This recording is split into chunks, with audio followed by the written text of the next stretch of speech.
Martin Eden. By Jack London. Let me live out my years in heat of blood. Let me lie drunken with the dreamer's wine. Let me not see this soul house built of mud go toppling to the dust a vacant shrine. Martin Eden. Chapter 1.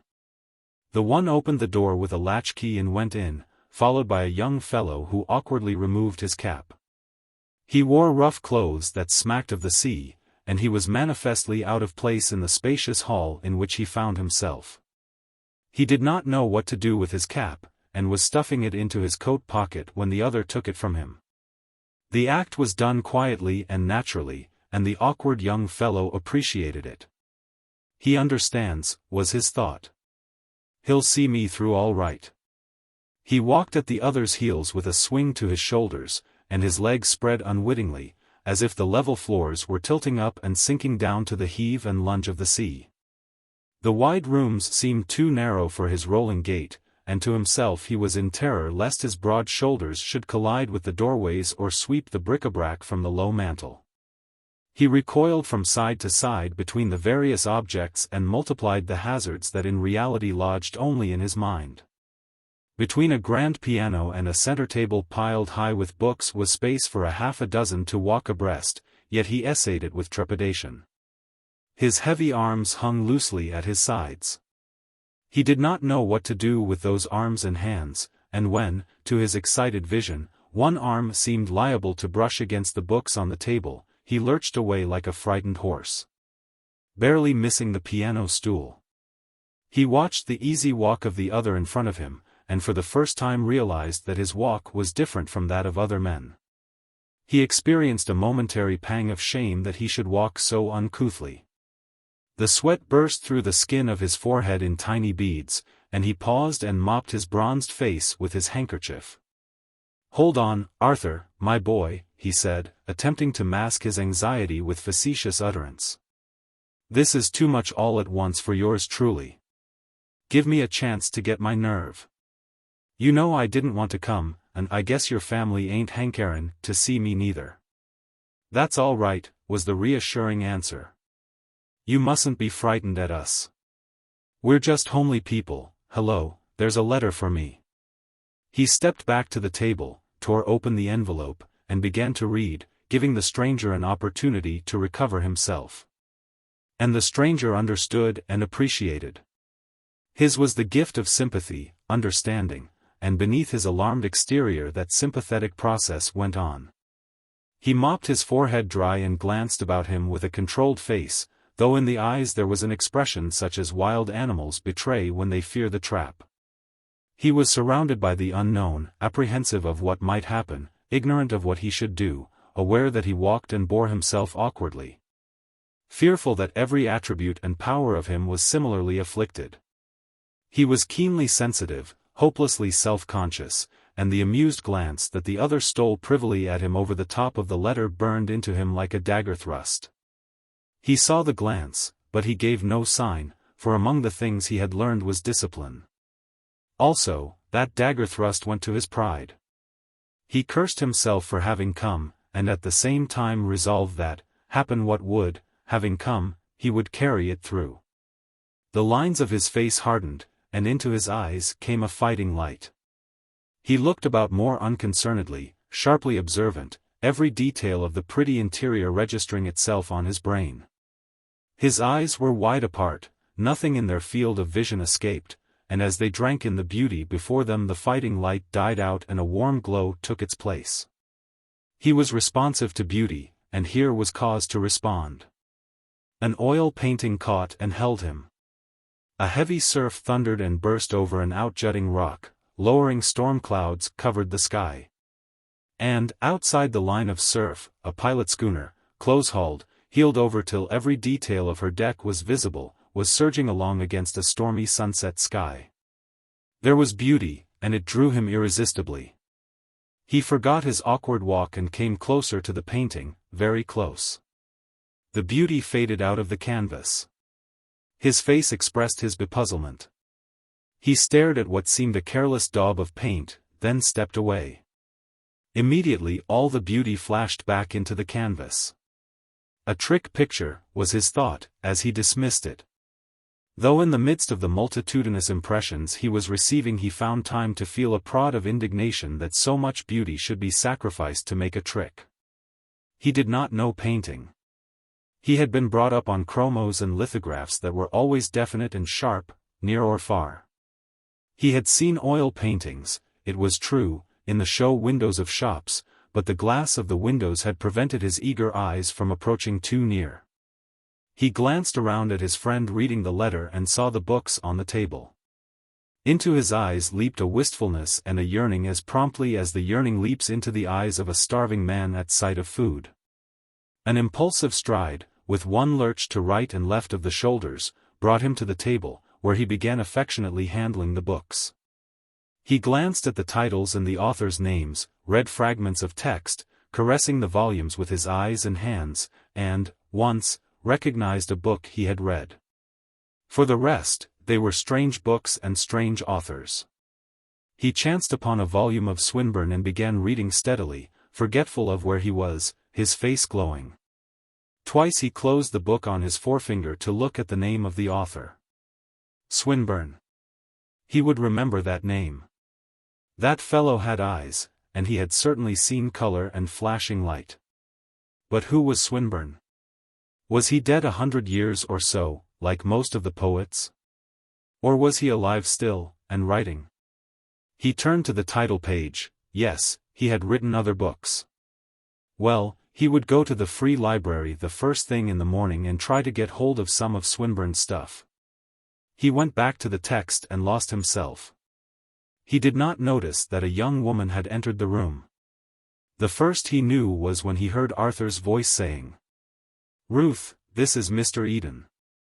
The book was closed on his forefinger, and before he turned he was thrilling to the first new impression, which was not of the girl, but of her brother's words. Under that muscled body of his he was a mass of quivering sensibilities. At the slightest impact of the outside world upon his consciousness, his thoughts, sympathies, and emotions leapt and played like lambent flame. He was extraordinarily receptive and responsive, while his imagination, pitched high, was ever at work establishing relations of likeness and difference. Mr. Eden was what he had thrilled to, he who had been called Eden, or Martin Eden, or just Martin, all his life. And Mr. It was certainly going some, was his internal comment. His mind seemed to turn, on the instant, into a vast camera obscura, and he saw arrayed around his consciousness endless pictures from his life, of stokeholes and forecastles, camps and beaches, jails and boozing kens, fever hospitals and slum streets, wherein the thread of association was the fashion in which he had been addressed in those various situations. And then he turned and saw the girl. The phantasmagoria of his brain vanished at sight of her. She was a pale, ethereal creature, with wide, spiritual blue eyes and a wealth of golden hair. He did not know how she was dressed, except that the dress was as wonderful as she. He likened her to a pale gold flower upon a slender stem. No, she was a spirit, a divinity, a goddess. Such sublimated beauty was not of the earth. Or perhaps the books were right, and there were many such as she in the upper walks of life. She might well be sung by that chap, Swinburne. Perhaps he had had somebody like her in mind when he painted that girl, Iseult, in the book there on the table. All this plethora of sight, and feeling, and thought occurred on the instant. There was no pause of the realities wherein he moved.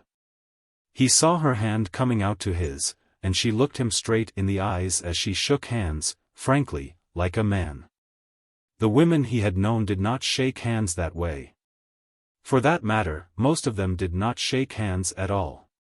A flood of associations, visions of various ways he had made the acquaintance of women, rushed into his mind and threatened to swamp it. But he shook them aside and looked at her. Never had he seen such a woman. The women he had known. Immediately, beside her, on either hand, ranged the women he had known. For an eternal second he stood in the midst of a portrait gallery, wherein she occupied the central place, while about her were limned many women, all to be weighed and measured by a fleeting glance. Herself the unit of weight and measure. He saw the weak and sickly faces of the girls of the factories, and the simpering, boisterous girls from the south of Market. There were women of the cattle camps, and swarthy cigarette-smoking women of old Mexico. These, in turn, were crowded out by Japanese women, doll-like, stepping mincingly on wooden clogs. By Eurasians, delicate-featured, stamped with degeneracy, by full-bodied South Sea Island women, flower-crowned and brown-skinned. All these were blotted out by a grotesque and terrible nightmare brood, frowsy, shuffling creatures from the pavements of Whitechapel, gin-bloated hags of the stews. And all the vast hell's following of harpies, vile-mouthed and filthy, that under the guise of monstrous female form prey upon sailors, the scrapings of the ports. The scum and slime of the human pit. "Won't you sit down, Mr. Eden?" the girl was saying. "I have been looking forward to meeting you ever since Arthur told us. It was brave of you." He waved his hand deprecatingly and muttered that it was nothing at all, what he had done, and that any fellow would have done it. She noticed that the hand he waved was covered with fresh abrasions, in the process of healing, and a glance at the other loose-hanging hand showed it to be in the same condition. Also, with quick, critical eye, she noted a scar on his cheek, another that peeped out from under the hair of the forehead, and a third that ran down and disappeared under the starched collar.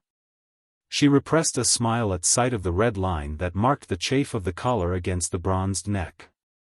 He was evidently unused to stiff collars. Likewise her feminine eye took in the clothes he wore, the cheap and unaesthetic cut, the wrinkling of the coat across the shoulders, and the series of wrinkles in the sleeves that advertised bulging biceps muscles. While he waved his hand and muttered that he had done nothing at all, he was obeying her behest by trying to get into a chair. He found time to admire the ease with which she sat down, then lurched toward a chair facing her, overwhelmed with consciousness of the awkward figure he was cutting. This was a new experience for him. All his life, up to then, he had been unaware of being either graceful or awkward. Such thoughts of self had never entered his mind. He sat down gingerly on the edge of the chair, greatly worried by his hands. They were in the way wherever he put them. Arthur was leaving the room, and Martin Eden followed his exit with longing eyes. He felt lost, alone there in the room with that pale spirit of a woman. There was no barkeeper upon whom to call for drinks, no small boy to send around the corner for a can of beer and by means of that social fluid start the amenities of friendship flowing. "You have such a scar on your neck, Mr. Eden," the girl was saying. "How did it happen?" "I am sure it must have been some adventure." "A Mexican with a knife, miss," he answered, moistening his parched lips and clearing his throat. "It was just a fight. After I got the knife away, he tried to bite off my nose." Baldly as he had stated it, in his eyes was a rich vision of that hot, starry night at Salina Cruz, the white strip of beach, the lights of the sugar steamers in the harbor, the voices of the drunken sailors in the distance, the jostling stevedores, the flaming passion in the Mexican's face, the glint of the beast eyes in the starlight, the sting of the steel in his neck, and the rush of blood, the crowd and the cries, the two bodies, his and the Mexican's, locked together, rolling over and tearing up the sand. And from away off somewhere the mellow tinkling of a guitar. Such was the picture, and he thrilled to the memory of it, wondering if the man could paint it who had painted the pilot schooner on the wall. The white beach, the stars, and the lights of the sugar steamers would look great, he thought, and midway on the sand the dark group of figures that surrounded the fighters. The knife occupied a place in the picture, he decided, and would show well, with a sort of gleam, in the light of the stars. But of all this no hint had crept into his speech. "He tried to bite off my nose," he concluded. "Oh," the girl said, in a faint, far voice, and he noticed the shock in her sensitive face. He felt a shock himself, and a blush of embarrassment shone faintly on his sunburned cheeks. Though to him it burned as hotly as when his cheeks had been exposed to the open furnace door in the fire-room. Such sordid things as stabbing a phrase were evidently not fit subjects for conversation with a lady. People in the books, in her walk of life, did not talk about such things, perhaps they did not know about them either. There was a brief pause in the conversation they were trying to get started. Then she asked tentatively about the scar on his cheek. Even as she asked, he realized that she was making an effort to talk his talk, and he resolved to get away from it and talk hers. It was just an accident, he said, putting his hand to his cheek. One night, in a calm, with a heavy sea running, the main boom lift carried away, and next the tackle. The lift was wire, and it was threshing around like a snake. The whole watch was trying to grab it, and I rushed in and got swatted. Oh, she said, this time with an accent of comprehension, though secretly his speech had been so much Greek to her and she was wondering what a lift was and what swatted meant. This man Swinburne, he began, attempting to put his plan into execution and pronouncing the I long. Who? Swinburne, he repeated, with the same mispronunciation. The poet. Swinburne, she corrected. Yes, that's the chap, he stammered, his cheeks hot again. How long since he died? Why, I haven't heard that he was dead. She looked at him curiously. Where did you make his acquaintance? I never clapped eyes on him, was the reply. But I read some of his poetry out of that book there on the table just before you come in. How do you like his poetry? And thereat she began to talk quickly and easily upon the subject he had suggested. He felt better, and settled back slightly from the edge of the chair, holding tightly to its arms with his hands, as if it might get away from him and buck him to the floor. He had succeeded in making her talk, and while she rattled on, he strove to follow her, marveling at all the knowledge that was stowed away in that pretty head of hers. And drinking in the pale beauty of her face. Follow her he did, though bothered by unfamiliar words that fell glibly from her lips and by critical phrases and thought processes that were foreign to his mind. But that nevertheless stimulated his mind and set it tingling. Here was intellectual life, he thought, and here was beauty, warm and wonderful as he had never dreamed it could be.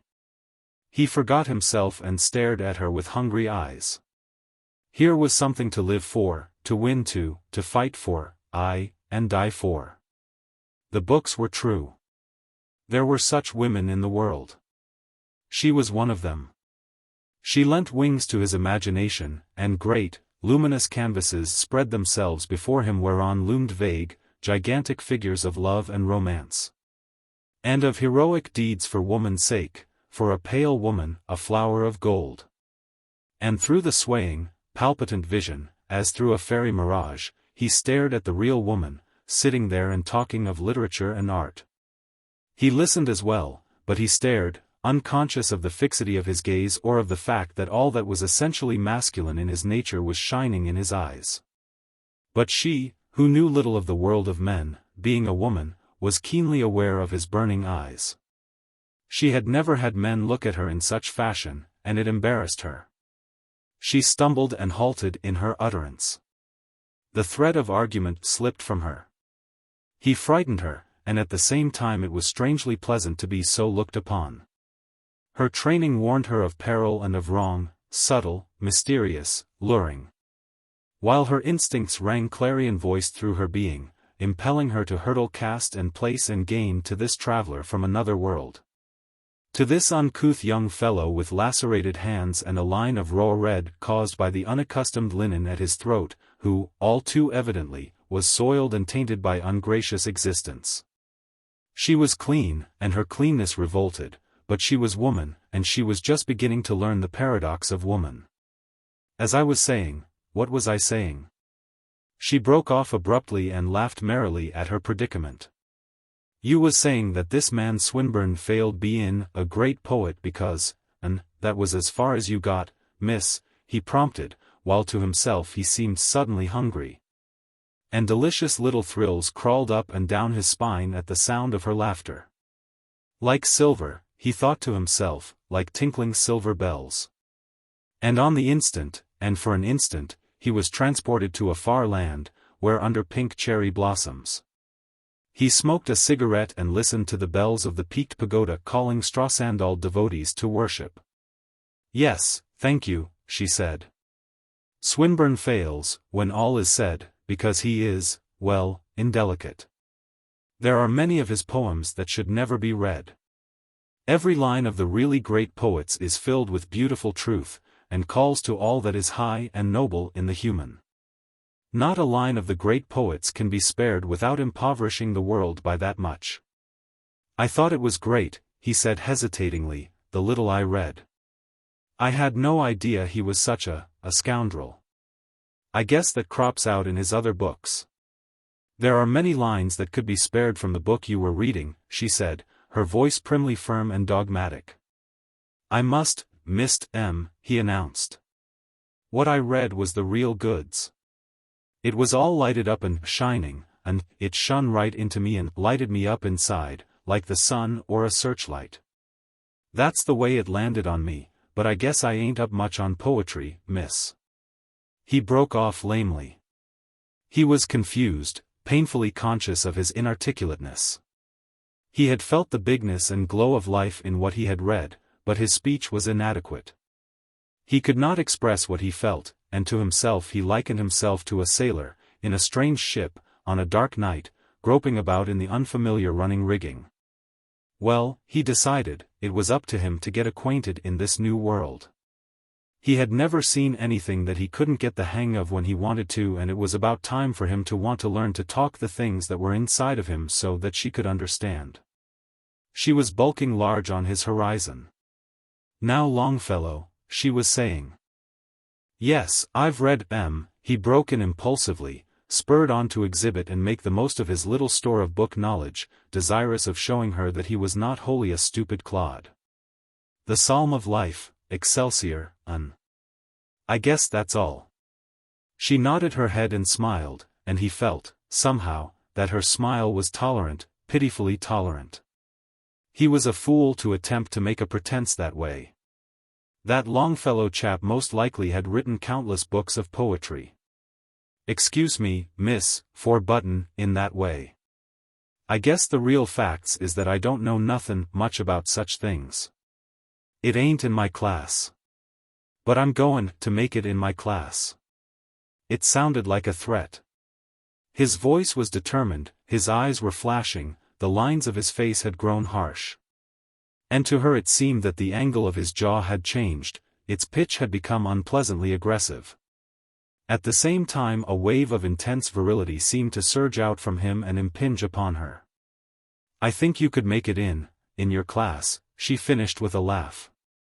You are very strong. Her gaze rested for a moment on the muscular neck, heavy-corded, almost bull-like, bronzed by the sun, spilling over with rugged health and strength.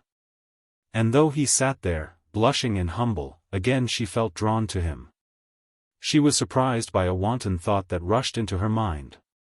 It seemed to her that if she could lay her two hands upon that neck that all its strength and vigor would flow out to her. She was shocked by this thought. It seemed to reveal to her an undreamed depravity in her nature. Besides, strength to her was a gross and brutish thing. Her ideal of masculine beauty had always been slender gracefulness. Yet the thought still persisted. It bewildered her that she should desire to place her hands on that sunburned neck.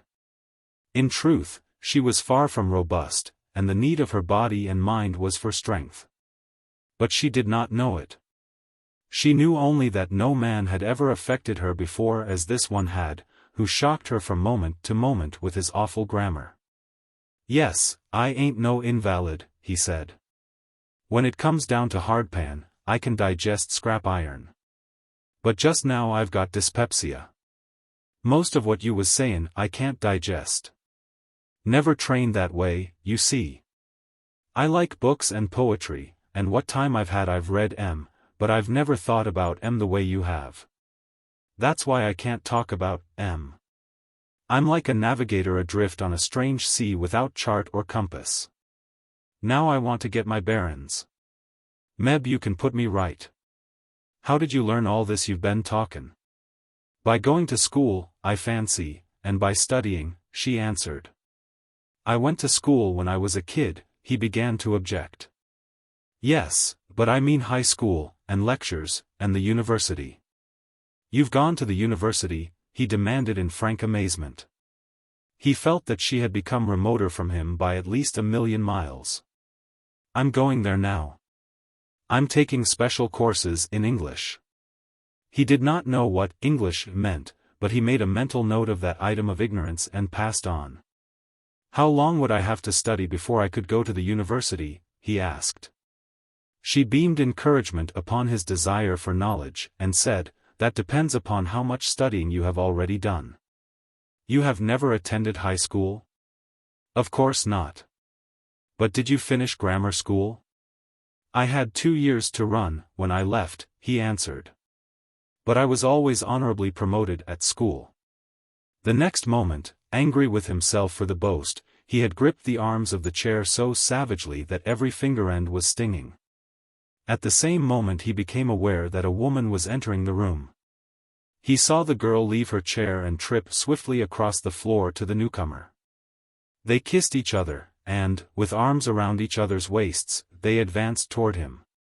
That must be her mother, he thought. She was a tall, blonde woman, slender, and stately, and beautiful. Her gown was what he might expect in such a house. His eyes delighted in the graceful lines of it. She and her dress together reminded him of women on the stage. Then he remembered seeing similar grand ladies and gowns entering the London theatres while he stood and watched, and the policeman shoved him back into the drizzle beyond the awning. Next his mind leaped to the Grand Hotel at Yokohama, where, too, from the sidewalk, he had seen grand ladies. Then the city and the harbor of Yokohama, in 1,000 pictures, began flashing before his eyes. But he swiftly dismissed the kaleidoscope of memory, oppressed by the urgent need of the present. He knew that he must stand up to be introduced, and he struggled painfully to his feet, where he stood with trousers bagging at the knees, his arms loose hanging and ludicrous. His face set hard for the impending ordeal. How do you find this book? Any thoughts about the book or the author? Any suggestion for improvement? Please take a moment to share your thoughts in a comment. If you like it, share it with your friends who might enjoy it as well. Subscribe to keep in touch. Visit CompleteAudiobooks.com for more quality content. Chapter 2. The process of getting into the dining room was a nightmare to him. Between halts and stumbles, jerks and lurches, locomotion had at times seemed impossible. But at last he had made it, and was seated alongside of her. The array of knives and forks frightened him. They bristled with unknown perils, and he gazed at them, fascinated, till their dazzle became a background across which moved a succession of forecastle pictures, wherein he and his mate sat eating salt beef with sheath knives and fingers, or scooping thick pea soup out of pannikins by means of battered iron spoons. The stench of bad beef was in his nostrils, while in his ears, to the accompaniment of creaking timbers and groaning bulkheads, echoed the loud mouth noises of the eaters.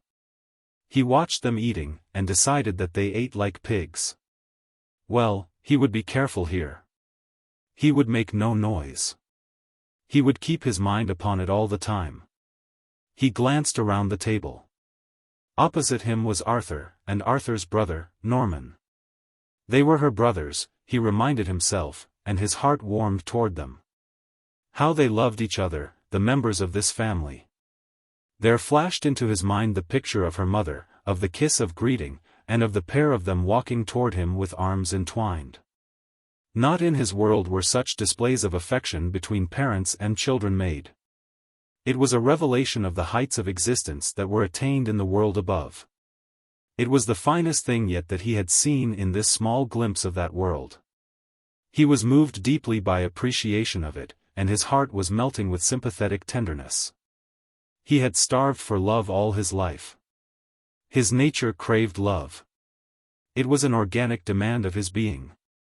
Yet he had gone without, and hardened himself in the process. He had not known that he needed love. Nor did he know it now. He merely saw it in operation, and thrilled to it, and thought it fine, and high, and splendid. He was glad that Mr. Morse was not there. It was difficult enough getting acquainted with her, and her mother, and her brother, Norman. Arthur he already knew somewhat. The father would have been too much for him, he felt sure. It seemed to him that he had never worked so hard in his life. The severest toil was child's play compared with this. Tiny nodules of moisture stood out on his forehead, and his shirt was wet with sweat from the exertion of doing so many unaccustomed things at once. He had to eat as he had never eaten before, to handle strange tools, to glance surreptitiously about and learn how to accomplish each new thing. To receive the flood of impressions that was pouring in upon him and being mentally annotated and classified. To be conscious of a yearning for her that perturbed him in the form of a dull, aching restlessness. To feel the prod of desire to win to the walk in life whereon she trod, and to have his mind ever and again straying off in speculation and vague plans of how to reach to her. Also, when his secret glance went across to Norman opposite him, or to anyone else, to ascertain just what knife or fork was to be used in any particular occasion. That person's features were seized upon by his mind, which automatically strove to appraise them and to divine what they were, all in relation to her. Then he had to talk, to hear what was said to him and what was said back and forth, and to answer, when it was necessary, with a tongue prone to looseness of speech that required a constant curb. And to add confusion to confusion, there was the servant, an unceasing menace, that appeared noiselessly at his shoulder.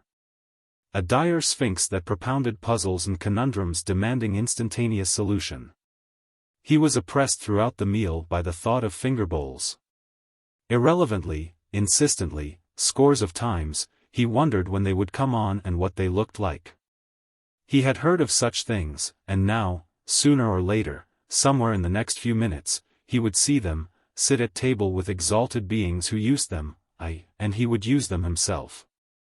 And most important of all, far down and yet always at the surface of his thought, was the problem of how he should comport himself toward these persons. What should his attitude be? He wrestled continually and anxiously with the problem. There were cowardly suggestions that he should make believe, assume a part. And there were still more cowardly suggestions that warned him he would fail in such course, that his nature was not fitted to live up to it, and that he would make a fool of himself. It was during the first part of the dinner, struggling to decide upon his attitude, that he was very quiet. He did not know that his quietness was giving the lie to Arthur's words of the day before. When that brother of hers had announced that he was going to bring a wild man home to dinner and for them not to be alarmed, because they would find him an interesting wild man. Martin Eden could not have found it in him, just then. To believe that her brother could be guilty of such treachery, especially when he had been the means of getting this particular brother out of an unpleasant row. So he sat at table, perturbed by his own unfitness and at the same time charmed by all that went on about him. For the first time he realized that eating was something more than a utilitarian function. He was unaware of what he ate. It was merely food. He was feasting his love of beauty at this table where eating was an aesthetic function.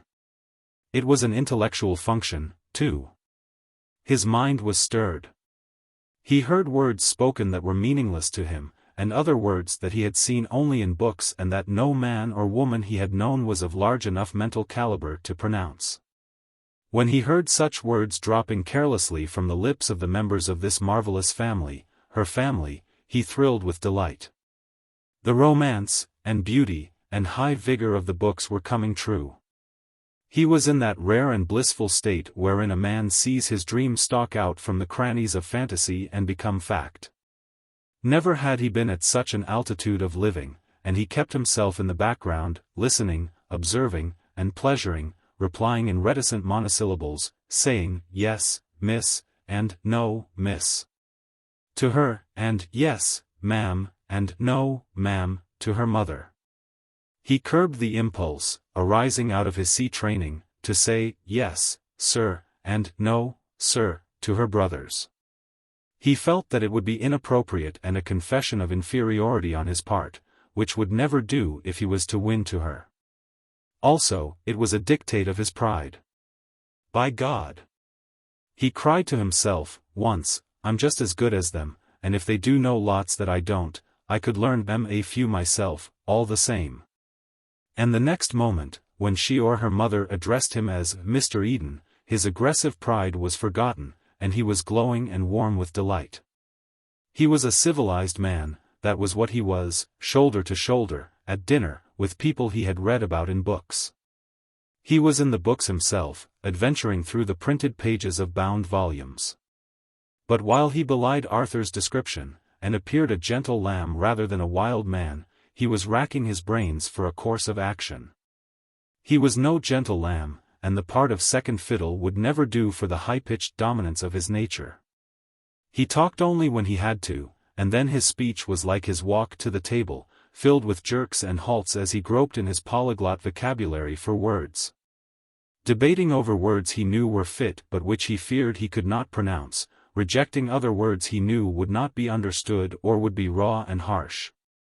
But all the time he was oppressed by the consciousness that this carefulness of diction was making a booby of him, preventing him from expressing what he had in him. Also, his love of freedom chafed against the restriction in much the same way his neck chafed against the starched fetter of a collar. Besides, he was confident that he could not keep it up. He was by nature powerful of thought and sensibility, and the creative spirit was restive and urgent. He was swiftly mastered by the concept or sensation in him that struggled in birth throes to receive expression and form, and then he forgot himself and where he was. And the old words, the tools of speech he knew, slipped out. Once, he declined something from the servant who interrupted and pestered at his shoulder, and he said, shortly and emphatically, "Pow!" On the instant those at the table were keyed up and expectant, the servant was smugly pleased, and he was wallowing in mortification. But he recovered himself quickly. "It's the Kanaka for finish," he explained, "and it just come out naturally. It's spelt Pau." He caught her curious and speculative eyes fixed on his hands, and, being in explanatory mood, he said, "I just come down the coast on one of the Pacific mail steamers. She was behind time, and around the Puget Sound ports we worked like niggers, storing cargo, mixed freight, if you know what that means. That's how the skin got knocked off." "Oh, it wasn't that," she hastened to explain, in turn. "Your hand seemed too small for your body." His cheeks were hot. He took it as an exposure of another of his deficiencies. "Yes," he said depreciatingly. "They ain't big enough to stand the strain. I can hit like a mule with my arms and shoulders. They are too strong, and when I smash a man on the jaw the hands get smashed, too." He was not happy at what he had said. He was filled with disgust at himself. He had loosed the guard upon his tongue and talked about things that were not nice. "It was brave of you to help Arthur the way you did, and you a stranger," she said tactfully, aware of his discomfiture though not of the reason for it. He, in turn, realized what she had done, and in the consequent warm surge of gratefulness that overwhelmed him forgot his loose-worded tongue. "It wasn't nothin' at all," he said. "Any guy you'd do it for another. That bunch of hoodlums was lookin' for trouble, and Arthur wasn't both none. They butted in on and then I butted in on them and poked a few. That's where some of the skin off my hands went, along with some of the teeth of the gang. I wouldn't missed it for anything. When I seen—" He paused, open-mouthed, on the verge of the pit of his own depravity and utter worthlessness to breathe the same air she did. And while Arthur took up the tale, for the 20th time, of his adventure with the drunken hoodlums on the ferryboat and of how Martin Eden had rushed in and rescued him, that individual, with frowning brows, meditated upon the fool he had made of himself, and wrestled more determinately with the problem of how he should conduct himself toward these people.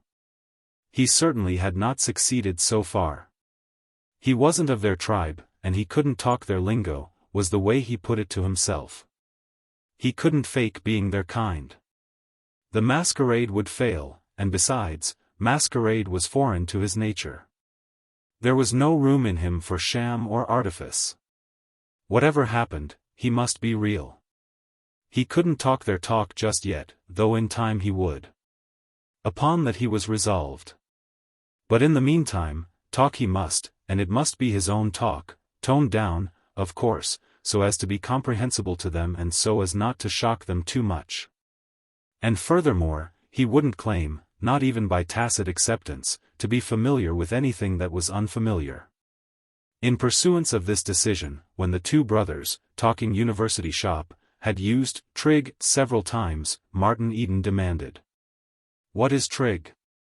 "Trigonometry," Norman said. "A higher form of math." "And what is math?" was the next question, which, somehow, brought the laugh on Norman. "Mathematics, arithmetic," was the answer. Martin Eden nodded. He had caught a glimpse of the apparently illimitable vistas of knowledge. What he saw took on tangibility. His abnormal power of vision made abstractions take on concrete form. In the alchemy of his brain, trigonometry and mathematics and the whole field of knowledge which they betokened were transmuted into so much landscape. The vistas he saw were vistas of green foliage and forest glades, all softly luminous or shot through with flashing lights. In the distance, detail was veiled and blurred by a purple haze, but behind this purple haze, he knew, was the glamour of the unknown, the lure of romance. It was like wine to him. Here was adventure, something to do with head and hand, a world to conquer, and straightway from the back of his consciousness rushed the thought, conquering, to win to her. That lily-pale spirit sitting beside him. The glimmering vision was rent asunder and dissipated by Arthur, who, all evening, had been trying to draw his wild man out. Martin Eden remembered his decision.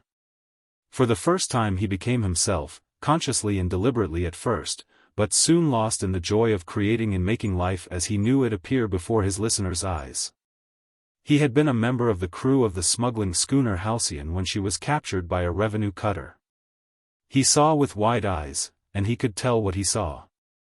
He brought the pulsing sea before them, and the men and the ships upon the sea. He communicated his power of vision, till they saw with his eyes what he had seen. He selected from the vast mass of detail with an artist's touch, drawing pictures of life that glowed and burned with light and color. Injecting movement so that his listeners surged along with him on the flood of rough eloquence, enthusiasm, and power. At times he shocked them with the vividness of the narrative and his terms of speech, but beauty always followed fast upon the heels of violence, and tragedy was relieved by humor. By interpretations of the strange twists and quirks of sailors' minds. And while he talked, the girl looked at him with startled eyes. His fire warmed her.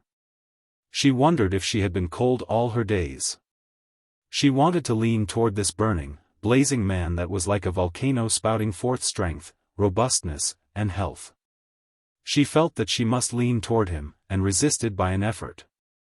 Then, too, there was the counter-impulse to shrink away from him.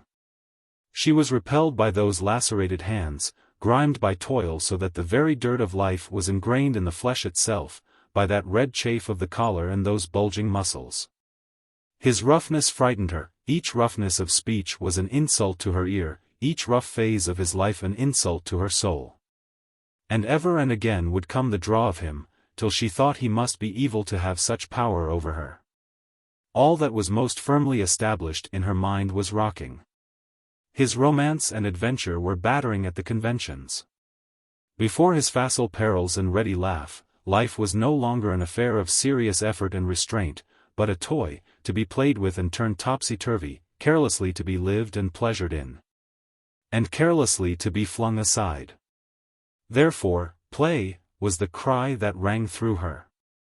Lean toward him, if so you will, and place your two hands upon his neck.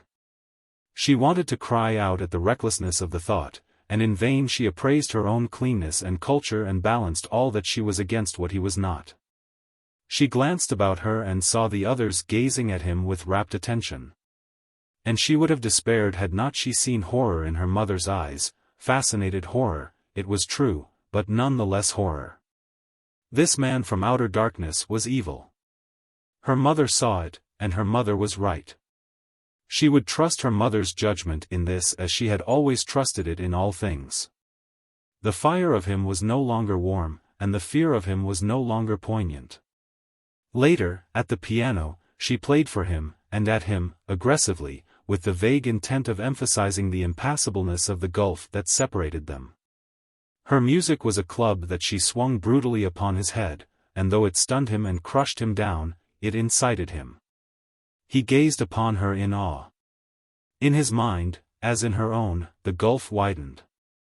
But faster than it widened, towered his ambition to win across it.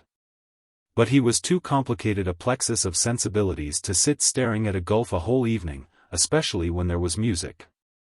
He was remarkably susceptible to music. It was like strong drink, firing him to audacities of feeling, a drug that laid hold of his imagination and went cloud-soaring through the sky. It banished sordid fact, flooded his mind with beauty, loosed romance, and to its heels added wings. He did not understand the music she played.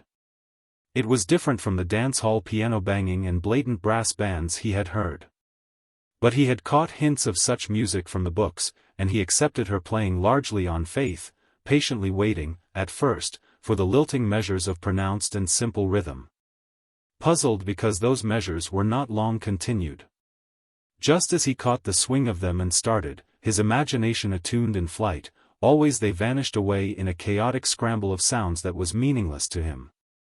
And that dropped his imagination, an inert weight, back to earth. Once, it entered his mind that there was a deliberate rebuff in all this. He caught her spirit of antagonism and strove to divine the message that her hands pronounced upon the keys. Then he dismissed the thought as unworthy and impossible, and yielded himself more freely to the music. The old delightful condition began to be induced.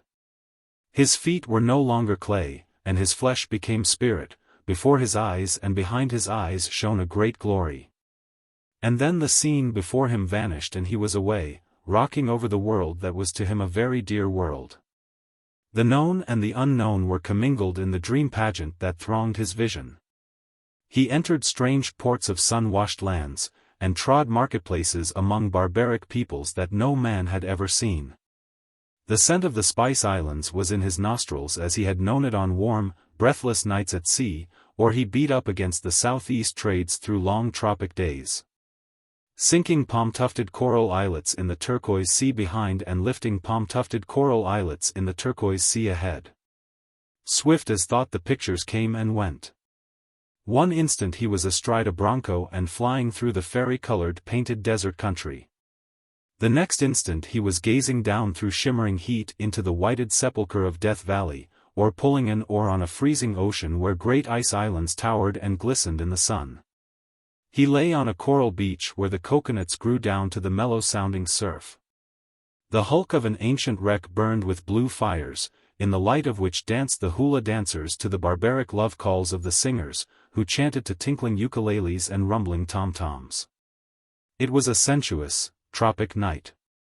In the background a volcano crater was silhouetted against the stars. Overhead drifted a pale crescent moon, and the Southern Cross burned low in the sky. He was a harp, all life that he had known and that was his consciousness was the strings. And the flood of music was a wind that poured against those strings and set them vibrating with memories and dreams. He did not merely feel. Sensation invested itself in form and color and radiance, and what his imagination dared, it objectified in some sublimated and magic way. Past, present, and future mingled. And he went on oscillating across the broad, warm world, through high adventure and noble deeds to her, and with her, winning her, his arm about her. And carrying her on in flight through the empery of his mind. And she, glancing at him across her shoulder, saw something of all this in his face. It was a transfigured face, with great shining eyes that gazed beyond the veil of sound and saw behind it the leap and pulse of life and the gigantic phantoms of the spirit. She was startled. The raw, stumbling lout was gone. The ill-fitting clothes, battered hands, and sunburned face remained. But these seemed the prison bars through which she saw a great soul looking forth, inarticulate and dumb because of those feeble lips that would not give it speech. Only for a flashing moment did she see this, then she saw the lout returned, and she laughed at the whim of her fancy. But the impression of that fleeting glimpse lingered, and when the time came for him to beat a stumbling retreat and go, she lent him the volume of Swinburne. And another of Browning, she was studying Browning in one of her English courses. He seemed such a boy, as he stood blushing and stammering his thanks, that a wave of pity, maternal in its prompting, welled up in her. She did not remember the lout, nor the imprisoned soul, nor the man who had stared at her in all masculineness and delighted and frightened her. She saw before her only a boy, who was shaking her hand with a hand so calloused that it felt like a nutmeg grater and rasped her skin, and who was saying jerkily, "The greatest time of my life. You see, I ain't used to things." He looked about him helplessly. "To people and houses like this. It's all new to me, and I like it. I hope you'll call again," she said, as he was saying good night to her brothers. He pulled on his cap, lurched desperately through the doorway, and was gone. "Well, what do you think of him?" Arthur demanded. "He is most interesting, a whiff of ozone," she answered. "How old is he?" 20, almost 21. "I asked him this afternoon. I didn't think he was that young." "And I am 3 years older," was the thought in her mind as she kissed her brothers good night. Chapter 3. As Martin Eden went down the steps, his hand dropped into his coat pocket. It came out with a brown rice paper and a pinch of Mexican tobacco, which were deftly rolled together into a cigarette. He drew the first whiff of smoke deep into his lungs and expelled it in a long and lingering exhalation. "By God," he said aloud, in a voice of awe and wonder. "By God," he repeated. And yet again he murmured, "By God." Then his hand went to his collar, which he ripped out of the shirt and stuffed into his pocket. A cold drizzle was falling, but he bared his head to it and unbuttoned his vest, swinging along in splendid unconcern. He was only dimly aware that it was raining. He was in an ecstasy, dreaming dreams and reconstructing the scenes just past. He had met the woman at last, the woman that he had thought little about, not being given to thinking about women, but whom he had expected, in a remote way, he would sometime meet. He had sat next to her at table. He had felt her hand in his, he had looked into her eyes and caught a vision of a beautiful spirit. But no more beautiful than the eyes through which it shone, nor than the flesh that gave it expression and form. He did not think of her flesh as flesh, which was new to him. For of the women he had known that was the only way he thought. Her flesh was somehow different. He did not conceive of her body as a body, subject to the ills and frailties of bodies. Her body was more than the garb of her spirit. It was an emanation of her spirit, a pure and gracious crystallization of her divine essence. This feeling of the divine startled him. It shocked him from his dreams to sober thought. No word, no clue, no hint, of the divine had ever reached him before. He had never believed in the divine. He had always been irreligious, scoffing good-naturedly at the sky pilots and their immortality of the soul. There was no life beyond, he had contended. It was here and now, then darkness everlasting. But what he had seen in her eyes was soul, immortal soul that could never die. No man he had known, nor any woman, had given him the message of immortality. But she had. She had whispered it to him the first moment she looked at him. Her face shimmered before his eyes as he walked along, pale and serious, sweet and sensitive, smiling with pity and tenderness as only a spirit could smile. And pure as he had never dreamed purity could be. Her purity smote him like a blow. It startled him. He had known good and bad, but purity, as an attribute of existence, had never entered his mind. And now, in her, he conceived purity to be the superlative of goodness and of cleanness, the sum of which constituted eternal life. And promptly urged his ambition to grasp at eternal life. He was not fit to carry water for her, he knew that. It was a miracle of luck and a fantastic stroke that had enabled him to see her and be with her and talk with her that night. It was accidental. There was no merit in it. He did not deserve such fortune. His mood was essentially religious. He was humble and meek, filled with self-disparagement and abasement. In such frame of mind sinners come to the penitent form. He was convicted of sin. But as the meek and lowly at the penitent form catch splendid glimpses of their future lordly existence, so did he catch similar glimpses of the state he would gain to by possessing her. But this possession of her was dim and nebulous and totally different from possession as he had known it. Ambition soared on mad wings, and he saw himself climbing the heights with her, sharing thoughts with her, pleasuring in beautiful and noble things with her. It was a sole possession he dreamed, refined beyond any grossness, a free comradeship of spirit that he could not put into definite thought. He did not think it. For that matter, he did not think at all. Sensation usurped reason, and he was quivering and palpitant with emotions he had never known. Drifting deliciously on a sea of sensibility where feeling itself was exalted and spiritualized and carried beyond the summits of life. He staggered along like a drunken man, murmuring fervently aloud, "By God! By God!" A policeman on a street corner eyed him suspiciously, then noted his sailor roll. "Where did you get it?" the policeman demanded. Martin Eden came back to earth. His was a fluid organism, swiftly adjustable, capable of flowing into and filling all sorts of nooks and crannies. With the policeman's hail he was immediately his ordinary self, grasping the situation clearly. "It's a beaut, ain't it?" he laughed back. "I didn't know I was talkin' out loud." "You'll be singing next," was the policeman's diagnosis. "No, I won't. Gimme a match and I'll catch the next car home." He lighted his cigarette, said good night, and went on. "Now wouldn't that rattle you?" he ejaculated under his breath. "That copper thought I was drunk." He smiled to himself and meditated. "I guess I was," he added. "But I didn't think a woman's face'd do it." He caught a Telegraph Avenue car that was going to Berkeley. It was crowded with youths and young men who were singing songs and ever and again barking out college yells. He studied them curiously. They were university boys. They went to the same university that she did, were in her class socially, could know her, could see her every day if they wanted to. He wondered that they did not want to, that they had been out having a good time instead of being with her that evening, talking with her, sitting around her in a worshipful and adoring circle. His thoughts wandered on. He noticed one with narrow-slitted eyes and a loose-lipped mouth. That fellow was vicious, he decided. On shipboard he would be a sneak, a winner, a tattler. He, Martin Eden, was a better man than that fellow. The thought cheered him. It seemed to draw him nearer to her. He began comparing himself with the students.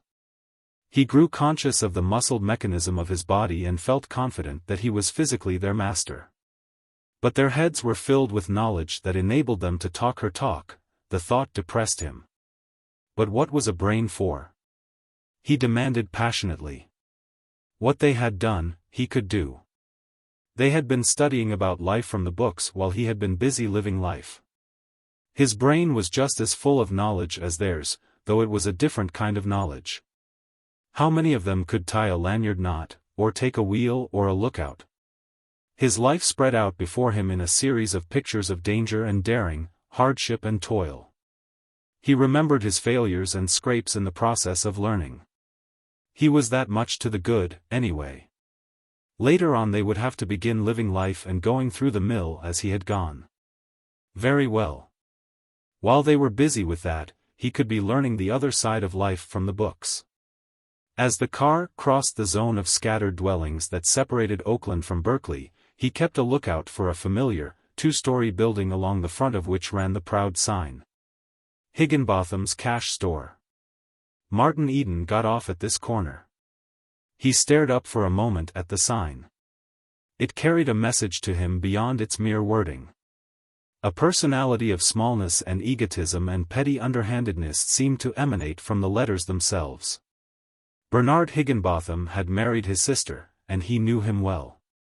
He let himself in with a latchkey and climbed the stairs to the second floor. Here lived his brother-in-law. The grocery was below. There was a smell of stale vegetables in the air. As he groped his way across the hall he stumbled over a toy cart, left there by one of his numerous nephews and nieces, and brought up against a door with a resounding bang.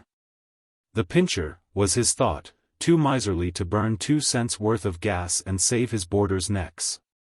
He fumbled for the knob and entered a lighted room, where sat his sister and Bernard Higginbotham.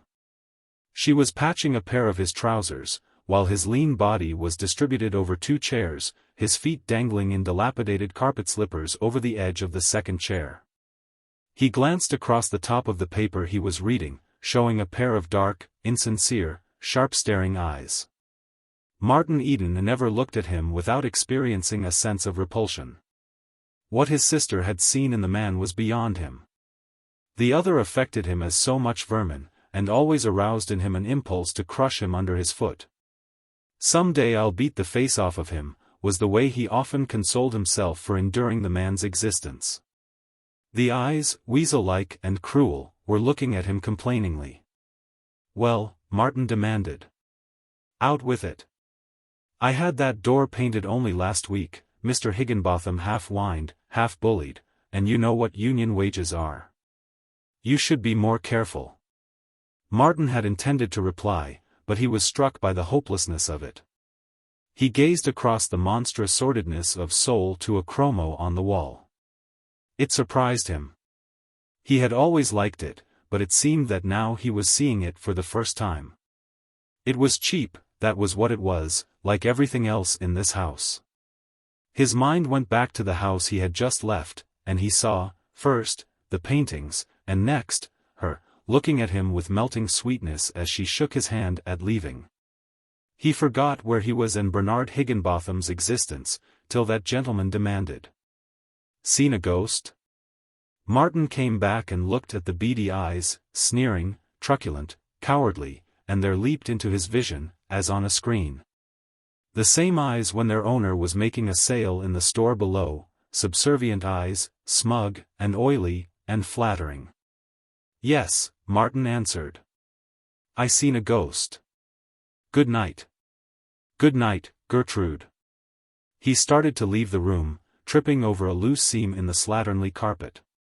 "Don't bang the door," Mr. Higginbotham cautioned him. He felt the blood crawl in his veins, but controlled himself and closed the door softly behind him. Mr. Higginbotham looked at his wife exultantly. "He's been drinkin'," he proclaimed in a hoarse whisper. "I told you he would." She nodded her head resignedly. His eyes was pretty shiny, she confessed, and he didn't have no collar, though he went away with one. But meb he didn't have more'n a couple of glasses. He couldn't stand up straight, asserted her husband. "I watched him. He couldn't walk across the floor without stumblin'. You heard yourself almost fall down in the hall." "I think it was over Alice's cart," she said. "He couldn't see it in the dark."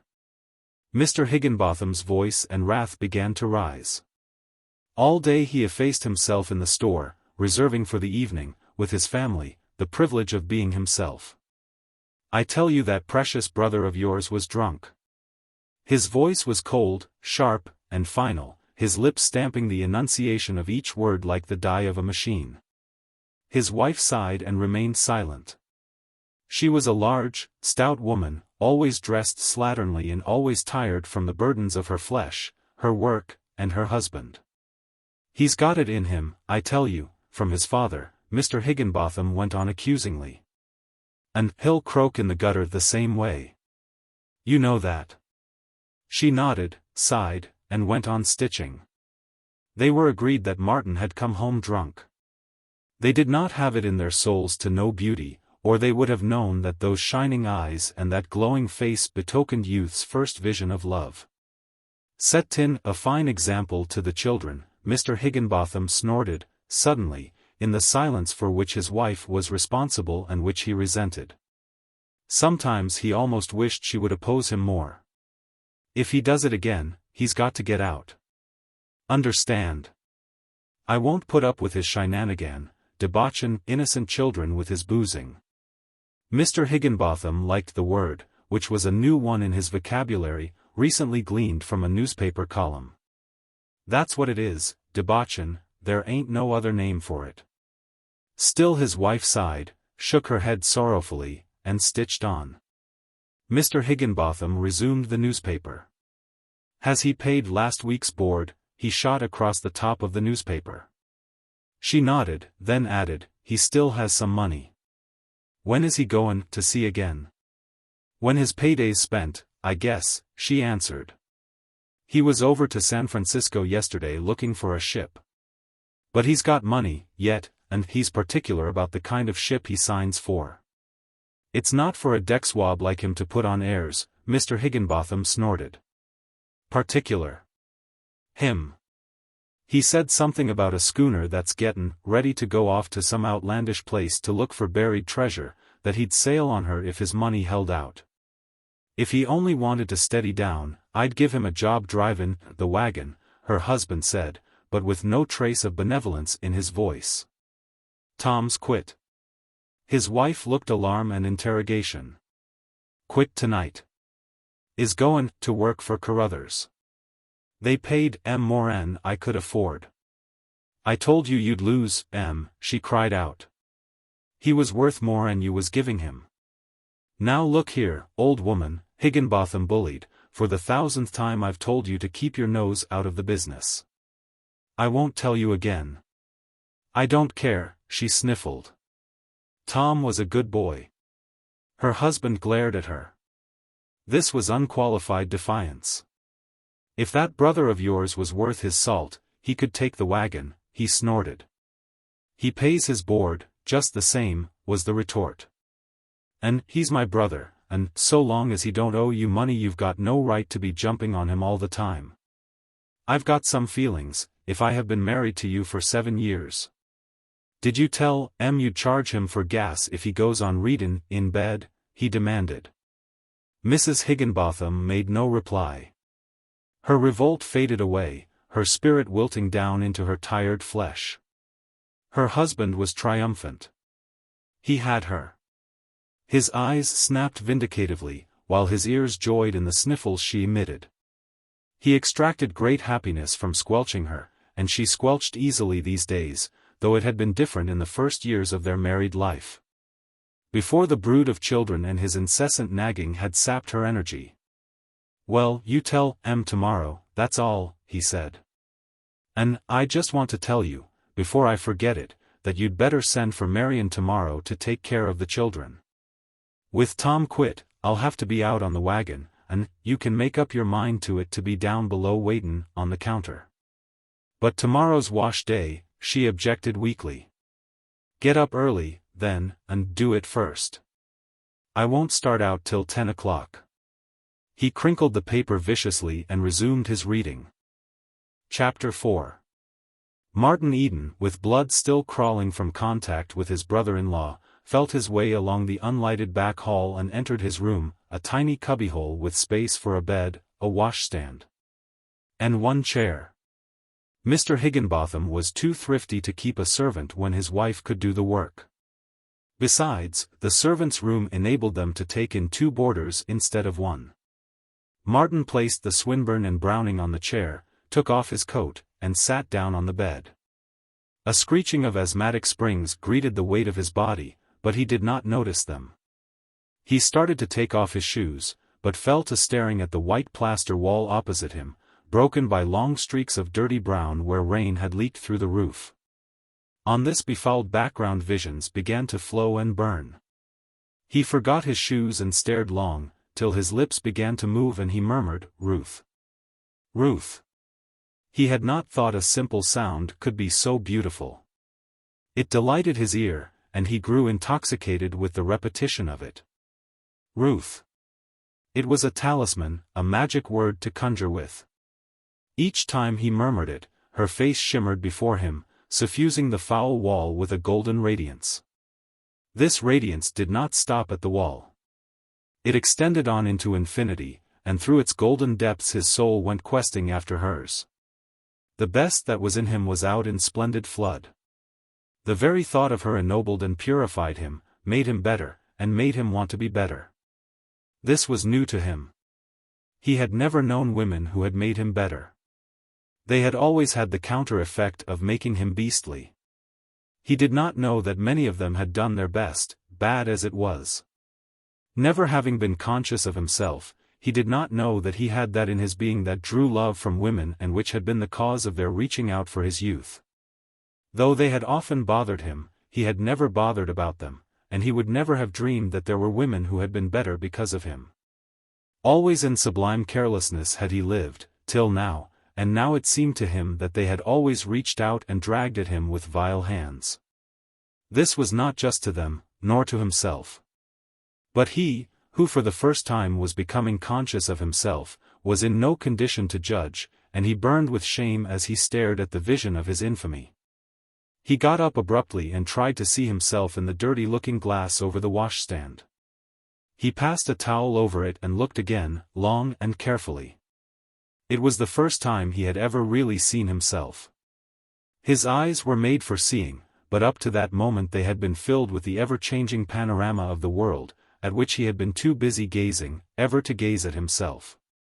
He saw the head and face of a young fellow of 20, but, being unused to such appraisement, he did not know how to value it. Above a square-domed forehead he saw a mop of brown hair, nut brown, with a wave to it and hints of curls that were a delight to any woman, making hands tingle to stroke it and fingers tingle to pass caresses through it. But he passed it by as without merit, in her eyes, and dwelt long and thoughtfully on the high, square forehead, striving to penetrate it and learn the quality of its content. What kind of a brain lay behind there? Was his insistent interrogation. What was it capable of? How far would it take him? Would it take him to her? He wondered if there was soul in those steel-gray eyes that were often quite blue of color and that were strong with the briny airs of the sun-washed deep. He wondered, also, how his eyes looked to her. He tried to imagine himself gazing into those eyes of his, but failed in the jugglery. He could successfully put himself inside other men's minds, but they had to be men whose ways of life he knew. He did not know her way of life. She was wonder and mystery, and how could he guess one thought of hers? Well, they were honest eyes, he concluded, and in them was neither smallness nor meanness. The brown sunburn of his face surprised him. He had not dreamed he was so black. He rolled up his shirt-sleeve and compared the white underside of the arm with his face. Yes, he was a white man, after all. But the arms were sunburned, too. He twisted his arm, rolled the biceps over with his other hand, and gazed underneath where he was least touched by the sun. It was very white. He laughed at his bronzed face in the glass at the thought that it was once as white as the underside of his arm. Nor did he dream that in the world there were few pale spirits of women who could boast fairer or smoother skins than he, fairer than where he had escaped the ravages of the sun. His might have been a cherub's mouth, had not the full, sensuous lips a trick, under stress, of drawing firmly across the teeth. At times, so tightly did they draw, the mouth became stern and harsh, even ascetic. They were the lips of a fighter and of a lover. They could taste the sweetness of life with relish, and they could put the sweetness aside and command life. The chin and jaw, strong and just hinting of square aggressiveness, helped the lips to command life. Strength balanced sensuousness and had upon it a tonic effect, compelling him to love beauty that was healthy and making him vibrate to sensations that were wholesome. And between the lips were teeth that had never known nor needed the dentist's care. They were white and strong and regular, he decided, as he looked at them. But as he looked, he began to be troubled. Somewhere, stored away in the recesses of his mind and vaguely remembered, was the impression that there were people who washed their teeth every day. They were the people from up above, people in her class. She must wash her teeth every day, too. What would she think if she learned that he had never washed his teeth in all the days of his life? He resolved to get a toothbrush and form the habit. He would begin at once, tomorrow. It was not by mere achievement that he could hope to win to her. He must make a personal reform in all things, even to tooth-washing and neck gear, though a starched collar affected him as a renunciation of freedom. He held up his hand, rubbing the ball of the thumb over the calloused palm and gazing at the dirt that was ingrained in the flesh itself and which no brush could scrub away. How different was her palm! He thrilled deliciously at the remembrance. Like a rose petal, he thought, cool and soft as a snowflake. He had never thought that a mere woman's hand could be so sweetly soft. He caught himself imagining the wonder of a caress from such a hand, and flushed guiltily. It was too gross a thought for her. In ways it seemed to impugn her high spirituality. She was a pale, slender spirit, exalted far beyond the flesh, but nevertheless the softness of her palm persisted in his thoughts. He was used to the harsh callousness of factory girls and working women. Well, he knew why their hands were rough, but this hand of hers. It was soft because she had never used it to work with. The gulf yawned between her and him at the awesome thought of a person who did not have to work for a living. He suddenly saw the aristocracy of the people who did not labor. It towered before him on the wall, a figure in brass, arrogant and powerful. He had worked himself, his first memory seemed connected with work, and all his family had worked. There was Gertrude. When her hands were not hard from the endless housework, they were swollen and red like boiled beef, what of the washing? And there was his sister Marion. She had worked in the cannery the preceding summer, and her slim, pretty hands were all scarred with the tomato knives. Besides, the tips of 2 of her fingers had been left in the cutting machine at the paper-box factory the preceding winter. He remembered the hard palms of his mother as she lay in her coffin. And his father had worked to the last fading gasp. The horned growth on his hands must have been half an inch thick when he died. But her hands were soft, and her mother's hands, and her brother's. This last came to him as a surprise. It was tremendously indicative of the highness of their caste, of the enormous distance that stretched between her and him. He sat back on the bed with a bitter laugh, and finished taking off his shoes. He was a fool. He had been made drunken by a woman's face and by a woman's soft, white hands. And then, suddenly, before his eyes, on the foul plaster wall appeared a vision. He stood in front of a gloomy tenement house. It was night-time, in the East End of London, and before him stood Margie, a little factory girl of 15. He had seen her home after the bean feast. She lived in that gloomy tenement, a place not fit for swine. His hand was going out to hers as he said good night. She had put her lips up to be kissed, but he wasn't going to kiss her. Somehow he was afraid of her. And then her hand closed on his and pressed feverishly. He felt her calluses grind and grate on his, and a great wave of pity welled over him. He saw her yearning, hungry eyes, and her ill-fed female form which had been rushed from childhood into a frightened and ferocious maturity. Then he put his arms about her in large tolerance and stooped and kissed her on the lips. Her glad little cry rang in his ears, and he felt her clinging to him like a cat. Poor little starveling. He continued to stare at the vision of what had happened in the long ago. His flesh was crawling as it had crawled that night when she clung to him, and his heart was warm with pity.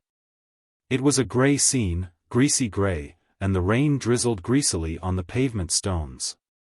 And then a radiant glory shone on the wall, and up through the other vision, displacing it, glimmered her pale face under its crown of golden hair, remote and inaccessible as a star. He took the Browning and the Swinburne from the chair and kissed them. Just the same, she told me to call again, he thought. He took another look at himself in the glass, and said aloud, with great solemnity, "Martin Eden, the first thing tomorrow you go to the Free Library and read up on etiquette. Understand?" He turned off the gas, and the springs shrieked under his body. "But you've got to quit cussin', Martin, old boy, you've got to quit cussin'," he said aloud. Then he dozed off to sleep and to dream dreams that for madness and audacity rivaled those of poppy-eaters. Chapter 5.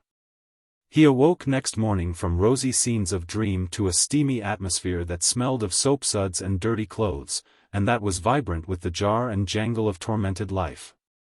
As he came out of his room he heard the slosh of water, a sharp exclamation, and a resounding smack as his sister visited her irritation upon one of her numerous progeny.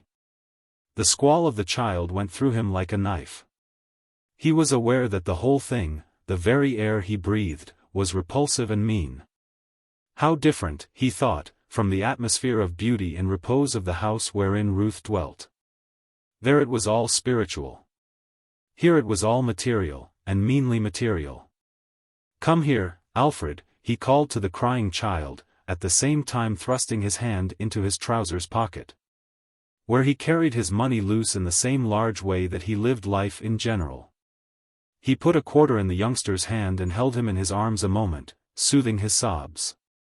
"Now run along and get some candy, and don't forget to give some to your brothers and sisters. Be sure and get the kind that lasts longest." His sister lifted a flushed face from the washtub and looked at him. "A nickel'd ha' been enough," she said. "It's just like you, no idea of the value of money." The child laid himself sick. "That's all right, sis," he answered jovially. "My money'll take care of itself. If you weren't so busy, I'd kiss you good morning." He wanted to be affectionate to this sister, who was good, and who, in her way, he knew, loved him. But, somehow, she grew less herself as the years went by, and more baffling. It was the hard work, the many children, and the nagging of her husband, he decided, that had changed her.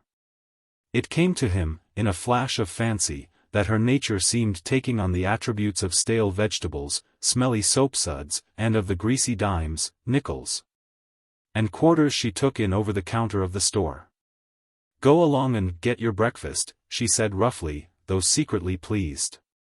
Of all her wandering brood of brothers he had always been her favorite. "I declare I will kiss you," she said, with a sudden stir at her heart. With thumb and forefinger she swept the dripping suds first from one arm and then from the other. He put his arms round her massive waist and kissed her wet steamy lips. The tears welled into her eyes, not so much from strength of feeling as from the weakness of chronic overwork. She shoved him away from her, but not before he caught a glimpse of her moist eyes. "You'll find breakfast in the oven," she said hurriedly. "Jim ought to be up now. I had to get up early for the washing. Now get along with you and get out of the house early. It won't be nice today, what of Tom quit tin and nobody but Bernard to drive the wagon." Martin went into the kitchen with a sinking heart, the image of her red face and slatternly form eating its way like acid into his brain. She might love him if she only had some time, he concluded. But she was worked to death. Bernard Higginbotham was a brute to work her so hard. But he could not help but feel, on the other hand, that there had not been anything beautiful in that kiss. It was true, it was an unusual kiss.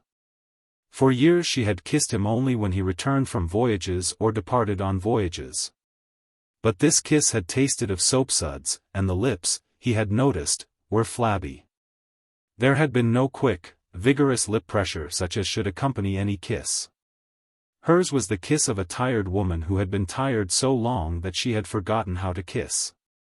He remembered her as a girl, before her marriage, when she would dance with the best, all night, after a hard day's work at the laundry, and think nothing of leaving the dance to go to another day's hard work.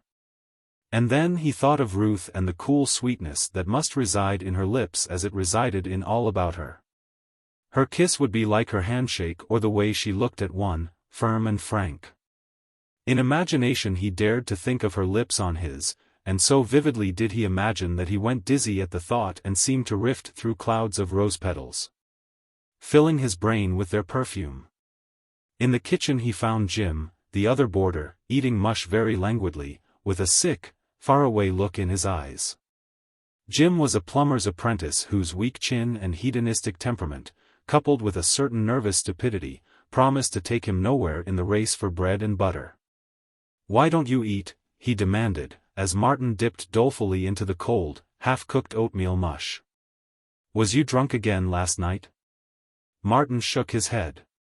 He was oppressed by the utter squalidness of it all. Ruth Morse seemed farther removed than ever. "I was," Jim went on with a boastful, nervous giggle. "I was loaded right to the neck. Oh, she was a daisy. Billy brought me home." Martin nodded that he heard. It was a habit of nature with him to pay heed to whoever talked to him, and poured a cup of lukewarm coffee. "Goin' to the Lotus Club dance tonight?" Jim demanded. "They're goin' to have beer, and if that Temescal bunch comes, there'll be a roughhouse. I don't care, though. I'm talking my lady friend just the same. Cripes, but I've got a taste in my mouth." He made a wry face and attempted to wash the taste away with coffee. "D'ye know Julia?" Martin shook his head.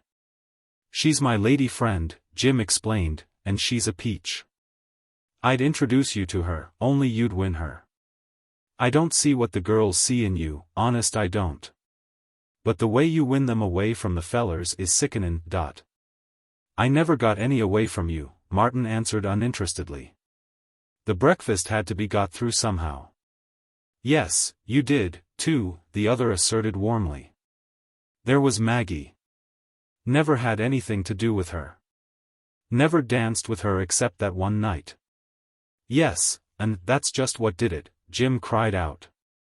"You just danced with her and looked at her, and it was all off. Of course you didn't mean nothin' by it, but it settled me for keeps. Wouldn't look at me again. Always a skin about you. She'd have made fast dates enough with you if you'd wanted to. But I didn't want to. Wasn't necessary. I was left at the pole." Jim looked at him admiringly. "How'd ye do it, anyway, Mart?" "By not carin' about 'em," was the answer. "You mean makin' believe you don't care about them?" Jim queried eagerly. Martin considered for a moment, then answered, "Perhaps that will do, but with me I guess it's different. I never have cared, much. If you can put it on, it's all right, most likely." "You should been up at Riley's barn last night," Jim announced inconsequently. "A lot of the fellers put on the gloves. There was a peach from West Oakland. They called the Rat. Slick as silk. No one could touch We was all wishin' you was there." "Where was you anyway?" "Down in Oakland," Martin replied. "To the show?" Martin shoved his plate away and got up. "Comin' to the dance tonight?" the other called after him. "No, I think not," he answered. He went downstairs and out into the street, breathing great breaths of air. He had been suffocating in that atmosphere, while the apprentices' chatter had driven him frantic. There had been times when it was all he could do to refrain from reaching over and mopping Jim's face in the mush plate. The more he had chattered, the more remote had Ruth seemed to him. How could he, herding with such cattle, ever become worthy of her? He was appalled at the problem confronting him, weighted down by the incubus of his working-class station. Everything reached out to hold him down: his sister's house and family, Jim the apprentice, everybody he knew, every tie of life. Existence did not taste good in his mouth. Up to then he had accepted existence, as he had lived it with all about him, as a good thing. He had never questioned it, except when he read books. But then, they were only books, fairy stories of a fairer and impossible world.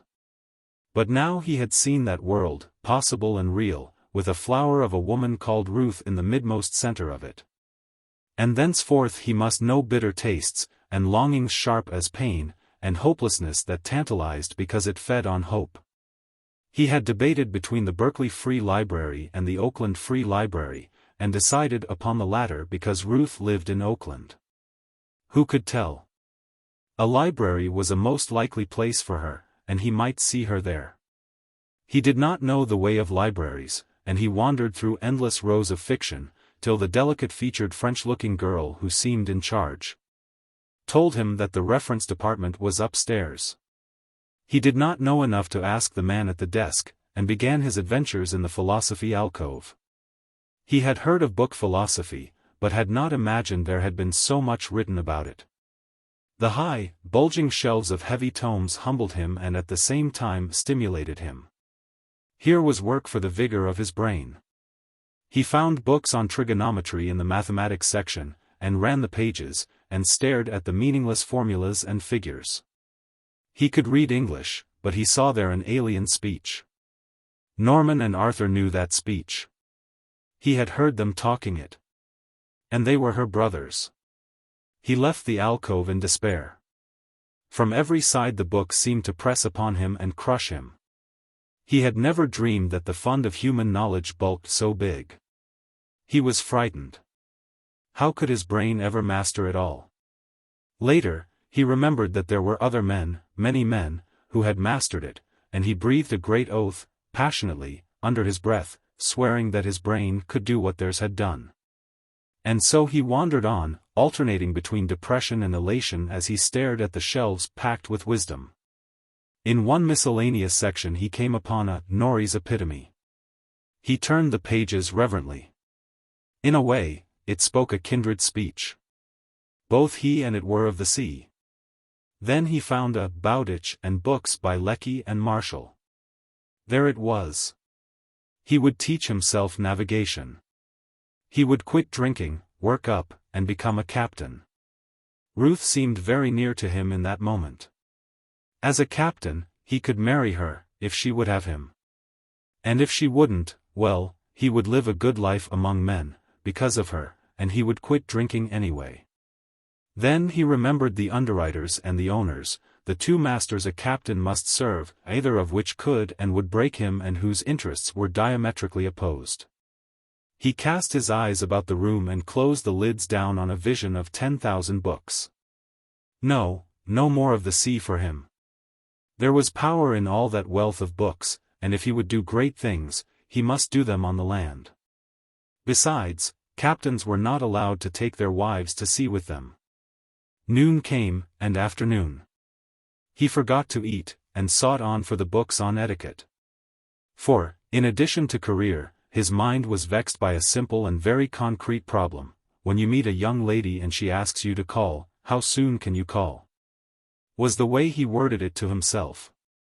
But when he found the right shelf, he sought vainly for the answer.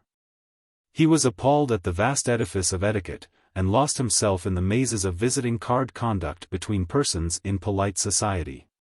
He abandoned his search. He had not found what he wanted, though he had found that it would take all of a man's time to be polite, and that he would have to live a preliminary life in which to learn how to be polite. "Did you find what you wanted?" the man at the desk asked him as he was leaving. "Yes, sir," he answered. "You have a fine library here." The man nodded. "We should be glad to see you here often." "Are you a sailor?" "Yes, sir," he answered. "And I'll come again." Now, how did he know that? He asked himself as he went down the stairs. And for the first block along the street he walked very stiff and straight and awkwardly, until he forgot himself in his thoughts, whereupon his rolling gait gracefully returned to him. Chapter 6. A terrible restlessness that was akin to hunger afflicted Martin Eden. He was famished for a sight of the girl whose slender hands had gripped his life with a giant's grasp. He could not steel himself to call upon her. He was afraid that he might call too soon, and so be guilty of an awful breach of that awful thing called etiquette.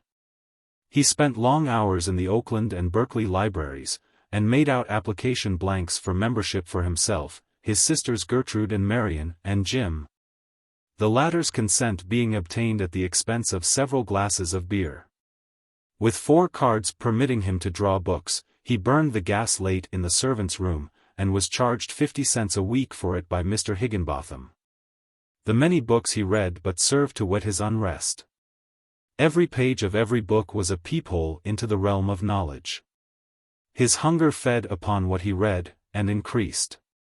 Also, he did not know where to begin, and continually suffered from lack of preparation. The commonest references, that he could see plainly every reader was expected to know, he did not know. And the same was true of the poetry he read, which maddened him with delight. He read more of Swinburne than was contained in the volume Ruth had lent him, and Dolores he understood thoroughly. But surely Ruth did not understand it, he concluded. How could she, living the refined life she did?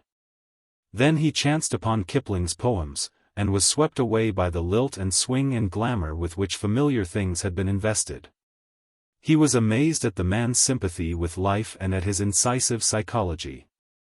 Psychology was a new word in Martin's vocabulary.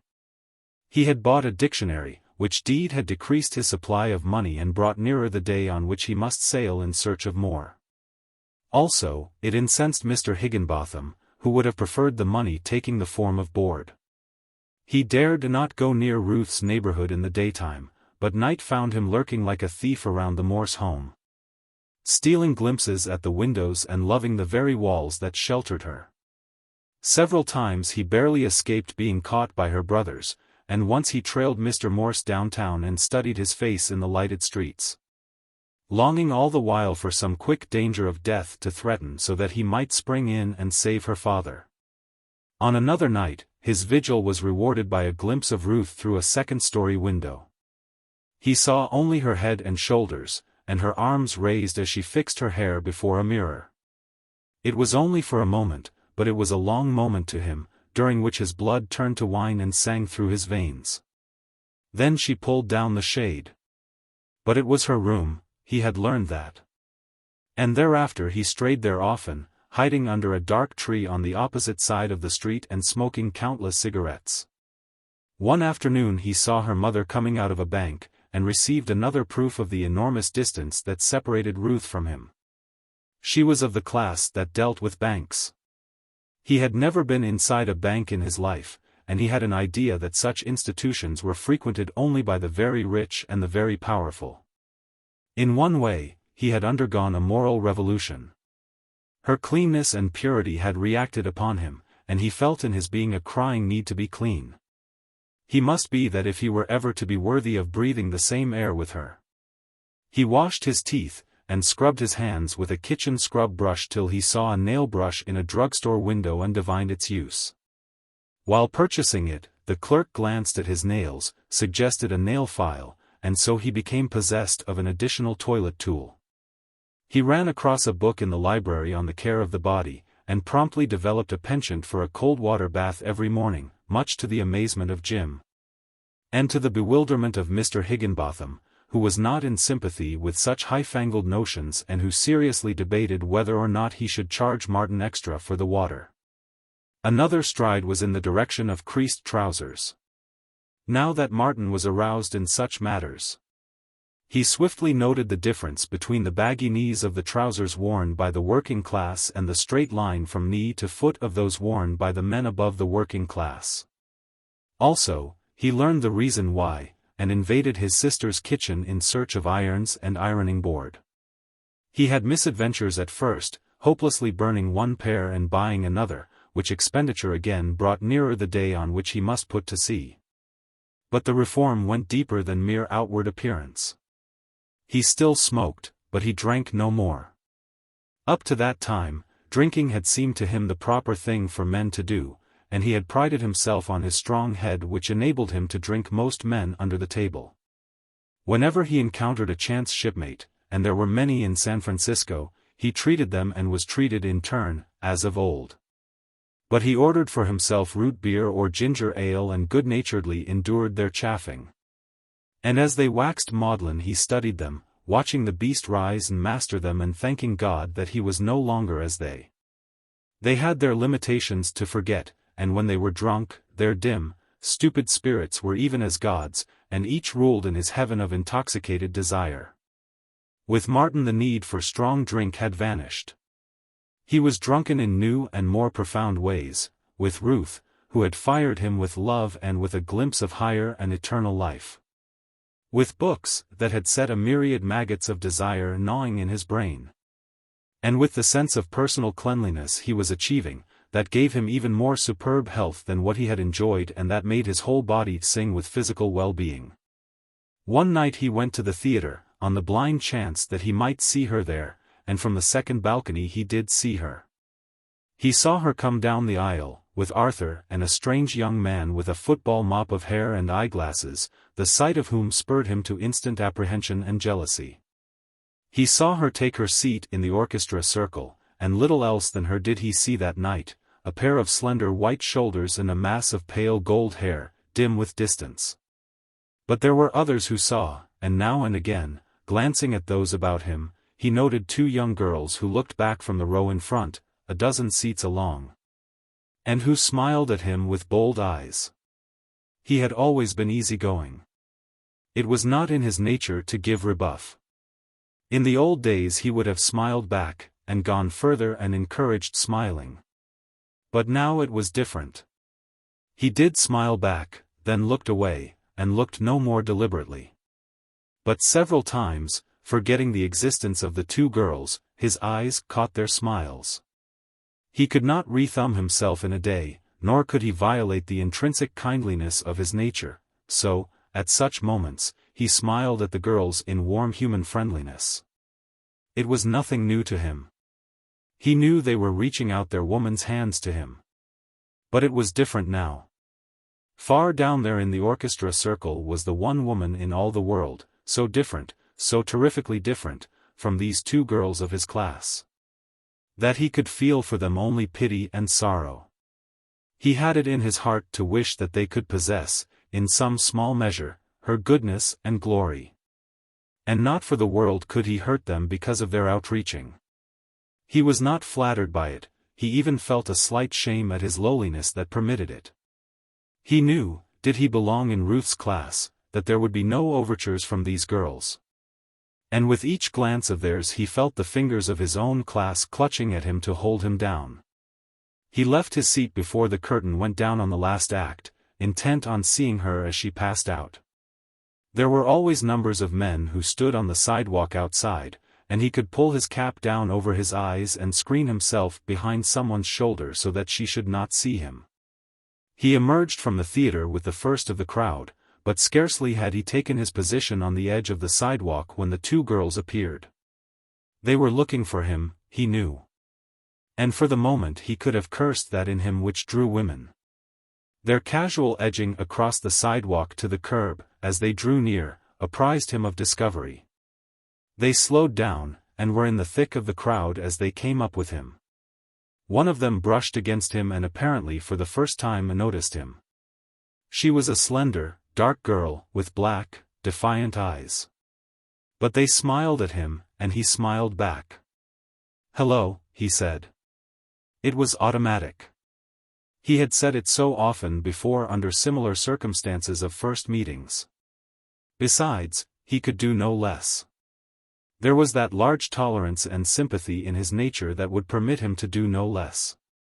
The black-eyed girl smiled gratification and greeting, and showed signs of stopping, while her companion, arm linked in arm, giggled and likewise showed signs of halting. He thought quickly. It would never do for her to come out and see him talking there with them. Quite naturally, as a matter of course, he swung in alongside the dark-eyed one and walked with her. There was no awkwardness on his part, no numb tongue. He was at home here, and he held his own royally in the badinage, bristling with slang and sharpness, that was always the preliminary to getting acquainted in these swift-moving affairs. At the corner where the main stream of people flowed onward, he started to edge out into the cross-street.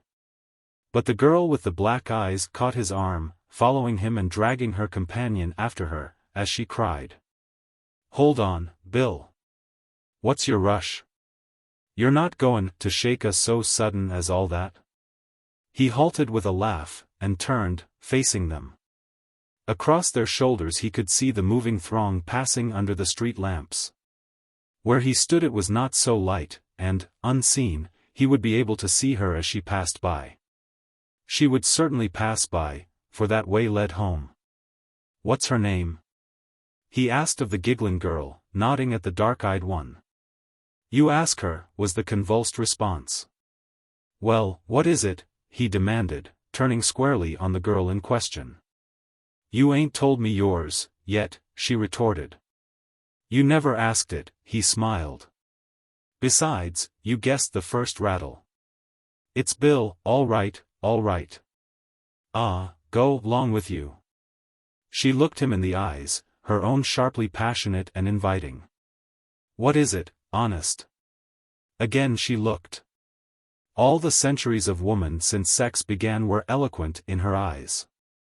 And he measured her in a careless way, and knew, bold now, that she would begin to retreat, coyly and delicately, as he pursued, ever ready to reverse the game should he turn faint-hearted. And, too, he was human, and could feel the draw of her, while his ego could not but appreciate the flattery of her kindness. Oh, he knew it all, and knew them well, from A to Z. Good, as goodness might be measured in their particular class, hard-working for meager wages and scorning the sale of self for easier ways. Nervously desirous for some small pinch of happiness in the desert of existence. And facing a future that was a gamble between the ugliness of unending toil and the black pit of more terrible wretchedness, the way whereto being briefer though better paid. Bill, he answered, nodding his head. Sure, Pete, Bill and no other. No Joshin? She queried. It ain't Bill at all, the other broke in. How do you know? He demanded. You never laid eyes on me before. No need to know you're lyin', was the retort. Straight, Bill, what is it? The first girl asked. Bill'll do, he confessed. She reached out to his arm and shook him playfully. I knew you was lyin', but you look good to me just the same. He captured the hand that invited, and felt on the palm familiar markings and distortions. When do you chuck the cannery? He asked. How'd ya know? And, my, ain't she a mind reader? The girls chorused. And while he exchanged the stupidities of stupid minds with them, before his inner sight towered the bookshelves of the library, filled with the wisdom of the ages. He smiled bitterly at the incongruity of it, and was assailed by doubts. But between inner vision and outward pleasantry he found time to watch the theater crowd streaming by. And then he saw her, under the lights, between her brother and the strange young man with glasses, and his heart seemed to stand still. He had waited long for this moment. He had time to note the light, fluffy something that hid her queenly head, the tasteful lines of her wrapped figure, the gracefulness of her carriage and of the hand that caught up her skirts. And then she was gone and he was left staring at the two girls of the cannery, at their tawdry attempts at prettiness of dress, their tragic efforts to be clean and trim, the cheap cloth, the cheap ribbons, and the cheap rings on the fingers. He felt a tug at his arm, and heard a voice saying, Wake up, Bill. What's the matter with you? What was you sayin'? He asked. Oh, nothin', the dark girl answered, with a toss of her head. I was only remarkin'. What? Well, I was whisperin' it'd be a good idea if you could dig up a gentleman friend, for her, indicating her companion, and then, we could go off and have ice cream soda somewhere, or coffee. Or anything. He was afflicted by a sudden spiritual nausea. The transition from Ruth to this had been too abrupt. Ranged side by side with the bold, defiant eyes of the girl before him, he saw Ruth's clear, luminous eyes, like a saint's, gazing at him out of unplumbed depths of purity. And, somehow, he felt within him a stir of power. He was better than this.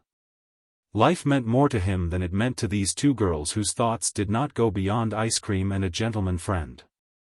He remembered that he had led always a secret life in his thoughts. These thoughts he had tried to share, but never had he found a woman capable of understanding, nor a man. He had tried, at times, but had only puzzled his listeners. And as his thoughts had been beyond them, so, he argued now, he must be beyond them. He felt power move in him, and clenched his fists. If life meant more to him, then it was for him to demand more from life, but he could not demand it from such companionship as this. Those bold black eyes had nothing to offer. He knew the thoughts behind them, of ice cream and of something else. But those saints' eyes alongside, they offered all he knew and more than he could guess. They offered books and painting, beauty and repose, and all the fine elegance of higher existence. Behind those black eyes he knew every thought process. It was like clockwork. He could watch every will go around. Their bid was low pleasure, narrow as the grave, that palled, and the grave was at the end of it. But the bid of the saint's eyes was mystery, and wonder unthinkable, and eternal life. He had caught glimpses of the soul in them, and glimpses of his own soul, too. There's only one thing wrong with the program, he said aloud. I've got a date already. The girl's eyes blazed her disappointment. To sit up with a sick friend, I suppose, she sneered. No, a real, honest date with, he faltered, with a girl. You're not stringing me, she asked earnestly. He looked her in the eyes and answered, it's straight, all right. But why can't we meet some other time? You ain't told me your name yet. And where d'ye live? Lizzie, she replied, softening toward him, her hand pressing his arm, while her body leaned against his. Lizzie Connolly. And I live at 5th and Market. He talked on a few minutes before saying good night. He did not go home immediately, and under the tree where he kept his vigils he looked up at a window and murmured, that date was with you, Ruth. I kept it for you. Chapter 7. A week of heavy reading had passed since the evening he first met Ruth Morse, and still he dared not call. Time and again he nerved himself up to call, but under the doubts that assailed him his determination died away. He did not know the proper time to call, nor was there anyone to tell him, and he was afraid of committing himself to an irretrievable blunder. Having shaken himself free from his old companions and old ways of life, and having no new companions, nothing remained for him but to read. And the long hours he devoted to it would have ruined a dozen pairs of ordinary eyes. But his eyes were strong, and they were backed by a body superbly strong. Furthermore, his mind was fallow. It had lain fallow all his life so far as the abstract thought of the books was concerned, and it was ripe for the sowing. It had never been jaded by study, and it bit hold of the knowledge in the books with sharp teeth that would not let go. It seemed to him, by the end of the week, that he had lived centuries, so far behind were the old life and outlook. But he was baffled by lack of preparation. He attempted to read books that required years of preliminary specialization. One day he would read a book of antiquated philosophy, and the next day one that was ultramodern, so that his head would be whirling with the conflict and contradiction of ideas. It was the same with the economists. On the one shelf at the library he found Karl Marx, Ricardo, Adam Smith, and Mill, and the abstruse formulas of the one gave no clue that the ideas of another were obsolete. He was bewildered, and yet he wanted to know. He had become interested, in a day, in economics, industry, and politics. Passing through the City Hall Park, he had noticed a group of men, in the center of which were half a dozen, with flushed faces and raised voices, earnestly carrying on a discussion. He joined the listeners, and heard a new, alien tongue in the mouths of the philosophers of the people. One was a tramp, another was a labor agitator, a third was a law school student, and the remainder was composed of wordy workingmen. For the first time he heard of socialism, anarchism, and single tax, and learned that there were warring social philosophies. He heard hundreds of technical words that were new to him, belonging to fields of thought that his meager reading had never touched upon. Because of this he could not follow the arguments closely, and he could only guess at and surmise the ideas wrapped up in such strange expressions. Then there was a black-eyed restaurant waiter who was a theosophist, a union baker who was an agnostic, an old man who baffled all of them with the strange philosophy that what is right. And another old man who discoursed interminably about the cosmos and the father atom and the mother atom. Martin Eden's head was in a state of addlement when he went away after several hours, and he hurried to the library to look up the definitions of a dozen unusual words. And when he left the library, he carried under his arm 4 volumes, Madame Blavatsky's Secret Doctrine, Progress and Poverty, The Quintessence of Socialism, and Warfare of Religion and Science. Unfortunately, he began on the Secret Doctrine. Every line bristled with many-syllabled words he did not understand. He sat up in bed, and the dictionary was in front of him more often than the book. He looked up so many new words that when they recurred, he had forgotten their meaning and had to look them up again. He devised the plan of writing the definitions in a notebook, and filled page after page with them. And still he could not understand. He read until 3 in the morning, and his brain was in a turmoil, but not one essential thought in the text had he grasped. He looked up, and it seemed that the room was lifting, heeling, and plunging like a ship upon the sea. Then he hurled the secret doctrine in many curses across the room, turned off the gas, and composed himself to sleep. Nor did he have much better luck with the other 3 books. It was not that his brain was weak or incapable, it could think these thoughts were it not for lack of training in thinking and lack of the thought tools with which to think. He guessed this, and for a while entertained the idea of reading nothing but the dictionary until he had mastered every word in it. Poetry, however, was his solace, and he read much of it, finding his greatest joy in the simpler poets, who were more understandable. He loved beauty, and there he found beauty. Poetry, like music, stirred him profoundly, and, though he did not know it, he was preparing his mind for the heavier work that was to come.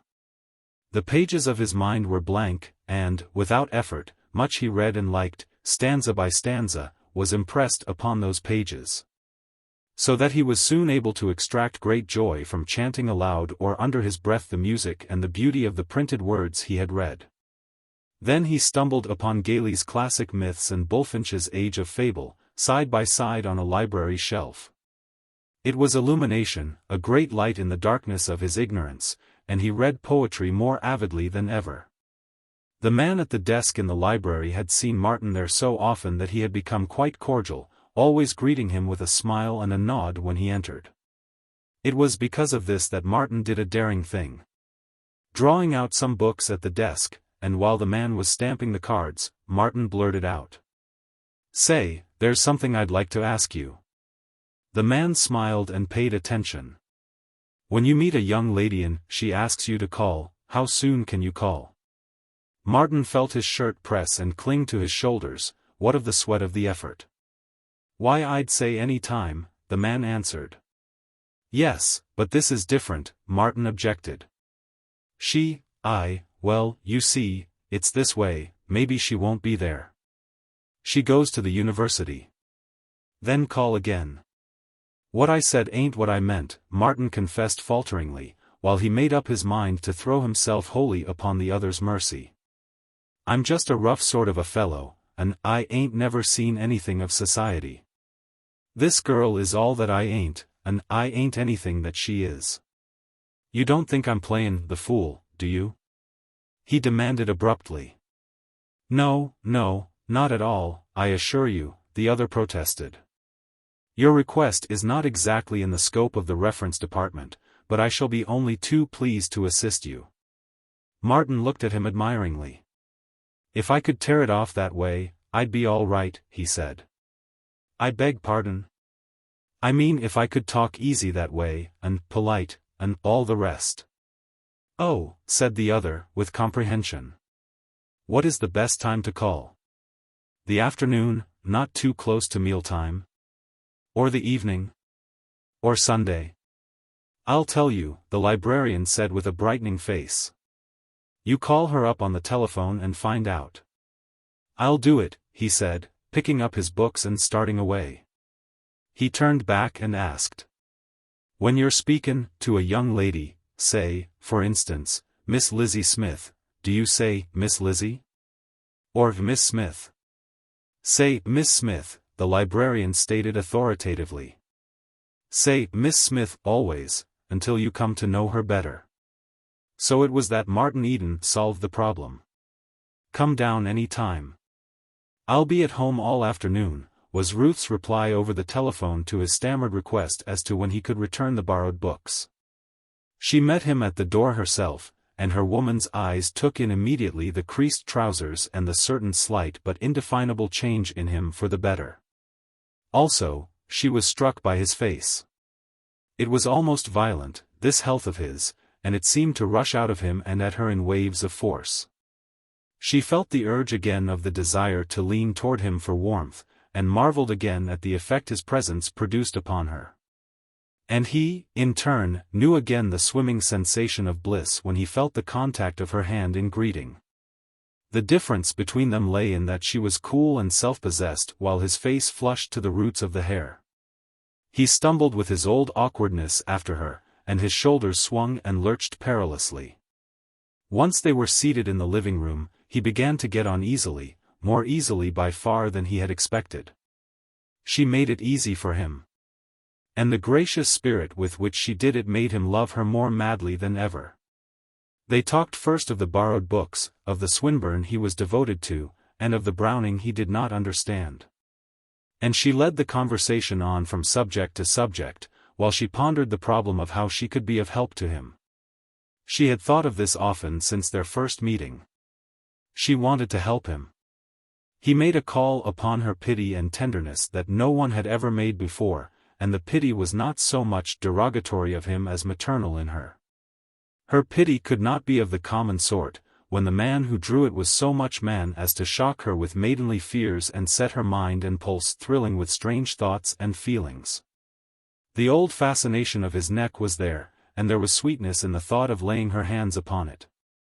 It seemed still a wanton impulse, but she had grown more used to it. She did not dream that in such guise newborn love would epitomize itself. Nor did she dream that the feeling he excited in her was love. She thought she was merely interested in him as an unusual type possessing various potential excellencies, and she even felt philanthropic about it. She did not know she desired him. But with him it was different. He knew that he loved her, and he desired her as he had never before desired anything in his life. He had loved poetry for beauty's sake. But since he met her the gates to the vast field of love poetry had been opened wide. She had given him understanding even more than Bulfinch and Gayley. There was a line that a week before he would not have favored with a second thought, God's own mad lover dying on a kiss, but now it was ever insistent in his mind.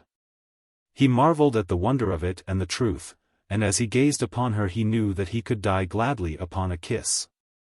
He felt himself God's own mad lover, and no accolade of knighthood could have given him greater pride. And at last he knew the meaning of life and why he had been born. As he gazed at her and listened, his thoughts grew daring. He reviewed all the wild delight of the pressure of her hand in his at the door, and longed for it again. His gaze wandered often toward her lips, and he yearned for them hungrily. But there was nothing gross or earthly about this yearning. It gave him exquisite delight to watch every movement and play of those lips as they enunciated the words she spoke, yet they were not ordinary lips such as all men and women had. Their substance was not mere human clay. They were lips of pure spirit, and his desire for them seemed absolutely different from the desire that had led him to other women's lips. He could kiss her lips, rest his own physical lips upon them, but it would be with the lofty and awful fervor with which one would kiss the robe of God. He was not conscious of this transvaluation of values that had taken place in him, and was unaware that the light that shone in his eyes when he looked at her was quite the same light that shines in all men's eyes when the desire of love is upon them. He did not dream how ardent and masculine his gaze was, nor that the warm flame of it was affecting the alchemy of her spirit. Her penetrative virginity exalted and disguised his own emotions, elevating his thoughts to a star-cool chastity, and he would have been startled to learn that there was that shining out of his eyes. Like warm waves, that flowed through her and kindled a kindred warmth. She was subtly perturbed by it, and more than once, though she knew not why.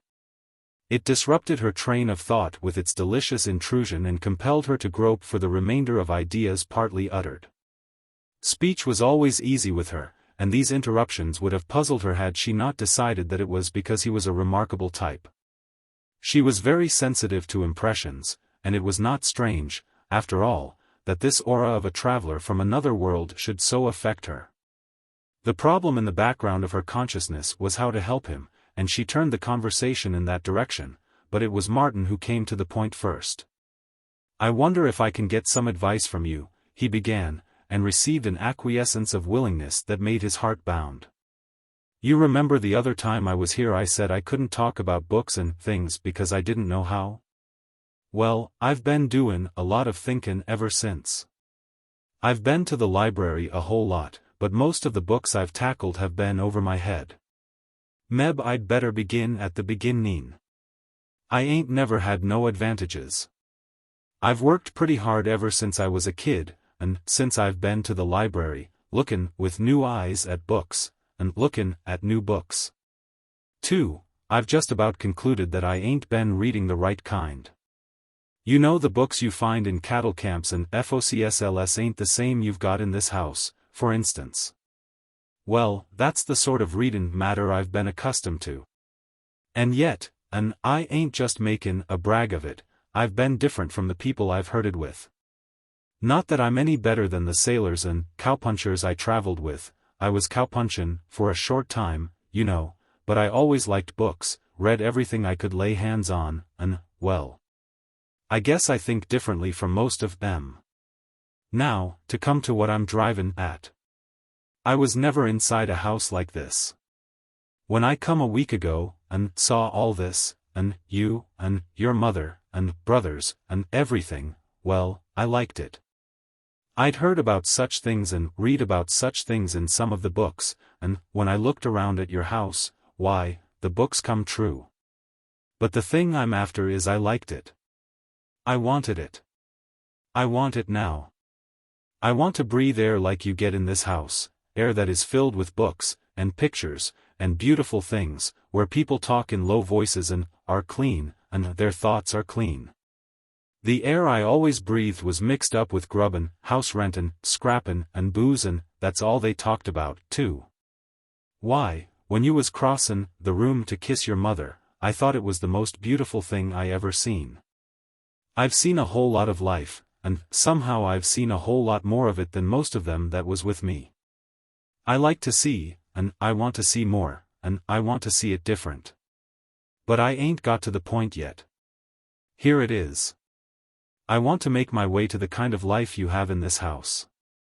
There's more in life than booze, and hard work, and knockin' about. Now, how am I goin' to get it? Where do I take hold and begin? I'm willin' to work my passage, you know, and I can make most men sick when it comes to hard work. Once I get started, I'll work night and day. Meb, you think it's funny, me a-skin you about all this. I know you're the last person in the world I ought to ask, but I don't know anybody else I could ask, unless it's Arthur. Meb, I ought to ask him. If I was. His voice died away. His firmly planned intention had come to a halt on the verge of the horrible probability that he should have asked Arthur and that he had made a fool of himself. Ruth did not speak immediately. She was too absorbed in striving to reconcile the stumbling, uncouth speech and its simplicity of thought with what she saw in his face. She had never looked in eyes that expressed greater power.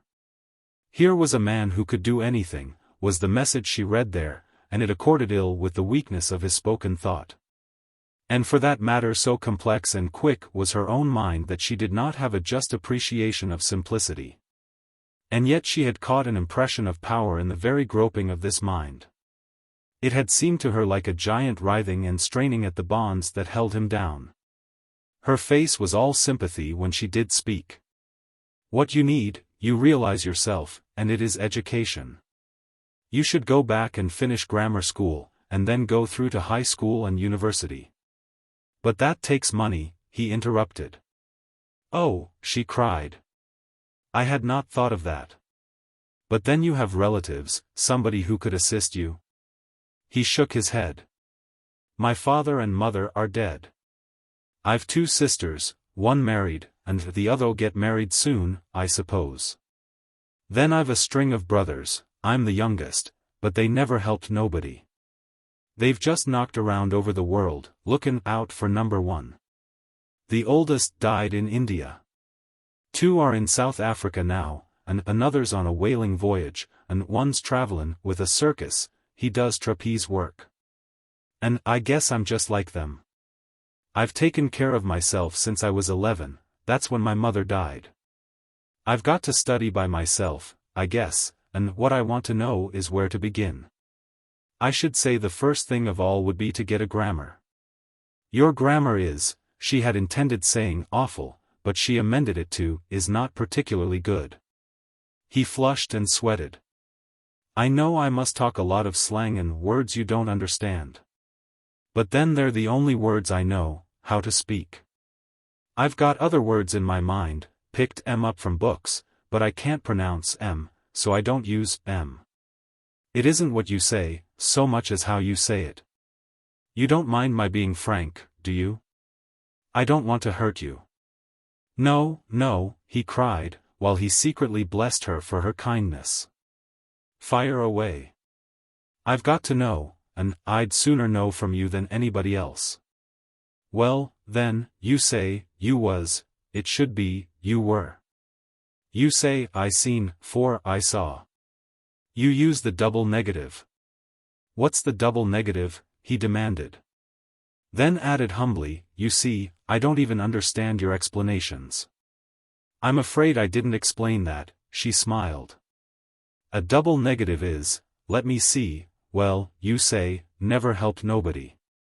Never is a negative. Nobody is another negative. It is a rule that two negatives make a positive. Never helped nobody means that, not helping nobody, they must have helped somebody. That's pretty clear, he said. I never thought of it before. But it don't mean they must have helped somebody, does it? Seems to me that, never helped nobody, just naturally fails to say whether or not they helped somebody. I never thought of it before, and I'll never say it again. She was pleased and surprised with the quickness and surety of his mind. As soon as he had got the clue, he not only understood but corrected her error. You'll find it all in the grammar, she went on. There's something else I noticed in your speech. You say, don't, when you shouldn't. Don't is a contraction and stands for two words. Do you know them? He thought a moment, then answered, do not. She nodded her head, and said, and you use don't when you mean does not. He was puzzled over this, and did not get it so quickly. Give me an illustration, he asked. Well, she puckered her brows and pursed up her mouth as she thought, while he looked on and decided that her expression was most adorable. It don't do to be hasty. Change don't to do not, and it reads, it do not do to be hasty, which is perfectly absurd. He turned it over in his mind and considered. Doesn't it jar on your ear? She suggested. Can't say that it does, he replied judicially. Why didn't you say, can't say that it do? She queried. That sounds wrong, he said slowly. As for the other, I can't make up my mind. I guess my ear ain't had the trainin' yours has. There is no such word as ain't, she said, prettily emphatic. Martin flushed again. And you say, been, for been, she continued. Come, for came, and the way you chop your endings is something dreadful. How do you mean? He leaned forward, feeling that he ought to get down on his knees before so marvelous a mind. How do I chop? You don't complete the endings. And spells, and. You pronounce it, and, dot. Ing spells, ing. Sometimes you pronounce it, ing, and sometimes you leave off the g. And then you slur by dropping initial letters and diphthongs. Tgm spells them. You pronounce it, oh, well, it is not necessary to go over all of them. What you need is the grammar. I'll get one and show you how to begin. As she arose, there shot through his mind something that he had read in the etiquette books, and he stood up awkwardly, worrying as to whether he was doing the right thing. And fearing that she might take it as a sign that he was about to go. By the way, Mr. Eden, she called back, as she was leaving the room. What is booze? You used it several times, you know. Oh, booze, he laughed. It's slang. It means whiskey and beer, anything that will make you drunk. And another thing, she laughed back. Don't use you when you are impersonal. You is very personal, and your use of it just now was not precisely what you meant. I don't just see that.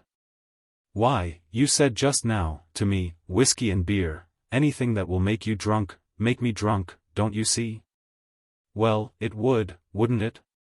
Yes, of course, she smiled.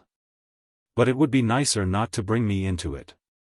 Substitute one for you and see how much better it sounds. When she returned with the grammar, she drew a chair near his. He wondered if he should have helped her with the chair, and sat down beside him. She turned the pages of the grammar, and their heads were inclined toward each other. He could hardly follow her outlining of the work he must do, so amazed was he by her delightful propinquity. But when she began to lay down the importance of conjugation, he forgot all about her. He had never heard of conjugation, and was fascinated by the glimpse he was catching into the tie ribs of language. He leaned closer to the page, and her hair touched his cheek. He had fainted but once in his life, and he thought he was going to faint again. He could scarcely breathe, and his heart was pounding the blood up into his throat and suffocating him. Never had she seemed so accessible as now. For the moment the great gulf that separated them was bridged. But there was no diminution in the loftiness of his feeling for her. She had not descended to him. It was he who had been caught up into the clouds and carried to her. His reverence for her, in that moment, was of the same order as religious awe and fervor. It seemed to him that he had intruded upon the Holy of Holies. And slowly and carefully he moved his head aside from the contact which thrilled him like an electric shock and of which she had not been aware. Chapter 8. Several weeks went by, during which Martin Eden studied his grammar, reviewed the books on etiquette, and read voraciously the books that caught his fancy. Of his own class he saw nothing. The girls of the Lotus Club wondered what had become of him and worried Jim with questions, and some of the fellows who put on the glove at Riley's were glad that Martin came no more. He made another discovery of treasure trove in the library.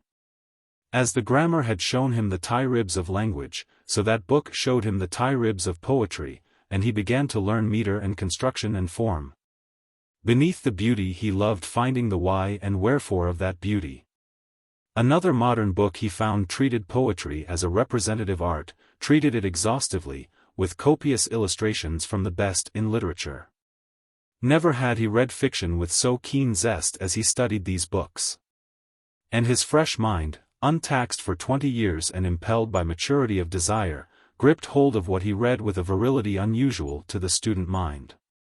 When he looked back now from his vantage ground, the old world he had known, the world of land and sea and ships, of sailormen and harpy women, seemed a very small world. And yet it blended in with this new world and expanded. His mind made for unity, and he was surprised when at first he began to see points of contact between the two worlds. And he was ennobled, as well, by the loftiness of thought and beauty he found in the books. This led him to believe more firmly than ever that up above him, in society like Ruth and her family, all men and women thought these thoughts and lived them. Down below where he lived was the ignoble, and he wanted to purge himself of the ignoble that had soiled all his days, and to rise to that sublimated realm where dwelt the upper classes. All his childhood and youth had been troubled by a vague unrest. He had never known what he wanted, but he had wanted something that he had hunted vainly for until he met Ruth. And now his unrest had become sharp and painful, and he knew at last, clearly and definitely, that it was beauty, and intellect, and love that he must have. During those several weeks he saw Ruth half a dozen times, and each time was an added inspiration. She helped him with his English, corrected his pronunciation, and started him on arithmetic. But their intercourse was not all devoted to elementary study. He had seen too much of life, and his mind was too matured, to be wholly content with fractions, cube root, parsing, and analysis. And there were times when their conversation turned on other themes, the last poetry he had read, the latest poet she had studied. And when she read aloud to him her favorite passages, he ascended to the topmost heaven of delight. Never, in all the women he had heard speak, had he heard a voice like hers.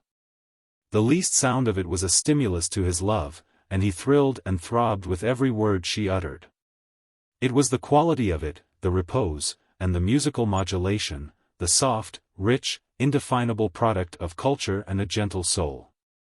As he listened to her, there rang in the ears of his memory the harsh cries of barbarian women and of hags, and, in lesser degrees of harshness, the strident voices of working women and of the girls of his own class.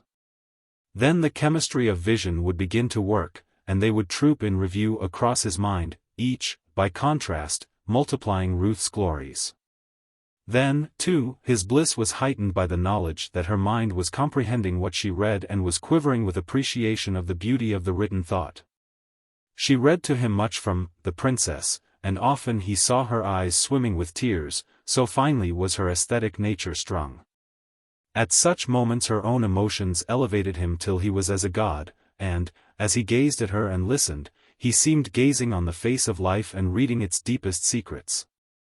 And then, becoming aware of the heights of exquisite sensibility he attained, he decided that this was love and that love was the greatest thing in the world. And in review would pass along the corridors of memory all previous thrills and burnings he had known, the drunkenness of wine, the caresses of women, the rough play and give and take of physical contests, and they seemed trivial and mean compared with this sublime ardor he now enjoyed. The situation was obscured to Ruth. She had never had any experiences of the heart. Her only experiences in such matters were of the books, where the facts of ordinary day were translated by fancy into a fairy realm of unreality.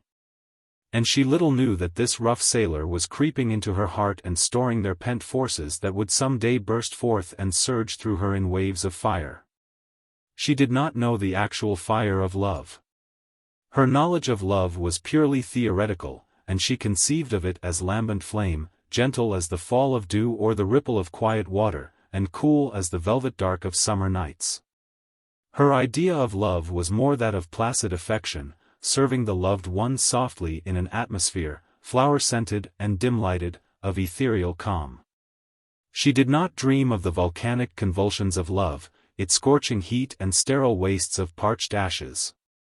She knew neither her own potencies, nor the potencies of the world. And the deeps of life were to her seas of illusion.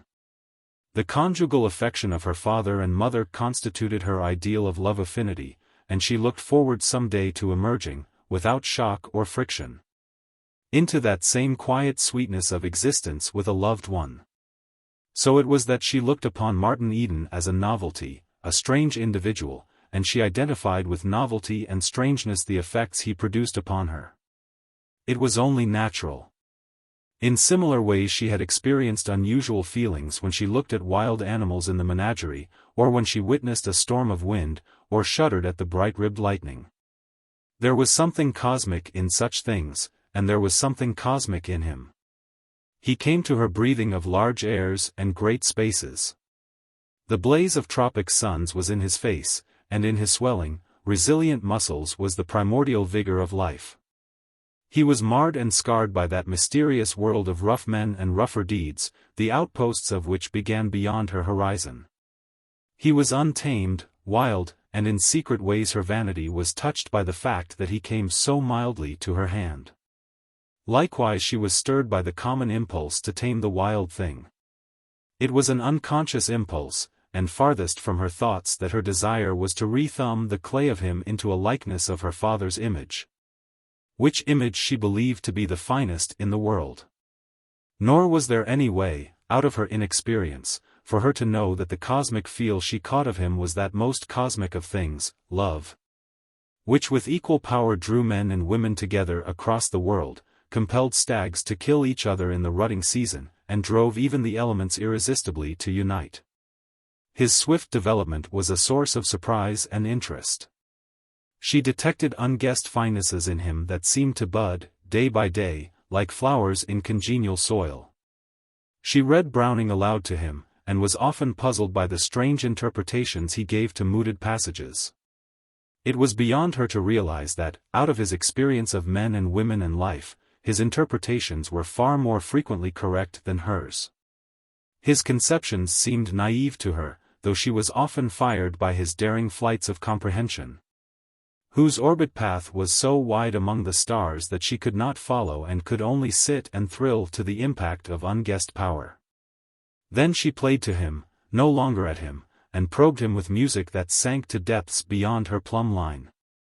His nature opened to music as a flower to the sun, and the transition was quick from his working-class ragtime and jingles to her classical display pieces that she knew nearly by heart.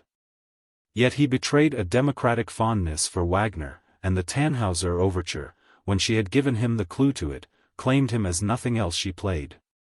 In an immediate way it personified his life. All his past was the Venusberg motif, while her he identified somehow with the Pilgrim's Chorus motif. And from the exalted state this elevated him to, he swept onward and upward into that vast shadow realm of spirit groping, where good and evil war eternally. Sometimes he questioned, and induced in her mind temporary doubts as to the correctness of her own definitions and conceptions of music. But her singing he did not question. It was too holy her, and he sat always amazed at the divine melody of her pure soprano voice. And he could not help but contrast it with the weak pipings and shrill quaverings of factory girls, ill-nourished and untrained. And with the raucous shriekings from gin-cracked throats of the women of the seaport towns. She enjoyed singing and playing to him. In truth, it was the first time she had ever had a human soul to play with, and the plastic clay of him was a delight to mold. For she thought she was molding it, and her intentions were good. Besides, it was pleasant to be with him. He did not repel her. That first repulsion had been really a fear of her undiscovered self, and the fear had gone to sleep. Though she did not know it, she had a feeling in him of proprietary right. Also, he had a tonic effect upon her. She was studying hard at the university, and it seemed to strengthen her to emerge from the dusty books and have the fresh sea breeze of his personality blow upon her. Strength.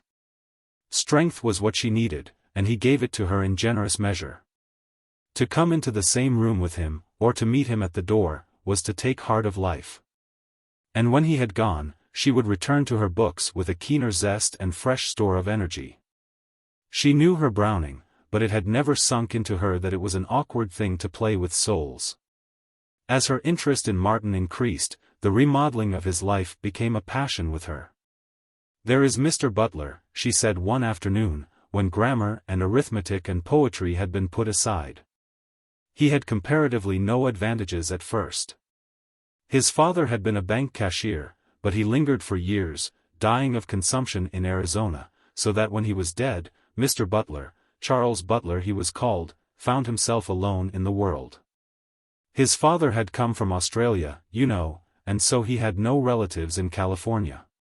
He went to work in a printing office, I have heard him tell of it many times, and he got $3 a week, at first. His income today is at least $30,000 a year. How did he do it? He was honest, and faithful, and industrious, and economical. He denied himself the enjoyments that most boys indulge in. He made it a point to save so much every week, no matter what he had to do without in order to save it. Of course, he was soon earning more than $3 a week, and as his wages increased he saved more and more. He worked in the daytime, and at night he went to night school. He had his eyes fixed always on the future. Later on he went to night high school. When he was only 17, he was earning excellent wages at setting type, but he was ambitious. He wanted a career, not a livelihood, and he was content to make immediate sacrifices for his ultimate gain. He decided upon the law, and he entered father's office as an office boy, think of that. And got only $4 a week. But he had learned how to be economical, and out of that $4 he went on saving money. She paused for breath, and to note how Martin was receiving it. His face was lighted up with interest in the youthful struggles of Mr. Butler, but there was a frown upon his face as well. "I'd say they was pretty hard lines for a young fellow," he remarked. $4 a week. How could he live on it? You can bet he didn't have any frills. "Why, I pay $5 a week for board now, and there's nothin' XXIII about it, you can lay to that." He must have lived like a dog. The food he ate. He cooked for himself, she interrupted, on a little kerosene stove. The food he ate must have been worse than what a sailor gets on the worst feedin' deep-water ships, than which there ain't much that can be possibly worse. But think of him now. She cried enthusiastically. Think of what his income affords him. His early denials are paid for 1,000-fold. Martin looked at her sharply. "There's one thing I'll bet you," he said, and it is that Mr. Butler is nothin' gay-hearted now in his fat days. He fed himself like that for years and years, on a boy's stomach, and I bet his stomach's none too good now for it." Her eyes dropped before his searching gaze. "I'll bet he's got dyspepsia right now," Martin challenged. "Yes, he has," she confessed. "But—" "And I bet," Martin dashed on, "that he's Solomon, serious as an old owl, and doesn't care a rap for a good time, for all his 30,000 a year. And I'll bet he's not particularly joyful at seeing others have a good time. Ain't I right?" She nodded her head in agreement, and hastened to explain. "But he is not that type of man. By nature he is sober and serious. He always was that." "You can bet he was," Martin proclaimed.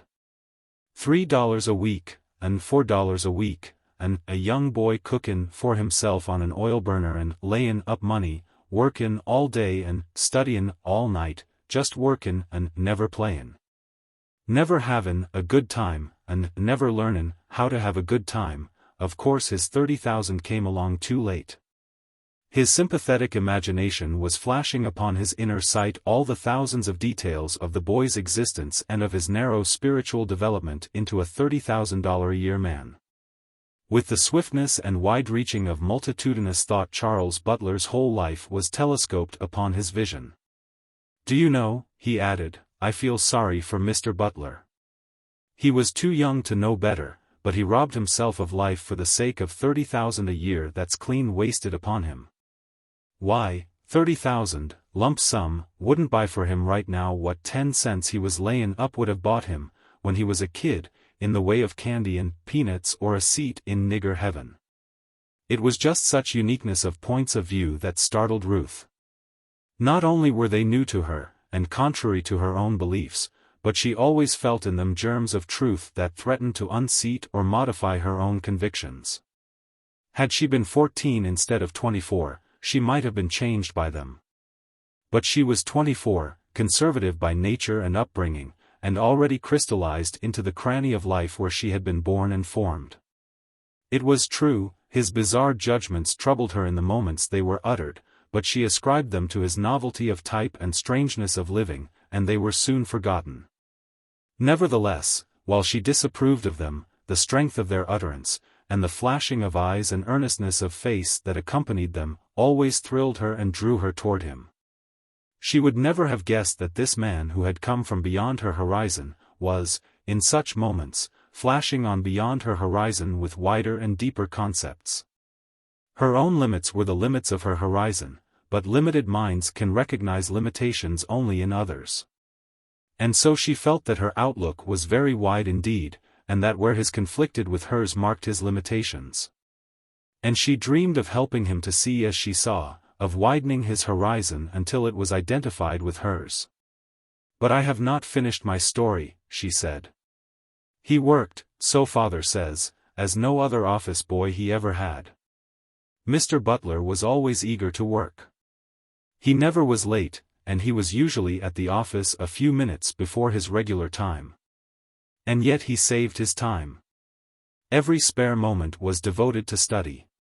He studied bookkeeping and typewriting, and he paid for lessons in shorthand by dictating at night to a court reporter who needed practice. He quickly became a clerk, and he made himself invaluable. Father appreciated him and saw that he was bound to rise. It was on father's suggestion that he went to law college.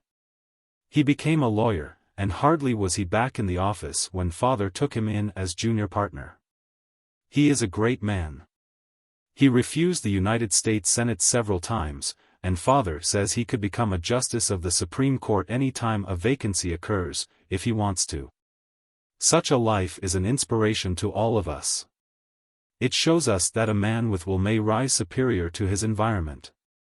He is a great man, Martin said sincerely. But it seemed to him there was something in the recital that jarred upon his sense of beauty and life. He could not find an adequate motive in Mr. Butler's life of pinching and privation. Had he done it for love of a woman, or for attainment of beauty, Martin would have understood. God's own mad lover should do anything for the kiss, but not for $30,000 a year. He was dissatisfied with Mr. Butler's career. There was something paltry about it, after all. $30,000 a year was all right, but dyspepsia and inability to be humanly happy robbed such princely income of all its value. Much of this he strove to express to Ruth, and shocked her and made it clear that more remodeling was necessary. Hers was that common insularity of mind that makes human creatures believe that their color, creed, and politics are best and right, and that other human creatures scattered over the world are less fortunately placed than they. It was the same insularity of mind that made the ancient Jew thank God he was not born a woman, and sent the modern missionary God substituting to the ends of the earth. And it made Ruth desire to shape this man from other crannies of life into the likeness of the men who lived in her particular cranny of life. Chapter 9. Back from sea Martin Eden came, homing for California with a lover's desire. His store of money exhausted, he had shipped before the mast on the treasure-hunting schooner. And the Solomon Islands, after 8 months of failure to find treasure, had witnessed the breaking up of the expedition. The men had been paid off in Australia, and Martin had immediately shipped on a deep-water vessel for San Francisco. Not alone had those 8 months earned him enough money to stay on land for many weeks, but they had enabled him to do a great deal of studying and reading. His was the student's mind, and behind his ability to learn was the indomitability of his nature and his love for Ruth. The grammar he had taken along he went through again and again until his unjaded brain had mastered it. He noticed the bad grammar used by his shipmates, and made a point of mentally correcting and reconstructing their crudities of speech. To his great joy he discovered that his ear was becoming sensitive and that he was developing grammatical nerves. A double negative jarred him like a discord, and often, from lack of practice, it was from his own lips that the jar came. His tongue refused to learn new tricks in a day. After he had been through the grammar repeatedly, he took up the dictionary and added 20 words a day to his vocabulary. He found that this was no light task, and at wheel or lookout he steadily went over and over his lengthening list of pronunciations and definitions, while he invariably memorized himself to sleep. Never did anything, if I were, and those things, were phrases, with many variations, that he repeated under his breath in order to accustom his tongue to the language spoken by Ruth. And ing, with the d and g pronounced emphatically, he went over thousands of times. And to his surprise he noticed that he was beginning to speak cleaner and more correct English than the officers themselves and the gentlemen adventurers in the cabin who had financed the expedition. The captain was a fishy-eyed Norwegian who somehow had fallen into possession of a complete Shakespeare, which he never read. And Martin had washed his clothes for him and in return been permitted access to the precious volumes. For a time, so steeped was he in the plays and in the many favorite passages that impressed themselves almost without effort on his brain, that all the world seemed to shape itself into forms of Elizabethan tragedy or comedy, and his very thoughts were in blank verse. It trained his ear and gave him a fine appreciation for noble English, withal it introduced into his mind much that was archaic and obsolete. The 8 months had been well spent, and, in addition to what he had learned of right speaking and high thinking, he had learned much of himself. Along with his humbleness because he knew so little, there arose a conviction of power. He felt a sharp gradation between himself and his shipmates, and was wise enough to realize that the difference lay in potentiality rather than achievement. What he could do, they could do. But within him he felt a confused ferment working that told him there was more in him than he had done. He was tortured by the exquisite beauty of the world, and wished that Ruth were there to share it with him. He decided that he would describe to her many of the bits of South Sea beauty. The creative spirit in him flamed up at the thought and urged that he recreate this beauty for a wider audience than Ruth. And then, in splendor and glory, came the great idea. He would write. He would be one of the eyes through which the world saw, one of the ears through which it heard, one of the hearts through which it felt. He would write everything, poetry and prose, fiction and description, and plays like Shakespeare. There was career and the way to win to Ruth. The men of literature were the world's giants, and he conceived them to be far finer than the Mr. Butlers who earned $30,000 a year and could be Supreme Court justices if they wanted to. Once the idea had germinated, it mastered him, and the return voyage to San Francisco was like a dream. He was drunken with unguessed power and felt that he could do anything. In the midst of the great and lonely sea he gained perspective. Clearly, and for the first time, he saw Ruth and her world. It was all visualized in his mind as a concrete thing which he could take up in his two hands and turn around and about and examine. There was much that was dim and nebulous in that world, but he saw it as a whole and not in detail, and he saw, also, the way to master it. To write. The thought was fire in him. He would begin as soon as he got back. The first thing he would do would be to describe the voyage of the treasure hunters. He would sell it to some San Francisco newspaper.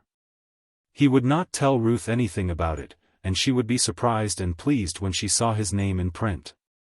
While he wrote, he could go on studying. There were 24 hours in each day. He was invincible.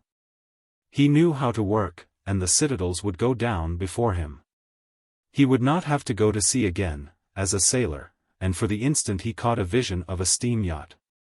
There were other writers who possessed steam yachts. Of course, he cautioned himself, it would be slow succeeding at first, and for a time he would be content to earn enough money by his writing to enable him to go on studying. And then, after some time, a very indeterminate time, when he had learned and prepared himself, he would write the great things and his name would be on all men's lips. But greater than that, infinitely greater and greatest of all, he would have proved himself worthy of Ruth. Fame was all very well, but it was for Ruth that his splendid dream arose. He was not a fame-monger, but merely one of God's mad lovers. Arrived in Oakland, with his snug payday in his pocket, he took up his old room at Bernard Higginbotham's and set to work. He did not even let Ruth know he was back. He would go and see her when he finished the article on the treasure hunters. It was not so difficult to abstain from seeing her, because of the violent heat of creative fever that burned in him. Besides, the very article he was writing would bring her nearer to him. He did not know how long an article he should write, but he counted the words in a double-page article in the Sunday supplement of the San Francisco Examiner, and guided himself by that. 3 days, at white heat, completed his narrative. But when he had copied it carefully, in a large scrawl that was easy to read, he learned from a rhetoric he picked up in the library that there were such things as paragraphs and quotation marks. He had never thought of such things before. And he promptly set to work writing the article over, referring continually to the pages of the rhetoric and learning more in a day about composition than the average schoolboy in a year. When he had copied the article a second time and rolled it up carefully, he read in a newspaper an item on hints to beginners. And discovered the iron law that manuscripts should never be rolled and that they should be written on one side of the paper. He had violated the law on both counts. Also, he learned from the item that first-class papers paid a minimum of $10 a column. So, while he copied the manuscript a third time, he consoled himself by multiplying 10 columns by $10. The product was always the same, $100, and he decided that that was better than seafaring. If it hadn't been for his blunders, he would have finished the article in 3 days. $100 in 3 days. It would have taken him 3 months and longer on the sea to earn a similar amount. A man was a fool to go to sea when he could write, he concluded, though the money in itself meant nothing to him.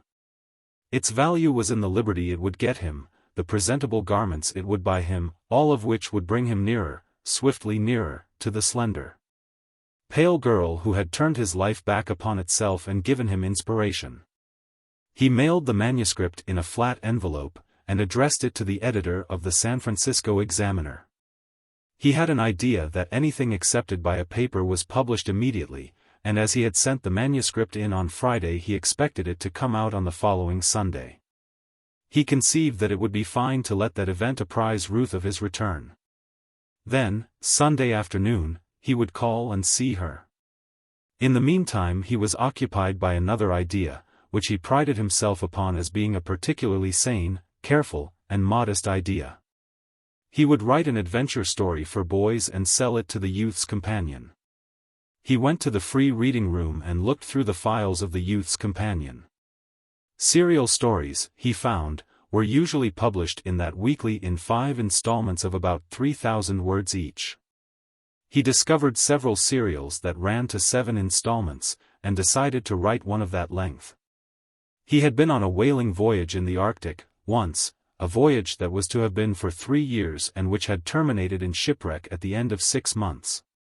While his imagination was fanciful, even fantastic at times, he had a basic love of reality that compelled him to write about the things he knew.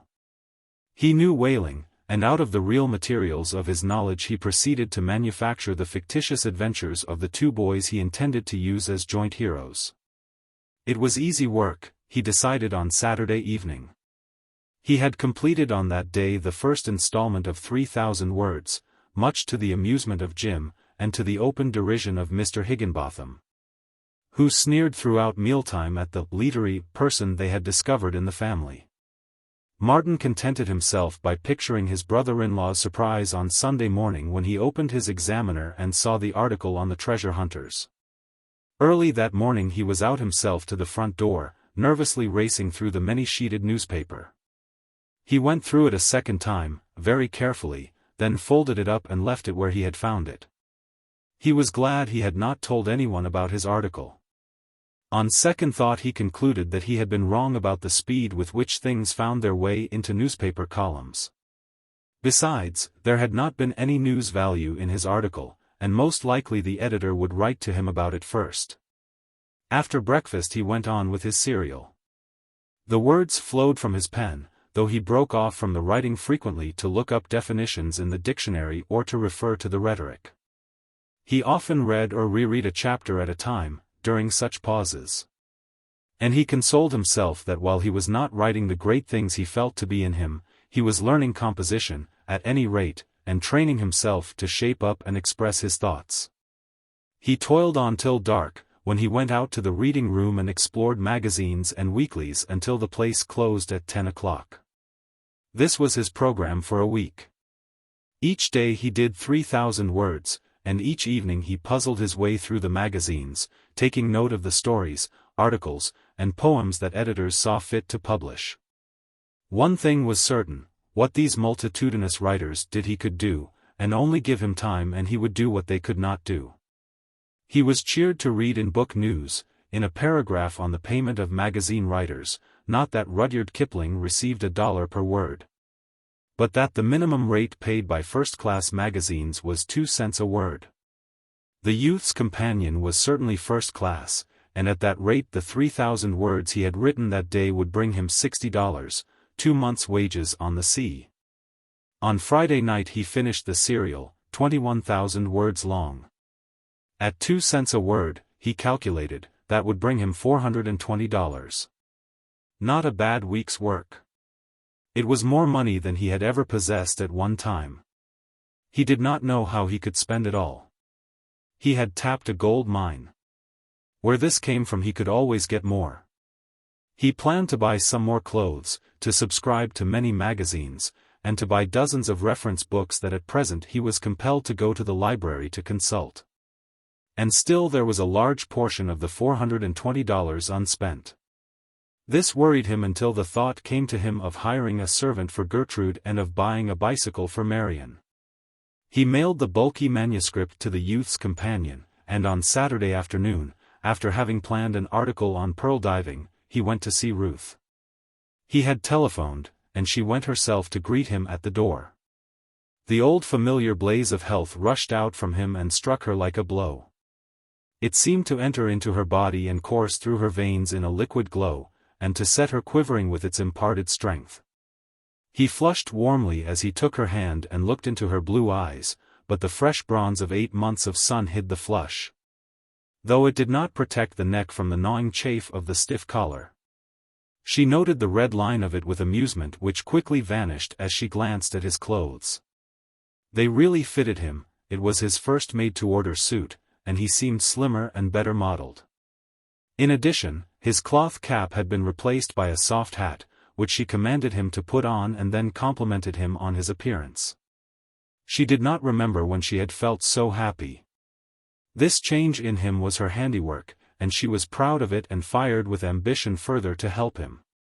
But the most radical change of all, and the one that pleased her most, was the change in his speech. Not only did he speak more correctly, but he spoke more easily, and there were many new words in his vocabulary. When he grew excited or enthusiastic, however, he dropped back into the old slurring and the dropping of final consonants. Also, there was an awkward hesitancy, at times, as he essayed the new words he had learned. On the other hand, along with his ease of expression, he displayed a lightness and facetiousness of thought that delighted her.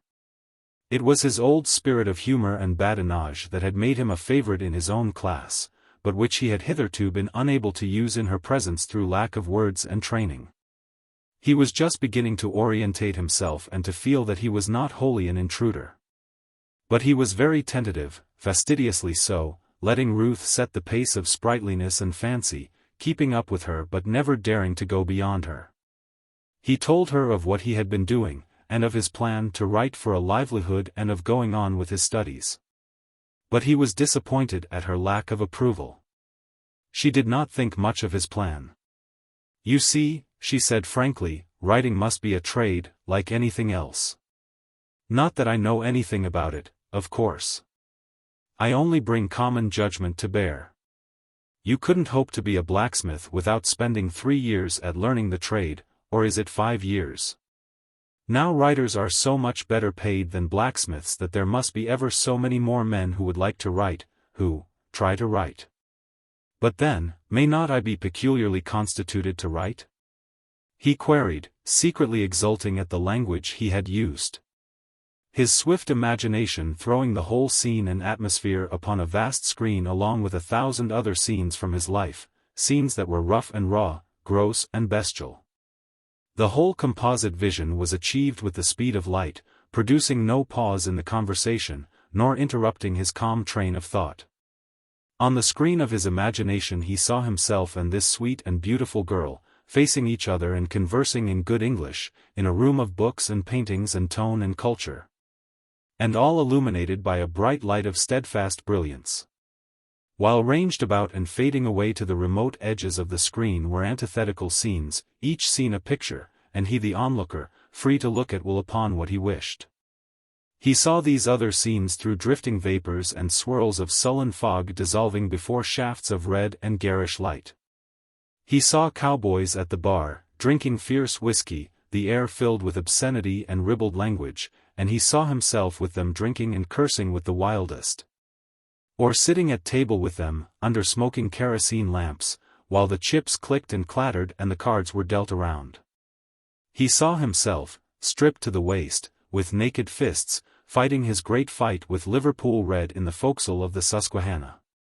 And he saw the bloody deck of the John Rogers, that grey morning of attempted mutiny, the mate kicking in death throes on the main hatch, the revolver in the old man's hand spitting fire and smoke. The men with passion-wrenched faces, of brutes screaming vile blasphemies and falling about him, and then he returned to the central scene, calm and clean in the steadfast light, where Ruth sat and talked with him amid books and paintings. And he saw the grand piano upon which she would later play to him, and he heard the echoes of his own selected and correct words, "But then, may I not be peculiarly constituted to write?" But no matter how peculiarly constituted a man may be for blacksmithing, she was laughing, "I never heard of one becoming a blacksmith without first serving his apprenticeship." "What would you advise?" he asked. "And don't forget that I feel in me this capacity to write. I can't explain it, I just know that it is in me." "You must get a thorough education," was the answer, "whether or not you ultimately become a writer. This education is indispensable for whatever career you select, and it must not be slipshod or sketchy. You should go to high school." "Yes," he began. But she interrupted with an afterthought. "Of course, you could go on with your writing, too." "I would have to," he said grimly. "Why?" She looked at him, prettily puzzled, for she did not quite like the persistence with which he clung to his notion. Because, without writing there wouldn't be any high school. I must live and buy books and clothes, you know. I'd forgotten that, she laughed. Why weren't you born with an income? I'd rather have good health and imagination, he answered. I can make good on the income, but the other things have to be made good for, he almost said, then amended his sentence to, have to be made good for one. Don't say, make good, she cried, sweetly petulant. It's slang, and it's horrid. He flushed, and stammered, that's right, and I only wish you'd correct me every time. I'd like to, she said haltingly. You have so much in you that is good that I want to see you perfect. He was clay in her hands immediately, as passionately desirous of being molded by her as she was desirous of shaping him into the image of her ideal of man. And when she pointed out the opportuneness of the time, that the entrance examinations to high school began on the following Monday, he promptly volunteered that he would take them. Then she played and sang to him, while he gazed with hungry yearning at her. Drinking in her loveliness and marveling that there should not be 100 suitors listening there and longing for her as he listened and longed. Chapter 10. He stopped to dinner that evening, and, much to Ruth's satisfaction, made a favorable impression on her father. They talked about the sea as a career, a subject which Martin had at his finger ends, and Mr. Morse remarked afterward that he seemed a very clear-headed young man. In his avoidance of slang and his search after right words, Martin was compelled to talk slowly, which enabled him to find the best thoughts that were in him. He was more at ease than that first night at dinner, nearly a year before, and his shyness and modesty even commended him to Mrs. Morse, who was pleased at his manifest improvement. He is the first man that ever drew passing notice from Ruth, she told her husband. She has been so singularly backward where men are concerned that I have been worried greatly. Mr. Morse looked at his wife curiously. You mean to use this young sailor to wake her up? He questioned. I mean that she is not to die an old maid if I can help it, was the answer. If this young Eden can arouse her interest in mankind in general, it will be a good thing. A very good thing, he commented. But suppose, and we must suppose, sometimes, my dear, suppose he arouses her interest too particularly in him? Impossible, Mrs. Morse laughed. She is 3 years older than he, and, besides, it is impossible. Nothing will ever come of it. Trust that to me. And so Martin's role was arranged for him, while he, led on by Arthur and Norman, was meditating an extravagance. They were going out for a ride into the hills Sunday morning on their wheels, which did not interest Martin until he learned that Ruth, too, rode a wheel and was going along. He did not ride, nor own a wheel, but if Ruth rode, it was up to him to begin, was his decision. And when he said good night, he stopped in at a cyclery on his way home and spent $40 for a wheel. It was more than a month's hard-earned wages, and it reduced his stock of money amazingly. But when he added the $100 he was to receive from the examiner to the $420 that was the least the youth's companion could pay him, he felt that he had reduced the perplexity the unwanted amount of money had caused him. Nor did he mind, in the course of learning to ride the wheel home, the fact that he ruined his suit of clothes. He caught the tailor by telephone that night from Mr. Higginbotham's store and ordered another suit. Then he carried the wheel up the narrow stairway that clung like a fire escape to the rear wall of the building, and when he had moved his bed out from the wall, found there was just space enough in the small room for himself and the wheel. Sunday he had intended to devote to studying for the high school examination, but the pearl diving article lured him away. And he spent the day in the white-hot fever of recreating the beauty and romance that burned in him. The fact that the examiner of that morning had failed to publish his treasure-hunting article did not dash his spirits. He was at too great a height for that, and having been deaf to a twice-repeated summons, he went without the heavy Sunday dinner with which Mr. Higginbotham invariably graced his table. To Mr. Higginbotham such a dinner was advertisement of his worldly achievement and prosperity. And he honored it by delivering platitudinous sermonettes upon American institutions and the opportunity said institutions gave to any hard-working man to rise, the rise, in his case. which he pointed out unfailingly, being from a grocer's clerk to the ownership of Higginbotham's cash store. Martin Eden looked with a sigh at his unfinished pearl diving on Monday morning, and took the car down to Oakland to the high school. And when, days later, he applied for the results of his examinations, he learned that he had failed in everything save grammar. "Your grammar is excellent," Professor Hilton informed him, staring at him through heavy spectacles. "But you know nothing, positively nothing, in the other branches, and your United States history is abominable, there is no other word for it, abominable. I should advise you." Professor Hilton paused and glared at him, unsympathetic and unimaginative as one of his own test tubes. He was professor of physics in the high school, possessor of a large family, a meager salary, and a select fund of parrot-learned knowledge. "Yes, sir," Martin said humbly, wishing somehow that the man at the desk in the library was in Professor Hilton's place just then. "And I should advise you to go back to the grammar school for at least 2 years. Good day." Martin was not deeply affected by his failure, though he was surprised at Ruth's shocked expression when he told her Professor Hilton's advice. Her disappointment was so evident that he was sorry he had failed, but chiefly so for her sake. "You see, I was right," she said. "You know far more than any of the students entering high school, and yet you can't pass the examinations. It is because what education you have is fragmentary, sketchy. You need the discipline of study, such as only skilled teachers can give you. You must be thoroughly grounded. Professor Hilton is right, and if I were you, I'd go to night school. A year and a half of it might enable you to catch up that additional 6 months. Besides, that would leave you your days in which to write, or, if you could not make your living by your pen, you would have your days in which to work in some position. But if my days are taken up with work and my nights with school, when am I going to see you?" was Martin's first thought, though he refrained from uttering it.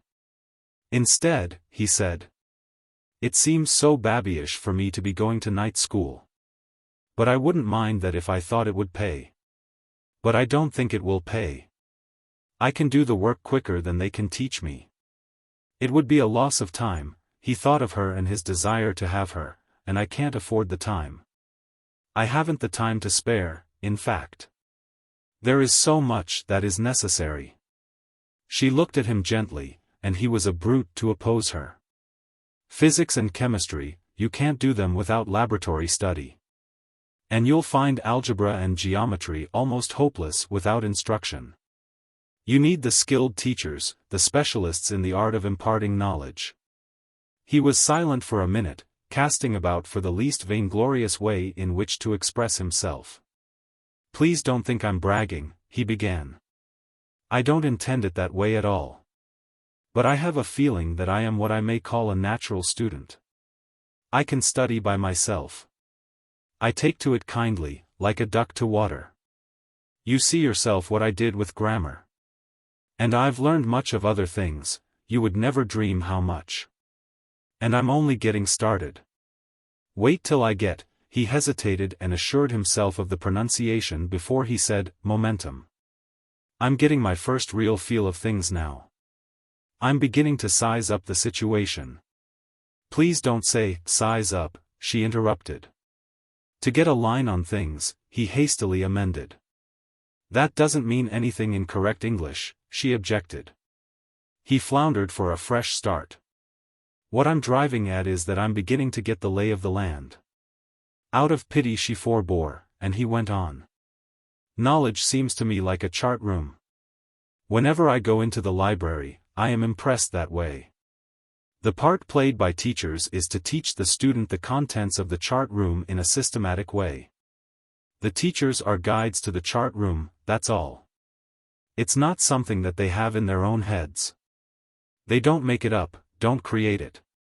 It's all in the chart room and they know their way about in it, and it's their business to show the place to strangers who might else get lost. Now I don't get lost easily. I have the bump of location. I usually know where I'm at. What's wrong now?" "Don't say, where I'm at." "That's right," he said gratefully, "where I am. But where am I at, I mean, where am I?" Oh, yes, in the chart room. Well, some people. Persons, she corrected. Some persons need guides, most persons do, but I think I can get along without them. I've spent a lot of time in the chart room now, and I'm on the edge of knowing my way about, what charts I want to refer to, what coasts I want to explore.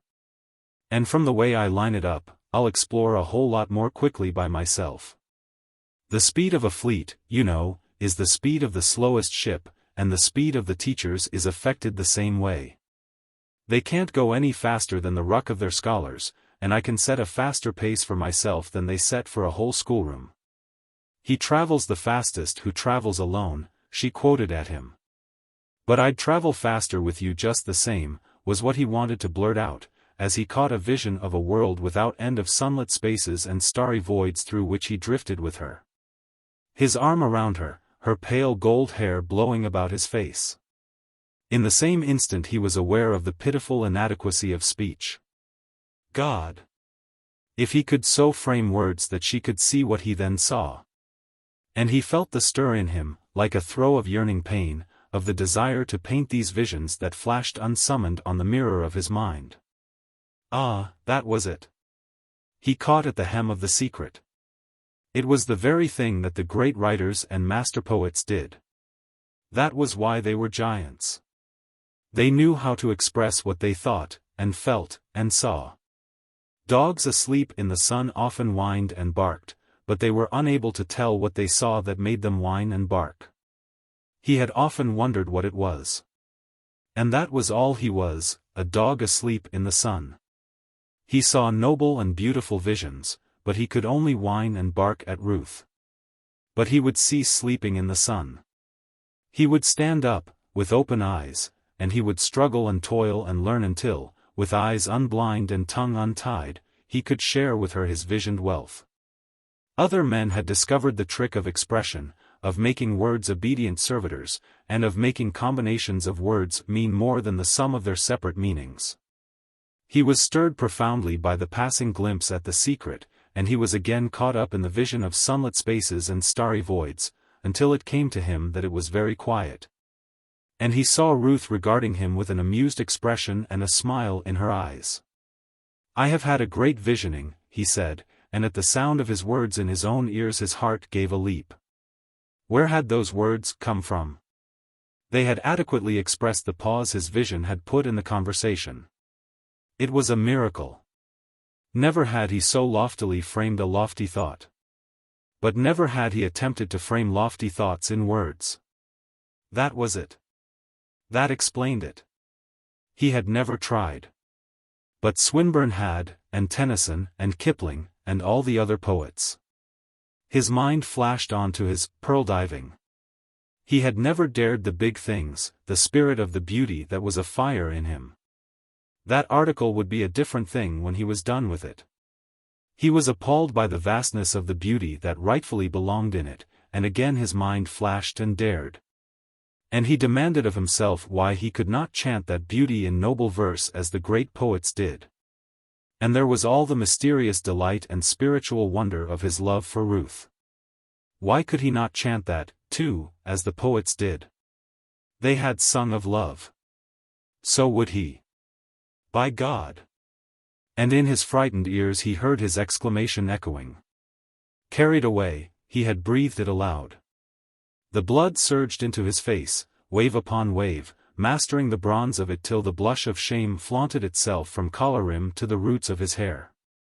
I beg your pardon," he stammered. "I was thinking." "It sounded as if you were praying," she said bravely, but she felt herself inside to be withering and shrinking. It was the first time she had heard an oath from the lips of a man she knew, and she was shocked, not merely as a matter of principle and training, but shocked in spirit by this rough blast of life in the garden of her sheltered maidenhood. But she forgave, and with surprise at the ease of her forgiveness. Somehow it was not so difficult to forgive him anything. He had not had a chance to be as other men, and he was trying so hard, and succeeding, too. It never entered her head that there could be any other reason for her being kindly disposed toward him. She was tenderly disposed toward him, but she did not know it. She had no way of knowing it. The placid poise of 24 years without a single love affair did not fit her with a keen perception of her own feelings. And she who had never warmed to actual love was unaware that she was warming now. Chapter 11. Martin went back to his pearl-diving article, which would have been finished sooner if it had not been broken in upon so frequently by his attempts to write poetry. His poems were love poems, inspired by Ruth, but they were never completed. Not in a day could he learn to chant in noble verse. Rhyme and meter and structure were serious enough in themselves, but there was, over and beyond them, an intangible and evasive something that he caught in all great poetry, but which he could not catch and imprison in his own. It was the elusive spirit of poetry itself that he sensed and sought after but could not capture. It seemed a glow to him, a warm and trailing vapor, ever beyond his reaching. Though sometimes he was rewarded by catching at shreds of it and weaving them into phrases that echoed in his brain with haunting notes or drifted across his vision in misty wafture of unseen beauty. It was baffling. He ached with desire to express and could but gibber prosaically as everybody gibbered. He read his fragments aloud. The meter marched along on perfect feet, and the rhyme pounded a longer and equally faultless rhythm, but the glow and high exaltation that he felt within were lacking. He could not understand, and time and again, in despair, defeated and depressed, he returned to his article. Prose was certainly an easier medium. Following the pearl diving, he wrote an article on the sea as a career, another on turtle catching, and a third on the northeast trades. Then he tried, as an experiment, a short story, and before he broke his stride he had finished 6 short stories and dispatched them to various magazines. He wrote prolifically, intensely, from morning till night, and late at night, except when he broke off to go to the reading room, draw books from the library, or to call on Ruth. He was profoundly happy. Life was pitched high. He was in a fever that never broke. The joy of creation that is supposed to belong to the gods was his. All the life about him, the odors of stale vegetables and soapsuds, the slatternly form of his sister, and the jeering face of Mr. Higginbotham, was a dream. The real world was in his mind, and the stories he wrote were so many pieces of reality out of his mind. The days were too short. There was so much he wanted to study. He cut his sleep down to 5 hours and found that he could get along upon it. He tried 4 hours and a half, and regretfully came back to 5. He could joyfully have spent all his waking hours upon any one of his pursuits. It was with regret that he ceased from writing to study, that he ceased from study to go to the library. That he tore himself away from that chart room of knowledge or from the magazines in the reading room that were filled with the secrets of writers who succeeded in selling their wares. It was like severing heartstrings, when he was with Ruth, to stand up and go, and he scorched through the dark streets so as to get home to his books at the least possible expense of time. And hardest of all was it to shut up the algebra or physics, put notebook and pencil aside, and close his tired eyes in sleep. He hated the thought of ceasing to live, even for so short a time, and his sole consolation was that the alarm clock was set 5 hours ahead. He would lose only 5 hours anyway, and then the jangling bell would jerk him out of unconsciousness and he would have before him another glorious day of 19 hours. In the meantime the weeks were passing, his money was ebbing low, and there was no money coming in. A month after he had mailed it, the adventure serial for boys was returned to him by the youth's companion. The rejection slip was so tactfully worded that he felt kindly toward the editor. But he did not feel so kindly toward the editor of the San Francisco Examiner. After waiting 2 whole weeks, Martin had written to him. A week later he wrote again. At the end of the month, he went over to San Francisco and personally called upon the editor. But he did not meet that exalted personage, thanks to a Cerberus of an office boy, of tender years and red hair, who guarded the portals. At the end of the 5th week the manuscript came back to him, by mail, without comment. There was no rejection slip, no explanation, nothing. In the same way his other articles were tied up with the other leading San Francisco papers. When he recovered them, he sent them to the magazines in the East, from which they were returned more promptly, accompanied always by the printed rejection slips. The short stories were returned in similar fashion. He read them over and over, and liked them so much that he could not puzzle out the cause of their rejection, until, one day, he read in a newspaper that manuscripts should always be typewritten. That explained it. Of course, editors were so busy that they could not afford the time and strain of reading handwriting.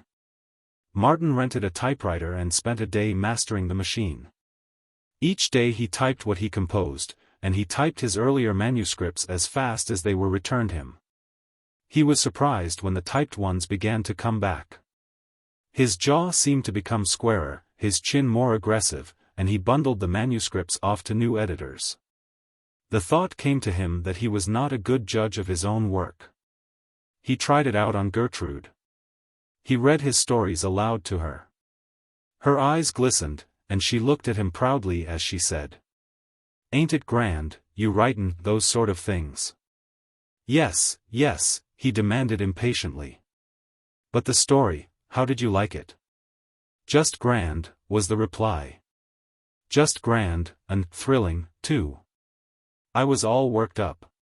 He could see that her mind was not clear. The perplexity was strong in her good-natured face. So he waited. "But, say, Mart," after a long pause, "how did it end? Did that young man who spoke so highfalutin get her?" And, after he had explained the end, which he thought he had made artistically obvious, she would say, "That's what I wanted to know. Why didn't you write that way in the story?" One thing he learned, after he had read her a number of stories, namely, that she liked happy endings. "That story was perfectly grand," she announced, straightening up from the washtub with a tired sigh and wiping the sweat from her forehead with a red, steamy hand, "but it makes me sad. I want to cry. There is too many sad things in the world anyway. It makes me happy to think about happy things." Now if he'd married her, and, "You don't mind, Mart?" she queried apprehensively. "I just happen to feel that way, because I'm tired, I guess." But the story was grand just the same, perfectly grand. "Where are you goin' to sell it?" "That's a horse of another color," he laughed. "But if you did sell it, what do you think you'd get for it?" "Oh, $100. That would be the least, the way prices go." "My! I do hope you'll sell it. Easy money, eh?" Then he added proudly, "I wrote it in 2 days. That's $50 a day." He longed to read his stories to Ruth, but did not dare. He would wait till some were published, he decided, then she would understand what he had been working for. In the meantime he toiled on. Never had the spirit of adventure lured him more strongly than on this amazing exploration of the realm of mind. He bought the textbooks on physics and chemistry, and, along with his algebra, worked out problems and demonstrations. He took the laboratory proofs on faith, and his intense power of vision enabled him to see the reactions of chemicals more understandingly than the average student saw them in the laboratory. Martin wandered on through the heavy pages, overwhelmed by the clues he was getting to the nature of things. He had accepted the world as the world, but now he was comprehending the organization of it, the play and interplay of force and matter. Spontaneous explanations of old matters were continually arising in his mind. Levers and purchases fascinated him, and his mind roved backward to handspikes and blocks and tackles at sea. The theory of navigation, which enabled the ships to travel unerringly their courses over the pathless ocean, was made clear to him. The mysteries of storm, and rain, and tide were revealed, and the reason for the existence of trade winds made him wonder whether he had written his article on the Northeast trade too soon. At any rate he knew he could write it better now. One afternoon he went out with Arthur to the University of California, and, with bated breath and a feeling of religious awe, went through the laboratories, saw demonstrations, and listened to a physics professor lecturing to his classes. But he did not neglect his writing. A stream of short stories flowed from his pen. And he branched out into the easier forms of verse, the kind he saw printed in the magazines, though he lost his head and wasted 2 weeks on a tragedy in blank verse, the swift rejection of which, by half a dozen magazines, dumbfounded him. Then he discovered Henley and wrote a series of sea poems on the model of hospital sketches. They were simple poems, of light and color, and romance and adventure. Sea lyrics, he called them, and he judged them to be the best work he had yet done.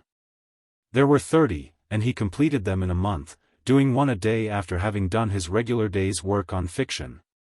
Which day's work was the equivalent to a week's work of the average successful writer. The toil meant nothing to him. It was not toil.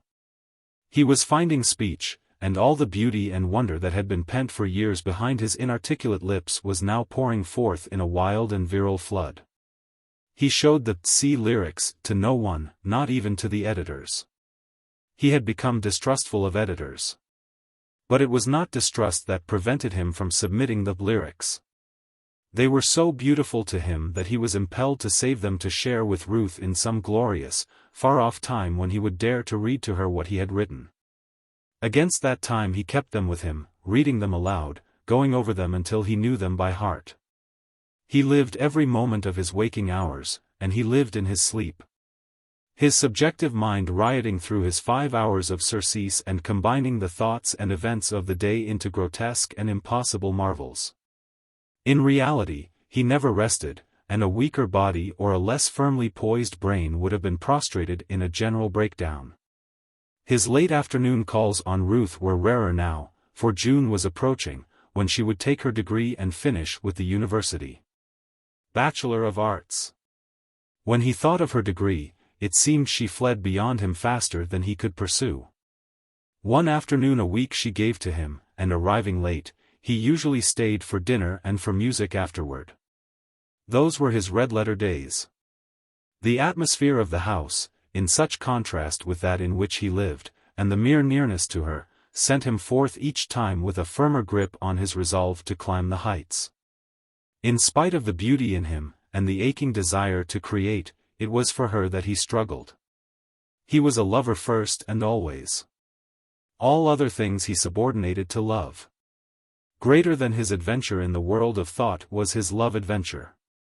The world itself was not so amazing because of the atoms and molecules that composed it according to the propulsions of irresistible force. What made it amazing was the fact that Ruth lived in it. She was the most amazing thing he had ever known, or dreamed, or guessed. But he was oppressed always by her remoteness. She was so far from him, and he did not know how to approach her. He had been a success with girls and women in his own class, but he had never loved any of them, while he did love her, and besides, she was not merely of another class. His very love elevated her above all classes. She was a being apart, so far apart that he did not know how to draw near to her as a lover should draw near. It was true, as he acquired knowledge and language, that he was drawing nearer, talking her speech, discovering ideas and delights in common, but this did not satisfy his lover's yearning. His lover's imagination had made her holy, too spiritualized, to have any kinship with him in the flesh. It was his own love that thrust her from him and made her seem impossible for him. Love itself denied him the one thing that it desired. And then, one day, without warning, the gulf between them was bridged for a moment, and thereafter, though the gulf remained, it was ever narrower. They had been eating cherries, great, luscious, black cherries with a juice of the color of dark wine. And later, as she read aloud to him from The Princess, he chanced to notice the stain of the cherries on her lips. For the moment her divinity was shattered. She was clay, after all, mere clay, subject to the common law of clay as his clay was subject, or anybody's clay. Her lips were flesh like his, and cherries dyed them as cherries dyed his. And if so with her lips, then was it so with all of her. She was woman, all woman, just like any woman. It came upon him abruptly. It was a revelation that stunned him. It was as if he had seen the sun fall out of the sky, or had seen worshipped purity polluted. Then he realized the significance of it. And his heart began pounding and challenging him to play the lover with this woman who was not a spirit from other worlds but a mere woman with lips a cherry could stain. He trembled at the audacity of his thought, but all his soul was singing, and reason, in a triumphant paean, assured him he was right. Something of this change in him must have reached her, for she paused from her reading, looked up at him, and smiled. His eyes dropped from her blue eyes to her lips, and the sight of the stain maddened him. His arms all but flashed out to her and around her, in the way of his old careless life. She seemed to lean toward him, to wait, and all his will fought to hold him back. "You were not following a word," she pouted. Then she laughed at him, delighting in his confusion, and as he looked into her frank eyes and knew that she had divined nothing of what he felt, he became abashed.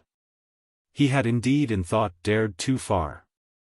Of all the women he had known there was no woman who would not have guessed, save her. And she had not guessed. There was the difference. She was different. He was appalled by his own grossness, awed by her clear innocence, and he gazed again at her across the gulf. The bridge had broken down. But still the incident had brought him nearer. The memory of it persisted, and in the moments when he was most cast down, he dwelt upon it eagerly. The gulf was never again so wide. He had accomplished a distance vastly greater than a bachelorship of arts, or a dozen bachelorships. She was pure, it was true, as he had never dreamed of purity, but cherry stained her lips. She was subject to the laws of the universe just as inexorably as he was. She had to eat to live, and when she got her feet wet, she caught cold. But that was not the point. If she could feel hunger and thirst, and heat and cold, then could she feel love, and love for a man. Well, he was a man. And why could he not be the man? "It's up to me to make good," he would murmur fervently. "I will be the man. I will make myself the man. I will make good." Chapter 12. Early one evening, struggling with a sonnet that twisted all awry the beauty and thought that trailed in glow and vapor through his brain, Martin was called to the telephone. "It's a lady's voice, a fine lady's," Mr. Higginbotham, who had called him, jeered. Martin went to the telephone in the corner of the room, and felt a wave of warmth rush through him as he heard Ruth's voice. In his battle with the sonnet he had forgotten her existence, and at the sound of her voice his love for her smote him like a sudden blow. And such a voice! Delicate and sweet, like a strain of music heard far off and faint, or, better, like a bell of silver, a perfect tone, crystal pure. No mere woman had a voice like that. There was something celestial about it, and it came from other worlds. He could scarcely hear what it said, so ravished was he, though he controlled his face, for he knew that Mr. Higginbotham's ferret eyes were fixed upon him. It was not much that Ruth wanted to say, merely that Norman had been going to take her to a lecture that night, but that he had a headache, and she was so disappointed, and she had the tickets. And that if he had no other engagement, would he be good enough to take her? Would he? He fought to suppress the eagerness in his voice. It was amazing. He had always seen her in her own house. And he had never dared to ask her to go anywhere with him. Quite irrelevantly, still at the telephone and talking with her, he felt an overpowering desire to die for her, and visions of heroic sacrifice shaped and dissolved in his whirling brain. He loved her so much, so terribly, so hopelessly.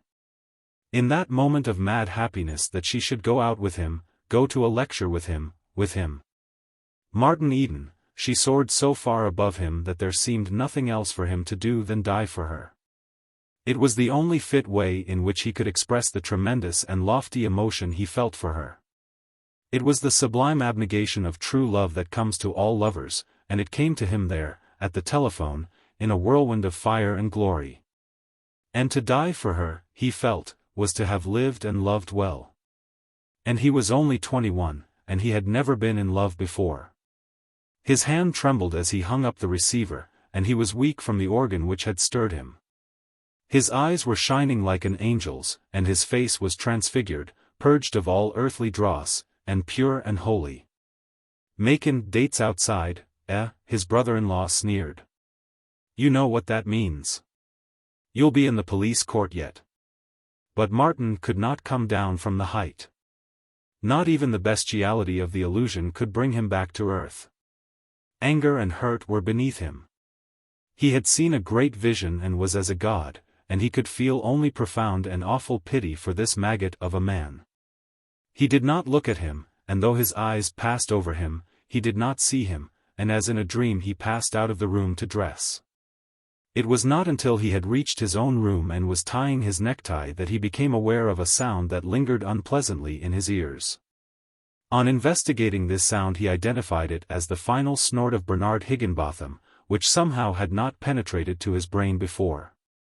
As Ruth's front door closed behind them and he came down the steps with her, he found himself greatly perturbed.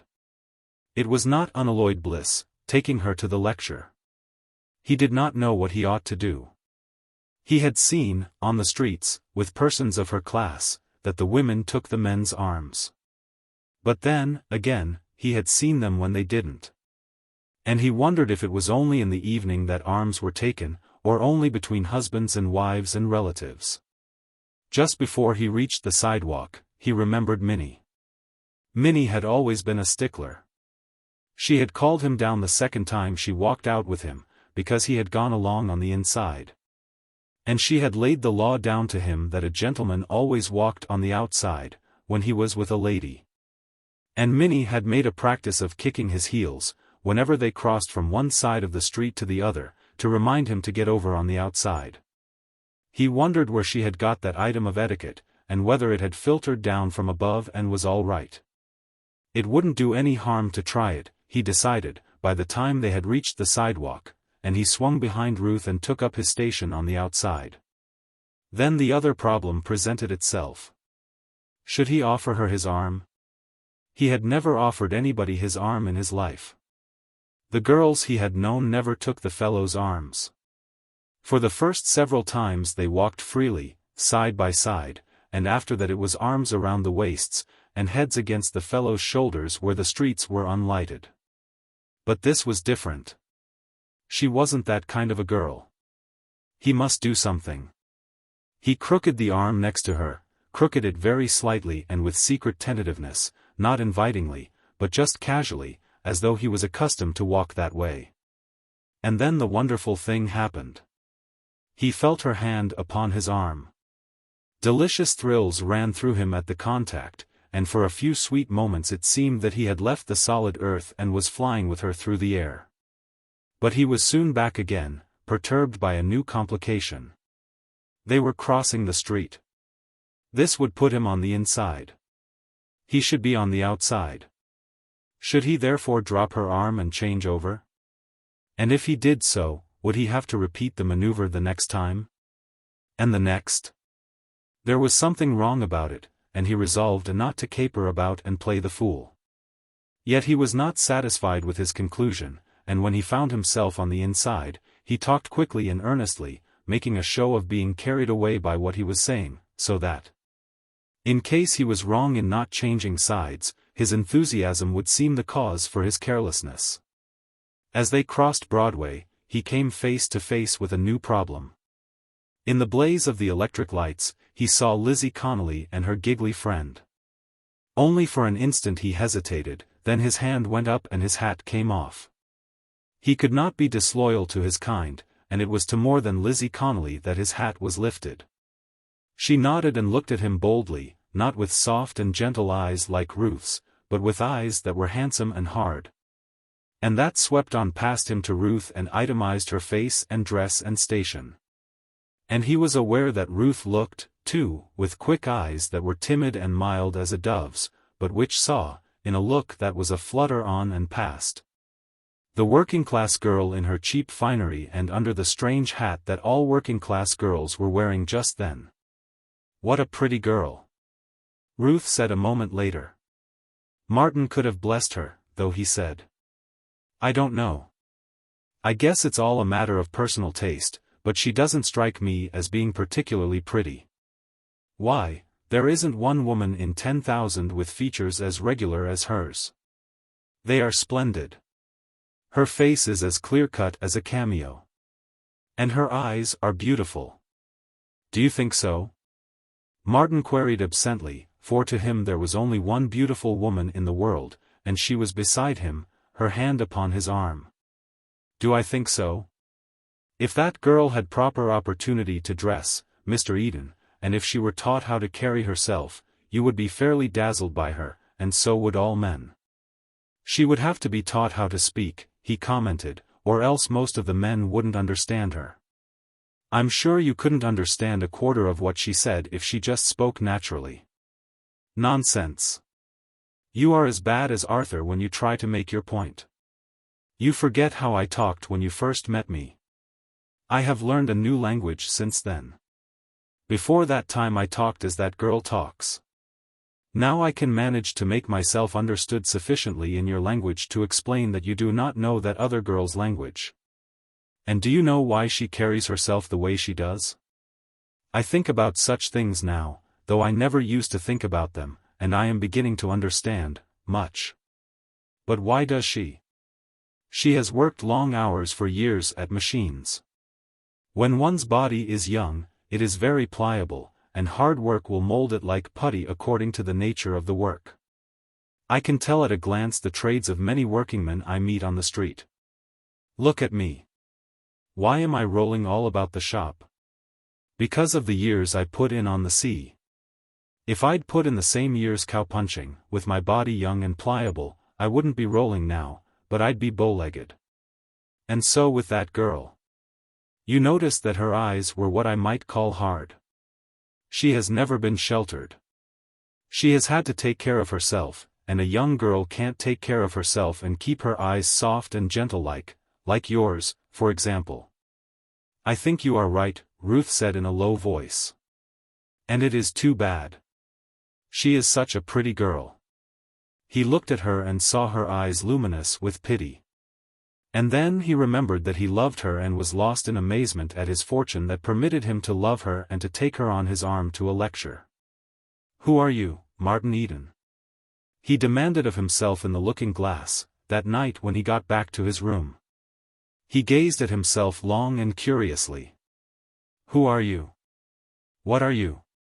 Where do you belong? You belong by rights to girls like Lizzie Connolly. You belong with the legions of toil, with all that is low, and vulgar, and unbeautiful. You belong with the oxen and the drudges, in dirty surroundings among smells and stenches. There are the stale vegetables now. Those potatoes are rotting. Smell them, damn you, smell them. And yet you dare to open the books, to listen to beautiful music, to learn to love beautiful paintings, to speak good English, to think thoughts that none of your own kind thinks.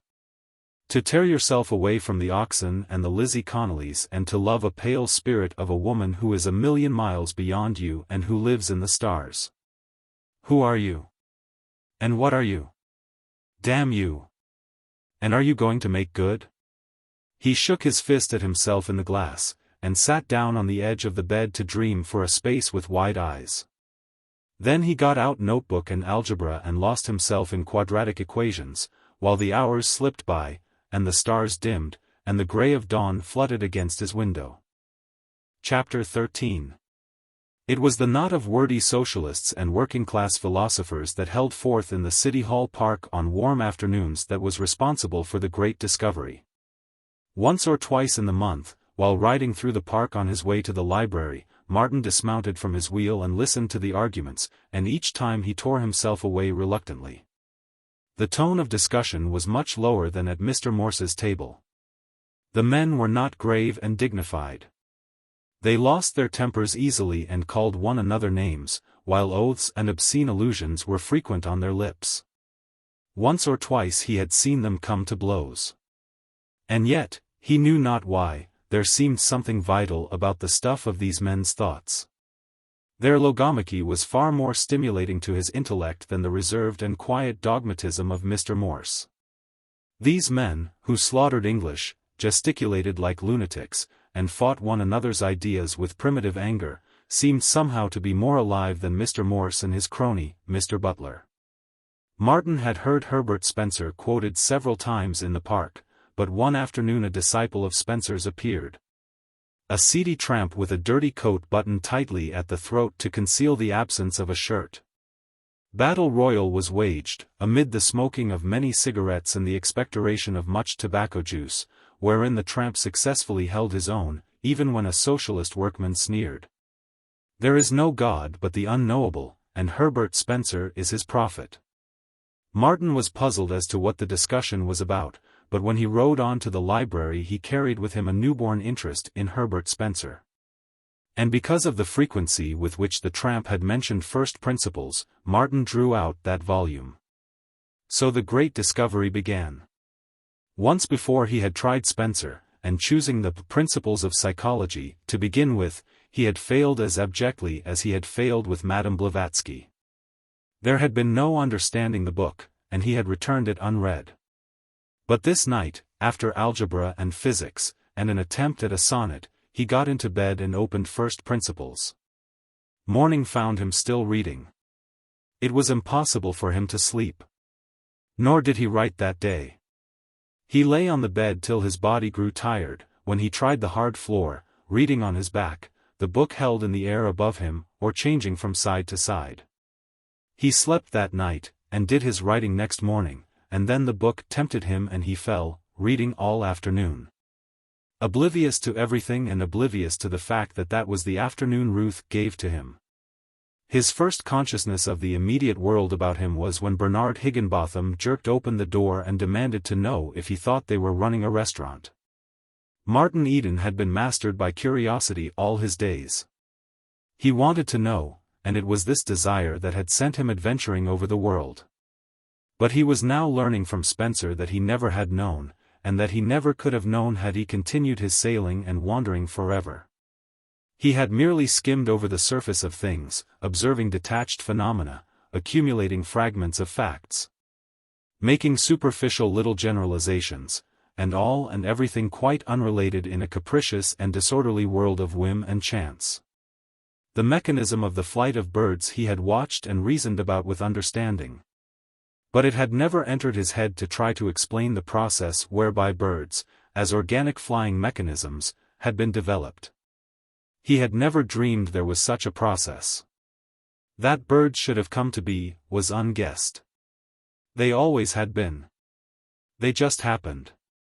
And as it was with birds, so had it been with everything. His ignorant and unprepared attempts at philosophy had been fruitless. The medieval metaphysics of Kant had given him the key to nothing, and had served the sole purpose of making him doubt his own intellectual powers. In similar manner his attempt to study evolution had been confined to a hopelessly technical volume by Romanes. He had understood nothing, and the only idea he had gathered was that evolution was a dry-as-dust theory, of a lot of little men possessed of huge and unintelligible vocabularies. And now he learned that evolution was no mere theory but an accepted process of development, that scientists no longer disagreed about it, their only differences being over the method of evolution. And here was the man Spencer, organizing all knowledge for him, reducing everything to unity, elaborating ultimate realities, and presenting to his startled gaze a universe so concrete of realization that it was like the model of a ship such as sailors make and put into glass bottles. There was no caprice, no chance. All was law. It was in obedience to law that the bird flew, and it was in obedience to the same law that fermenting slime had writhed and squirmed and put out legs and wings and become a bird. Martin had ascended from pitch to pitch of intellectual living, and here he was at a higher pitch than ever. All the hidden things were laying their secrets bare. He was drunken with comprehension. At night, asleep, he lived with the gods in colossal nightmare, and awake, in the day, he went around like a somnambulist, with absent stare, gazing upon the world he had just discovered. At table he failed to hear the conversation about petty and ignoble things, his eager mind seeking out and following cause and effect in everything before him. In the meat on the platter he saw the shining sun and traced its energy back through all its transformations to its source 100 million miles away. Or traced its energy ahead to the moving muscles in his arms that enabled him to cut the meat, and to the brain wherewith he willed the muscles to move to cut the meat, until, with inward gaze, he saw the same sun shining in his brain. He was entranced by illumination, and did not hear the "bughouse" whispered by Jim, nor see the anxiety on his sister's face, nor notice the rotary motion of Bernard Higginbotham's finger, whereby he imparted the suggestion of wheels revolving in his brother-in-law's head. What, in a way, most profoundly impressed Martin, was the correlation of knowledge, of all knowledge. He had been curious to know things, and whatever he acquired he had filed away in separate memory compartments in his brain. Thus, on the subject of sailing he had an immense store. On the subject of woman he had a fairly large store. But these two subjects had been unrelated. Between the two memory compartments there had been no connection. That, in the fabric of knowledge, there should be any connection whatever between a woman with hysterics and a schooner carrying a weather helm or heaving to in a gale, would have struck him as ridiculous and impossible. But Herbert Spencer had shown him not only that it was not ridiculous, but that it was impossible for there to be no connection. All things were related to all other things, from the farthermost star in the wastes of space to the myriads of atoms in the grain of sand under one's foot. This new concept was a perpetual amazement to Martin, and he found himself engaged continually in tracing the relationship between all things under the sun and on the other side of the sun. He drew up lists of the most incongruous things and was unhappy until he succeeded in establishing kinship between them all, kinship between love, poetry, earthquake, fire, rattlesnakes, rainbows, precious gems, monstrosities, sunsets, the roaring of lions, illuminating gas, cannibalism, beauty, murder, lovers, fulcrums, and tobacco. Thus, he unified the universe and held it up and looked at it, or wandered through its byways and alleys and jungles, not as a terrified traveler in the thick of mysteries seeking an unknown goal, but observing and charting and becoming familiar with all there was to know. And the more he knew, the more passionately he admired the universe, and life, and his own life in the midst of it all. "You fool," he cried at his image in the looking-glass. "You wanted to write, and you tried to write, and you had nothing in you to write about. What did you have in you? Some childish notions, a few half-baked sentiments, a lot of undigested beauty, a great black mass of ignorance, a heart filled to bursting with love, and an ambition as big as your love and as futile as your ignorance. And you wanted to write. Why, you're just on the edge of beginning to get something in you to write about. You wanted to create beauty, but how could you when you knew nothing about the nature of beauty? You wanted to write about life when you knew nothing of the essential characteristics of life. You wanted to write about the world and the scheme of existence when the world was a Chinese puzzle to you, and all that you could have written would have been about what you did not know of the scheme of existence. But cheer up, Martin, my boy. You'll write yet. You know a little, a very little, and you're on the right road now to know more. Some day, if you're lucky, you may come pretty close to knowing all that may be known. Then you will write." He brought his great discovery to Ruth, sharing with her all his joy and wonder in it. But she did not seem to be so enthusiastic over it. She tacitly accepted it and, in a way, seemed aware of it from her own studies. It did not stir her deeply, as it did him, and he would have been surprised had he not reasoned it out that it was not new and fresh to her as it was to him. Arthur and Norman, he found, believed in evolution and had read Spencer, though it did not seem to have made any vital impression upon them. While the young fellow with the glasses and the mop of hair, Will Olney, sneered disagreeably at Spencer and repeated the epigram, "There is no God but the unknowable. And Herbert Spencer is his prophet." But Martin forgave him the sneer, for he had begun to discover that Olney was not in love with Ruth. Later, he was dumbfounded to learn from various little happenings not only that Olney did not care for Ruth, but that he had a positive dislike for her. Martin could not understand this. It was a bit of phenomena that he could not correlate with all the rest of the phenomena in the universe.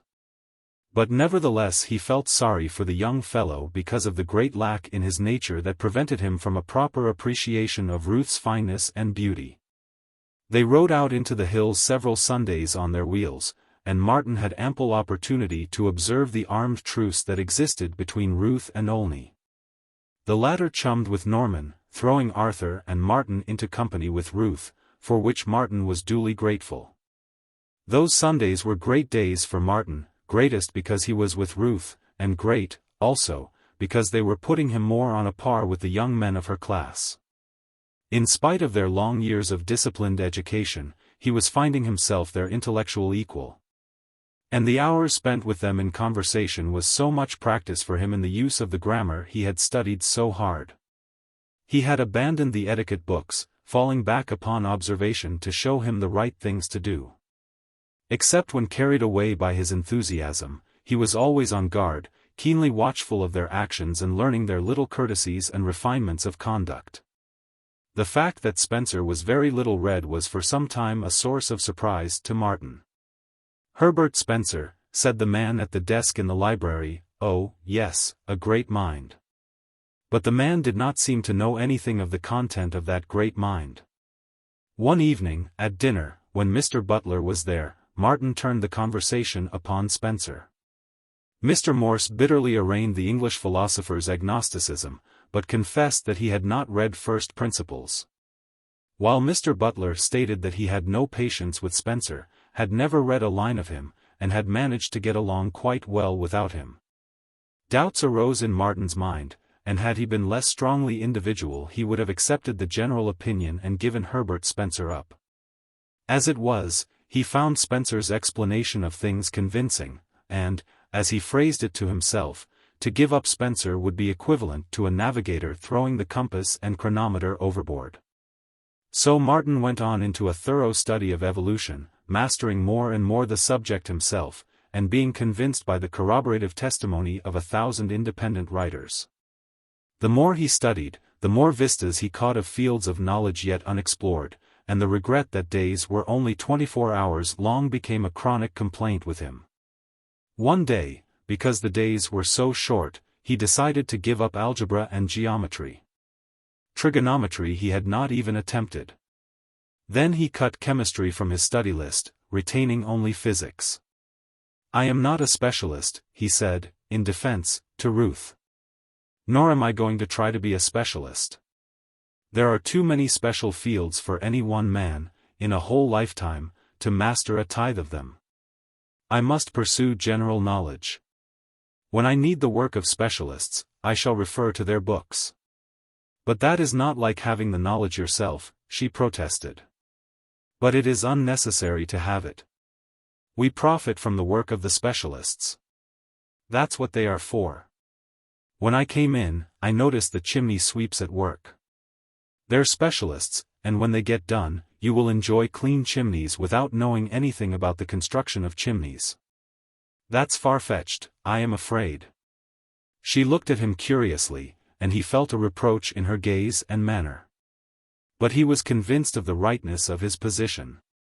All thinkers on general subjects, the greatest minds in the world, in fact, rely on the specialists. Herbert Spencer did that. He generalized upon the findings of thousands of investigators. He would have had to live 1,000 lives in order to do it all himself. And so with Darwin. He took advantage of all that had been learned by the florists and cattle breeders. "You're right, Martin," Olney said. "You know what you're after, and Ruth doesn't. She doesn't know what she is after for herself even."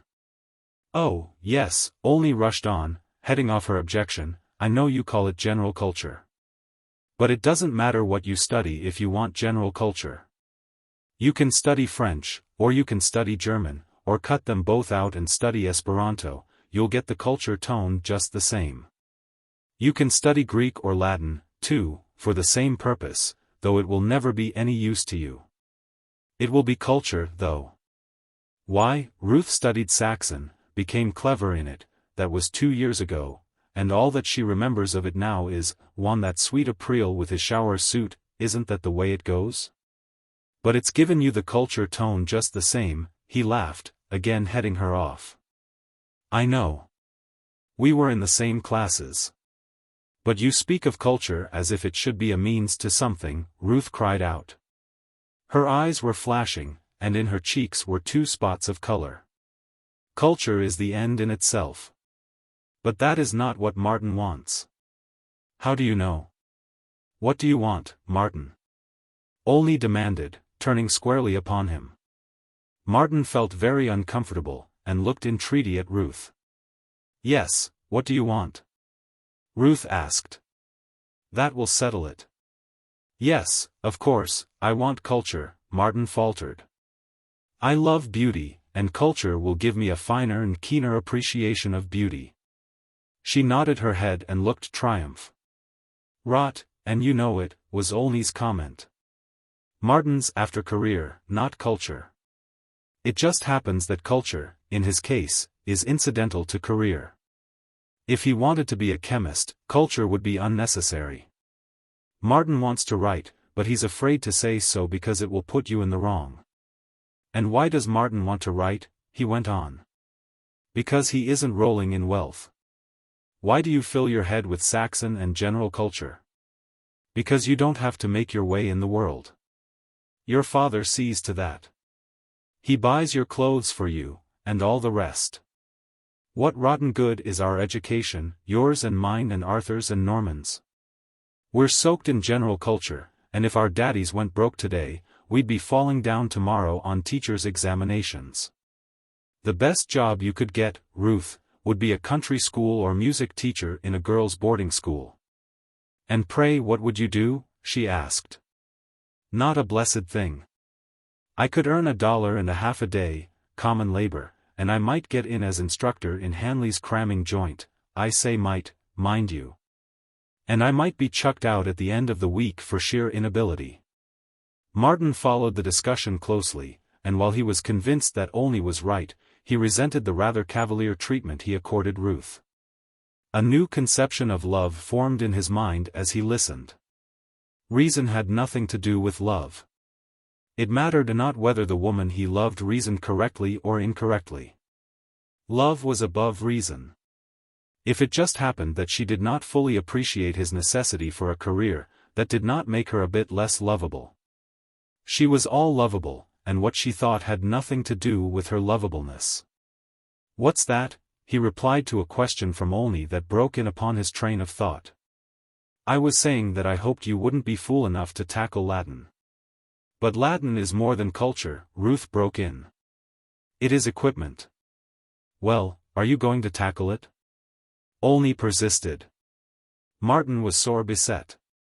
He could see that Ruth was hanging eagerly upon his answer. I am afraid I won't have time, he said finally. I'd like to, but I won't have time. You see, Martin's not seeking culture, Olney exulted. He's trying to get somewhere, to do something. Oh, but it's mental training. It's mind discipline. It's what makes disciplined minds. Ruth looked expectantly at Martin, as if waiting for him to change his judgment. You know, the football players have to train before the big game. And that is what Latin does for the thinker. It trains. Rot and bosh. That's what they told us when we were kids. But there is one thing they didn't tell us then. They let us find it out for ourselves afterwards. Olney paused for effect, then added, and what they didn't tell us was that every gentleman should have studied Latin, but that no gentleman should know Latin. Now that's unfair, Ruth cried. I knew you were turning the conversation just in order to get off something. It's clever all right, was the retort, but it's fair, too.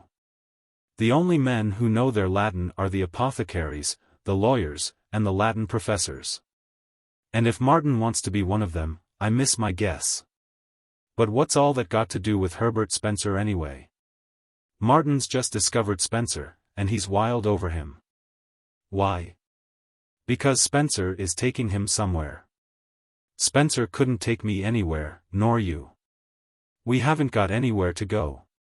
You'll get married someday, and I'll have nothing to do but keep track of the lawyers and business agents who will take care of the money my father's going to leave me. Olney got up to go, but turned at the door and delivered a parting shot. You leave Martin alone, Ruth. He knows what's best for himself. Look at what he's done already. He makes me sick sometimes, sick and ashamed of myself. He knows more now about the world, and life, and man's place, and all the rest, than Arthur, or Norman, or I, or you, too, for that matter, and in spite of all our Latin, and French, and Saxon, and culture. But Ruth is my teacher, Martin answered chivalrously. She is responsible for what little I have learned. Rats. Olney looked at Ruth, and his expression was malicious. I suppose you'll be telling me next that you read Spencer on her recommendation, only you didn't. And she doesn't know anything more about Darwin and evolution than I do about King Solomon's mines. What's that jawbreaker definition about something or other, of Spencer's, that you sprang on us the other day, that indefinite, incoherent homogeneity thing? Spring it on her, and see if she understands a word of it. That isn't culture, you see. Well, tra-la, and if you tackle Latin, Martin, I won't have any respect for you. And all the while, interested in the discussion, Martin had been aware of an irk in it as well. It was about studies and lessons, dealing with the rudiments of knowledge. And the schoolboyish tone of it conflicted with the big things that were stirring in him, with the grip upon life that was even then crooking his fingers like eagle's talons. With the cosmic thrills that made him ache, and with the inchoate consciousness of mastery of it all. He likened himself to a poet, wrecked on the shores of a strange land, filled with power of beauty, stumbling and stammering and vainly trying to sing in the rough, barbaric tongue of his brethren in the new land. And so with him. He was alive, painfully alive, to the great universal things, and yet he was compelled to potter and grope among schoolboy topics and debate whether or not he should study Latin. What in hell has Latin to do with it? He demanded before his mirror that night. I wish dead people would stay dead. Why should I and the beauty in me be ruled by the dead? Beauty is alive and everlasting. Languages come and go. They are the dust of the dead. And his next thought was that he had been phrasing his ideas very well, and he went to bed wondering why he could not talk in similar fashion when he was with Ruth. He was only a schoolboy, with a schoolboy's tongue, when he was in her presence. Give me time, he said aloud. Only give me time. Time. Time. Time. Was his unending plaint. Chapter 14. It was not because of Olney, but in spite of Ruth, and his love for Ruth, that he finally decided not to take up Latin. His money meant time. There was so much that was more important than Latin, so many studies that clamored with imperious voices. And he must write. He must earn money. He had had no acceptances. 20 of manuscripts were traveling the endless round of the magazines. How did the others do it? He spent long hours in the free reading room, going over what others had written, studying their work eagerly and critically, comparing it with his own, and wondering about the secret trick they had discovered which enabled them to sell their work. He was amazed at the immense amount of printed stuff that was dead. No light, no life, no color, was shot through it.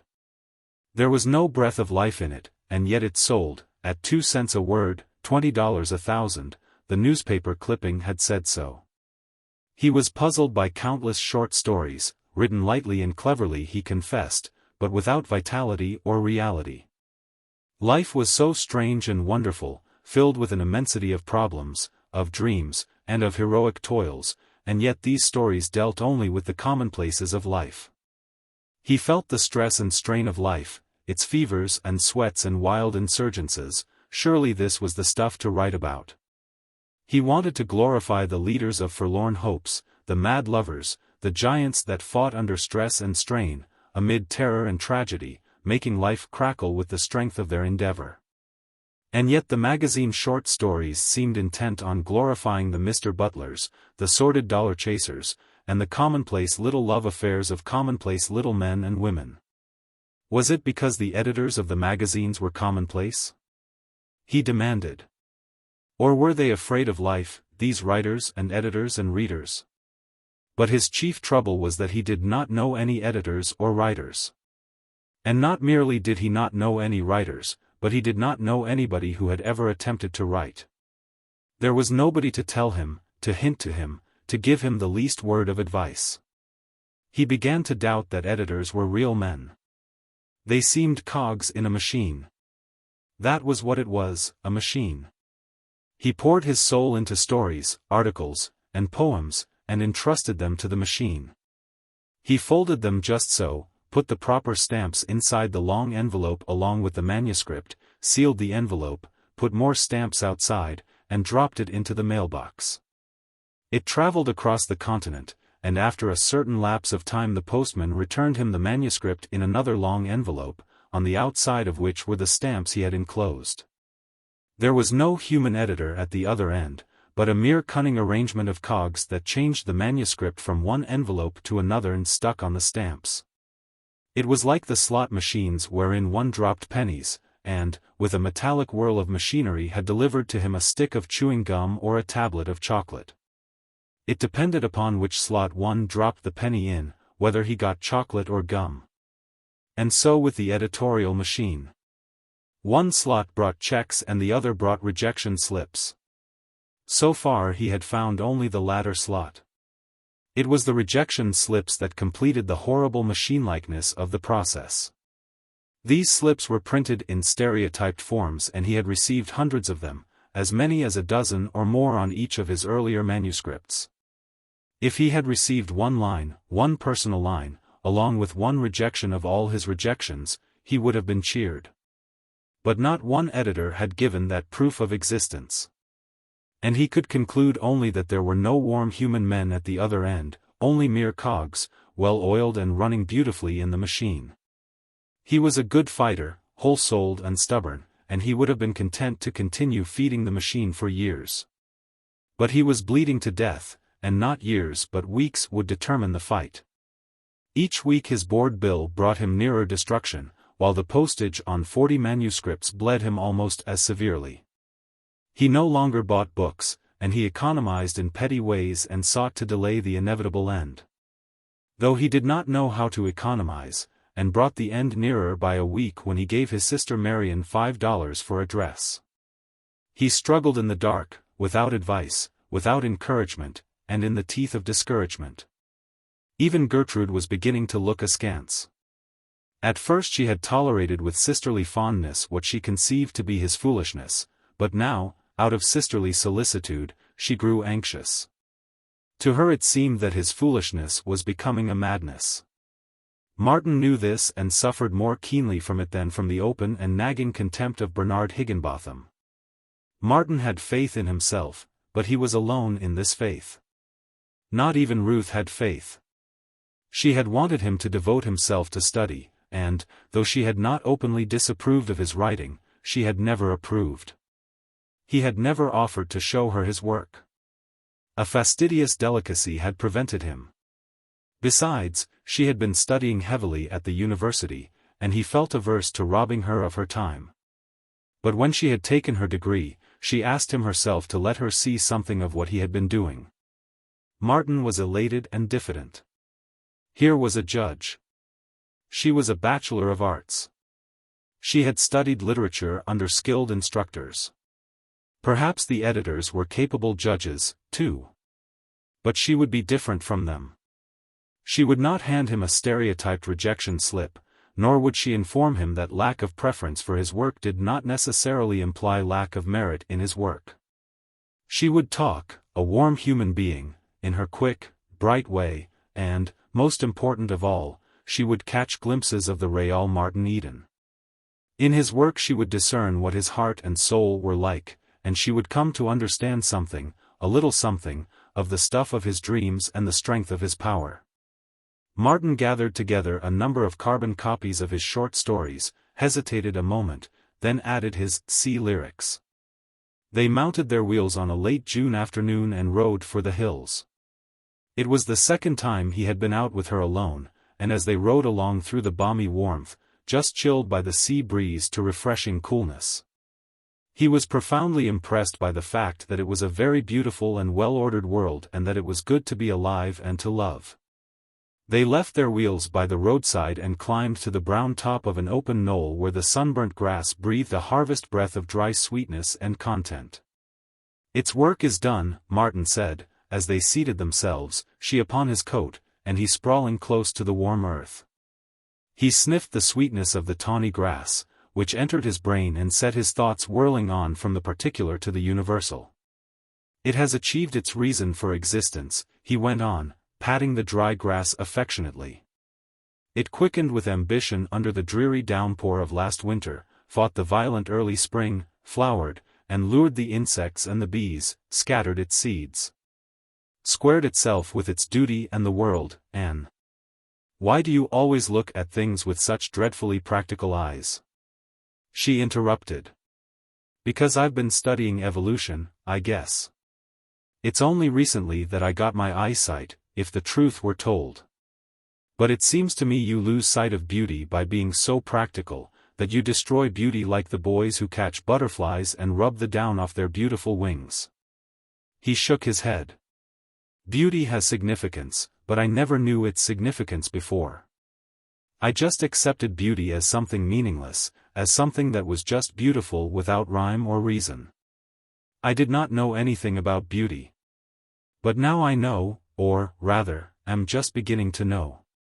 This grass is more beautiful to me now that I know why it is grass, and all the hidden chemistry of sun and rain and earth that makes it become grass.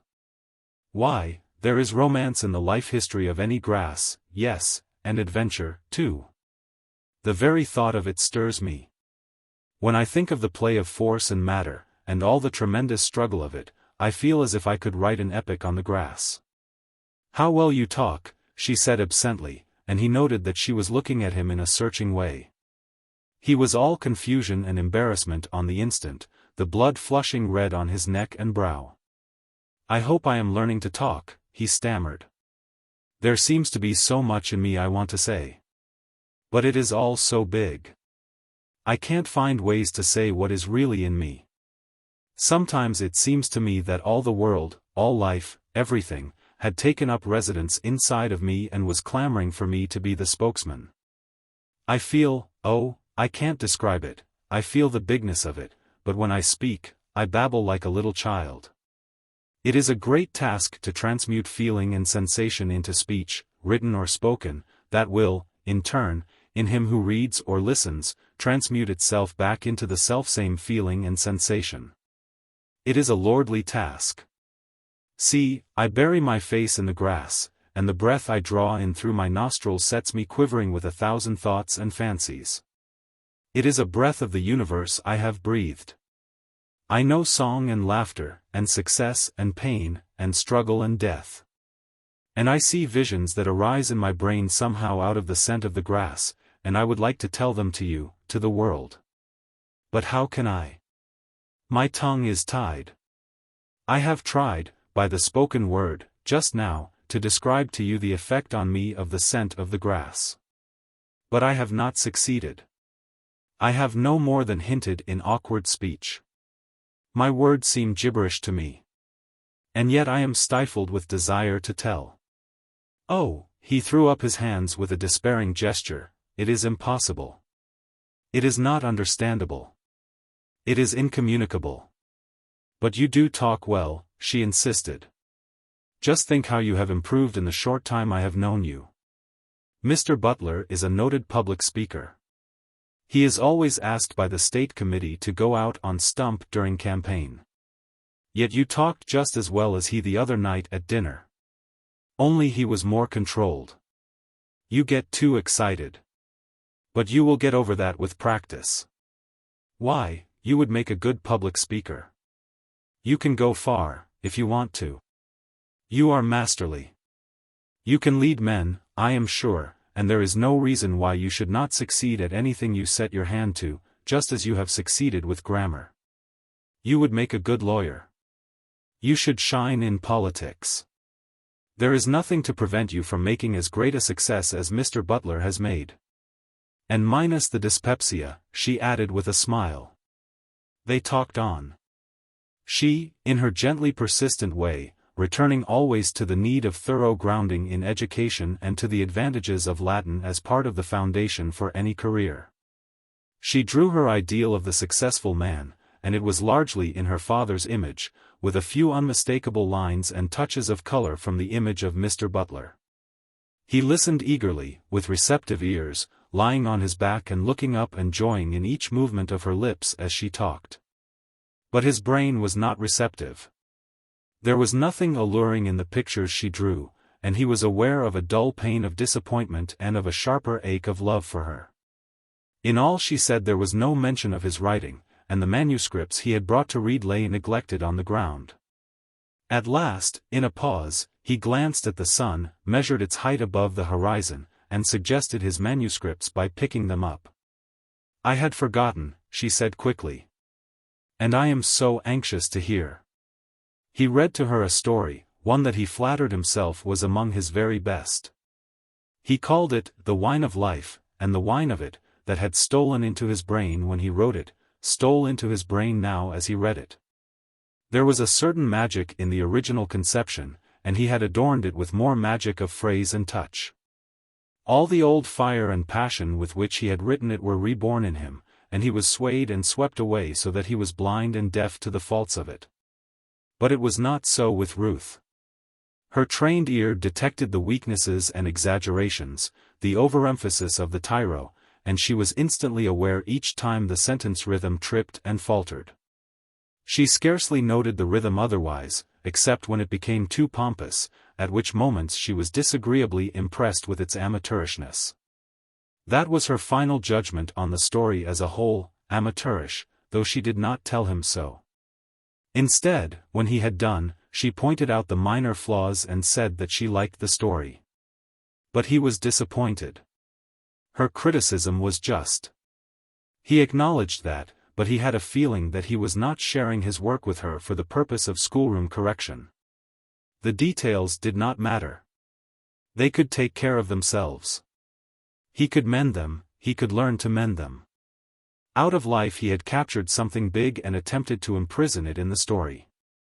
It was the big thing out of life he had read to her, not sentence structure and semicolons.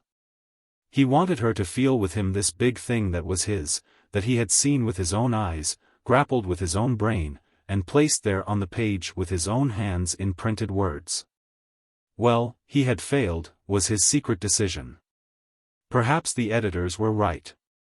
He had felt the big thing, but he had failed to transmute it. He concealed his disappointment, and joined so easily with her in her criticism that she did not realize that deep down in him was running a strong undercurrent of disagreement. "This next thing I've called The Pot," he said, unfolding the manuscript. "It has been refused by 4 or 5 magazines now, but still I think it is good. In fact, I don't know what to think of it, except that I've caught something there. Maybe it won't affect you as it does me. It's a short thing, only 2,000 words." "How dreadful!" she cried, when he had finished. "It is horrible, unutterably horrible."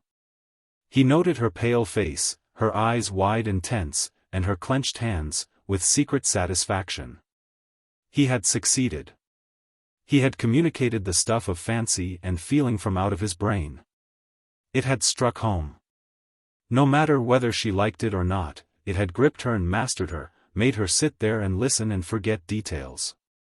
"It is life," he said, "and life is not always beautiful. And yet, perhaps because I am strangely made, I find something beautiful there. It seems to me that the beauty is tenfold enhanced because it is there." "But why couldn't the poor woman," she broke in disconnectedly. Then she left the revolt of her thought unexpressed to cry out, "Oh! It is degrading. It is not nice. It is nasty." For the moment it seemed to him that his heart stood still. Nasty. He had never dreamed it. He had not meant it. The whole sketch stood before him in letters of fire, and in such blaze of illumination he sought vainly for nastiness. Then his heart began to beat again. He was not guilty. "Why didn't you select a nice subject?" she was saying. "We know there are nasty things in the world, but that is no reason." She talked on in her indignant strain, but he was not following her. He was smiling to himself as he looked up into her virginal face, so innocent, so penetratingly innocent, that its purity seemed always to enter into him, driving out of him all dross and bathing him in some ethereal effulgence that was as cool and soft and velvety as starshine. We know there are nasty things in the world. He cuddled to him the notion of her knowing, and chuckled over it as a love joke. The next moment, in a flashing vision of multitudinous detail, he sighted the whole sea of life's nastiness that he had known and voyaged over and through. And he forgave her for not understanding the story. It was through no fault of hers that she could not understand. He thanked God that she had been born and sheltered to such innocence. But he knew life, its foulness as well as its fairness, its greatness in spite of the slime that infested it, and by God he was going to have his say on it to the world. Saints in heaven, how could they be anything but fair and pure? No praise to them. But saints in slime, ah, that was the everlasting wonder. That was what made life worth while. To see moral grandeur rising out of cesspools of iniquity, to rise himself and first glimpse beauty, faint and far, through mud-dripping eyes. To see out of weakness, and frailty, and viciousness, and all abysmal brutishness, arising strength, and truth, and high spiritual endowment. He caught a stray sequence of sentences she was uttering. The tone of it all is low. And there is so much that is high. Take, in memoriam. He was impelled to suggest Locksley Hall, and would have done so, had not his vision gripped him again and left him staring at her, the female of his kind, who, out of the primordial ferment, creeping and crawling up the vast ladder of life for 1,000 centuries, had emerged on the topmost rung, having become one Ruth, pure, and fair, and divine. And with power to make him know love, and to aspire toward purity, and to desire to taste divinity, him, Martin Eden, who, too, had come up in some amazing fashion from out of the ruck and the mire and the countless mistakes and abortions of unending creation. There was the romance, and the wonder, and the glory. There was the stuff to write, if he could only find speech. Saints in heaven, they were only saints and could not help themselves. But he was a man. You have strength, he could hear her saying, but it is untutored strength. Like a bull in a china shop, he suggested, and won a smile. And you must develop discrimination. You must consult taste, and fineness, and tone. I dare too much, he muttered. She smiled approbation, and settled herself to listen to another story. I don't know what you'll make of this, he said apologetically. It's a funny thing. I'm afraid I got beyond my depth in it, but my intentions were good. Don't bother about the little features of it. Just see if you catch the feel of the big thing in it. It is big, and it is true, though the chance is large that I have failed to make it intelligible. He read, and as he read he watched her. At last he had reached her, he thought. She sat without movement, her eyes steadfast upon him, scarcely breathing, caught up and out of herself, he thought, by the witchery of the thing he had created. He had entitled the story Adventure, and it was the apotheosis of adventure, not of the adventure of the storybooks, but of real adventure, the savage taskmaster. Awful of punishment and awful of reward, faithless and whimsical, demanding terrible patience and heartbreaking days and nights of toil. Offering the blazing sunlight glory or dark death at the end of thirst and famine or of the long drag and monstrous delirium of rotting fever. Through blood and sweat and stinging insects leading up by long chains of petty and ignoble contacts to royal culminations and lordly achievements. It was this, all of it, and more, that he had put into his story, and it was this, he believed, that warmed her as she sat and listened. Her eyes were wide, color was in her pale cheeks, and before he finished it seemed to him that she was almost panting. Truly, she was warmed, but she was warmed, not by the story, but by him. She did not think much of the story, it was Martin's intensity of power, the old excess of strength that seemed to pour from his body and on and over her. The paradox of it was that it was the story itself that was freighted with his power, that was the channel, for the time being, through which his strength poured out to her. She was aware only of the strength, and not of the medium, and when she seemed most carried away by what he had written. In reality she had been carried away by something quite foreign to it, by a thought, terrible and perilous, that had formed itself unsummoned in her brain. She had caught herself wondering what marriage was like, and the becoming conscious of the waywardness and ardor of the thought had terrified her. It was unmaidenly. It was not like her. She had never been tormented by womanhood, and she had lived in a dreamland of Tennysonian poesy. Dense even to the full significance of that delicate master's delicate allusions to the grossnesses that intrude upon the relations of queens and knights. She had been asleep, always, and now life was thundering imperatively at all her doors. Mentally she was in a panic to shoot the bolts and drop the bars into place, while wanton instincts urged her to throw wide her portals and bid the deliciously strange visitor to enter in. Martin waited with satisfaction for her verdict. He had no doubt of what it would be, and he was astounded when he heard her say, "It is beautiful." "It is beautiful," she repeated, with emphasis, after a pause. Of course it was beautiful. But there was something more than mere beauty in it, something more stingingly splendid which had made beauty its handmaiden. He sprawled silently on the ground, watching the grisly form of a great doubt rising before him. He had failed. He was inarticulate. He had seen one of the greatest things in the world, and he had not expressed it. "What did you think of the—" he hesitated, abashed at his first attempt to use a strange word. "Of the motif?" he asked. "It was confused," she answered. "That is my only criticism in the large way. I followed the story, but there seemed so much else. It is too wordy. You clog the action by introducing so much extraneous material. That was the major motif," he hurriedly explained, "the big underrunning motif, the cosmic and universal thing. I tried to make it keep time with the story itself, which was only superficial after all. I was on the right scent, but I guess I did it badly. I did not succeed in suggesting what I was driving at. But I'll learn in time." She did not follow him. She was a bachelor of arts, but he had gone beyond her limitations. This she did not comprehend, attributing her incomprehension to his incoherence. "You were too voluble," she said. "But it was beautiful, in places." He heard her voice as from far off, for he was debating whether he would read her the XXIII lyrics. He lay in dull despair, while she watched him searchingly, pondering again upon unsummoned and wayward thoughts of marriage. "You want to be famous?" she asked abruptly. "Yes, a little bit," he confessed. "That is part of the adventure. It is not the being famous, but the process of becoming so, that counts. And after all, to be famous would be, for me, only a means to something else. I want to be famous very much, for that matter, and for that reason. For your sake," he wanted to add, and might have added had she proved enthusiastic over what he had read to her.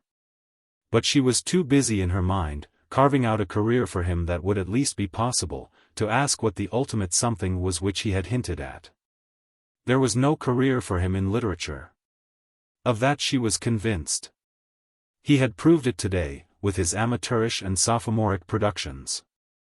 He could talk well, but he was incapable of expressing himself in a literary way. She compared Tennyson, and Browning, and her favorite prose masters with him, and to his hopeless discredit. Yet she did not tell him her whole mind. Her strange interest in him led her to temporize. His desire to write was, after all, a little weakness which he would grow out of in time. Then he would devote himself to the more serious affairs of life. And he would succeed, too. She knew that. He was so strong that he could not fail, if only he would drop writing. "I wish you would show me all you write, Mr. Eden," she said. He flushed with pleasure. She was interested, that much was sure. And at least she had not given him a rejection slip. She had called certain portions of his work beautiful, and that was the first encouragement he had ever received from anyone. "I will," he said passionately. "And I promise you, Miss Morse, that I will make good. I have come far, I know that, and I have far to go, and I will cover it if I have to do it on my hands and knees." He held up a bunch of manuscript. "Here are the C lyrics. When you get home, I'll turn them over to you to read at your leisure. And you must be sure to tell me just what you think of them. What I need, you know, above all things, is criticism. And do, please, be frank with me." "I will be perfectly frank," she promised, with an uneasy conviction that she had not been frank with him and with a doubt if she could be quite frank with him the next time. Chapter 15. The first battle, fought and finished, Martin said to the looking-glass 10 days later.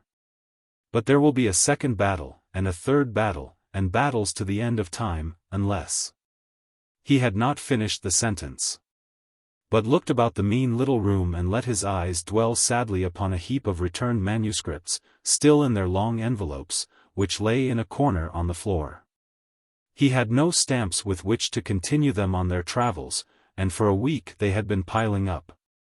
More of them would come in on the morrow, and on the next day, and the next, till they were all in. And he would be unable to start them out again. He was a month's rent behind on the typewriter, which he could not pay, having barely enough for the week's board which was due and for the employment office fees. He sat down and regarded the table thoughtfully. There were ink stains upon it, and he suddenly discovered that he was fond of it. "Dear old table," he said, "I've spent some happy hours with you, and you've been a pretty good friend when all is said and done. You never turned me down, never passed me out a reward of unmerit rejection slip, never complained about working overtime." He dropped his arms upon the table and buried his face in them. His throat was aching, and he wanted to cry. It reminded him of his first fight, when he was 6 years old, when he punched away with the tears running down his cheeks while the other boy, 2 years his elder, had beaten and pounded him into exhaustion. He saw the ring of boys, howling like barbarians as he went down at last, writhing in the throes of nausea, the blood streaming from his nose and the tears from his bruised eyes. "Poor little shaver," he murmured. "And you're just as badly licked now. You're beaten to a pulp. You're down and out." But the vision of that first fight still lingered under his eyelids, and as he watched he saw it dissolve and reshape into the series of fights which had followed. 6 months later Cheeseface, that was the boy, had whipped him again. But he had blacked Cheeseface by that time. That was going some. He saw them all, fight after fight, himself always whipped and Cheeseface exulting over him. But he had never run away. He felt strengthened by the memory of that. He had always stayed and taken his medicine. Cheeseface had been a little fiend at fighting, and had never once shown mercy to him. But he had stayed. He had stayed with it. Next, he saw a narrow alley, between ramshackle frame buildings.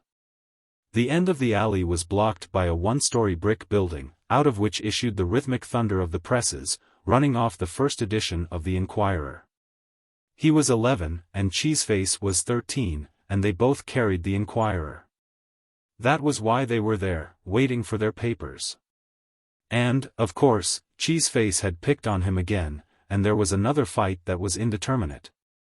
Because at 3:45 the door of the pressroom was thrown open and the gang of boys crowded in to fold their papers. "I'll lick you tomorrow," he heard Cheeseface promise, and he heard his own voice, piping and trembling with unshed tears, agreeing to be there on the morrow. And he had come there the next day, hurrying from school to be there first, and beating Cheeseface by 2 minutes. The other boys said he was all right, and gave him advice, pointing out his faults as a scrapper and promising him victory if he carried out their instructions. The same boys gave Cheeseface advice, too. How they had enjoyed the fight. He paused in his recollections long enough to envy them the spectacle he and Cheeseface had put up. Then the fight was on, and it went on, without rounds, for 30 minutes, until the pressroom door was opened. He watched the youthful apparition of himself, day after day, hurrying from school to the Inquirer alley. He could not walk very fast. He was stiff and lame from the incessant fighting. His forearms were black and blue from wrist to elbow, what of the countless blows he had warded off, and here and there the tortured flesh was beginning to fester. His head and arms and shoulders ached, the small of his back ached, he ached all over, and his brain was heavy and dazed. He did not play at school. Nor did he study. Even to sit still all day at his desk, as he did, was a torment. It seemed centuries since he had begun the round of daily fights, and time stretched away into a nightmare and infinite future of daily fights. Why couldn't Cheeseface be licked? He often thought. That would put him, Martin, out of his misery. It never entered his head to cease fighting, to allow Cheeseface to whip him. And so he dragged himself to the Inquirer Alley, sick in body and soul, but learning the long patience, to confront his eternal enemy, Cheeseface, who was just as sick as he. And just a bit willing to quit if it were not for the gang of newsboys that looked on and made pride painful and necessary. One afternoon, after 20 minutes of desperate efforts to annihilate each other according to set rules that did not permit kicking, striking below the belt, nor hitting when one was down, Cheeseface, panting for breath and reeling, offered to call it quits. And Martin, head on arms, thrilled at the picture he caught of himself, at that moment in the afternoon of long ago. When he reeled and panted and choked with the blood that ran into his mouth and down his throat from his cut lips. When he tottered toward Cheeseface, spitting out a mouthful of blood so that he could speak, crying out that he would never quit, though Cheeseface could give in if he wanted to. And Cheeseface did not give in, and the fight went on. The next day and the next, days without end, witnessed the afternoon fight. When he put up his arms, each day, to begin, they pained exquisitely, and the first few blows, struck and received, racked his soul. After that things grew numb, and he fought on blindly, seeing as in a dream, dancing and wavering, the large features and burning, animal-like eyes of Cheeseface. He concentrated upon that face. All else about him was a whirling void. There was nothing else in the world but that face, and he would never know rest, blessed rest, until he had beaten that face into a pulp with his bleeding knuckles. Or until the bleeding knuckles that somehow belonged to that face had beaten him into a pulp. And then, one way or the other, he would have rest. But to quit, for him, Martin, to quit, that was impossible. Came the day when he dragged himself into the Inquirer Alley, and there was no Cheeseface. Nor did Cheeseface come. The boys congratulated him, and told him that he had licked Cheeseface. But Martin was not satisfied. He had not licked Cheeseface, nor had Cheeseface licked him. The problem had not been solved. It was not until afterward that they learned that Cheeseface's father had died suddenly that very day. Martin skipped on through the years to the night in the nigger heaven at the auditorium.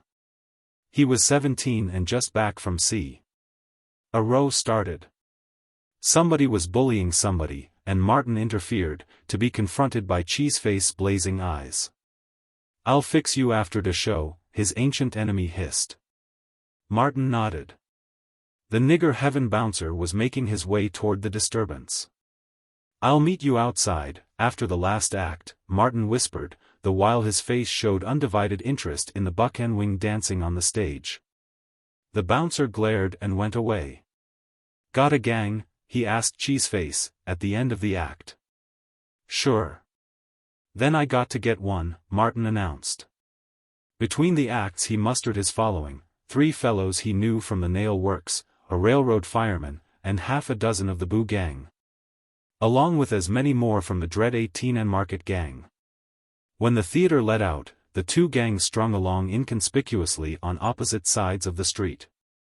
When they came to a quiet corner, they united and held a council of war. 8th Street Bridge is the place, said a red-headed fellow belonging to Cheeseface's gang. "You kin fight in the middle, under the electric light, and whichever way the bulls come in we kin sneak the other way."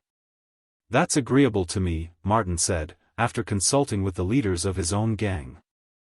The 8th Street Bridge, crossing an arm of San Antonio estuary, was the length of 3 city blocks. In the middle of the bridge, and at each end, were electric lights. No policeman could pass those end lights unseen. It was the safe place for the battle that revived itself under Martin's eyelids. He saw the two gangs, aggressive and sullen, rigidly keeping apart from each other and backing their respective champions, and he saw himself and Cheeseface stripping. A short distance away lookouts were set, their task being to watch the lighted ends of the bridge. A member of the Boo gang held Martin's coat and shirt and cap, ready to race with them into safety in case the police interfered. Martin watched himself go into the center, facing Cheeseface, and he heard himself say, as he held up his hand warningly, "They ain't no hand shakin' in this. Understand? They ain't nothin' but scrap. No throwin' up the sponge. This is a grudge fight and it's to a finish. Understand? Somebody's goin' to get licked." Cheeseface wanted to demur, Martin could see that, but Cheeseface's old perilous pride was touched before the two gangs. "Ah, come on," he replied. "What's the good of Che win de rag about it? I'm wit Che to de finish." Then they fell upon each other, like young bulls, in all the glory of youth, with naked fists, with hatred, with desire to hurt, to maim, to destroy. All the painful, 1,000 years gains of man in his upward climb through creation were lost. Only the electric light remained, a milestone on the path of the great human adventure. Martin and Cheeseface were two savages, of the Stone Age, of the squatting place and the tree refuge. They sank lower and lower into the muddy abyss, back into the dregs of the raw beginnings of life, striving blindly and chemically, as atoms strive, as the stardust of the heavens strives, colliding, recoiling, and colliding again and eternally again. God! We are animals. Brute beasts. Martin muttered aloud, as he watched the progress of the fight. It was to him, with his splendid power of vision, like gazing into a kinetoscope. He was both onlooker and participant. His long months of culture and refinement shuddered at the sight. Then the present was blotted out of his consciousness and the ghosts of the past possessed him, and he was Martin Eden, just returned from sea and fighting Cheeseface on the 8th Street Bridge. He suffered and toiled and sweated and bled, and exulted when his naked knuckles smashed home. They were twin whirlwinds of hatred, revolving about each other monstrously. The time passed, and the two hostile gangs became very quiet. They had never witnessed such intensity of ferocity, and they were awed by it. The two fighters were greater brutes than they. The first splendid velvet edge of youth and condition wore off, and they fought more cautiously and deliberately. There had been no advantage gained either way. "It's anybody's fight," Martin heard someone saying. Then he followed up a feint, right and left, was fiercely countered, and felt his cheek laid open to the bone. No bare knuckle had done that. He heard mutters of amazement at the ghastly damage wrought, and was drenched with his own blood. But he gave no sign. He became immensely wary, for he was wise with knowledge of the low cunning and foul vileness of his kind. He watched and waited, until he feigned a wild rush, which he stopped midway, for he had seen the glint of metal. "Hold up your hand," he screamed. "Them's brass knuckles, and you hit me with 'em." Both gangs surged forward, growling and snarling. In a second there would be a free-for-all fight, and he would be robbed of his vengeance. He was beside himself. "You guys keep out," he screamed hoarsely. "Understand? Say, d'ye understand?" They shrank away from him. They were brutes, but he was the arch-brute, a thing of terror that towered over them and dominated them. "This is my scrap, and they ain't goin' to be no button in. Gimme them knuckles." Cheeseface, sobered and a bit frightened, surrendered the foul weapon. "You passed 'em to him, you redhead sneakin' in behind the push there," Martin went on, as he tossed the knuckles into the water. "I seen you, and I was wonderin' what you was up to. If you try anything like that again, I'll beat Che to death. Understand? They fought on, through exhaustion and beyond, to exhaustion immeasurable and inconceivable, until the crowd of brutes, its bloodlust sated, terrified by what it saw, begged them impartially to cease. And Cheeseface, ready to drop and die, or to stay on his legs and die, a grisly monster out of whose features all likeness to Cheeseface had been beaten, wavered and hesitated. But Martin sprang in and smashed him again and again. Next, after a seeming century or so, with Cheeseface weakening fast, in a mix-up of blows there was a loud snap, and Martin's right arm dropped to his side. It was a broken bone. Everybody heard it and knew, and Cheeseface knew, rushing like a tiger in the other's extremity and raining blow on blow. Martin's gang surged forward to interfere. Dazed by the rapid succession of blows, Martin warned them back with vile and earnest curses sobbed out and groaned in ultimate desolation and despair. He punched on, with his left hand only, and as he punched, doggedly, only half conscious, as from a remote distance he heard murmurs of fear in the gangs. And one who said with shaking voice, "This ain't a scrap, fellows. It's murder, and we ought to stop it."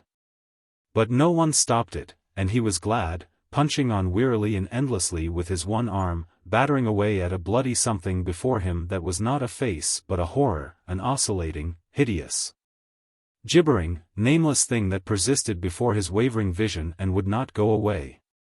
And he punched on and on, slower and slower, as the last shreds of vitality oozed from him, through centuries and eons and enormous lapses of time, until, in a dim way, he became aware that the nameless thing was sinking, slowly sinking down to the rough board planking of the bridge. And the next moment he was standing over it, staggering and swaying on shaky legs, clutching at the air for support, and saying in a voice he did not recognize, "D'ye want any more?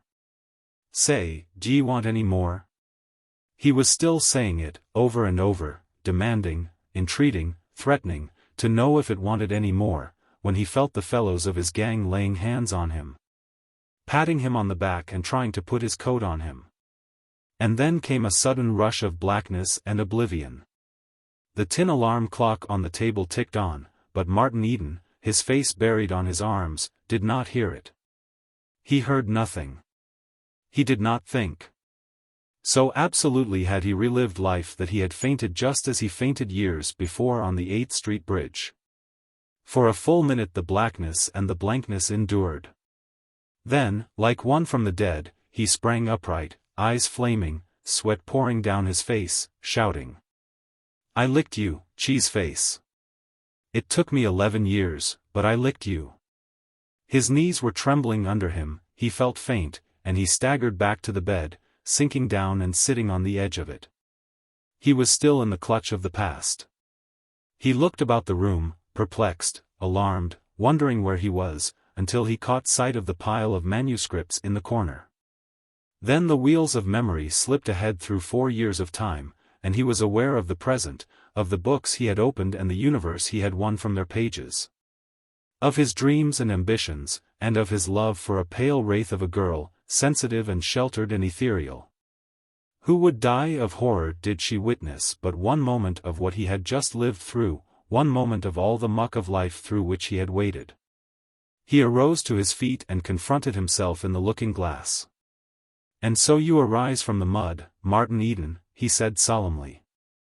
"And you cleanse your eyes in a great brightness, and thrust your shoulders among the stars, doing what all life has done, letting the ape and tiger die, and wresting highest heritage from all powers that be." He looked more closely at himself and laughed. "A bit of hysteria and melodrama, eh?" he queried. "Well, never mind. You licked Cheeseface, and you'll lick the editors if it takes twice 11 years to do it in. You can't stop here. You've got to go on. It's to a finish, you know." Chapter 16. The alarm clock went off, jerking Martin out of sleep with a suddenness that would have given headache to one with less splendid constitution. Though he slept soundly, he awoke instantly, like a cat, and he awoke eagerly, glad that the 5 hours of unconsciousness were gone. He hated the oblivion of sleep. There was too much to do, too much of life to live. He grudged every moment of life sleep robbed him of, and before the clock had ceased its clattering he was head and ears in the wash-basin and thrilling to the cold bite of the water. But he did not follow his regular program. There was no unfinished story waiting his hand, no new story demanding articulation. He had studied late, and it was nearly time for breakfast. He tried to read a chapter in Fiske, but his brain was restless and he closed the book. Today witnessed the beginning of the new battle, wherein for some time there would be no writing. He was aware of a sadness akin to that with which one leaves home and family. He looked at the manuscripts in the corner. That was it. He was going away from them, his pitiful, dishonored children that were welcome nowhere. He went over and began to rummage among them, reading snatches here and there, his favorite portions. The pot he honored with reading aloud, as he did Adventure. Joy, his latest born, completed the day before and tossed into the corner for lack of stamps, won his keenest approbation. I can't understand, he murmured. Or maybe it's the editors who can't understand. There's nothing wrong with that. They publish worse every month. Everything they publish is worse, nearly everything, anyway. After breakfast he put the typewriter in its case and carried it down into Oakland. I owe a month on it, he told the clerk in the store. But you tell the manager I'm going to work and that I'll be in a month or so and straighten up. He crossed on the ferry to San Francisco and made his way to an employment office. Any kind of work, no trade, he told the agent. And was interrupted by a newcomer, dressed rather foppishly, as some workingmen dress who have instincts for finer things. The agent shook his head despondently. Nothin' doin', said the other. Well, I got to get somebody today. He turned and stared at Martin, and Martin, staring back, noted the puffed and discolored face, handsome and weak, and knew that he had been making a night of it. Lookin' for a job? The other queried. What can you do? Hard labor, sailorizing, run a typewriter, no shorthand, can sit on a horse, willing to do anything and tackle anything, was the answer. The other nodded. Sounds good to me. My name's Dawson, Joe Dawson, and I'm tryin' to scare up a laundryman. Too much for me. Martin caught an amusing glimpse of himself ironing fluffy white things that women wear. But he had taken a liking to the other, and he added, I might do the plain washing. I learned that much at sea. Joe Dawson thought visibly for a moment. Look here, let's get together and frame it up. Willin' to listen? Martin nodded. This is a small laundry, up country, belongs to Shelley Hot Springs, hotel, you know. 2 men do the work, boss and assistant. I'm the boss. You don't work for me, but you work under me. Think you'd be willin' to learn? Martin paused to think. The prospect was alluring. A few months of it, and he would have time to himself for study. He could work hard and study hard. Good grub and a room to yourself, Joe said. That settled it. A room to himself where he could burn the midnight oil unmolested. But work like hell, the other added. Martin caressed his swelling shoulder muscles significantly. That came from hard work. Then let's get to it. Joe held his hand to his head for a moment. Gee, but it's a stem winder. Can hardly see. I went down the line last night, everything. Here's the frame-up. The wages for 2 is 100 and board. I've been drawn down 60, the second man 40. But he knew the biz. You're green. If I break you in, I'll be doing plenty of your work at first. Suppose you begin at 30, and work up to the 40. I'll play fair. Just as soon as you can do your share you get the 40. I'll go you, Martin announced, stretching out his hand, which the other shook. Any advance, for railroad ticket and extras? I blew it in, was Joe's sad answer, with another reach at his aching head. All I got is a return ticket. And I'm broke, when I pay my board. Jump it, Joe advised. Can't. Owe it to my sister. Joe whistled a long, perplexed whistle, and racked his brains to little purpose. I've got the price of the drinks, he said desperately. Come on, and Meb will cook up something. Martin declined. Water wagon? This time Martin nodded, and Joe lamented, wish I was. But I somehow just can't, he said in extenuation. After I've been workin' like hell all week I just got to booze up. If I didn't, I'd cut my throat or burn up the premises. But I'm glad you're on the wagon. Stay with it. Martin knew of the enormous gulf between him and this man, the gulf the books had made, but he found no difficulty in crossing back over that gulf. He had lived all his life in the working-class world, and the camaraderie of labor was second nature with him. He solved the difficulty of transportation that was too much for the other's aching head. He would send his trunk up to Shelley Hot Springs on Joe's ticket. As for himself, there was his wheel. It was 70 miles, and he could ride it on Sunday and be ready for work Monday morning. In the meantime he would go home and pack up. There was no one to say goodbye to. Ruth and her whole family were spending the long summer in the Sierras, at Lake Tahoe. He arrived at Shelley Hot Springs, tired and dusty, on Sunday night. Joe greeted him exuberantly. With a wet towel bound about his aching brow, he had been at work all day. Part of last week's washin' mounted up, me be in a way to get you, he explained. Your box arrived all right. It's in your room. But it's a hell of a thing to call a trunk. And what's in it? Gold bricks? Joe sat on the bed while Martin unpacked. The box was a packing case for breakfast food, and Mr. Higginbotham had charged him $50 for it. 2 rope handles, nailed on by Martin, had technically transformed it into a trunk eligible for the baggage car. Joe watched, with bulging eyes, a few shirts and several changes of underclothes come out of the box, followed by books, and more books. Books clean to the bottom? He asked. Martin nodded, and went on arranging the books on a kitchen table which served in the room in place of a washstand. Gee! Joe exploded, then waited in silence for the deduction to arise in his brain. At last it came. Say, you don't care for the girls, much? He queried. No, was the answer. I used to chase a lot before I tackled the books. But since then there's no time. And there won't be any time here. All you can do is work and sleep. Martin thought of his 5 hours sleep a night, and smiled. The room was situated over the laundry and was in the same building with the engine that pumped water, made electricity, and ran the laundry machinery.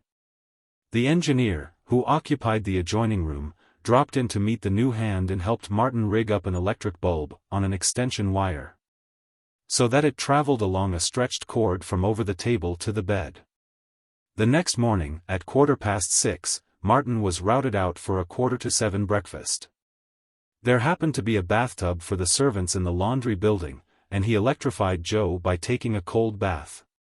Gee, but you're a hummer, Joe announced, as they sat down to breakfast in a corner of the hotel kitchen. With them was the engineer, the gardener, and the assistant gardener, and 2 or 3 men from the stable.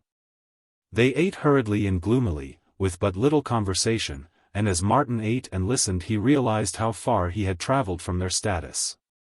Their small mental caliber was depressing to him, and he was anxious to get away from them. So he bolted his breakfast, a sickly, sloppy affair, as rapidly as they, and heaved a sigh of relief when he passed out through the kitchen door. It was a perfectly appointed, small steam laundry, wherein the most modern machinery did everything that was possible for machinery to do. Martin, after a few instructions, sorted the great heaps of soiled clothes, while Joe started the masher and made up fresh supplies of soft soap, compounded of biting chemicals that compelled him to swathe his mouth and nostrils and eyes in bath towels till he resembled a mummy. Finished the sorting, Martin lent a hand in wringing the clothes. This was done by dumping them into a spinning receptacle that went at a rate of a few thousand revolutions a minute, tearing the water from the clothes by centrifugal force. Then Martin began to alternate between the dryer and the wringer, between times shaking out socks and stockings. By the afternoon, one feeding and one stacking up, they were running socks and stockings through the mangle while the irons were heating. Then it was hot irons and underclothes till 6 o'clock, at which time Joe shook his head dubiously. "Way behind," he said. "Got to work after supper." And after supper they worked until 10 o'clock, under the blazing electric lights, until the last piece of underclothing was ironed and folded away in the distributing room. It was a hot California night, and though the windows were thrown wide, the room, with its red-hot ironing stove, was a furnace. Martin and Joe, down to undershirts, bare-armed, sweated and panted for air. "Like trimming cargo in the tropics," Martin said, when they went upstairs. "You'll do," Joe answered. "You take hold like a good fellow.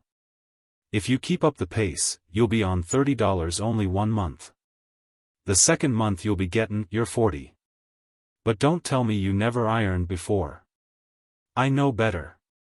Never ironed a rag in my life, honestly, until today," Martin protested. He was surprised at his weariness when he got into his room, forgetful of the fact that he had been on his feet and working without let-up for 14 hours.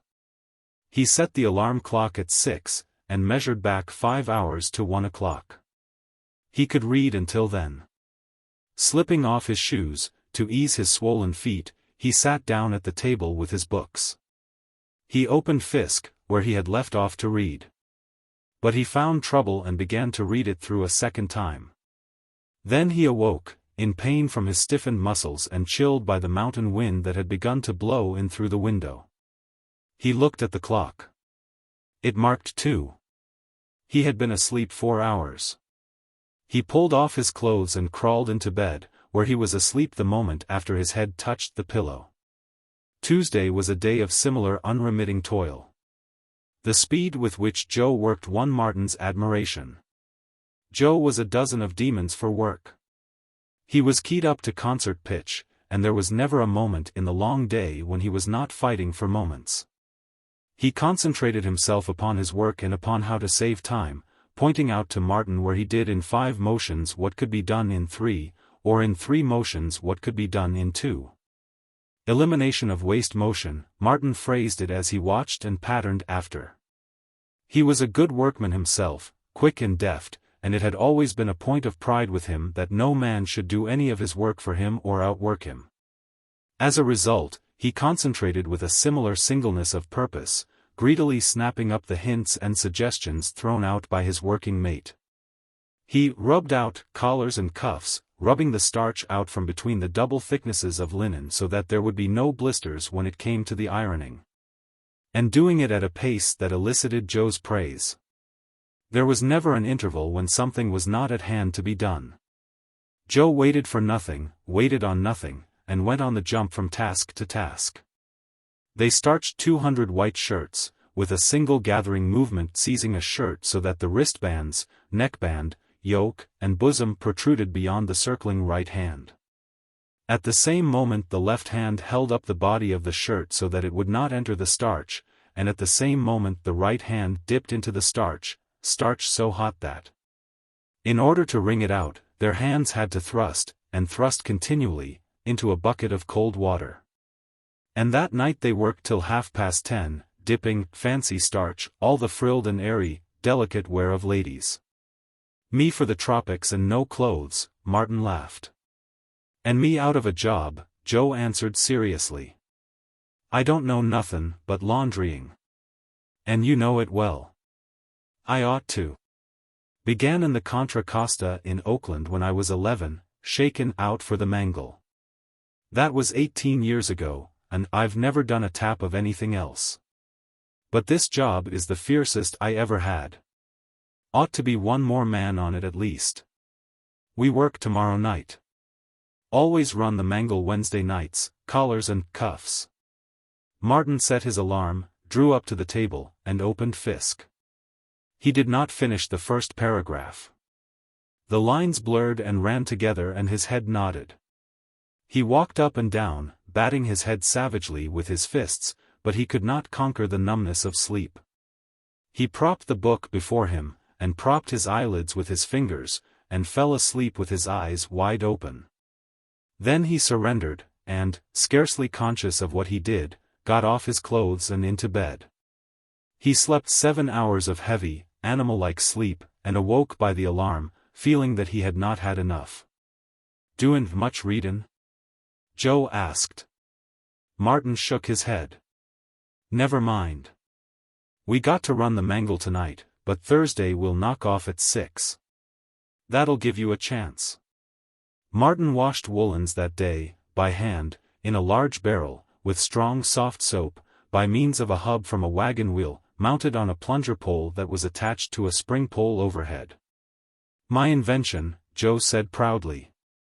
"Beats a washboardin' your knuckles, and, besides, it saves at least 15 minutes in the week, and 15 minutes ain't to be sneezed at in this shebang."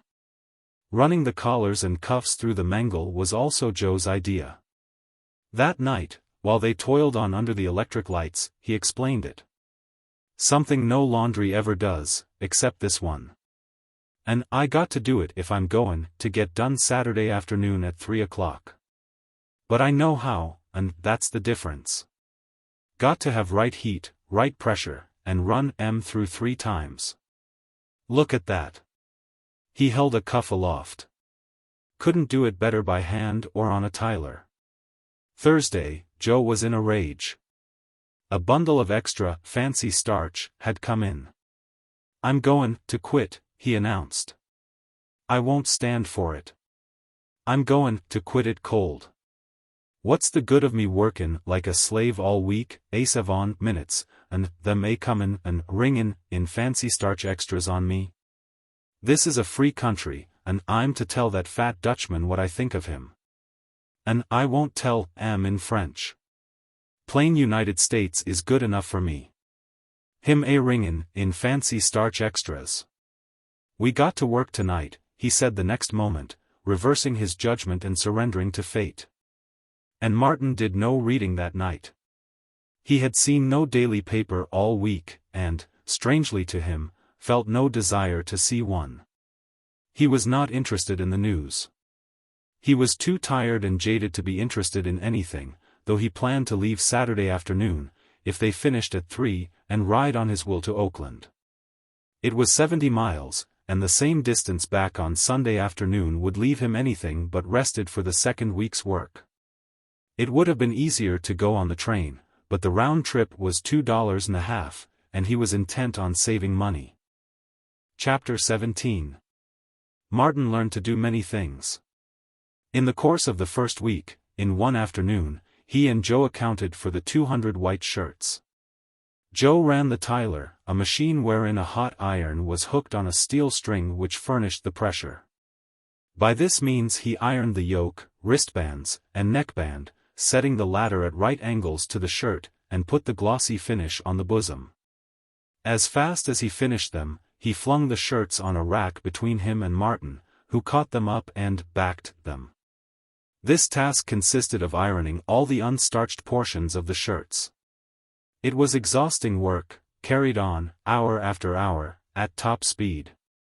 Out on the broad verandas of the hotel, men and women, in cool white, sipped iced drinks and kept their circulation down. But in the laundry the air was sizzling. The huge stove roared red-hot and white-hot, while the irons, moving over the damp cloth, sent up clouds of steam. The heat of these irons was different from that used by housewives. An iron that stood the ordinary test of a wet finger was too cold for Joe and Martin, and such test was useless.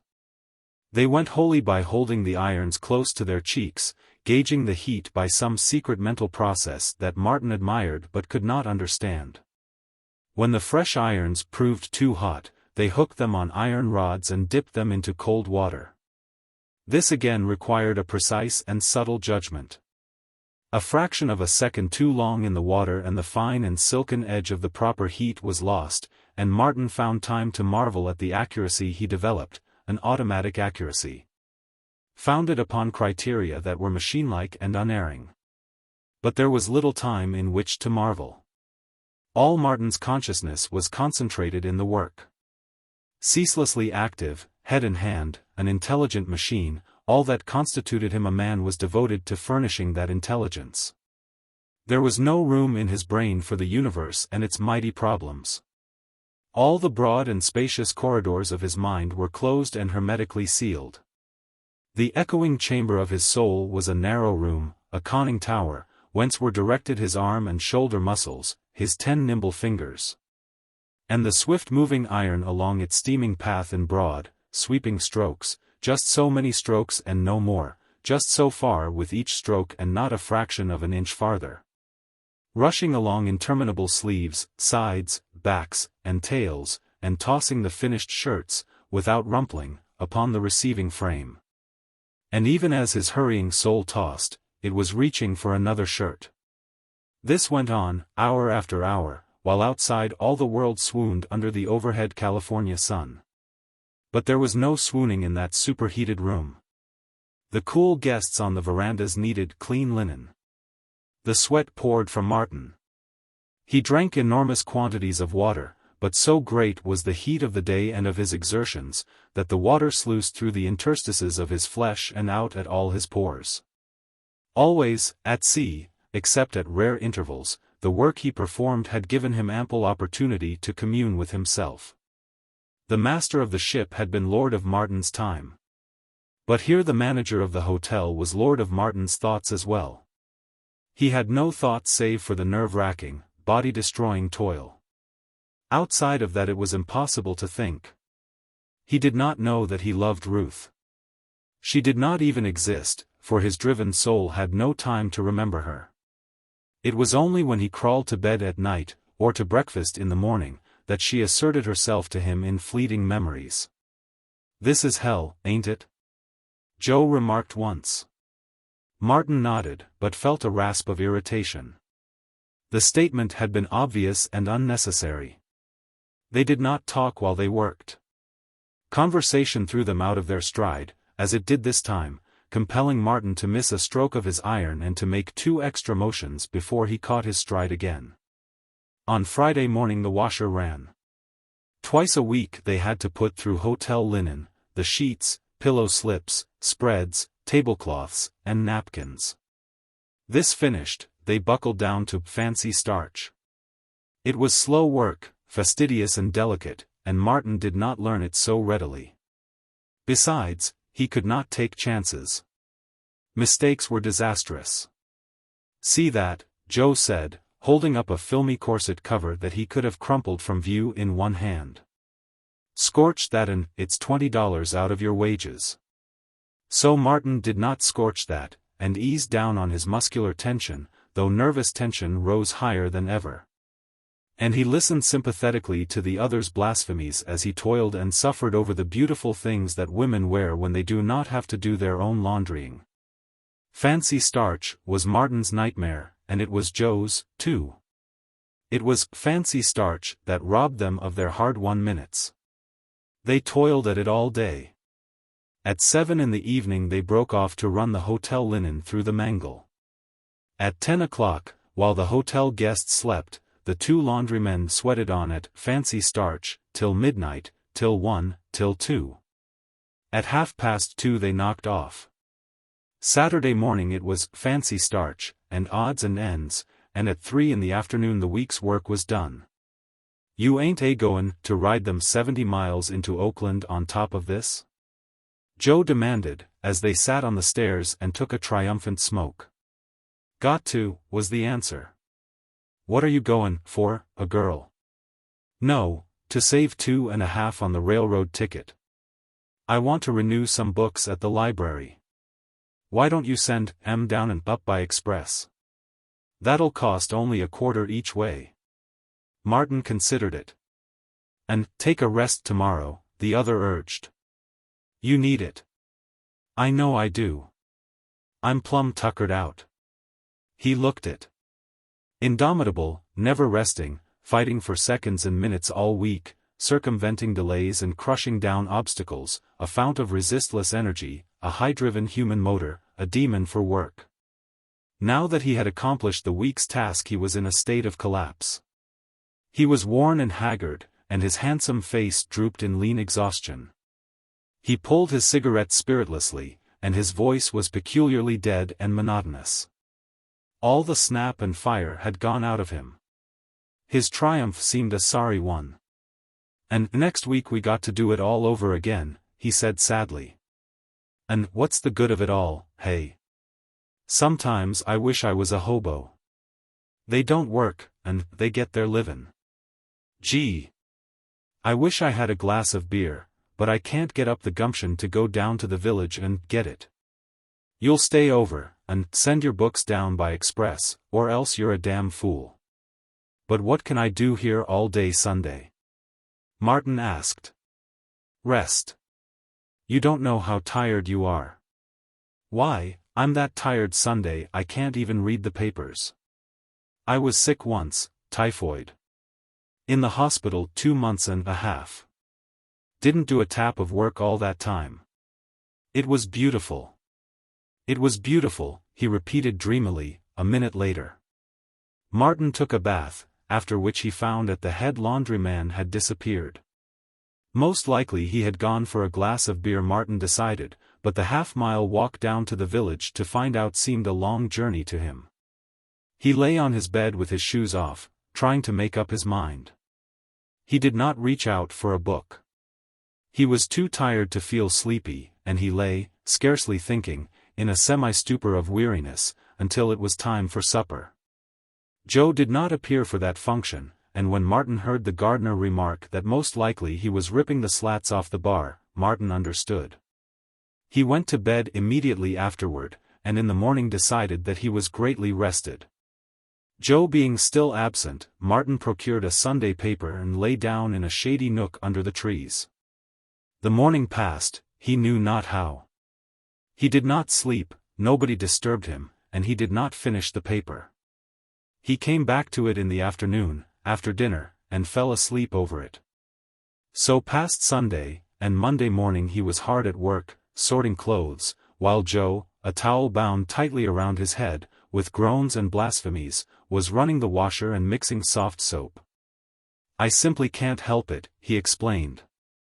"I got to drink when Saturday night comes around." Another week passed, a great battle that continued under the electric lights each night and that culminated on Saturday afternoon at 3 o'clock. When Joe tasted his moment of wilted triumph and then drifted down to the village to forget. Martin's Sunday was the same as before. He slept in the shade of the trees, toiled aimlessly through the newspaper, and spent long hours lying on his back, doing nothing, thinking nothing. He was too dazed to think, though he was aware that he did not like himself. He was self-repelled, as though he had undergone some degradation or was intrinsically foul. All that was godlike in him was blotted out. The spur of ambition was blunted, he had no vitality with which to feel the prod of it. He was dead. His soul seemed dead. He was a beast, a work beast. He saw no beauty in the sunshine sifting down through the green leaves, nor did the azure vault of the sky whisper as of old and hint of cosmic vastness and secrets trembling to disclosure. Life was intolerably dull and stupid, and its taste was bad in his mouth.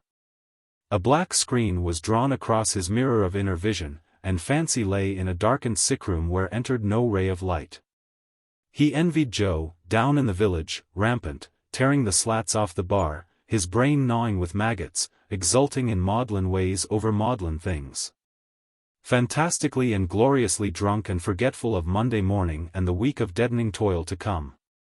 A third week went by, and Martin loathed himself, and loathed life. He was oppressed by a sense of failure. There was reason for the editors refusing his stuff. He could see that clearly now, and laugh at himself and the dreams he had dreamed. Ruth returned his "Sea Lyrics" by mail. He read her letter apathetically. She did her best to say how much she liked them and that they were beautiful. But she could not lie, and she could not disguise the truth from herself. She knew they were failures, and he read her disapproval in every perfunctory and unenthusiastic line of her letter. And she was right. He was firmly convinced of it as he read the poems over. Beauty and wonder had departed from him, and as he read the poems he caught himself puzzling as to what he had in mind when he wrote them. His audacities of phrase struck him as grotesque, his felicities of expression were monstrosities, and everything was absurd, unreal, and impossible. He would have burned the sea lyrics on the spot, had his will been strong enough to set them aflame. There was the engine room, but the exertion of carrying them to the furnace was not worth while.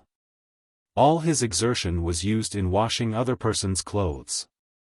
He did not have any left for private affairs. He resolved that when Sunday came he would pull himself together and answer Ruth's letter. But Saturday afternoon, after work was finished and he had taken a bath, the desire to forget overpowered him. "I guess I'll go down and see how Joe's getting on," was the way he put it to himself. And in the same moment he knew that he lied. But he did not have the energy to consider the lie. If he had had the energy, he would have refused to consider the lie, because he wanted to forget. He started for the village slowly and casually, increasing his pace in spite of himself as he neared the saloon. "I thought you was on the water wagon," was Joe's greeting.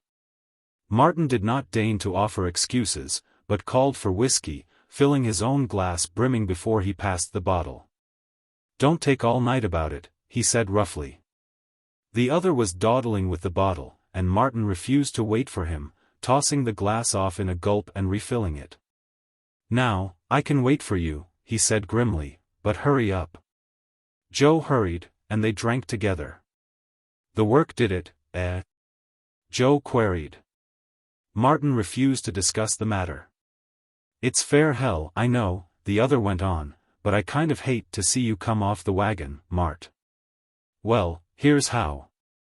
Martin drank on silently, biting out his orders and invitations and awing the barkeeper, an effeminate country youngster with watery blue eyes and hair parted in the middle. "It's something scandalous the way they work us poor devils," Joe was remarking. "If I didn't bowl up, I'd break loose and burn down the shebang. My bowlin' up is all that saves I can tell you that." But Martin made no answer. A few more drinks, and in his brain he felt the maggots of intoxication beginning to crawl. Ah, it was living, the first breath of life he had breathed in 3 weeks. His dreams came back to him.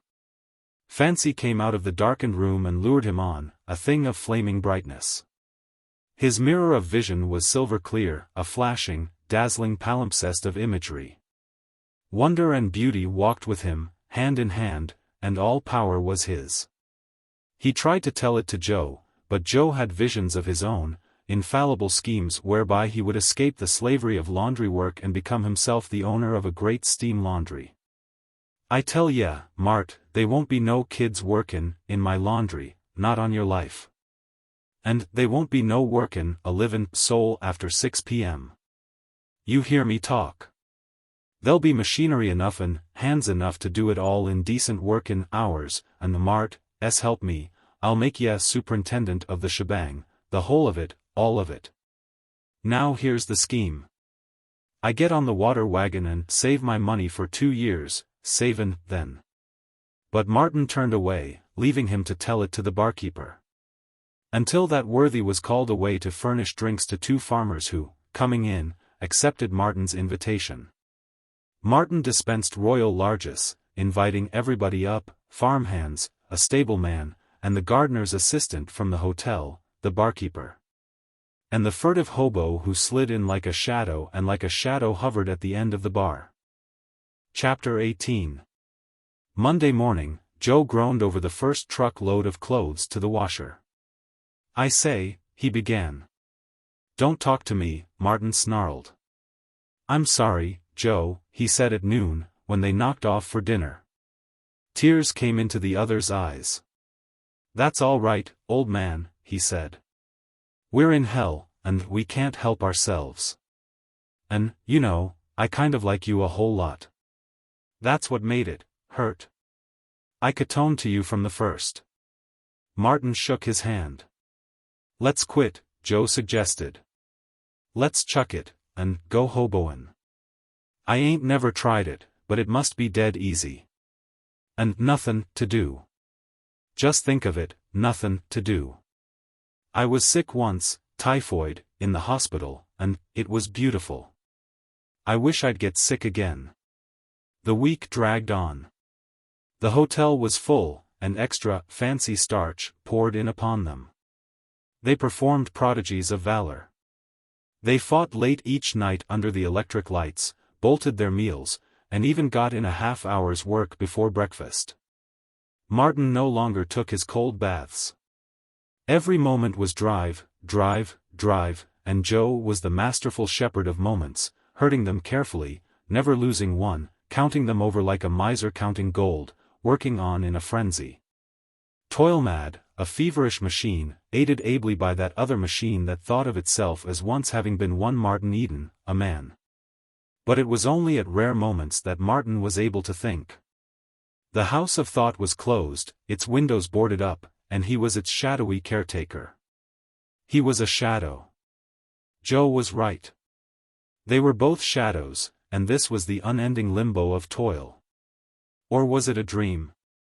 Sometimes, in the steaming, sizzling heat, as he swung the heavy irons back and forth over the white garments, it came to him that it was a dream. In a short while, or maybe after 1,000 years or so, he would awake, in his little room with the ink-stained table, and take up his writing where he had left off the day before. Or maybe that was a dream, too, and the awakening would be the changing of the watches, when he would drop down out of his bunk in the lurching forecastle and go up on deck, under the tropic stars. And take the wheel and feel the cool trade wind blowing through his flesh. Came Saturday and its hollow victory at 3 o'clock. "Guess I'll go down and get a glass of beer," Joe said, in the queer, monotonous tones that marked his weekend collapse. Martin seemed suddenly to wake up. He opened the kit bag and oiled his wheel, putting graphite on the chain and adjusting the bearings. Joe was halfway down to the saloon when Martin passed by, bending low over the handlebars, his legs driving the 96 gear with rhythmic strength. His face set for 70 miles of road and grade and dust. He slept in Oakland that night, and on Sunday covered the 70 miles back. And on Monday morning, weary, he began the new week's work, but he had kept sober. A 5th week passed, and a 6th, during which he lived and toiled as a machine, with just a spark of something more in him, just a glimmering bit of soul, that compelled him, at each weekend, to scorch off the 140 miles. But this was not rest. It was supermachine-like, and it helped to crush out the glimmering bit of soul that was all that was left him from former life. At the end of the 7th week, without intending it, too weak to resist, he drifted down to the village with Joe and drowned life and found life until Monday morning. Again, at the weekends, he ground out the 140 miles, obliterating the numbness of too great exertion by the numbness of still greater exertion. At the end of 3 months he went down a 3rd time to the village with Joe. He forgot, and lived again, and, living, he saw, in clear illumination, the beast he was making of himself, not by the drink, but by the work. The drink was an effect, not a cause.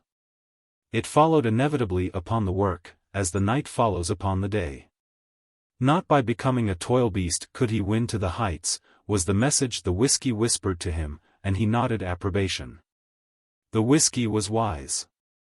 It told secrets on itself. He called for paper and pencil, and for drinks all around, and while they drank his very good health, he clung to the bar and scribbled.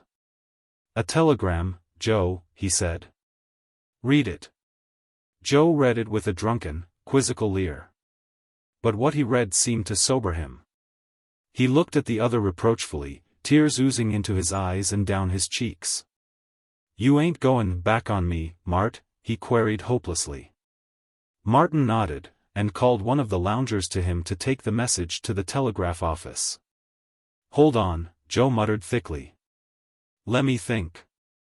He held on to the bar, his legs wobbling under him, Martin's arm around him and supporting him, while he thought.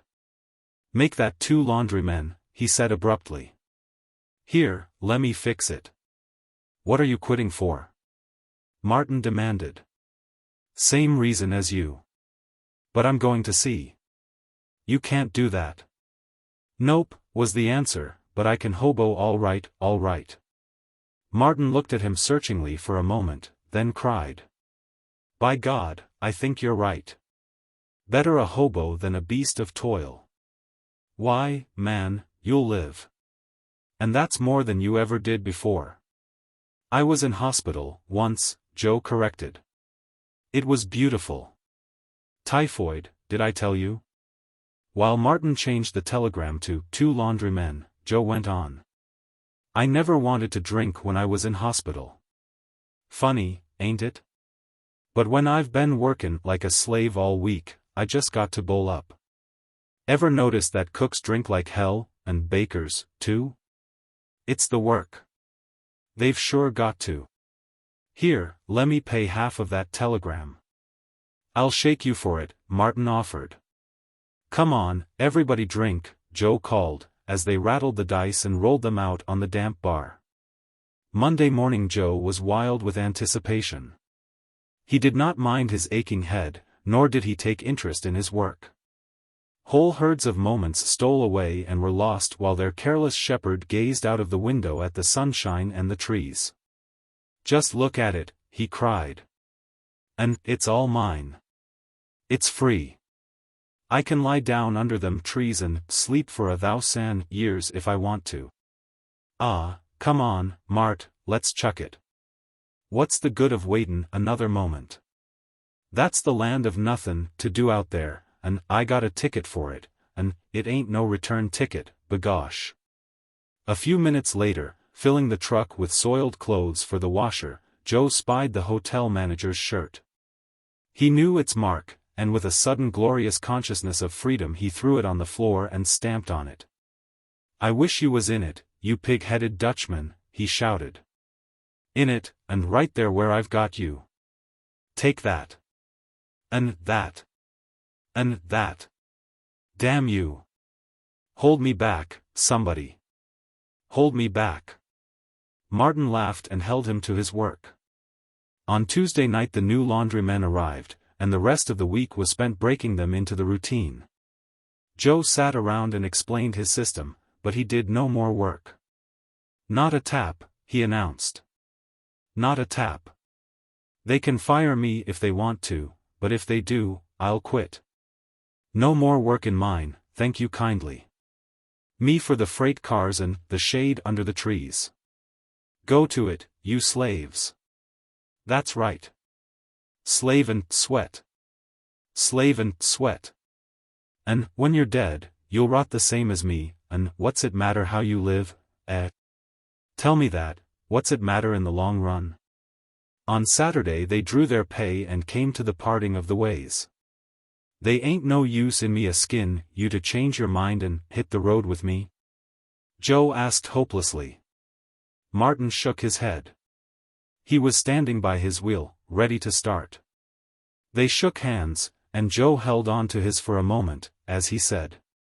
I'm goin' to see you again, Mart, before you and me die. That's straight dope. I feel it in my bones. Goodbye, Mart, and be good. I like you like hell, you know. He stood, a forlorn figure, in the middle of the road, watching until Martin turned a bend and was gone from sight. He's a good Indian, that boy, he muttered. A good Indian. Then he plodded down the road himself, to the water tank, where 6 empties lay on a sidetrack waiting for the up freight. Chapter 19. Ruth and her family were home again, and Martin, returned to Oakland, saw much of her. Having gained her degree, she was doing no more studying. And he, having worked all vitality out of his mind and body, was doing no writing. This gave them time for each other that they had never had before, and their intimacy ripened fast. At first, Martin had done nothing but rest. He had slept a great deal, and spent long hours musing and thinking and doing nothing. He was like one recovering from some terrible bout of hardship. The first signs of reawakening came when he discovered more than languid interest in the daily paper. Then he began to read again, light novels, and poetry. And after several days more he was head over heels in his long-neglected fisc. His splendid body and health made new vitality, and he possessed all the resiliency and rebound of youth. Ruth showed her disappointment plainly when he announced that he was going to sea for another voyage as soon as he was well rested. "Why do you want to do that?" she asked. "Money," was the answer. "I'll have to lay in a supply for my next attack on the editors. Money is the sinews of war, in my case, money and patience." "But if all you wanted was money, why didn't you stay in the laundry?" "Because the laundry was making a beast of me. Too much work of that sort drives to drink." She stared at him with horror in her eyes. "Do you mean?" she quavered. It would have been easy for him to get out of it. But his natural impulse was for frankness, and he remembered his old resolve to be frank, no matter what happened. "Yes," he answered. "Just that. Several times." She shivered and drew away from him. "No man that I have ever known did that, ever did that." "Then they never worked in the laundry at Shelley Hot Springs," he laughed bitterly. "Toil is a good thing. It is necessary for human health, so all the preachers say, and heaven knows I've never been afraid of it. But there is such a thing as too much of a good thing, and the laundry up there is one of them. And that's why I'm going to see one more voyage. It will be my last, I think, for when I come back, I shall break into the magazines. I am certain of it." She was silent, unsympathetic, and he watched her moodily, realizing how impossible it was for her to understand what he had been through. "Some day I shall write it up, The Degradation of Toil or The Psychology of Drink in the Working Class, or something like that for a title." Never, since the first meeting, had they seemed so far apart as that day. His confession, told in frankness, with the spirit of revolt behind, had repelled her. But she was more shocked by the repulsion itself than by the cause of it. It pointed out to her how near she had drawn to him, and once accepted, it paved the way for greater intimacy.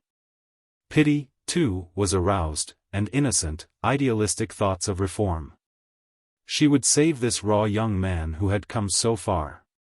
She would save him from the curse of his early environment, and she would save him from himself in spite of himself. And all this affected her as a very noble state of consciousness. Nor did she dream that behind it and underlying it were the jealousy and desire of love. They rode on their wheels much in the delightful fall weather, and out in the hills they read poetry aloud, now one and now the other, noble, uplifting poetry that turned one's thoughts to higher things. Renunciation, sacrifice, patience, industry, and high endeavor were the principles she thus indirectly preached, such abstractions being objectified in her mind by her father, and Mr. Butler. And by Andrew Carnegie, who, from a poor immigrant boy had arisen to be the book-giver of the world. All of which was appreciated and enjoyed by Martin. He followed her mental processes more clearly now, and her soul was no longer the sealed wonder it had been. He was on terms of intellectual equality with her. But the points of disagreement did not affect his love. His love was more ardent than ever, for he loved her for what she was, and even her physical frailty was an added charm in his eyes. He read of sickly Elizabeth Barrett, who for years had not placed her feet upon the ground, until that day of flame when she eloped with Browning and stood upright, upon the earth, under the open sky. And what Browning had done for her, Martin decided he could do for Ruth. But first, she must love him. The rest would be easy. He would give her strength and health. And he caught glimpses of their life, in the years to come, wherein, against a background of work and comfort and general well-being, he saw himself and Ruth reading and discussing poetry. She propped amid a multitude of cushions on the ground while she read aloud to him. This was the key to the life they would live. And always he saw that particular picture. Sometimes it was she who leaned against him while he read, one arm about her, her head upon his shoulder. Sometimes they pored together over the printed pages of beauty. Then, too, she loved nature, and with generous imagination he changed the scene of their reading. Sometimes they read in closed-in valleys with precipitous walls, or in high mountain meadows, and again, down by the gray sand dunes with a wreath of billows at their feet, or afar on some volcanic tropic isle where waterfalls descended and became mist. reaching the sea in vapor veils that swayed and shivered to every vagrant wisp of wind. But always, in the foreground, lords of beauty and eternally reading and sharing, lay he and Ruth, and always in the background that was beyond the background of nature, dim and hazy, were work and success and money earned that made them free of the world and all its treasures. I should recommend my little girl to be careful, her mother warned her one day. I know what you mean. But it is impossible. He is not. Ruth was blushing, but it was the blush of maidenhood called upon for the first time to discuss the sacred things of life with a mother held equally sacred. You're kind. Her mother finished the sentence for her. Ruth nodded. I did not want to say it, but he is not. He is rough, brutal, strong, too strong. He has not. She hesitated and could not go on. It was a new experience, talking over such matters with her mother. And again her mother completed her thought for her. He has not lived a clean life, is what you wanted to say. Again Ruth nodded, and again a blush mantled her face. It is just that, she said. It has not been his fault, but he has played much with. With pitch? Yes, with pitch. And he frightens me. Sometimes I am positively in terror of him, when he talks in that free and easy way of the things he has done, as if they did not matter. They do matter, don't they? They sat with their arms twined around each other, and in the pause her mother patted her hand and waited for her to go on. But I am interested in him dreadfully, she continued. In a way he is my protégé. Then, too, he is my first boyfriend, but not exactly friend, rather protégé and friend combined. Sometimes, too, when he frightens me, it seems that he is a bulldog I have taken for a plaything, like some of the Pfret girls, and he is tugging hard, and showing his teeth. And threatening to break loose. Again her mother waited. He interests me, I suppose, like the bulldog. And there is much good in him, too, but there is much in him that I would not like in the other way. You see, I have been thinking. He swears, he smokes, he drinks, he has fought with his fists, he has told me so, and he likes it, he says so. He is all that a man should not be, a man I would want for my, her voice sank very low, husband. Then he is too strong. My prince must be tall, and slender, and dark, a graceful, bewitching prince. No, there is no danger of my falling in love with Martin Eden. It would be the worst fate that could befall me. But it is not that I spoke about, her mother equivocated. Have you thought about him? He is so ineligible in every way, you know, and suppose he should come to love you? But he does, already, she cried. It was to be expected, Mrs. Morse said gently. How could it be otherwise with anyone who knew you? Olney hates me, she exclaimed passionately. And I hate Olney. I feel always like a cat when he is around. I feel that I must be nasty to him, and even when I don't happen to feel that way, why, he's nasty to me, anyway. But I am happy with Martin Eden. No one ever loved me before, no man, I mean, in that way. And it is sweet to be loved, that way. You know what I mean, mother dear. It is sweet to feel that you are really and truly a woman. She buried her face in her mother's lap, sobbing. You think I am dreadful, I know, but I am honest, and I tell you just how I feel. Mrs. Morse was strangely sad and happy. Her child daughter, who was a Bachelor of Arts, was gone, but in her place was a woman daughter. The experiment had succeeded. The strange void in Ruth's nature had been filled, and filled without danger or penalty. This rough sailor fellow had been the instrument, and, though Ruth did not love him, he had made her conscious of her womanhood. His hand trembles, Ruth was confessing, her face, for shame's sake, still buried. It is most amusing and ridiculous, but I feel sorry for him, too. And when his hands are too trembly, and his eyes too shiny, why, I lecture him about his life and the wrong way he is going about it to mend it. But he worships me, I know. His eyes and his hands do not lie. And it makes me feel grown up, the thought of it, the very thought of it. And I feel that I am possessed of something that is by rights my own, that makes me like the other girls, and young women. And then, too, I knew that I was not like them before, and I knew that it worried you. You thought you did not let me know that dear worry of yours, but I did, and I wanted to make good, as Martin Eden says. It was a holy hour for mother and daughter, and their eyes were wet as they talked on in the twilight, Ruth all white innocence and frankness, her mother sympathetic, receptive. Yet calmly explaining and guiding.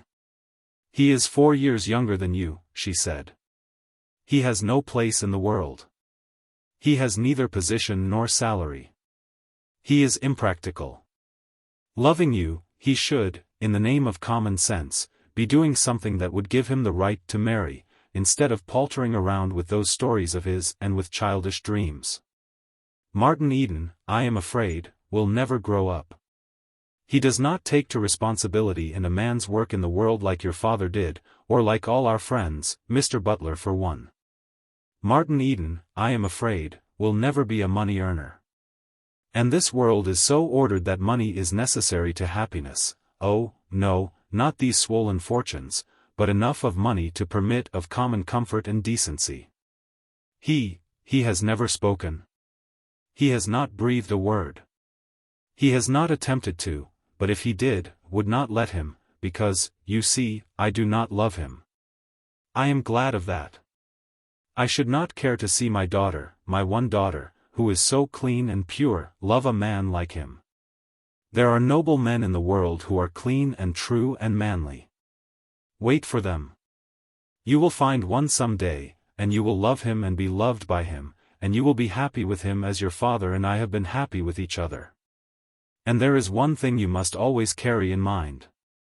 Yes, mother. Mrs. Morse's voice was low and sweet as she said, and that is the children. I have thought about them, Ruth confessed, remembering the wanton thoughts that had vexed her in the past, her face again red with maiden shame that she should be telling such things. And it is that, the children, that makes Mr. Eden impossible, Mrs. Morse went on incisively. Their heritage must be clean, and he is, I am afraid, not clean. Your father has told me of sailors' lives, and you understand. Ruth pressed her mother's hand in assent, feeling that she really did understand, though her conception was of something vague, remote, and terrible that was beyond the scope of imagination. You know I do nothing without telling you, she began. Only, sometimes you must ask me, like this time. I wanted to tell you, but I did not know how. It is false modesty, I know it is that, but you can make it easy for me.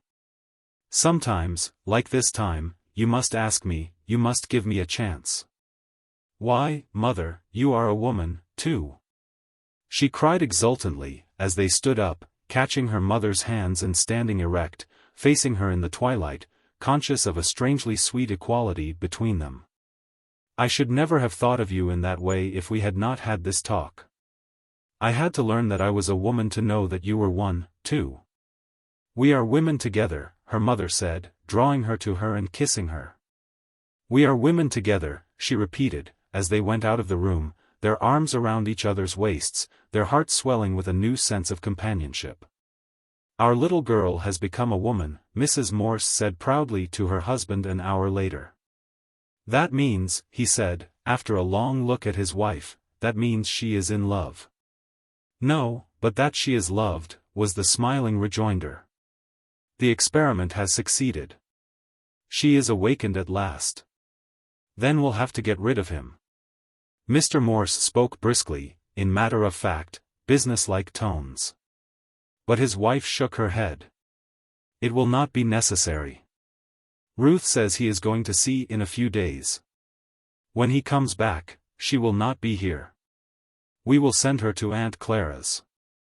And, besides, a year in the East, with the change in climate, people, ideas, and everything, is just the thing she needs. Chapter 20. The desire to write was stirring in Martin once more. Stories and poems were springing into spontaneous creation in his brain, and he made notes of them against the future time when he would give them expression. But he did not write. This was his little vacation. He had resolved to devote it to rest and love, and in both matters he prospered. He was soon spilling over with vitality, and each day he saw Ruth. At the moment of meeting, she experienced the old shock of his strength and health. "Be careful," her mother warned her once again. "I am afraid you are seeing too much of Martin Eden." But Ruth laughed from security. She was sure of herself, and in a few days he would be off to sea. Then, by the time he returned, she would be away on her visit east. There was a magic, however, in the strength and health of Martin. He, too, had been told of her contemplated eastern trip, and he felt the need for haste. Yet he did not know how to make love to a girl like Ruth. Then, too, he was handicapped by the possession of a great fund of experience with girls and women who had been absolutely different from her. They had known about love and life and flirtation, while she knew nothing about such things. Her prodigious innocence appalled him, freezing on his lips all ardors of speech, and convincing him, in spite of himself, of his own unworthiness. Also he was handicapped in another way. He had himself never been in love before. He had liked women in that turgid past of his, and been fascinated by some of them, but he had not known what it was to love them. He had whistled in a masterful, careless way, and they had come to him. They had been diversions, incidents, part of the game men play, but a small part at most. And now, and for the first time, he was a suppliant, tender and timid and doubting. He did not know the way of love, nor its speech, while he was frightened at his loved one's clear innocence. In the course of getting acquainted with a varied world, whirling on through the ever-changing phases of it, he had learned a rule of conduct which was to the effect that when one played a strange game, he should let the other fellow play first. This had stood him in good stead 1,000 times and trained him as an observer as well. He knew how to watch the thing that was strange, and to wait for a weakness, for a place of entrance, to divulge itself. It was like sparring for an opening in fist-fighting. And when such an opening came, he knew by long experience to play for it and to play hard. So he waited with Ruth and watched, desiring to speak his love but not daring. He was afraid of shocking her, and he was not sure of himself. Had he but known it, he was following the right course with her. Love came into the world before articulate speech, and in its own early youth it had learned ways and means that it had never forgotten. It was in this old, primitive way that Martin wooed Ruth. He did not know he was doing it at first, though later he divined it. The touch of his hand on hers was vastly more potent than any word he could utter.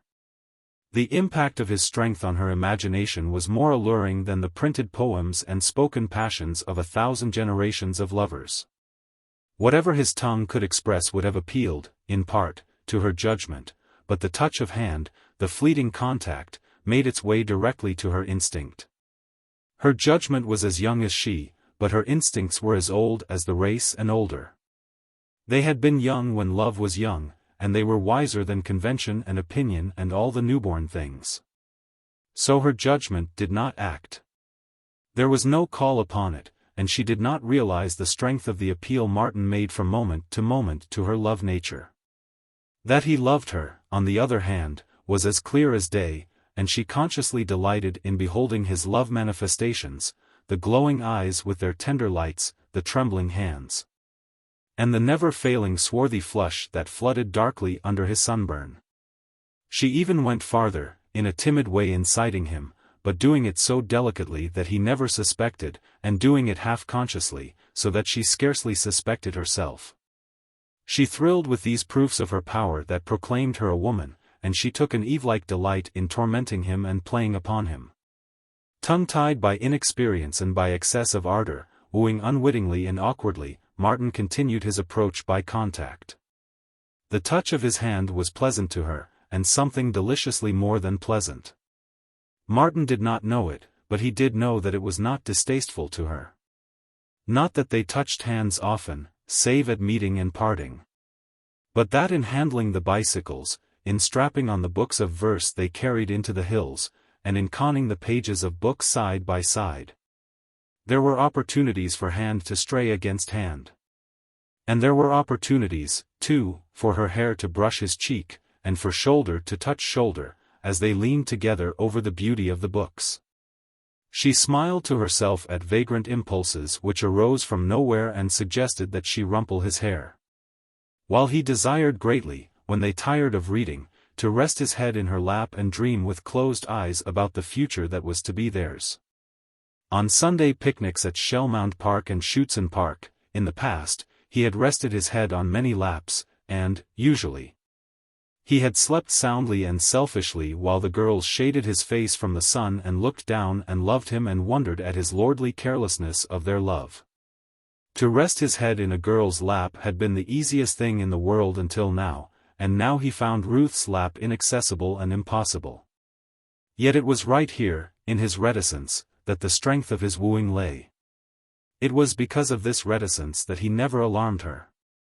Herself fastidious and timid, she never awakened to the perilous trend of their intercourse.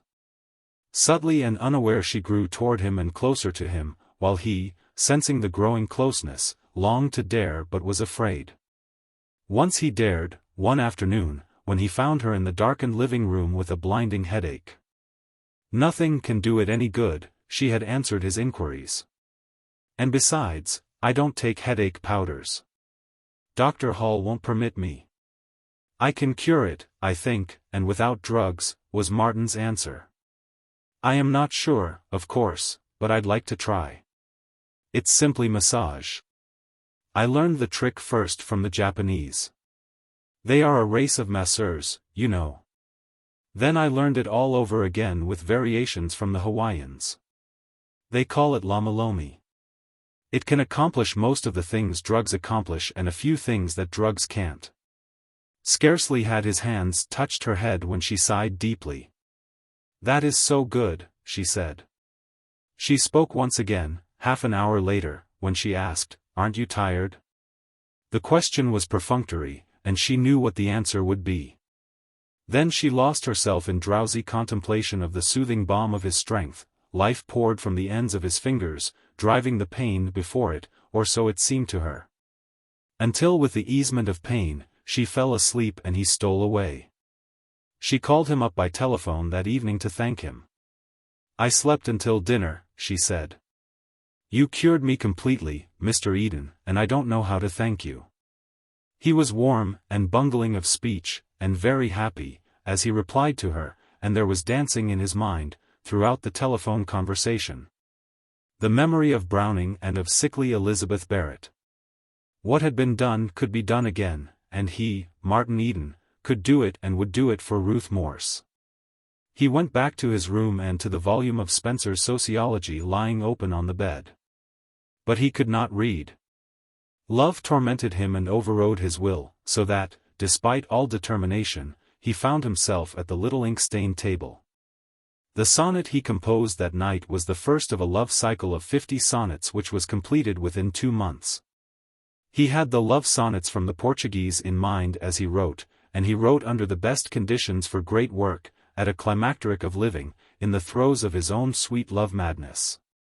The many hours he was not with Ruth he devoted to the love cycle, to reading at home, or to the public reading rooms, where he got more closely in touch with the magazines of the day and the nature of their policy and content. The hours he spent with Ruth were maddening alike in promise and in inconclusiveness.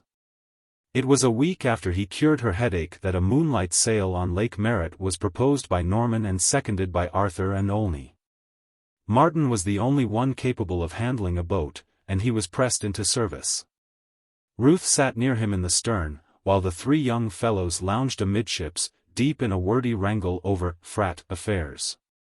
The moon had not yet risen, and Ruth, gazing into the starry vault of the sky and exchanging no speech with Martin, experienced a sudden feeling of loneliness. She glanced at him. A puff of wind was heeling the boat over till the deck was awash, and he, one hand on tiller and the other on mainsheet, was luffing slightly, at the same time peering ahead to make out the near-lying north shore.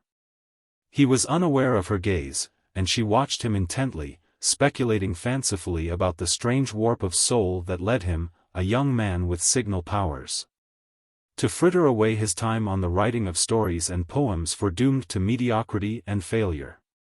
Her eyes wandered along the strong throat, dimly seen in the starlight, and over the firm poised head, and the old desire to lay her hands upon his neck came back to her. The strength she abhorred attracted her. Her feeling of loneliness became more pronounced, and she felt tired. Her position on the healing boat irked her, and she remembered the headache he had cured and the soothing rest that resided in him. He was sitting beside her, quite beside her, and the boat seemed to tilt her toward him. Then arose in her the impulse to lean against him, to rest herself against his strength, a vague, half-formed impulse, which, even as she considered it, mastered her and made her lean toward him. Or was it the heeling of the boat? She did not know. She never knew. She knew only that she was leaning against him and that the easement and soothing rest were very good.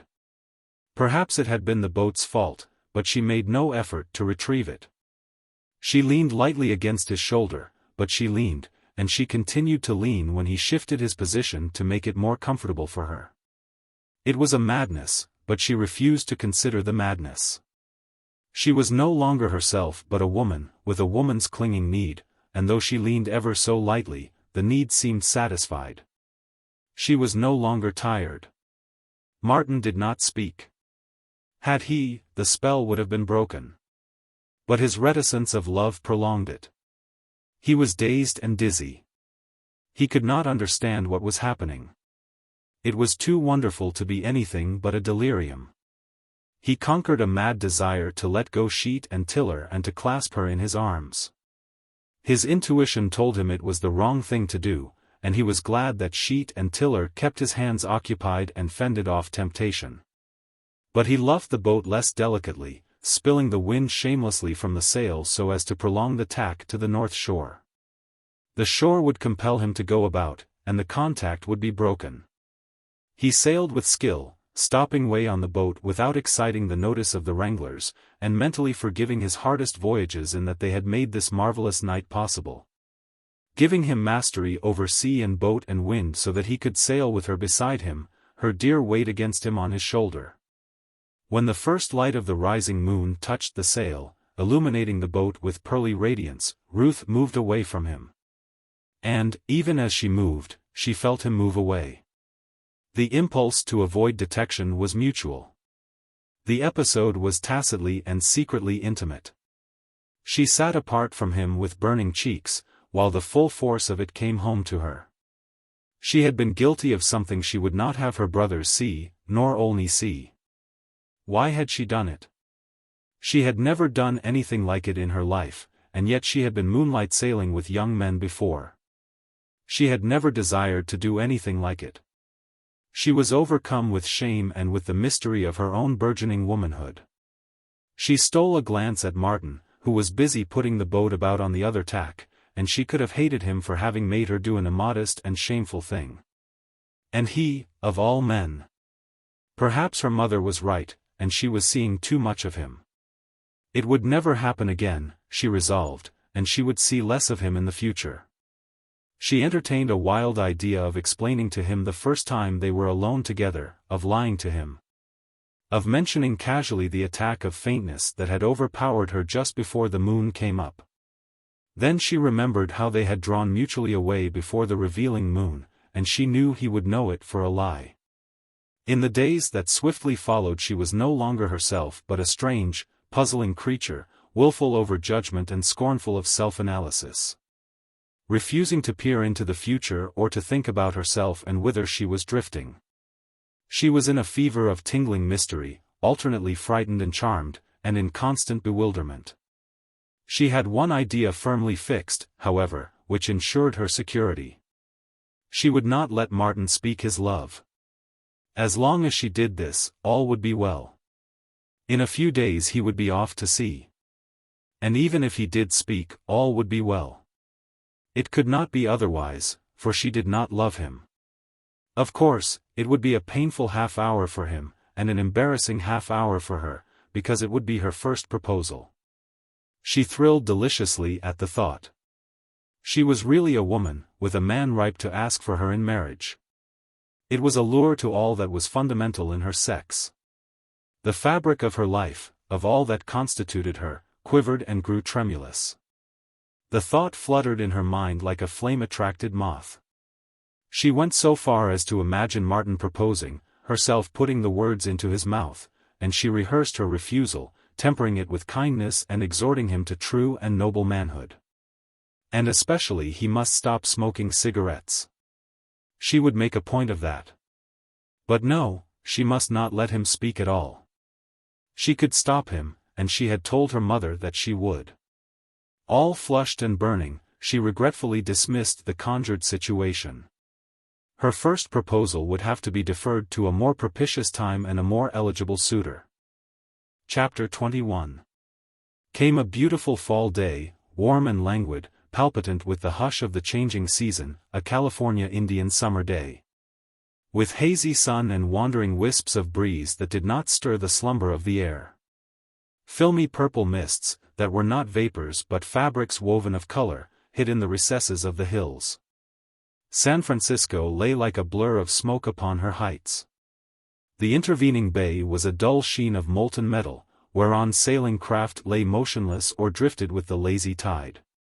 Far Tamalpay, barely seen in the silver haze, bulked hugely by the Golden Gate, the latter a pale gold pathway under the westering sun. Beyond, the Pacific, dim and vast, was raising on its skyline tumbled cloud masses that swept landward, giving warning of the first blustering breath of winter. The erasure of summer was at hand. Yet summer lingered, fading and fainting among her hills, deepening the purple of her valleys, spinning a shroud of haze from waning powers and sated raptures. Dying with the calm content of having lived and lived well. And among the hills, on their favorite knoll, Martin and Ruth sat side by side, their heads bent over the same pages.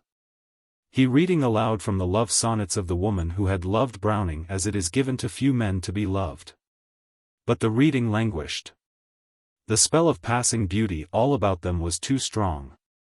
The golden year was dying as it had lived, a beautiful and unrepentant voluptuary, and reminiscent rapture and content freighted heavily the air. It entered into them, dreamy and languorous, weakening the fibers of resolution, suffusing the face of morality, or of judgment, with haze and purple mist. Martin felt tender and melting, and from time to time warm glows passed over him. His head was very near to hers, and when wandering phantoms of breeze stirred her hair so that it touched his face, the printed pages swam before his eyes. "I don't believe you know a word of what you are reading," she said once when he had lost his place. He looked at her with burning eyes, and was on the verge of becoming awkward, when a retort came to his lips. "I don't believe you know either. What was the last sonnet about?" "I don't know," she laughed frankly. "I've already forgotten. Don't let us read any more. The day is too beautiful. It will be our last in the hills for some time," he announced gravely. "There's a storm gathering out there on the sea rim." The book slipped from his hands to the ground, and they sat idly and silently, gazing out over the dreamy bay with eyes that dreamed and did not see. Ruth glanced sidewise at his neck. She did not lean toward him. She was drawn by some force outside of herself and stronger than gravitation, strong as destiny. It was only an inch to lean, and it was accomplished without volition on her part. Her shoulder touched his as lightly as a butterfly touches a flower, and just as lightly was the counter-pressure. She felt his shoulder press hers, and a tremor run through him. Then was the time for her to draw back. But she had become an automaton. Her actions had passed beyond the control of her will, she never thought of control or will in the delicious madness that was upon her. His arm began to steal behind her and around her. She waited its slow progress in a torment of delight. She waited, she knew not for what, panting, with dry, burning lips, a leaping pulse, and a fever of expectancy in all her blood. The girdling arm lifted higher and drew her toward him, drew her slowly and caressingly. She could wait no longer. With a tired sigh, and with an impulsive movement all her own, unpremeditated, spasmodic, she rested her head upon his breast. His head bent over swiftly, and, as his lips approached, hers flew to meet them. This must be love, she thought, in the one rational moment that was vouchsafed her. If it was not love, it was too shameful. It could be nothing else than love. She loved the man whose arms were around her and whose lips were pressed to hers. She pressed more tightly to him, with a snuggling movement of her body. And a moment later, tearing herself half out of his embrace, suddenly and exultantly she reached up and placed both hands upon Martin Eden's sunburnt neck. So exquisite was the pang of love and desire fulfilled that she uttered a low moan, relaxed her hands, and lay half swooning in his arms. Not a word had been spoken, and not a word was spoken for a long time. Twice he bent and kissed her, and each time her lips met his shyly and her body made its happy, nestling movement. She clung to him, unable to release herself, and he sat, half supporting her in his arms, as he gazed with unseeing eyes at the blur of the great city across the bay. For once there were no visions in his brain. Only colors and lights and glows pulsed there, warm as the day and warm as his love. He bent over her. She was speaking. "When did you love me?" she whispered. "From the first, the very first, the first moment I laid eye on you. I was mad for love of you then, and in all the time that has passed since then I have only grown the madder. I am maddest, now, dear. I am almost a lunatic, my head is so turned with joy. I am glad I am a woman, Martin, dear," she said, after a long sigh. He crushed her in his arms again, and then asked. "And you? When did you first know?" "Oh, I knew it all the time, almost, from the first. And I have been as blind as a bat," he cried, a ring of vexation in his voice. "I never dreamed it until just now, when I kissed you. I didn't mean that." She drew herself partly away and looked at him. "I meant I knew you loved almost from the first." "And you?" he demanded. "It came to me suddenly." She was speaking very slowly, her eyes warm and fluttery and melting, a soft flush on her cheeks that did not go away. "I never knew until just now when you put your arms around me. And I never expected to marry you, Martin, not until just now." "How did you make me love you?"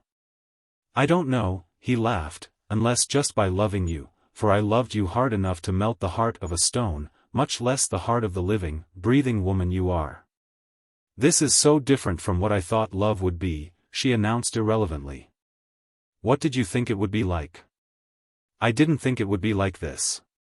She was looking into his eyes at the moment, but her own dropped as she continued, "You see, I didn't know what this was like."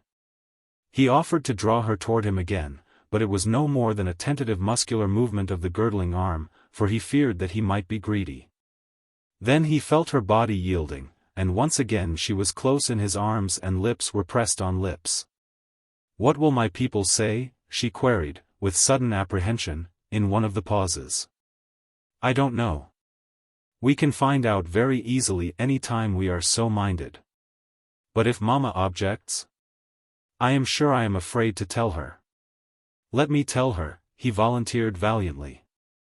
"I think your mother does not like me, but I can win her around. A fellow who can win you can win anything. And if we don't?" "Yes?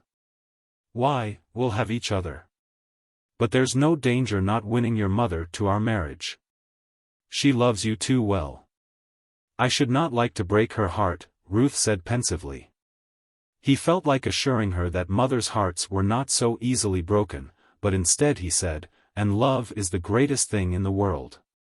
Do you know, Martin, you sometimes frighten me. I am frightened now, when I think of you and of what you have been. You must be very, very good to me. Remember, after all, that I am only a child. I never loved before." "Nor I. We are both children together. And we are fortunate above most, for we have found our first love in each other." "But that is impossible," she cried, withdrawing herself from his arms with a swift, passionate movement. "Impossible for you. You have been a sailor, and sailors, I have heard, are. Her voice faltered and died away. "Are addicted to having a wife in every port," he suggested. "Is that what you mean?" "Yes," she answered in a low voice. "But that is not love." He spoke authoritatively. "I have been in many ports, but I never knew a passing touch of love until I saw you that first night. Do you know, when I said good night and went away, I was almost arrested." "Arrested?" "Yes. The policeman thought I was drunk, and I was, too, with love for you. But you said we were children, and I said it was impossible, for you, and we have strayed away from the point." "I said that I never loved anybody but you," he replied. "You are my first, my very first." "And yet you have been a sailor," she objected. "But that doesn't prevent me from loving you the first. And there have been women, other women, oh." And to Martin Eden's supreme surprise, she burst into a storm of tears that took more kisses than one and many caresses to drive away. And all the while there was running through his head Kipling's line, "And the Colonel's lady and Judy O'Grady are sisters under their skins." It was true, he decided. Though the novels he had read had led him to believe otherwise. His idea, for which the novels were responsible, had been that only formal proposals obtained in the upper classes. It was all right enough, down whence he had come, for youths and maidens to win each other by contact. But for the exalted personages up above on the heights to make love in similar fashion had seemed unthinkable. Yet the novels were wrong. Here was a proof of it. The same pressures and caresses, unaccompanied by speech, that were efficacious with the girls of the working class, were equally efficacious with the girls above the working class. They were all of the same flesh, after all, sisters under their skins, and he might have known as much himself had he remembered his Spencer. As he held Ruth in his arms and soothed her, he took great consolation in the thought that the Colonel's lady and Judy O'Grady were pretty much alike under their skins. It brought Ruth closer to him, made her possible. Her dear flesh was as anybody's flesh, as his flesh. There was no bar to their marriage. Class difference was the only difference, and class was extrinsic. It could be shaken off. A slave, he had read, had risen to the Roman purple. That being so, then he could rise to Ruth. Under her purity, and saintliness, and culture, and ethereal beauty of soul, she was, in things fundamentally human, just like Lizzie Connolly and all Lizzie Connollys. All that was possible of them was possible of her.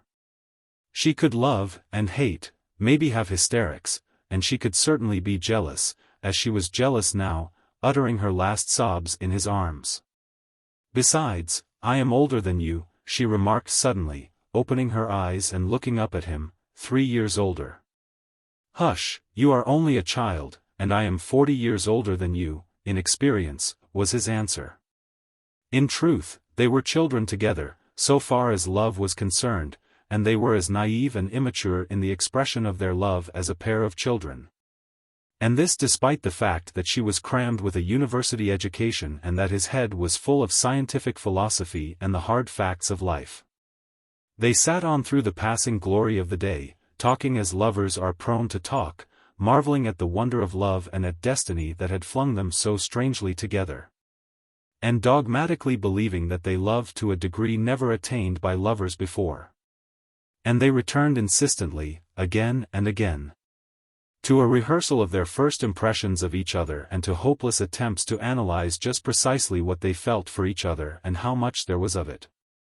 The cloud masses on the western horizon received the descending sun, and the circle of the sky turned to rose, while the zenith glowed with the same warm color. The rosy light was all about them, flooding over them, as she sang, "Goodbye, sweet day." She sang softly, leaning in the cradle of his arm, her hands in his, their hearts in each other's hands. Chapter 22. Mrs. Morse did not require a mother's intuition to read the advertisement in Ruth's face when she returned home. The flush that would not leave the cheeks told the simple story, and more eloquently did the eyes, large and bright, reflecting an unmistakable inward glory. "What has happened?" Mrs. Morse asked, having bided her time till Ruth had gone to bed. "You know?" Ruth queried, with trembling lips. For reply, her mother's arm went around her, and a hand was softly caressing her hair. "He did not speak," she blurted out.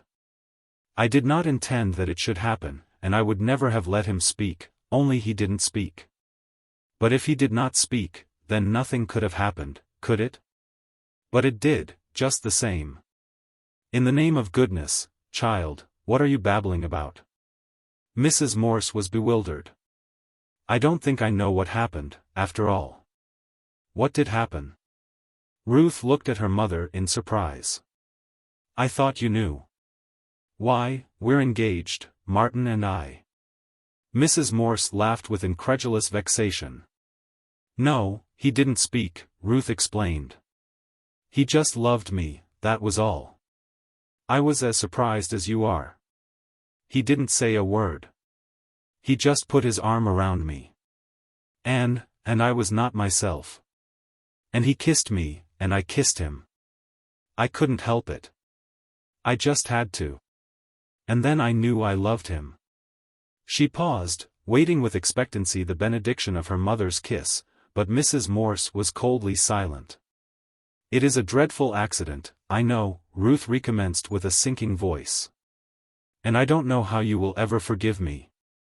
But I couldn't help it. I did not dream that I loved him until that moment. And you must tell father for me. Would it not be better not to tell your father? Let me see Martin Eden, and talk with him, and explain. He will understand and release you." "No. No!" Ruth cried, starting up. "I do not want to be released. I love him, and love is very sweet. I am going to marry him, of course, if you will let me. We have other plans for you, Ruth, dear, your father and I. Oh, no, no, no man picked out for you, or anything like that. Our plans go no farther than your marrying some man in your own station in life, a good and honorable gentleman, whom you will select yourself, when you love him." "But I love Martin already," was the plaintive protest. "We would not influence your choice in any way, but you are our daughter, and we could not bear to see you make a marriage such as this. He has nothing but roughness and coarseness to offer you in exchange for all that is refined and delicate in you. He is no match for you in any way. He could not support you. We have no foolish ideas about wealth, but comfort is another matter, and our daughter should at least marry a man who can give her that, and not a penniless adventurer, a sailor, a cowboy, a smuggler, and heaven knows what else, who, in addition to everything, is harebrained and irresponsible." Ruth was silent. Every word she recognized as true. "He wastes his time over his writing, trying to accomplish what geniuses and rare men with college educations sometimes accomplish. A man thinking of marriage should be preparing for marriage. But not he. As I have said, and I know you agree with me, he is irresponsible. And why should he not be? It is the way of sailors. He has never learned to be economical or temperate. The spendthrift years have marked him. It is not his fault, of course, but that does not alter his nature. And have you thought of the years of licentiousness he inevitably has lived? Have you thought of that, daughter? You know what marriage means." Ruth shuddered and clung close to her mother. "I have thought." Ruth waited a long time for the thought to frame itself. "And it is terrible. It sickens me to think of it. I told you it was a dreadful accident, my loving him. But I can't help myself. Could you help loving father? Then it is the same with me. There is something in me, in him, I never knew it was there until today, but it is there, and it makes me love him. I never thought to love him, but, you see, I do," she concluded, a certain faint triumph in her voice. They talked long, and to little purpose, in conclusion agreeing to wait an indeterminate time without doing anything. The same conclusion was reached, a little later that night, between Mrs. Morse and her husband, after she had made due confession of the miscarriage of her plans. It could hardly have come otherwise, was Mr. Morse's judgment. This sailor fellow has been the only man she was in touch with. Sooner or later she was going to awaken anyway. And she did awaken, and lo! Here was this sailor fellow, the only accessible man at the moment, and of course she promptly loved him, or thought she did, which amounts to the same thing. Mrs. Morse took it upon herself to work slowly and indirectly upon Ruth, rather than to combat her. There would be plenty of time for this, for Martin was not in position to marry. Let her see all she wants of him, was Mr. Morse's advice. The more she knows him, the less she'll love him, I wager. And give her plenty of contrast. Make a point of having young people at the house. Young women and young men, all sorts of young men, clever men, men who have done something or who are doing things, men of her own class, gentlemen. She can gauge him by them. They will show him up for what he is. And after all, he is a mere boy of 21. Ruth is no more than a child.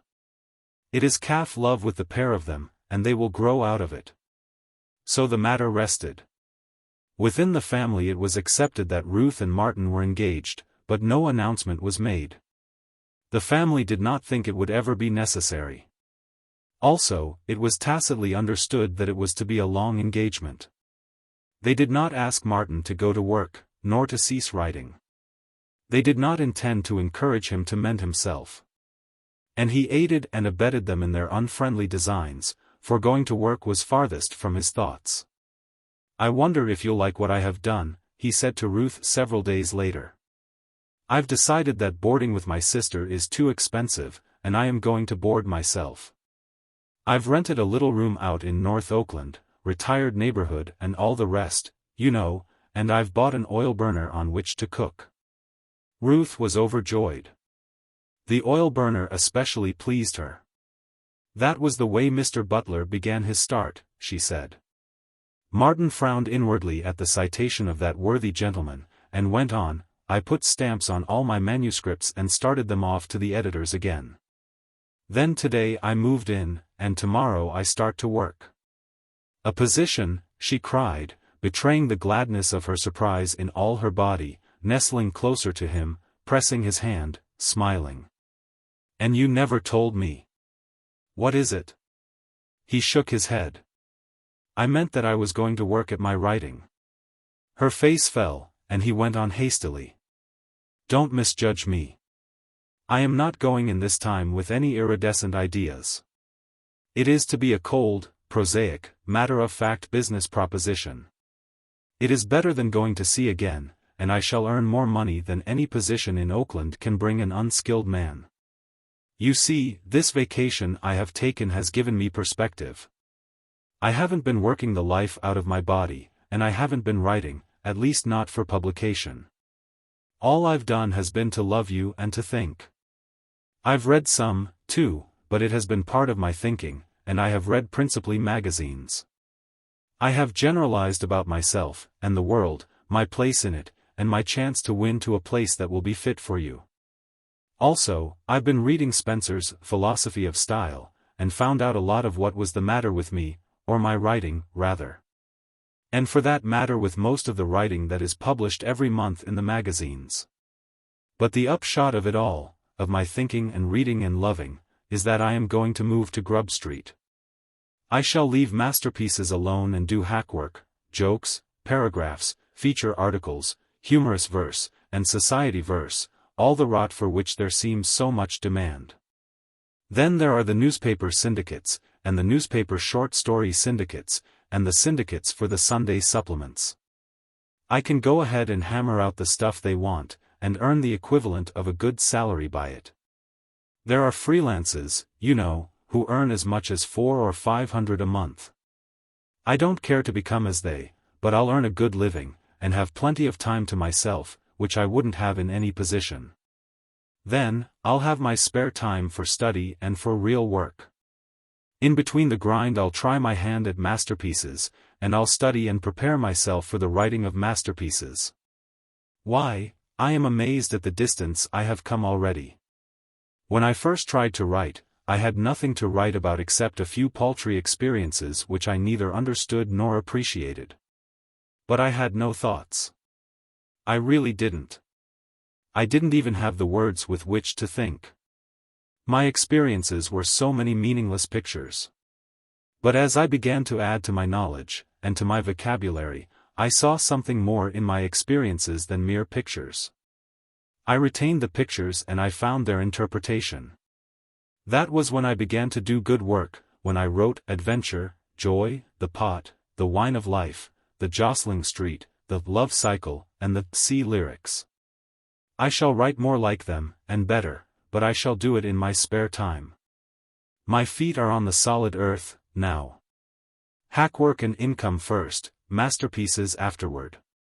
Just to show you, I wrote half a dozen jokes last night for the comic weeklies, and just as I was going to bed, the thought struck me to try my hand at a triolet, a humorous one. And inside an hour I had written 4. They ought to be worth $1 apiece. $4 right there for a few afterthoughts on the way to bed. Of course it's all valueless, just so much dull and sordid plodding. But it is no more dull and sordid than keeping books at $60 a month, adding up endless columns of meaningless figures until one dies. And furthermore, the hackwork keeps me in touch with things literary and gives me time to try bigger things. But what good are these bigger things, these masterpieces? Ruth demanded. You can't sell them. Oh, yes, I can, he began, but she interrupted. All those you named, and which you say yourself are good, you have not sold any of them. We can't get married on masterpieces that won't sell. Then we'll get married on triolets that will sell, he asserted stoutly, putting his arm around her and drawing a very unresponsive sweetheart toward him. Listen to this, he went on in attempted gaiety. It's not art, but it's $1. He came in. When I was out. To borrow some tin. Was why he came in. And he went without. So I was in. And he was out. The merry lilt with which he had invested the jingle was at variance with the dejection that came into his face as he finished. He had drawn no smile from Ruth. She was looking at him in an earnest and troubled way. It may be $1, she said, but it is a jester's dollar, the fee of a clown. Don't you see, Martin, the whole thing is lowering. I want the man I love and honor to be something finer and higher than a perpetrator of jokes and doggerel. You want him to be like, say Mr. Butler, he suggested. I know you don't like Mr. Butler, she began. Mr. Butler's all right, he interrupted. It's only his indigestion I find fault with. But to save me I can't see any difference between writing jokes or comic verse and running a typewriter, taking dictation, or keeping sets of books. It is all a means to an end. Your theory is for me to begin with keeping books in order to become a successful lawyer or man of business. Mine is to begin with hackwork and develop into an able author. There is a difference, she insisted. What is it? Why, your good work, what you yourself call good, you can't sell. You have tried, you know that, but the editors won't buy it. Give me time, dear, he pleaded. The hackwork is only makeshift, and I don't take it seriously. Give me 2 years.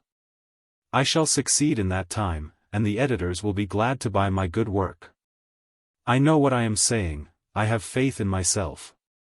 I know what I have in me, I know what literature is, now, I know the average rot that is poured out by a lot of little men. And I know that at the end of 2 years I shall be on the high road to success.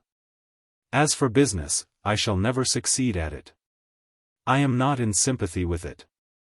It strikes me as dull, and stupid, and mercenary, and tricky. Anyway, I am not adapted for it. I'd never get beyond a clerkship, and how could you and I be happy on the paltry earnings of a clerk? I want the best of everything in the world for you, and the only time when I won't want it will be when there is something better. And I'm going to get it, going to get all of it. The income of a successful author makes Mr. Butler look cheap. A bestseller will earn anywhere between $50,000 and $100,000, sometimes more and sometimes less. But, as a rule, pretty close to those figures. She remained silent, her disappointment was apparent. "Well?" he asked. "I had hoped and planned otherwise.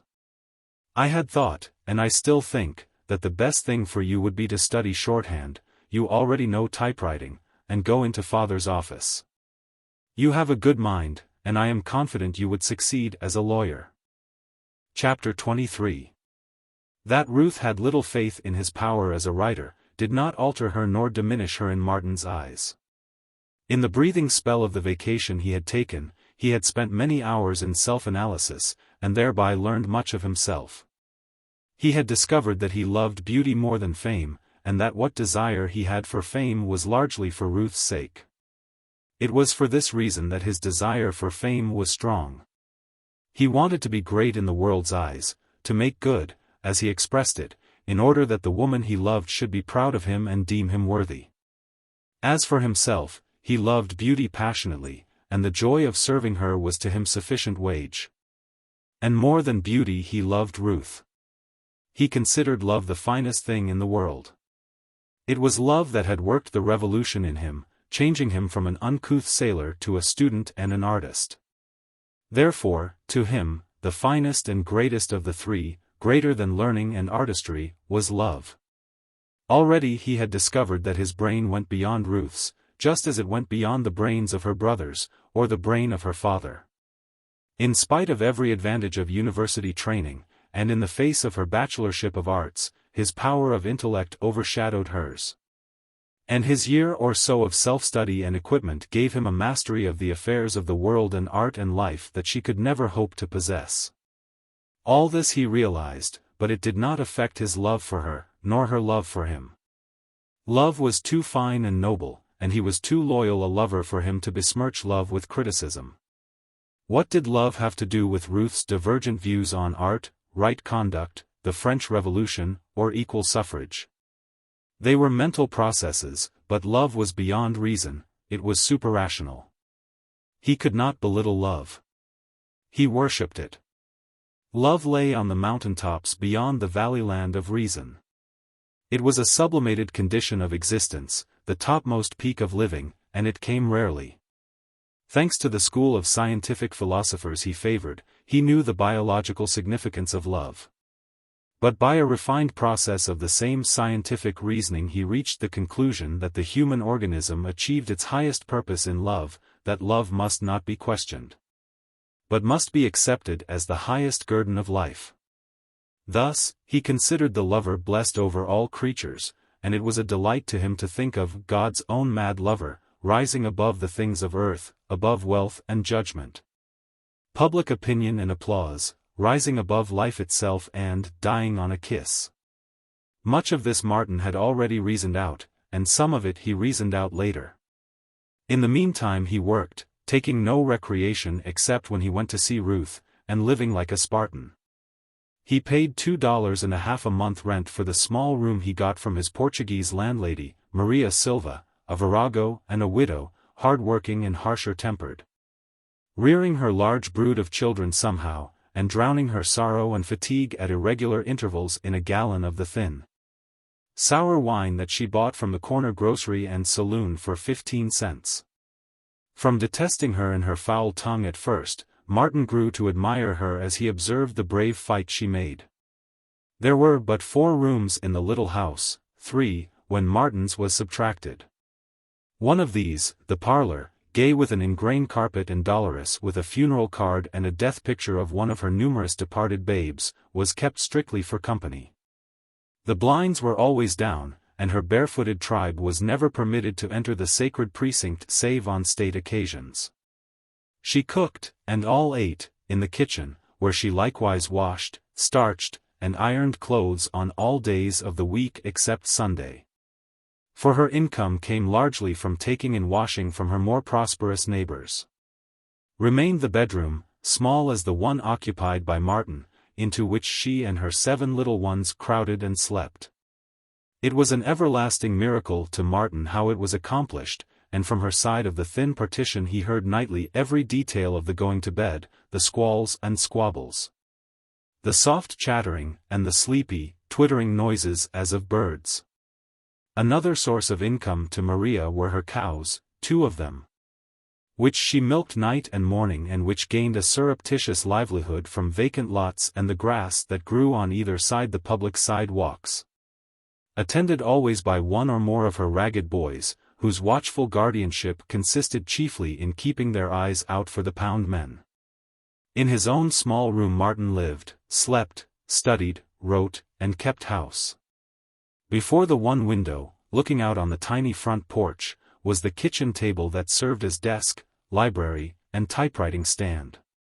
The bed, against the rear wall, occupied 2/3 of the total space of the room. The table was flanked on one side by a gaudy bureau, manufactured for profit and not for service, the thin veneer of which was shed day by day. This bureau stood in the corner, and in the opposite corner, on the table's other flank, was the kitchen, the oil stove on a dry goods box, inside of which were dishes and cooking utensils, a shelf on the wall for provisions, and a bucket of water on the floor. Martin had to carry his water from the kitchen sink, there being no tap in his room. On days when there was much steam to his cooking, the harvest of veneer from the bureau was unusually generous. Over the bed, hoisted by a tackle to the ceiling, was his bicycle. At first he had tried to keep it in the basement. But the tribe of Silva, loosening the bearings and puncturing the tires, had driven him out. Next he attempted the tiny front porch, until a howling southeaster drenched the wheel a night long. Then he had retreated with it to his room and slung it aloft. A small closet contained his clothes and the books he had accumulated and for which there was no room on the table or under the table. Hand in hand with reading, he had developed the habit of making notes. And so copiously did he make them that there would have been no existence for him in the confined quarters had he not rigged several clotheslines across the room on which the notes were hung. Even so, he was crowded until navigating the room was a difficult task. He could not open the door without first closing the closet door, and vice versa. It was impossible for him anywhere to traverse the room in a straight line. To go from the door to the head of the bed was a zigzag course that he was never quite able to accomplish in the dark without collisions. Having settled the difficulty of the conflicting doors, he had to steer sharply to the right to avoid the kitchen. Next, he sheered to the left, to escape the foot of the bed. But this sheer, if too generous, brought him against the corner of the table. With a sudden twitch and lurch, he terminated the sheer and bore off to the right along a sort of canal, one bank of which was the bed, the other the table. When the one chair in the room was at its usual place before the table, the canal was unnavigable. When the chair was not in use, it reposed on top of the bed, though sometimes he sat on the chair when cooking, reading a book while the water boiled. And even becoming skillful enough to manage a paragraph or two while steak was frying. Also, so small was the little corner that constituted the kitchen, he was able, sitting down, to reach anything he needed. In fact, it was expedient to cook sitting down. Standing up, he was too often in his own way. In conjunction with a perfect stomach that could digest anything, he possessed knowledge of the various foods that were at the same time nutritious and cheap. Pea soup was a common article in his diet, as well as potatoes and beans, the latter large and brown and cooked in Mexican style. Rice, cooked as American housewives and never cook it and can never learn to cook it, appeared on Martin's table at least once a day. Dried fruits were less expensive than fresh, and he had usually a pot of them, cooked and ready at hand, for they took the place of butter on his bread. Occasionally he graced his table with a piece of round steak, or with a soup bone. Coffee, without cream or milk, he had twice a day, in the evening substituting tea. But both coffee and tea were excellently cooked. There was need for him to be economical. His vacation had consumed nearly all he had earned in the laundry, and he was so far from his market that weeks must elapse before he could hope for the first returns from his hackwork. Except at such times as he saw Ruth, or dropped in to see his sister Gertrude, he lived a recluse, in each day accomplishing at least 3 days' labor of ordinary men. He slept a scant 5 hours, and only one with a constitution of iron could have held himself down, as Martin did, day after day, to 19 consecutive hours of toil. He never lost a moment. On the looking-glass were lists of definitions and pronunciations. When shaving, or dressing, or combing his hair, he conned these lists over. Similar lists were on the wall over the oil stove, and they were similarly conned while he was engaged in cooking or in washing the dishes. New lists continually displaced the old ones. Every strange or partly familiar word encountered in his reading was immediately jotted down, and later, when a sufficient number had been accumulated, were typed and pinned to the wall or looking-glass.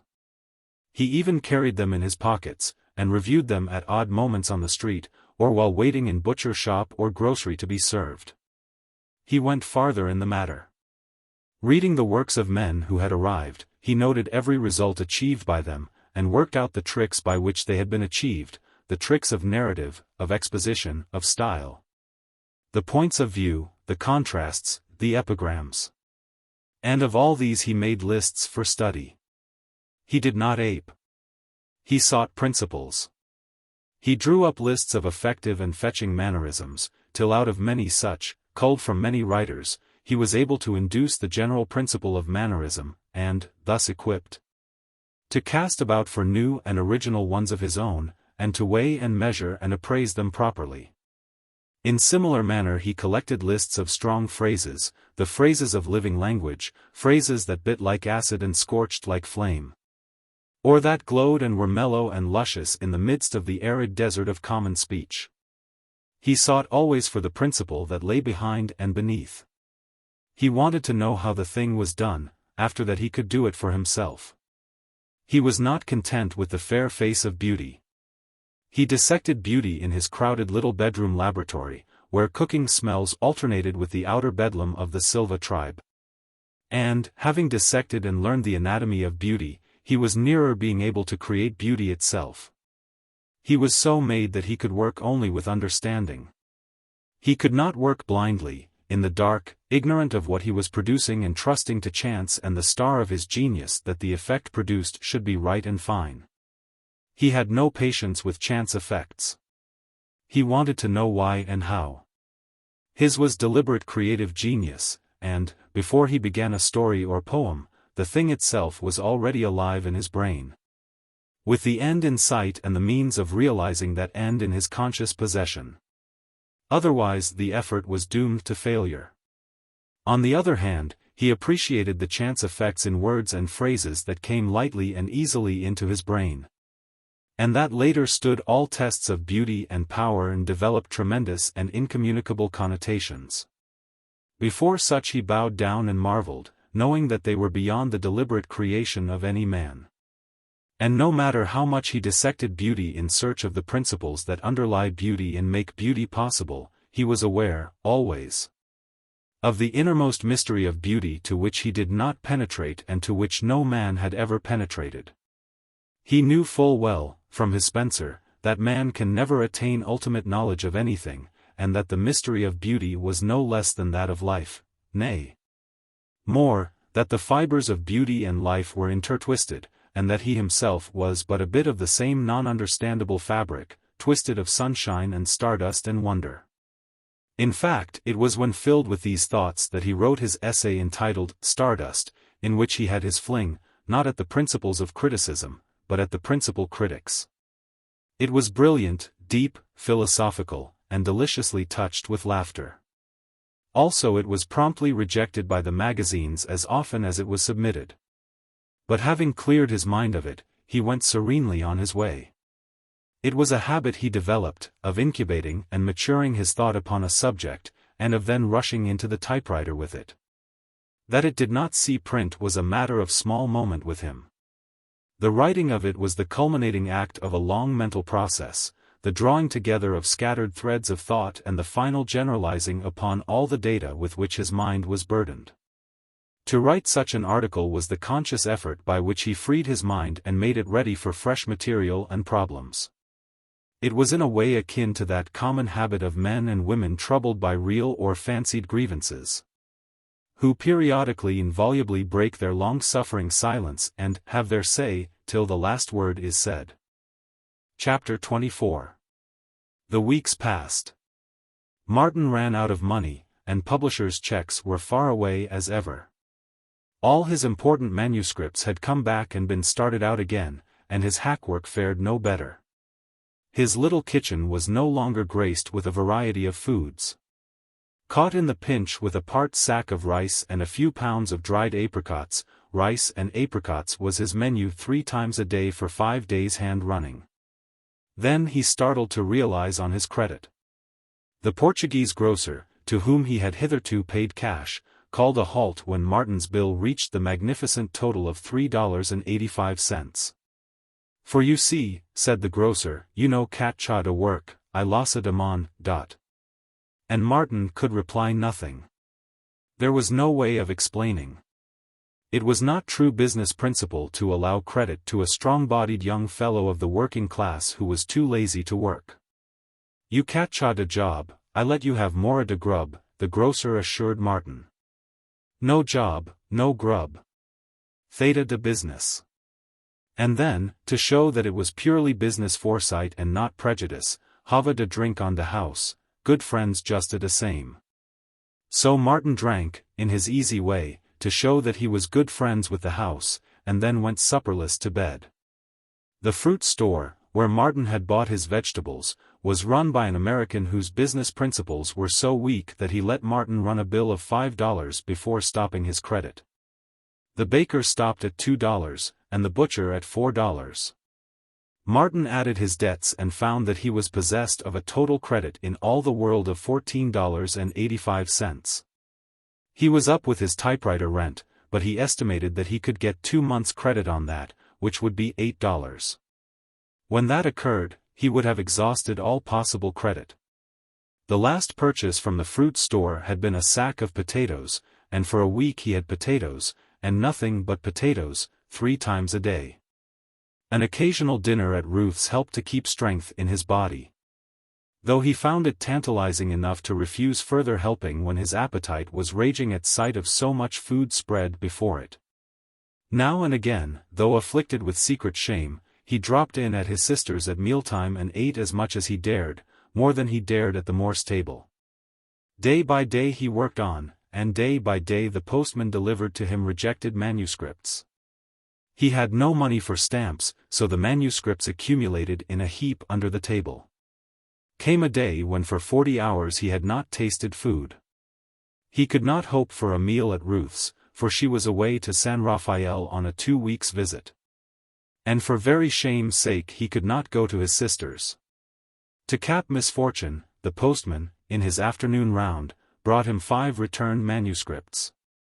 Then it was that Martin wore his overcoat down into Oakland, and came back without it, but with $5 tinkling in his pocket. He paid $1 each on account to the 4 tradesmen, and in his kitchen fried steak and onions, made coffee, and stewed a large pot of prunes. And having dined, he sat down at his table desk and completed before midnight an essay which he entitled, "The Dignity of Usury." Having typed it out, he flung it under the table, for there had been nothing left from the $5 with which to buy stamps. Later on he pawned his watch, and still later his wheel, reducing the amount available for food by putting stamps on all his manuscripts and sending them out.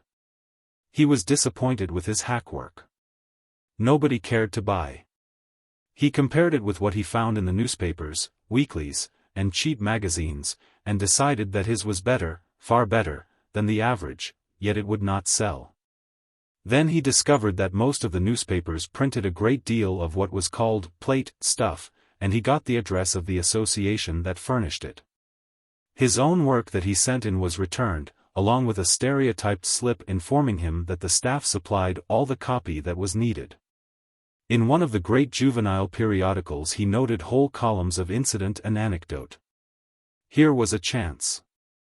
His paragraphs were returned, and though he tried repeatedly he never succeeded in placing one. Later on, when it no longer mattered, he learned that the associate editors and sub-editors augmented their salaries by supplying those paragraphs themselves. The comic weeklies returned his jokes and humorous verse, and the light society verse he wrote for the large magazines found no abiding place. Then there was the newspaper storiette. He knew that he could write better ones than were published. Managing to obtain the addresses of 2 newspaper syndicates, he deluged them with storiettes. When he had written 20 and failed to place one of them, he ceased. And yet, from day to day, he read storiettes in the dailies and weeklies, scores and scores of storiettes, not one of which would compare with his. In his despondency, he concluded that he had no judgment whatever, that he was hypnotized by what he wrote, and that he was a self-deluded pretender. The inhuman editorial machine ran smoothly as ever. He folded the stamps in with his manuscript, dropped it into the letter box, and from 3 weeks to a month afterward the postman came up the steps and handed him the manuscript. Surely there were no live, warm editors at the other end. It was all wheels and cogs and oil cups, a clever mechanism operated by automatons. He reached stages of despair wherein he doubted if editors existed at all. He had never received a sign of the existence of one, and from absence of judgment in rejecting all he wrote it seemed plausible that editors were myths, manufactured and maintained by office boys, typesetters, and pressmen. The hours he spent with Ruth were the only happy ones he had, and they were not all happy. He was afflicted always with a gnawing restlessness, more tantalizing than in the old days before he possessed her love. For now that he did possess her love, the possession of her was far away as ever. He had asked for 2 years, time was flying, and he was achieving nothing. Again, he was always conscious of the fact that she did not approve what he was doing. She did not say so directly. Yet indirectly she let him understand it as clearly and definitely as she could have spoken it. It was not resentment with her, but disapproval.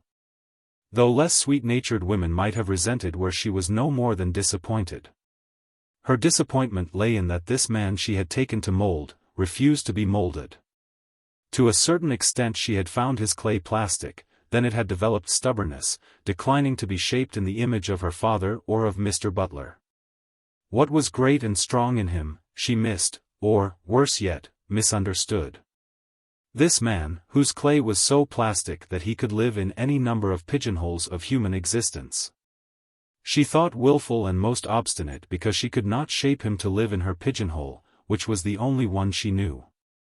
She could not follow the flights of his mind, and when his brain got beyond her, she deemed him erratic. Nobody else's brain ever got beyond her.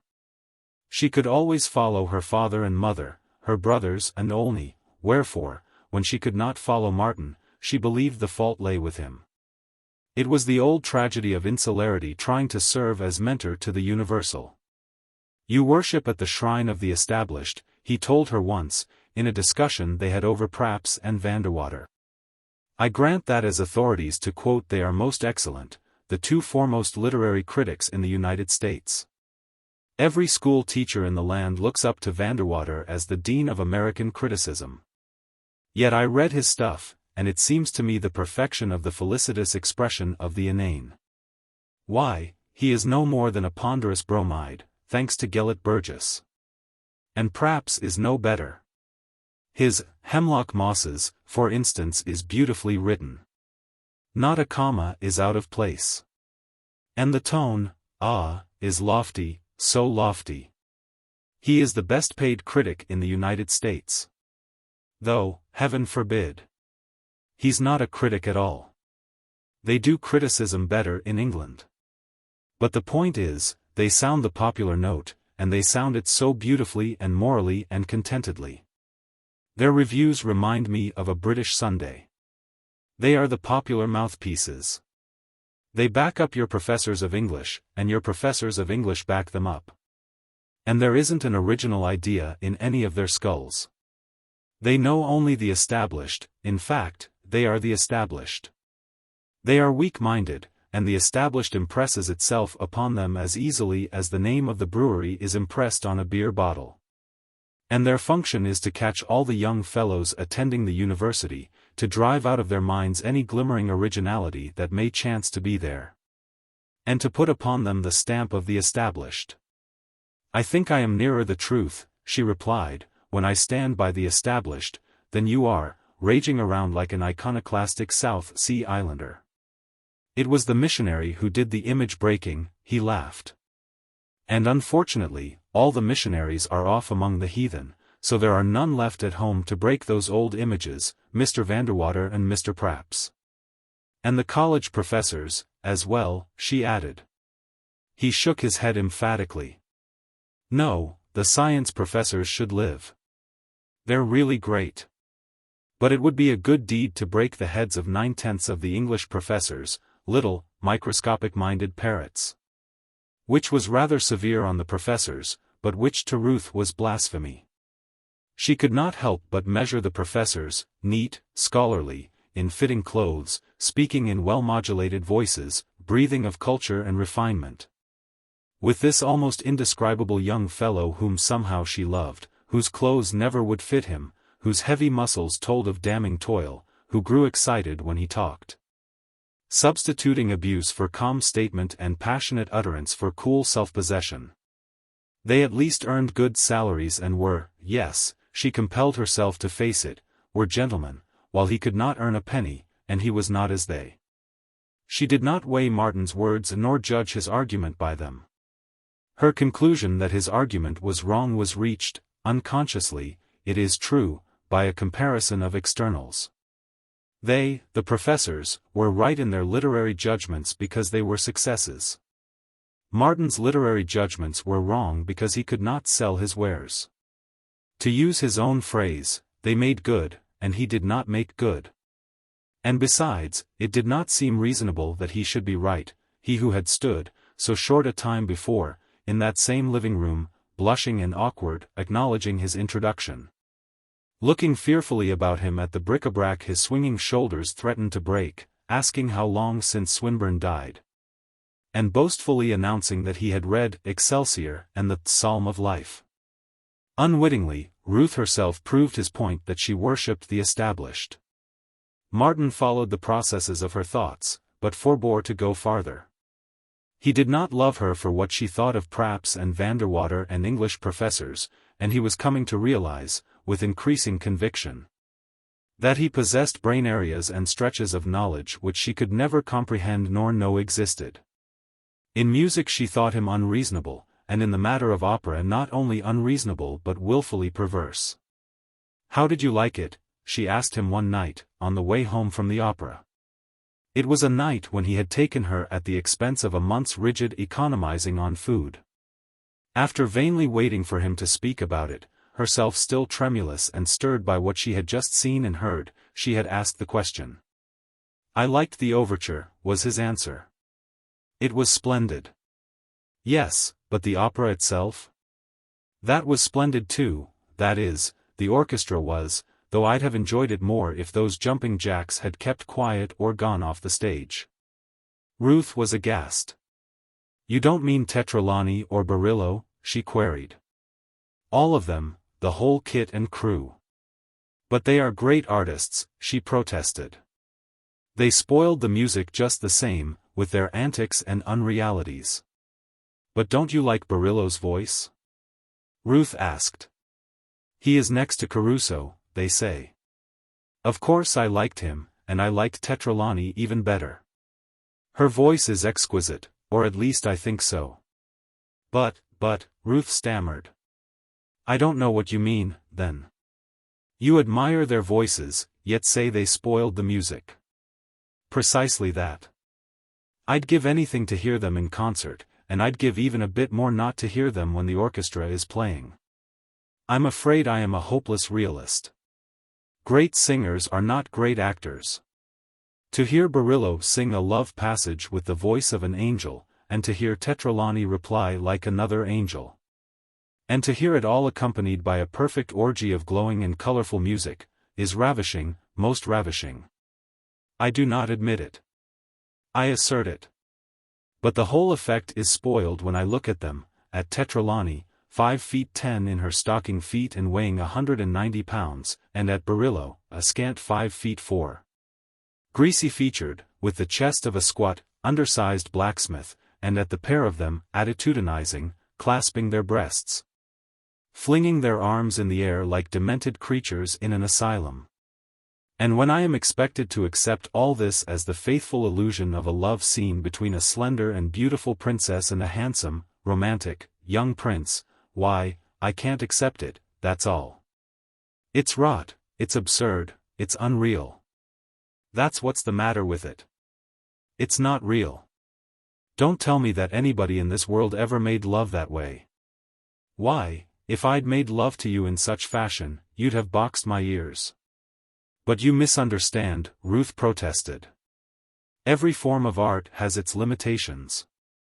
She was busy recalling a lecture she had heard at the university on the conventions of the arts.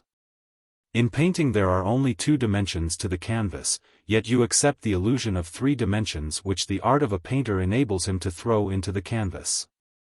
In writing, again, the author must be omnipotent.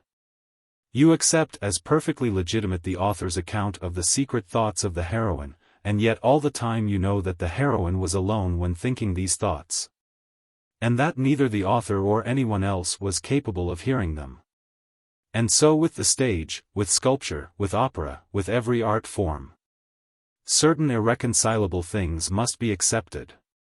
Yes, I understood that, Martin answered. All the arts have their conventions. Ruth was surprised at his use of the word.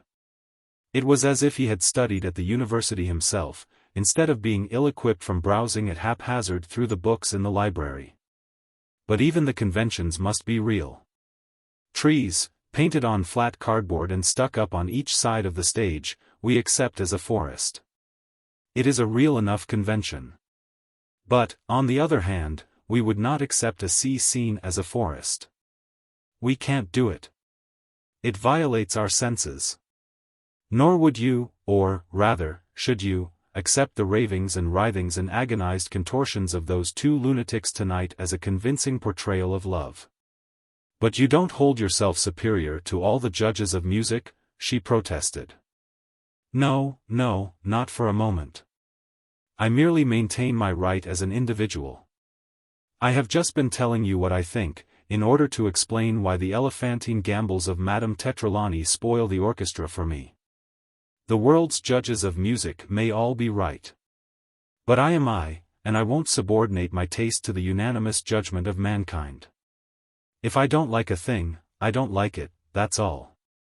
And there is no reason under the sun why I should ape a liking for it just because the majority of my fellow creatures like it, or make believe they like it. I can't follow the fashions in the things I like or dislike. But music, you know, is a matter of training, Ruth argued, and opera is even more a matter of training. May it not be that I am not trained in opera? He dashed in. She nodded. The very thing, he agreed. And I consider I am fortunate in not having been caught when I was young. If I had, I could have wept sentimental tears tonight, and the clownish antics of that precious pair would have but enhanced the beauty of their voices and the beauty of the accompanying orchestra. You are right. It's mostly a matter of training. And I am too old, now. I must have the real or nothing. An illusion that won't convince is a palpable lie, and that's what grand opera is to me when little Barillo throws a fit, clutches mighty Tetralani in his arms, also in a fit, and tells her how passionately he adores her. Again Ruth measured his thoughts by comparison of externals and in accordance with her belief in the established. Who was he that he should be right and all the cultured world wrong? His words and thoughts made no impression upon her. She was too firmly entrenched in the established to have any sympathy with revolutionary ideas. She had always been used to music, and she had enjoyed opera ever since she was a child, and all her world had enjoyed it, too. Then by what right did Martin Eden emerge, as he had so recently emerged, from his ragtime and working-class songs, and pass judgment on the world's music? She was vexed with him, and as she walked beside him she had a vague feeling of outrage. At the best, in her most charitable frame of mind, she considered the statement of his views to be a caprice, an erratic and uncalled-for prank. But when he took her in his arms at the door and kissed her good night in tender lover fashion, she forgot everything in the outrush of her own love to him. And later, on a sleepless pillow, she puzzled, as she had often puzzled of late, as to how it was that she loved so strange a man, and loved him despite the disapproval of her people. And next day Martin Eden cast Hackworth aside, and at white heat hammered out an essay to which he gave the title, The Philosophy of Illusion. A stamp started it on its travels, but it was destined to receive many stamps and to be started on many travels in the months that followed. Chapter 25. Maria Silva was poor, and all the ways of poverty were clear to her. Poverty, to Ruth, was a word signifying a not nice condition of existence. That was her total knowledge on the subject. She knew Martin was poor, and his condition she associated in her mind with the boyhood of Abraham Lincoln, of Mr. Butler, and of other men who had become successes. Also, while aware that poverty was anything but delectable, she had a comfortable middle-class feeling that poverty was salutary. That it was a sharp spur that urged on to success all men who were not degraded and hopeless drudges. So that her knowledge that Martin was so poor that he had pawned his watch and overcoat did not disturb her. She even considered it the hopeful side of the situation, believing that sooner or later it would arouse him and compel him to abandon his writing. Ruth never read hunger in Martin's face, which had grown lean and had enlarged the slight hollows in the cheeks. In fact, she marked the change in his face with satisfaction. It seemed to refine him, to remove from him much of the dross of flesh and the too animal-like vigor that lured her while she detested it. Sometimes, when with her, she noted an unusual brightness in his eyes, and she admired it. For it made him appear more the poet and the scholar, the things he would have liked to be and which she would have liked him to be. But Maria Silva read a different tale in the hollow cheeks and the burning eyes, and she noted the changes in them from day to day, by them following the ebb and flow of his fortunes. She saw him leave the house with his overcoat and return without it, though the day was chill and raw, and promptly she saw his cheeks fill out slightly and the fire of hunger leave his eyes. In the same way she had seen his wheel and watch go, and after each event she had seen his vigor bloom again. Likewise she watched his toils, and knew the measure of the midnight oil he burned. Work. She knew that he outdid her, though his work was of a different order. And she was surprised to behold that the less food he had, the harder he worked. On occasion, in a casual sort of way, when she thought hunger pinched hardest, she would send him in a loaf of new baking, awkwardly covering the act with banter to the effect that it was better than he could bake. And again, she would send one of her toddlers in to him with a great pitcher of hot soup, debating inwardly the while whether she was justified in taking it from the mouths of her own flesh and blood. Nor was Martin ungrateful, knowing as he did the lives of the poor, and that if ever in the world there was charity, this was it. On a day when she had filled her brood with what was left in the house, Maria invested her last 15 cents in a gallon of cheap wine. Martin, coming into her kitchen to fetch water, was invited to sit down and drink. He drank her very good health, and in return she drank his. Then she drank to prosperity in his undertakings, and he drank to the hope that James Grant would show up and pay her for his washing. James Grant was a journeyman carpenter who did not always pay his bills and who owed Maria $3. Both Maria and Martin drank the sour new wine on empty stomachs, and it went swiftly to their heads. Utterly differentiated creatures that they were lonely in their misery, and though the misery was tacitly ignored, it was the bond that drew them together. Maria was amazed to learn that he had been in the Azores, where she had lived until she was 11. She was doubly amazed that he had been in the Hawaiian Islands, whither she had migrated from the Azores with her people. But her amazement passed all bounds when he told her he had been on Maui, the particular island whereon she had attained womanhood and married. Kahului, where she had first met her husband, he, Martin, had been there twice. Yes, she remembered the sugar steamers, and he had been on them. Well, it was a small world. And Wailuku. That place, too. Did he know the head Luna of the plantation? Yes, and had had a couple of drinks with him.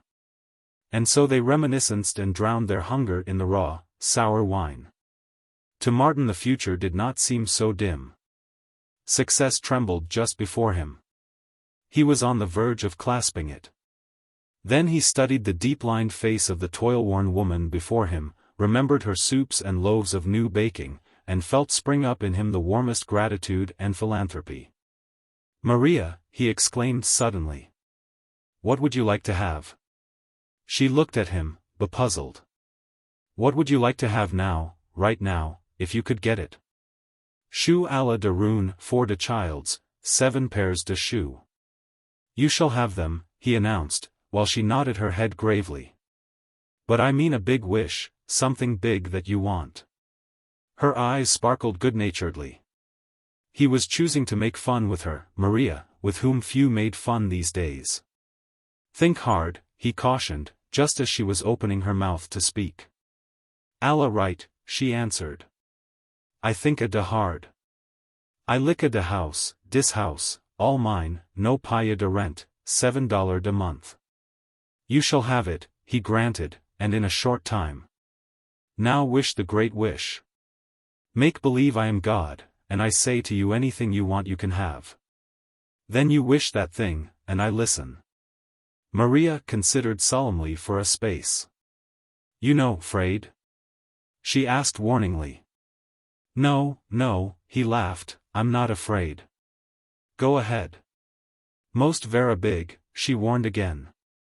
"All right. Fire away."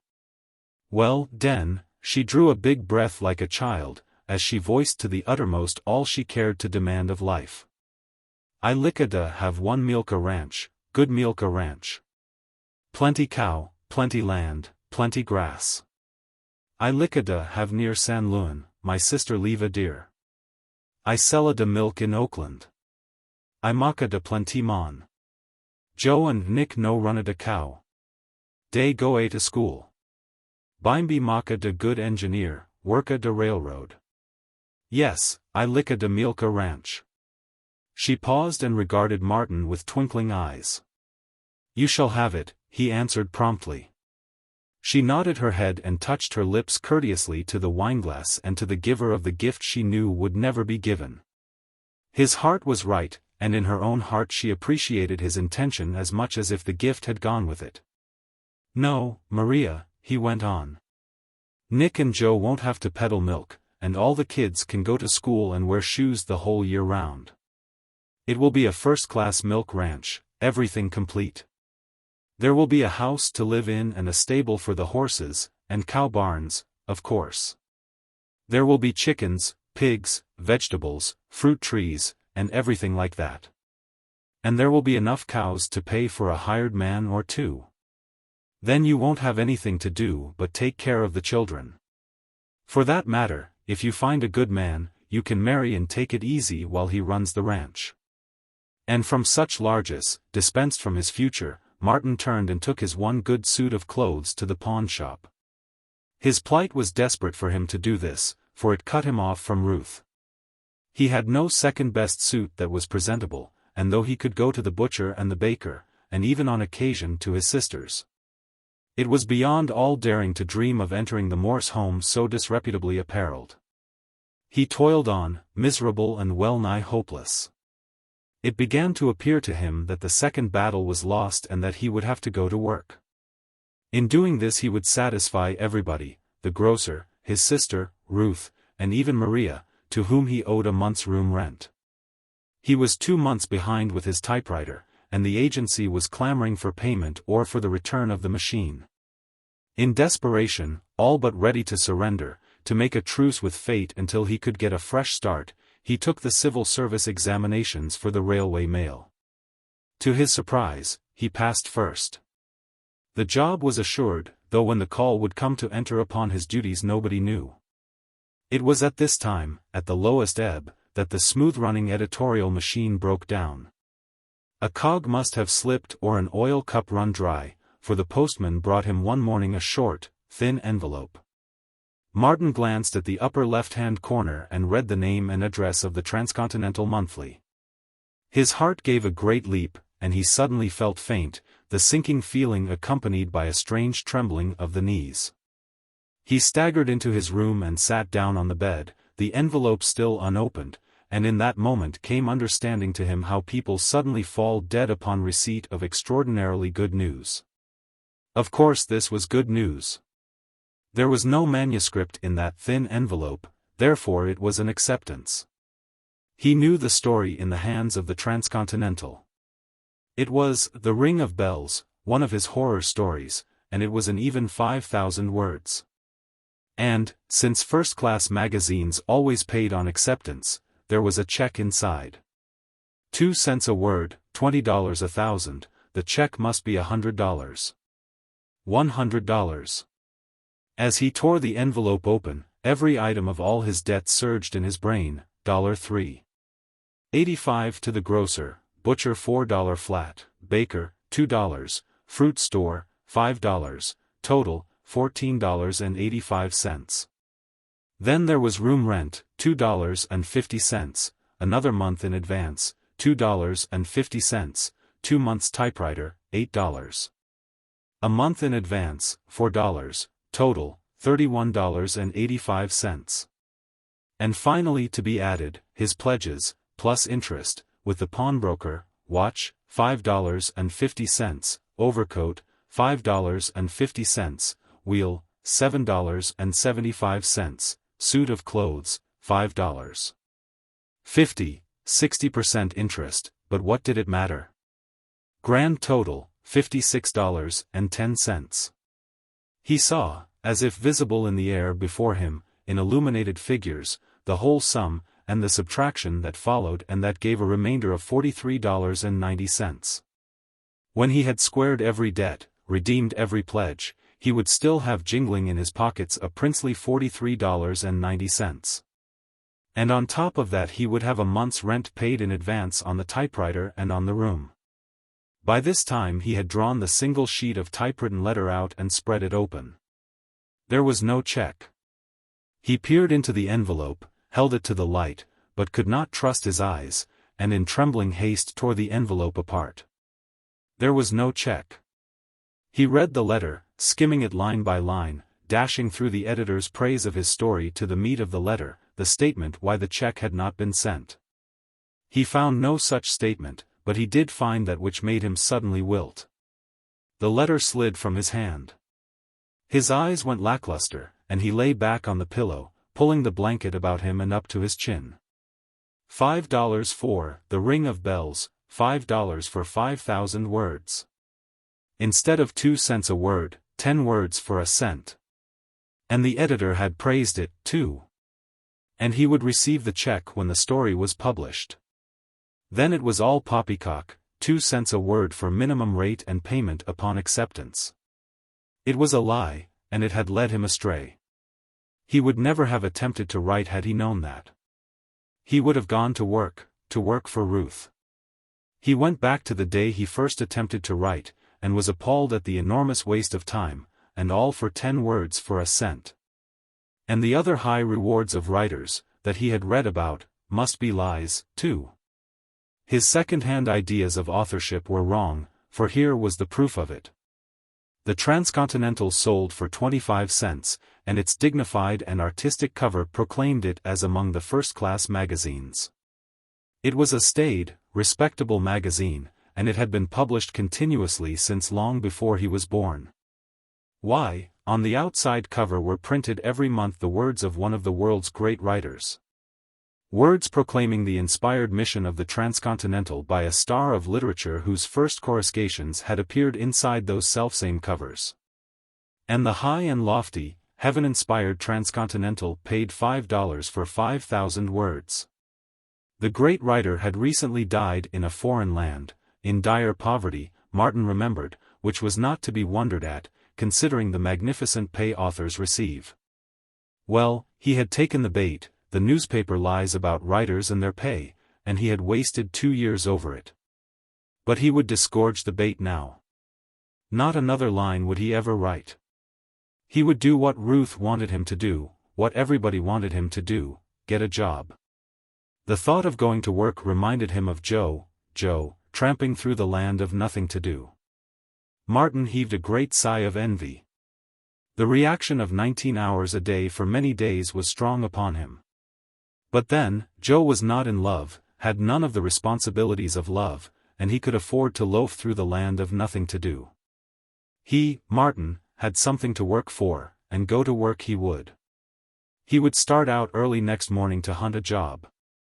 And he would let Ruth know, too, that he had mended his ways and was willing to go into her father's office. $5 for 5,000 words, 10 words for a cent, the market price for art. The disappointment of it, the lie of it, the infamy of it, were uppermost in his thoughts. And under his closed eyelids, in fiery figures, burned the $3.85 he owed the grocer. He shivered, and was aware of an aching in his bones. The small of his back ached especially. His head ached, the top of it ached, the back of it ached, the brains inside of it ached and seemed to be swelling, while the ache over his brows was intolerable. And beneath the brows, planted under his lids, was the merciless $3.85. He opened his eyes to escape it, but the white light of the room seemed to sear the balls and forced him to close his eyes, when the $3.85 confronted him again. $5 for 5,000 words, 10 words for a cent, that particular thought took up its residence in his brain, and he could no more escape it than he could the $3.85 under his eyelids. A change seemed to come over the latter, and he watched curiously, till $2.00 burned in its stead. Ah, he thought, that was the baker. The next sum that appeared was $2.50. It puzzled him, and he pondered it as if life and death hung on the solution. He owed somebody $2.50, that was certain, but who was it? To find it was the task set him by an imperious and malignant universe, and he wandered through the endless corridors of his mind, opening all manner of lumber rooms and chambers stored with odds and ends of memories and knowledge as he vainly sought the answer. After several centuries it came to him, easily, without effort, that it was Maria. With a great relief he turned his soul to the screen of torment under his lids. He had solved the problem. Now he could rest. But no, the $2.50 faded away, and in its place burned $8.00. Who was that? He must go the dreary round of his mind again and find out. How long he was gone on this quest he did not know, but after what seemed an enormous lapse of time, he was called back to himself by a knock at the door, and by Maria's asking if he was sick. He replied in a muffled voice he did not recognize, saying that he was merely taking a nap. He was surprised when he noted the darkness of night in the room. He had received the letter at 2 in the afternoon, and he realized that he was sick. Then the $8.00 began to smolder under his lids again, and he returned himself to servitude. But he grew cunning. There was no need for him to wander through his mind. He had been a fool. He pulled a lever and made his mind revolve about him, a monstrous wheel of fortune, a merry-go-round of memory, a revolving sphere of wisdom. Faster and faster it revolved, until its vortex sucked him in and he was flung whirling through black chaos. Quite naturally he found himself at a mangle, feeding starched cuffs. But as he fed he noticed figures printed in the cuffs. It was a new way of marking linen, he thought, until, looking closer, he saw $3.85 on one of the cuffs. Then it came to him that it was the grocer's bill, and that these were his bills flying around on the drum of the mangle. A crafty idea came to him. He would throw the bills on the floor and so escape paying them. No sooner thought than done, and he crumpled the cuffs spitefully as he flung them upon an unusually dirty floor. Ever the heap grew, and though each bill was duplicated 1,000 times, he found only one for $2.50, which was what he owed Maria. That meant that Maria would not press for payment, and he resolved generously that it would be the only one he would pay, so he began searching through the cast-out heap for hers. He sought it desperately, for ages, and was still searching when the manager of the hotel entered, the fat Dutchman. His face blazed with wrath, and he shouted in stentorian tones that echoed down the universe, "I shall deduct the cost of those cuffs from your wages." The pile of cuffs grew into a mountain, and Martin knew that he was doomed to toil for 1,000 years to pay for them. Well, there was nothing left to do but kill the manager and burn down the laundry. But the big Dutchman frustrated him, seizing him by the nape of the neck and dancing him up and down. He danced him over the ironing tables, the stove, and the mangles, and out into the washroom and over the wringer and washer. Martin was danced until his teeth rattled and his head ached, and he marveled that the Dutchman was so strong. And then he found himself before the mangle, this time receiving the cuffs an editor of a magazine was feeding from the other side. Each cuff was a check, and Martin went over them anxiously, in a fever of expectation, but they were all blanks. He stood there and received the blanks for 1,000,000 years or so, never letting one go by for fear it might be filled out. At last he found it. With trembling fingers he held it to the light. It was for $5. "Ha! Ha!" laughed the editor across the mangle. "Well, then, I shall kill you," Martin said. He went out into the washroom to get the axe, and found Joe starching manuscripts. He tried to make him desist, then swung the axe for him. But the weapon remained poised in midair, for Martin found himself back in the ironing room in the midst of a snowstorm. No, it was not snow that was falling, but checks of large denomination, the smallest not less than $1,000. He began to collect them and sort them out, in packages of 100, tying each package securely with twine. He looked up from his task and saw Joe standing before him juggling flatirons, starched shirts, and manuscripts. Now and again he reached out and added a bundle of checks to the flying miscellany that soared through the roof and out of sight in a tremendous circle. Martin struck at him, but he seized the axe and added it to the flying circle. Then he plucked Martin and added him. Martin went up through the roof, clutching at manuscripts, so that by the time he came down he had a large armful. But no sooner down than up again, and a second and a third time and countless times he flew around the circle. From far off he could hear a childish treble singing, "Waltz me around again, Willie, around, around, around." He recovered the axe in the midst of the Milky Way of checks, starched shirts, and manuscripts, and prepared, when he came down, to kill Joe. But he did not come down. Instead, at 2 in the morning, Maria, having heard his groans through the thin partition, came into his room, to put hot flatirons against his body and damp cloths upon his aching eyes. Chapter 26. Martin Eden did not go out to hunt for a job in the morning. It was late afternoon before he came out of his delirium and gazed with aching eyes about the room. Mary, one of the tribe of Silva, 8 years old, keeping watch, raised a screech at sight of his returning consciousness. Maria hurried into the room from the kitchen. She put her work-calloused hand upon his hot forehead and felt his pulse. "You licka da eat?" she asked. He shook his head. Eating was farthest from his desire, and he wondered that he should ever have been hungry in his life. "I'm sick, Maria," he said weakly. "What is it? Do you know?" "Grip," she answered. 2 or 3 days you alla da right. Better you no eat now. Bimeby plenty can eat, tomorrow can eat maybe." Martin was not used to sickness, and when Maria and her little girl left him, he essayed to get up and dress.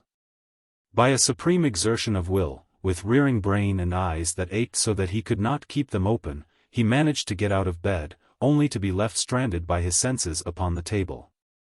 Half an hour later he managed to regain the bed, where he was content to lie with closed eyes and analyze his various pains and weaknesses. Maria came in several times to change the cold cloths on his forehead. Otherwise she left him in peace, too wise to vex him with chatter.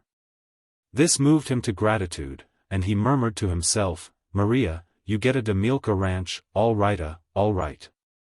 Then he remembered his long-buried past of yesterday. It seemed a lifetime since he had received that letter from the Transcontinental, a lifetime since it was all over and done with and a new page turned. He had shot his bolt, and shot it hard, and now he was down on his back. If he hadn't starved himself, he wouldn't have been caught by La Grippe. He had been run down, and he had not had the strength to throw off the germ of disease which had invaded his system. This was what resulted. What does it profit a man to write a whole library and lose his own life? He demanded aloud. This is no place for me. No more literature in mine. Me for the counting house and ledger, the monthly salary, and the little home with Ruth. 2 days later, having eaten an egg and 2 slices of toast and drunk a cup of tea, he asked for his mail, but found his eyes still hurt too much to permit him to read. "You read for me, Maria," he said. "Never mind the big, long letters. Throw them under the table. Read me the small letters." "No can," was the answer. "Teresa, she go to school, she can." So Teresa Silva, aged 9, opened his letters and read them to him. He listened absently to a long dun from the typewriter people, his mind busy with ways and means of finding a job. Suddenly he was shocked back to himself. "We offer you $40 for all serial rights in your story," Teresa slowly spelled out, "provided you allow us to make the alteration suggested." "What magazine is that?" Martin shouted. "Here, give it to me." He could see to read, now, and he was unaware of the pain of the action. It was the White Mouse that was offering him $40, and the story was The Whirlpool, another of his early horror stories. He read the letter through again and again. The editor told him plainly that he had not handled the idea properly, but that it was the idea they were buying because it was original. If they could cut the story down 1/3, they would take it and send him $40 on receipt of his answer. He called for pen and ink, and told the editor he could cut the story down 3/3 if he wanted to, and to send the $40 right along. The letter dispatched to the letterbox by Teresa, Martin lay back and thought. It wasn't a lie, after all. The White Mouse paid on acceptance. There were 3,000 words in The Whirlpool.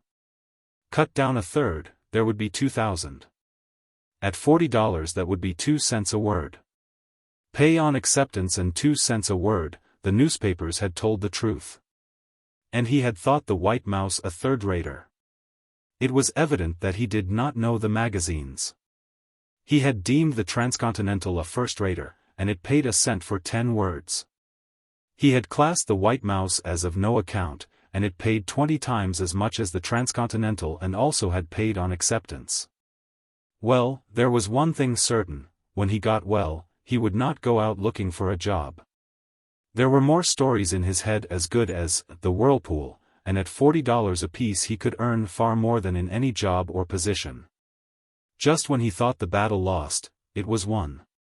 He had proved for his career. The way was clear. Beginning with the White Mouse, he would add magazine after magazine to his growing list of patrons. Hackwork could be put aside.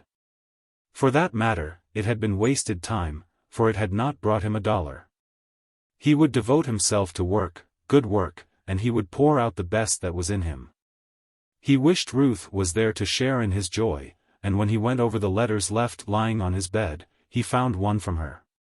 It was sweetly reproachful, wondering what had kept him away for so dreadful a length of time.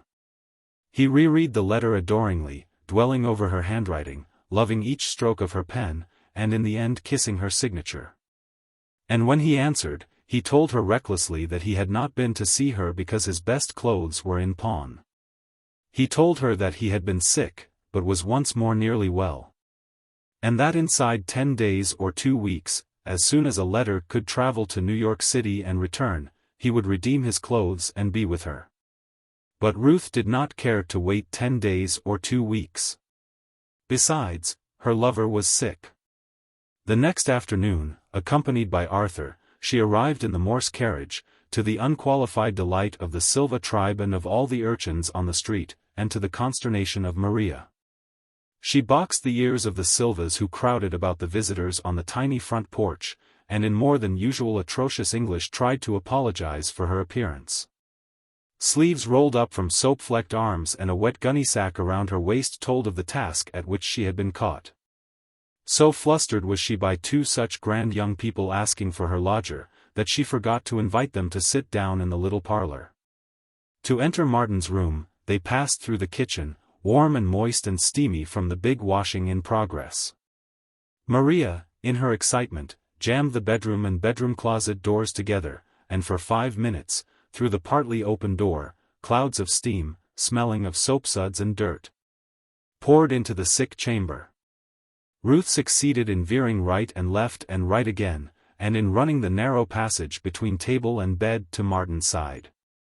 But Arthur veered too wide and fetched up with clatter and bang of pots and pans in the corner where Martin did his cooking. Arthur did not linger long. Ruth occupied the only chair, and having done his duty, he went outside and stood by the gate, the center of 7 marveling Silvas, who watched him as they would have watched a curiosity in a sideshow.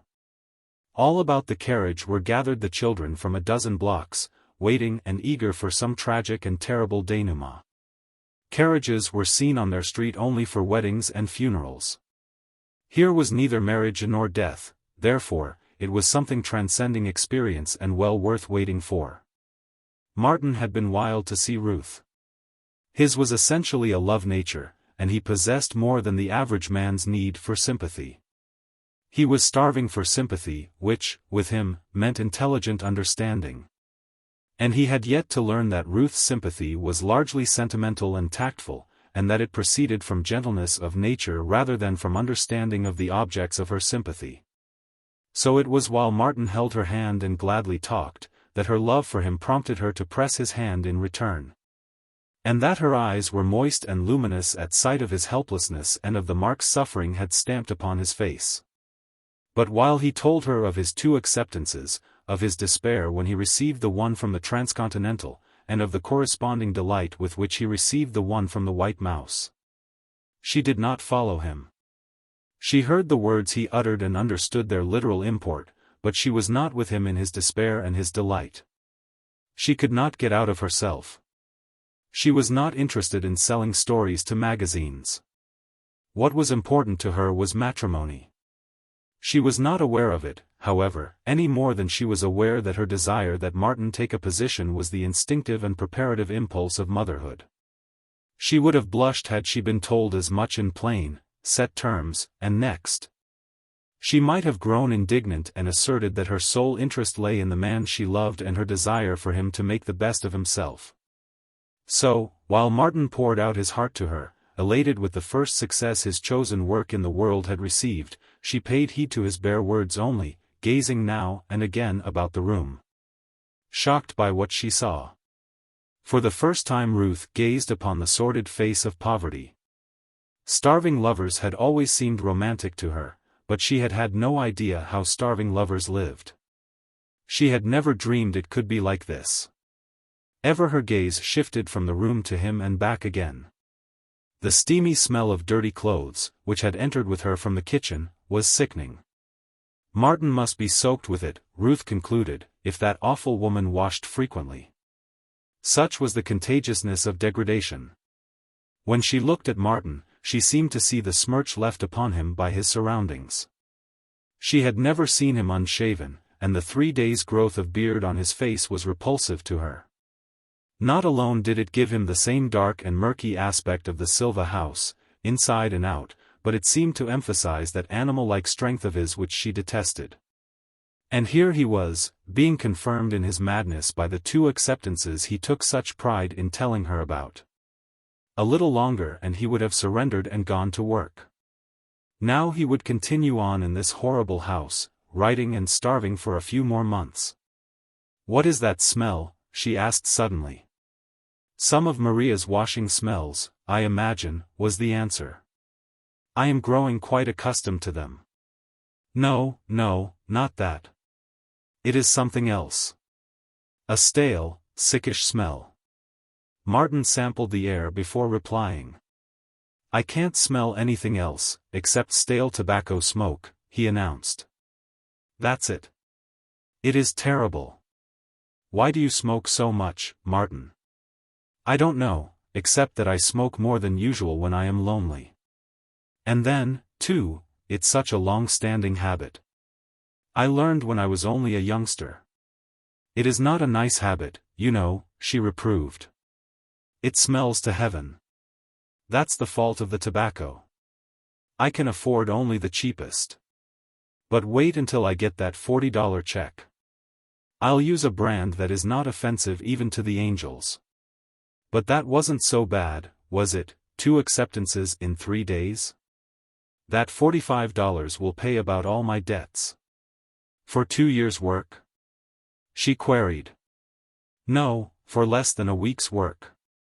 Please pass me that book over on the far corner of the table, the account book with the gray cover. He opened it and began turning over the pages rapidly. Yes, I was right. 4 days for The Ring of Bells, 2 days for The Whirlpool. That's $45 for a week's work, $180 a month. That beats any salary I can command. And, besides, I'm just beginning. $1,000 a month is not too much to buy for you all I want you to have. A salary of $500 a month would be too small. That $45 is just a starter. Wait till I get my stride. Then watch my smoke. Ruth misunderstood his slang, and reverted to cigarettes. You smoke more than enough as it is, and the brand of tobacco will make no difference. It is the smoking itself that is not nice, no matter what the brand may be. You are a chimney, a living volcano, a perambulating smokestack, and you are a perfect disgrace, Martin dear, you know you are. She leaned toward him, entreaty in her eyes, and as he looked at her delicate face and into her pure, limpid eyes, as of old he was struck with his own unworthiness. I wish you wouldn't smoke any more, she whispered. Please, for my sake. All right, I won't, he cried. I'll do anything you ask, dear love, anything, you know that. A great temptation assailed her. In an insistent way she had caught glimpses of the large, easygoing side of his nature, and she felt sure, if she asked him to cease attempting to write, that he would grant her wish. In the swift instant that elapsed, the words trembled on her lips. But she did not utter them. She was not quite brave enough, she did not quite dare. Instead, she leaned toward him to meet him, and in his arms murmured. You know, it is really not for my sake, Martin, but for your own. I am sure smoking hurts you. And besides, it is not good to be a slave to anything, to a drug least of all. I shall always be your slave, he smiled. In which case, I shall begin issuing my commands. She looked at him mischievously, though deep down she was already regretting that she had not preferred her largest request. I live but to obey, your majesty. Well, then, my first commandment is, thou shalt not omit to shave every day. Look how you have scratched my cheek. And so it ended in caresses and love laughter. But she had made one point, and she could not expect to make more than one at a time. She felt a woman's pride in that she had made him stop smoking. Another time she would persuade him to take a position, for had he not said he would do anything she asked? She left his side to explore the room, examining the clotheslines of notes overhead, learning the mystery of the tackle used for suspending his wheel under the ceiling. And being saddened by the heap of manuscripts under the table which represented to her just so much wasted time. The oil stove won her admiration, but on investigating the food shelves she found them empty. Why, you haven't anything to eat, you poor dear, she said with tender compassion. You must be starving. I store my food in Maria's safe and in her pantry, he lied. It keeps better there. No danger of my starving. Look at that.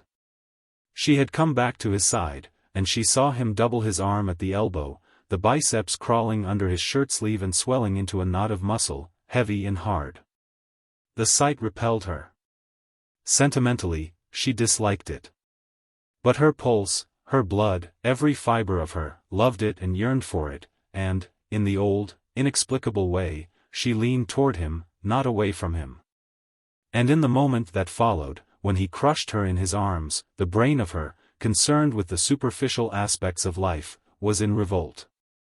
While the heart of her, the woman of her, concerned with life itself, exulted triumphantly. It was in moments like this that she felt to the uttermost the greatness of her love for Martin, for it was almost a swoon of delight to her to feel his strong arms about her, holding her tightly, hurting her with the grip of their fervor. At such moments she found justification for her treason to her standards, for her violation of her own high ideals, and, most of all, for her tacit disobedience to her mother and father. They did not want her to marry this man. It shocked them that she should love him. It shocked her, too, sometimes, when she was apart from him, a cool and reasoning creature. With him, she loved him, in truth, at times a vexed and worried love, but love it was, a love that was stronger than she. "This law grip is nothing," he was saying. "It hurts a bit, and gives one a nasty headache, but it doesn't compare with breakbone fever. Have you had that, too?" She queried absently, intent on the heaven-sent justification she was finding in his arms. And so, with absent queries, she led him on, till suddenly his words startled her. He had had the fever in a secret colony of 30 lepers on one of the Hawaiian Islands. "But why did you go there?" she demanded. Such royal carelessness of body seemed criminal. "Because I didn't know," he answered. "I never dreamed of lepers. When I deserted the schooner and landed on the beach, I headed inland for some place of hiding. For 3 days I lived off guavas, ohia apples, and bananas, all of which grew wild in the jungle. On the 4th day I found the trail, a mere foot trail. It led inland, and it led up. It was the way I wanted to go, and it showed signs of recent travel. At one place it ran along the crest of a ridge that was no more than a knife edge. The trail wasn't 3 feet wide on the crest, and on either side the ridge fell away in precipices hundreds of feet deep. One man, with plenty of ammunition, could have held it against 100,000. It was the only way into the hiding place. 3 hours after I found the trail I was there, in a little mountain valley, a pocket in the midst of lava peaks. The whole place was terraced for taro patches, fruit trees grew there, and there were 8 or 10 grass huts. But as soon as I saw the inhabitants I knew what I'd struck. One sight of them was enough." "What did you do?" Ruth demanded breathlessly, listening, like any Desdemona, appalled and fascinated. "Nothing for me to do. Their leader was a kind old fellow, pretty far gone, but he ruled like a king. He had discovered the little valley and founded the settlement, all of which was against the law. But he had guns, plenty of ammunition, and those Kanakas, trained to the shooting of wild cattle and wild pig, were dead shots. No, there wasn't any running away for Martin Eden. He stayed, for 3 months. But how did you escape? I'd have been there yet, if it hadn't been for a girl there, a half Chinese, quarter white, and quarter Hawaiian. She was a beauty, poor thing, and well educated. Her mother, in Honolulu, was worth $1 million or so. Well, this girl got me away at last. Her mother financed the settlement, you see, so the girl wasn't afraid of being punished for letting me go. But she made me swear, first, never to reveal the hiding place, and I never have. This is the first time I have even mentioned it. The girl had just the first signs of leprosy. The fingers of her right hand were slightly twisted, and there was a small spot on her arm. That was all. I guess she is dead, now. But weren't you frightened? And weren't you glad to get away without catching that dreadful disease? Well, he confessed, I was a bit shivery at first. But I got used to it. I used to feel sorry for that poor girl, though. That made me forget to be afraid. She was such a beauty, in spirit as well as in appearance, and she was only slightly touched. Yet she was doomed to lie there, living the life of a primitive savage and rotting slowly away. Leprosy is far more terrible than you can imagine it. Poor thing, Ruth murmured softly. It's a wonder she let you get away. How do you mean? Martin asked unwittingly. Because she must have loved you, Ruth said, still softly. Candidly, now, didn't she? Martin's sunburn had been bleached by his work in the laundry and by the indoor life he was living, while the hunger and the sickness had made his face even pale. And across this pallor flowed the slow wave of a blush. He was opening his mouth to speak, but Ruth shut him off. Never mind, don't answer, it's not necessary, she laughed. But it seemed to him there was something metallic in her laughter, and that the light in her eyes was cold. On the spur of the moment it reminded him of a gale he had once experienced in the North Pacific. And for the moment the apparition of the gale rose before his eyes, a gale at night, with a clear sky and under a full moon, the huge seas glinting coldly in the moonlight. Next, he saw the girl in the leper refuge and remembered it was for love of him that she had let him go. She was noble, he said simply. She gave me life. That was all of the incident, but he heard Ruth muffle a dry sob in her throat, and noticed that she turned her face away to gaze out of the window.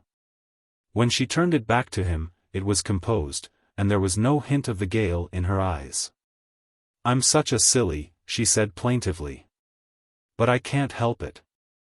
I do so love you, Martin, I do, I do.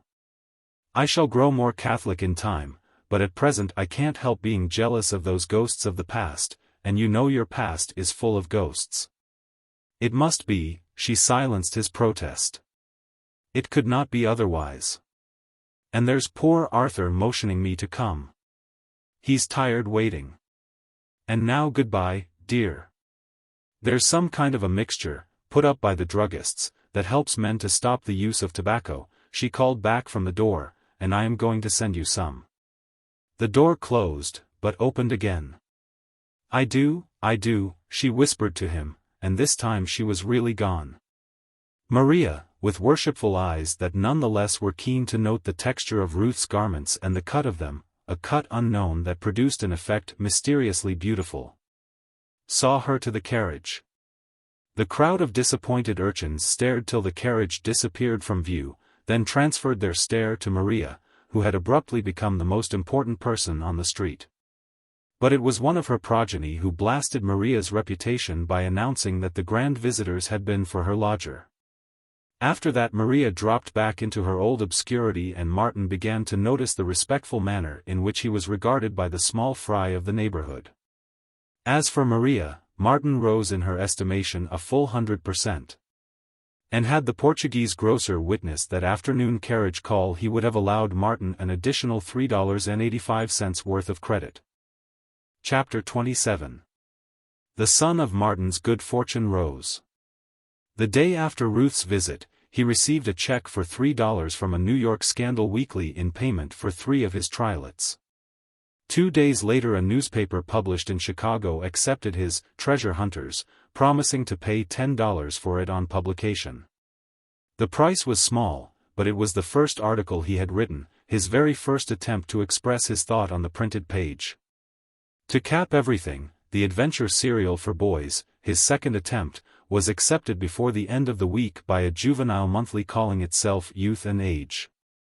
It was true the serial was 21,000 words, and they offered to pay him $16 on publication, which was something like 75 cents a thousand words.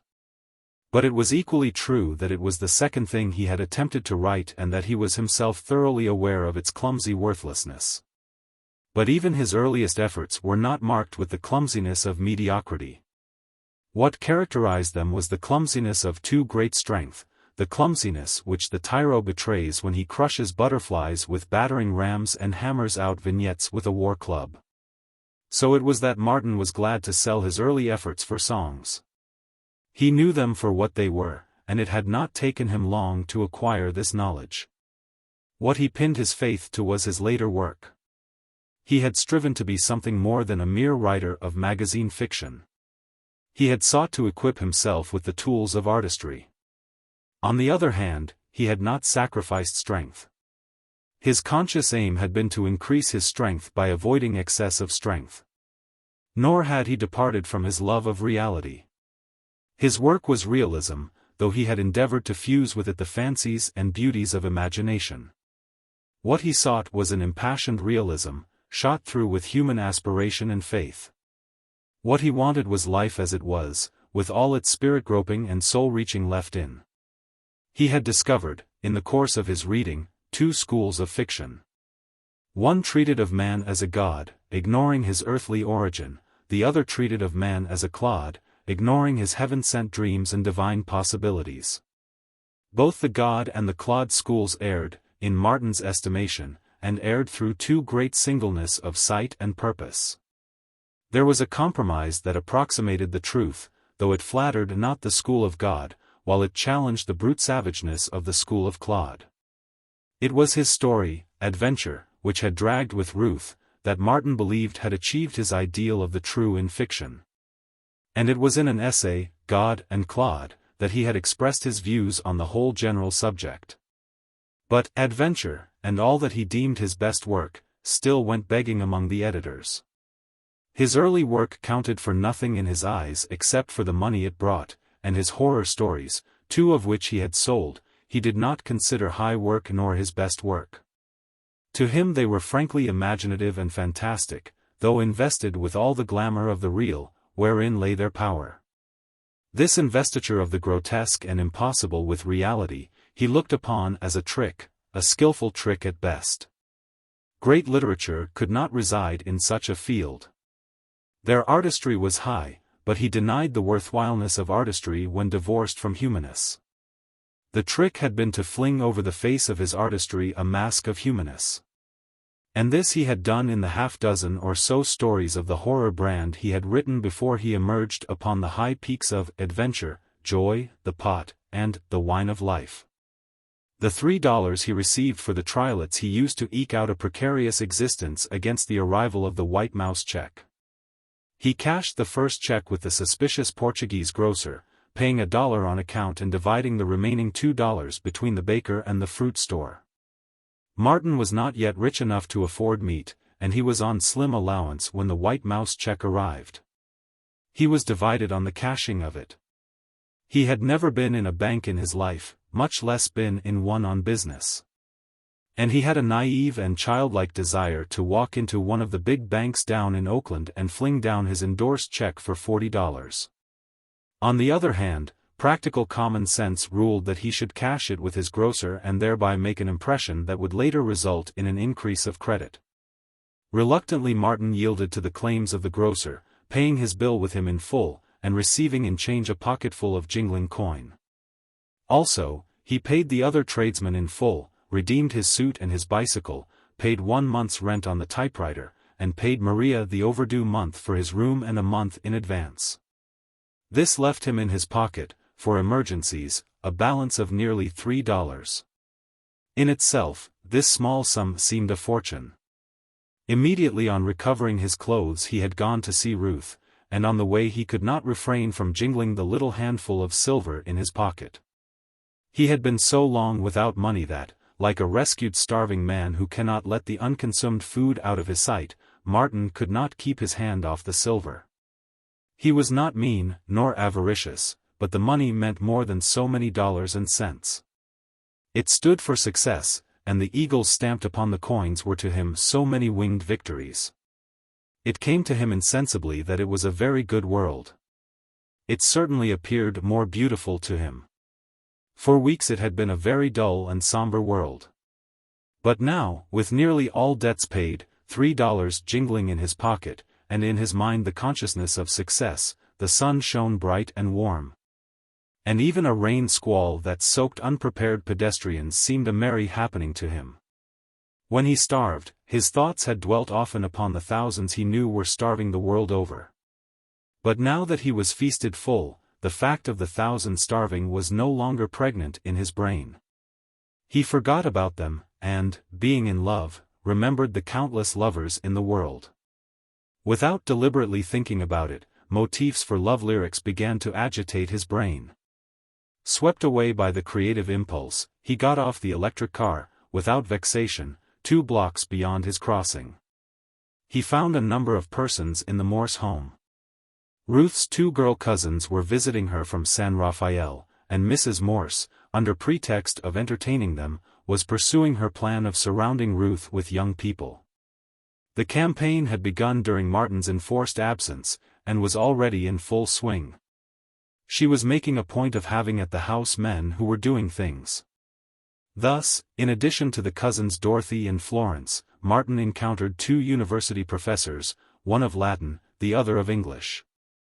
A young army officer just back from the Philippines, one-time schoolmate of Ruth's, a young fellow named Melville, private secretary to Joseph Perkins, head of the San Francisco Trust Company. And finally of the men, a live bank cashier, Charles Hapgood, a youngish man of 35, graduate of Stanford University, member of the Nile Club and the Unity Club. And a conservative speaker for the Republican Party during campaigns, in short, a rising young man in every way. Among the women was one who painted portraits, another who was a professional musician.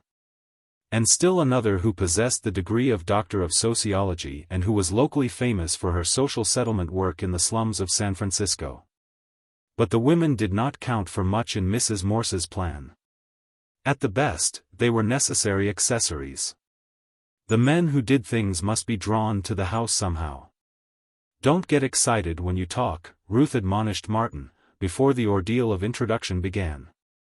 He bore himself a bit stiffly at first, oppressed by a sense of his own awkwardness, especially of his shoulders, which were up to their old trick of threatening destruction to furniture and ornaments. Also, he was rendered self-conscious by the company. He had never before been in contact with such exalted beings nor with so many of them. Melville, the bank cashier, fascinated him, and he resolved to investigate him at the first opportunity. For underneath Martin's awe lurked his assertive ego. And he felt the urge to measure himself with these men and women and to find out what they had learned from the books and life which he had not learned. Ruth's eyes roved to him frequently to see how he was getting on, and she was surprised and gladdened by the ease with which he got acquainted with her cousins. He certainly did not grow excited, while being seated removed from him the worry of his shoulders. Ruth knew them for clever girls, superficially brilliant, and she could scarcely understand their praise of Martin later that night at going to bed. But he, on the other hand, a wit in his own class, a gay quizzer and laughter-maker at dances and Sunday picnics, had found the making of fun and the breaking of good-natured lances simple enough in this environment. And on this evening success stood at his back, patting him on the shoulder and telling him that he was making good, so that he could afford to laugh and make laughter and remain unabashed. Later, Ruth's anxiety found justification. Martin and Professor Caldwell had got together in a conspicuous corner, and though Martin no longer wove the air with his hands, to Ruth's critical eye he permitted his own eyes to flash and glitter too frequently, talked too rapidly and warmly, grew too intense, and allowed his aroused blood to redden his cheeks too much.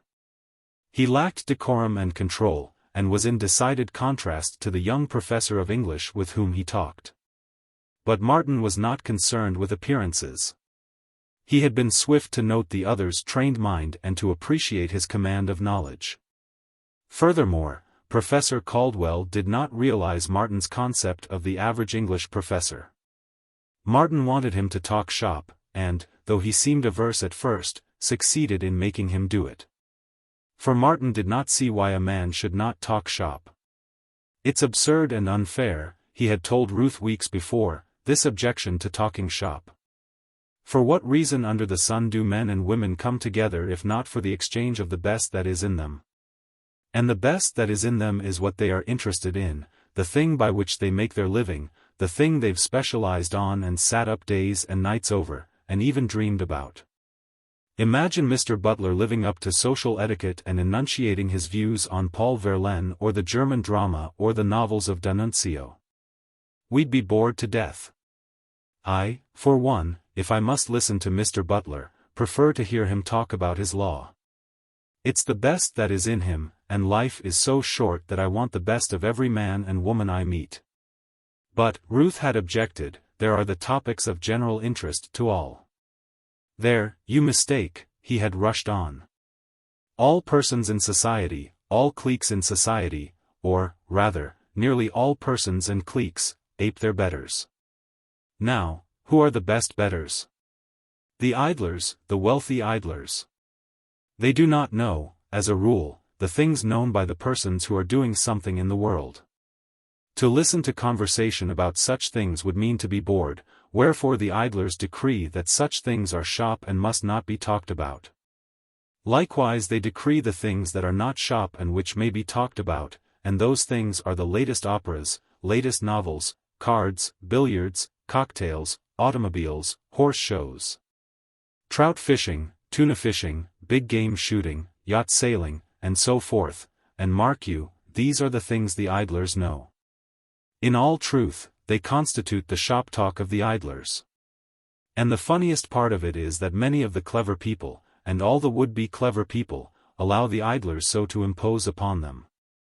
As for me, I want the best a man's got in him, call it shop vulgarity or anything you please. And Ruth had not understood. This attack of his on the established had seemed to her just so much willfulness of opinion. So Martin contaminated Professor Caldwell with his own earnestness, challenging him to speak his mind. As Ruth paused beside them she heard Martin saying, "You surely don't pronounce such heresies in the University of California?" Professor Caldwell shrugged his shoulders. "The honest taxpayer and the politician, you know. Sacramento gives us our appropriations and therefore we kowtow to Sacramento, and to the Board of Regents, and to the party press, or to the press of both parties." "Yes, that's clear. But how about you?" Martin urged. "You must be a fish out of the water. Few like me, I imagine, in the university pond. Sometimes I am fairly sure I am out of water, and that I should belong in Paris, in Grub Street, in a hermit's cave, or in some sadly wild bohemian crowd. Drinking claret, Dagored they call it in San Francisco, dining in cheap restaurants in the Latin Quarter, and expressing vociferously radical views upon all creation. Really, I am frequently almost sure that I was cut out to be a radical. But then, there are so many questions on which I am not sure. I grow timid when I am face to face with my human frailty, which ever prevents me from grasping all the factors in any problem, human, vital problems, you know." And as he talked on, Martin became aware that to his own lips had come the song of the trade wind. "I am strongest at noon. But under the moon I stiffen the bunt of the sail." He was almost humming the words, and it dawned upon him that the other reminded him of the trade wind, of the northeast trade, steady, and cool, and strong. He was equable, he was to be relied upon, and withal there was a certain bafflement about him. Martin had the feeling that he never spoke his full mind, just as he had often had the feeling that the trades never blew their strongest but always held reserves of strength that were never used. Martin's trick of visioning was active as ever. His brain was a most accessible storehouse of remembered fact and fancy, and its contents seemed ever ordered and spread for his inspection. Whatever occurred in the instant present, Martin's mind immediately presented associated antithesis or similitude which ordinarily expressed themselves to him in vision. It was sheerly automatic, and his visioning was an unfailing accompaniment to the living present. Just as Ruth's face, in a momentary jealousy had called before his eyes a forgotten moonlight gale. And as Professor Caldwell made him see again the northeast trade herding the white billows across the purple sea, so, from moment to moment, not disconcerting but rather identifying and classifying, new memory visions rose before him, or spread under his eyelids, or were thrown upon the screen of his consciousness. These visions came out of the actions and sensations of the past, out of things and events and books of yesterday and last week, a countless host of apparitions that, waking or sleeping, forever thronged his mind. So it was, as he listened to Professor Caldwell's easy flow of speech, the conversation of a clever, cultured man, that Martin kept seeing himself down all his past. He saw himself when he had been quite the hoodlum, wearing a stiff-rimmed Stetson hat and a square-cut, double-breasted coat, with a certain swagger to the shoulders and possessing the ideal of being as tough as the police permitted. He did not disguise it to himself, nor attempt to palliate it. At one time in his life he had been just a common hoodlum, the leader of a gang that worried the police and terrorized honest, working-class householders. But his ideals had changed. He glanced about him at the well-bred, well-dressed men and women, and breathed into his lungs the atmosphere of culture and refinement, and at the same moment the ghost of his early youth. In stiff rim and square cut, with swagger and toughness, stalked across the room. This figure, of the corner hoodlum, he saw merge into himself, sitting and talking with an actual university professor. For, after all, he had never found his permanent abiding place. He had fitted in wherever he found himself. Been a favorite always and everywhere by virtue of holding his own at work and at play and by his willingness and ability to fight for his rights and command respect. But he had never taken root.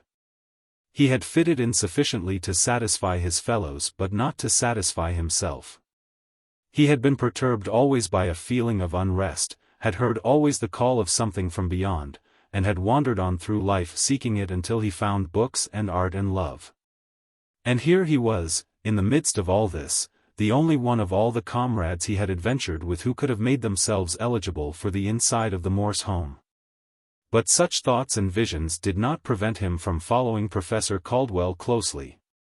And as he followed, comprehendingly and critically, he noted the unbroken field of the other's knowledge.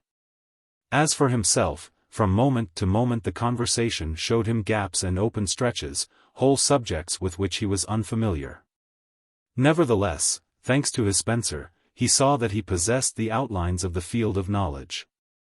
It was a matter only of time, when he would fill in the outline.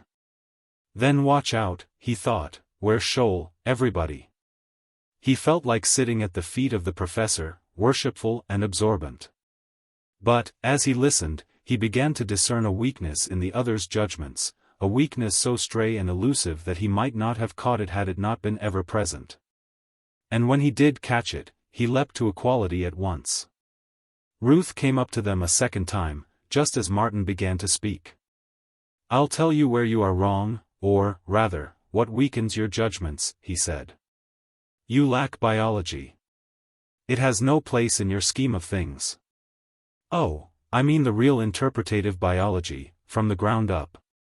From the laboratory and the test tube and the vitalized inorganic right on up to the widest aesthetic and sociological generalizations." Ruth was appalled.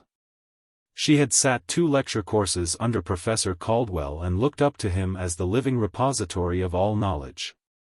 "I scarcely follow you," he said dubiously.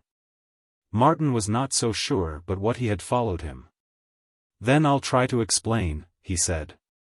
"I remember reading in Egyptian history something to the effect that understanding could not be had of Egyptian art without first studying the land question." "Quite right," the professor nodded. "And it seems to me," Martin continued, "that knowledge of the land question, in turn, of all questions, for that matter, cannot be had without previous knowledge of the stuff and the constitution of life. How can we understand laws and institutions, religions and customs, without understanding, not merely the nature of the creatures that made them, but the nature of the stuff out of which the creatures are made? Is literature less human than the architecture and sculpture of Egypt? Is there one thing in the known universe that is not subject to the law of evolution? Oh, I know there is an elaborate evolution of the various arts laid down, but it seems to me to be too mechanical. The human himself is left out. The evolution of the tool, of the harp, of music and song and dance, are all beautifully elaborated. But how about the evolution of the human himself, the development of the basic and intrinsic parts that were in him before he made his first tool or gibbered his first chant? It is that which you do not consider, and which I call biology. It is biology in its largest aspects. I know I express myself incoherently, but I've tried to hammer out the idea. It came to me as you were talking, so I was not primed and ready to deliver it. You spoke yourself of the human frailty that prevented one from taking all the factors into consideration. And you, in turn, or so it seems to me, leave out the biological factor, the very stuff out of which has been spun the fabric of all the arts. The warp and the woof of all human actions and achievements.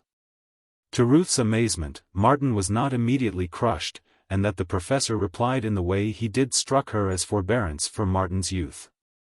Professor Caldwell sat for a full minute, silent and fingering his watch chain. "Do you know," he said at last, "I've had that same criticism passed on me once before, by a very great man, a scientist and evolutionist, Joseph LeConte.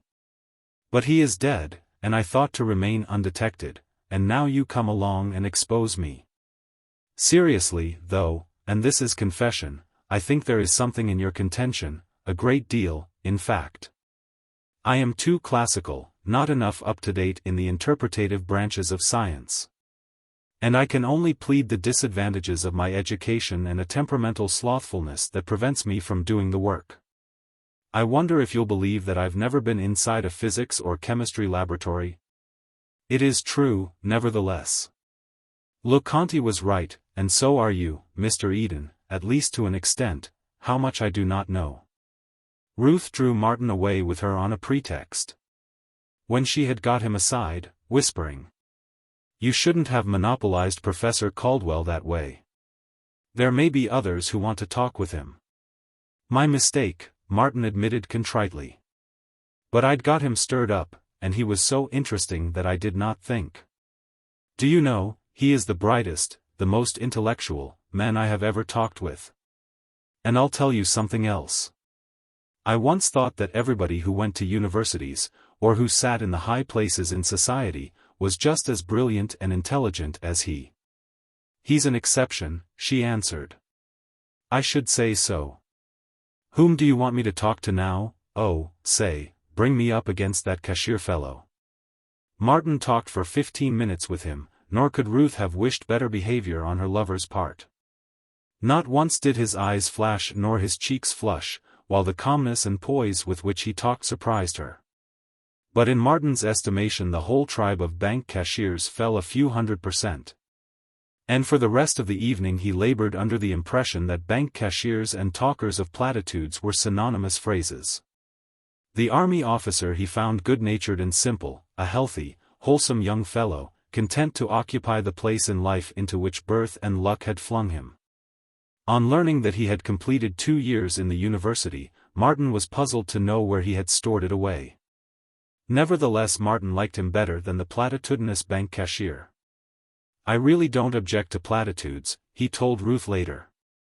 "But what worries me into nervousness is the pompous, smugly complacent, superior certitude with which they are uttered and the time taken to do it.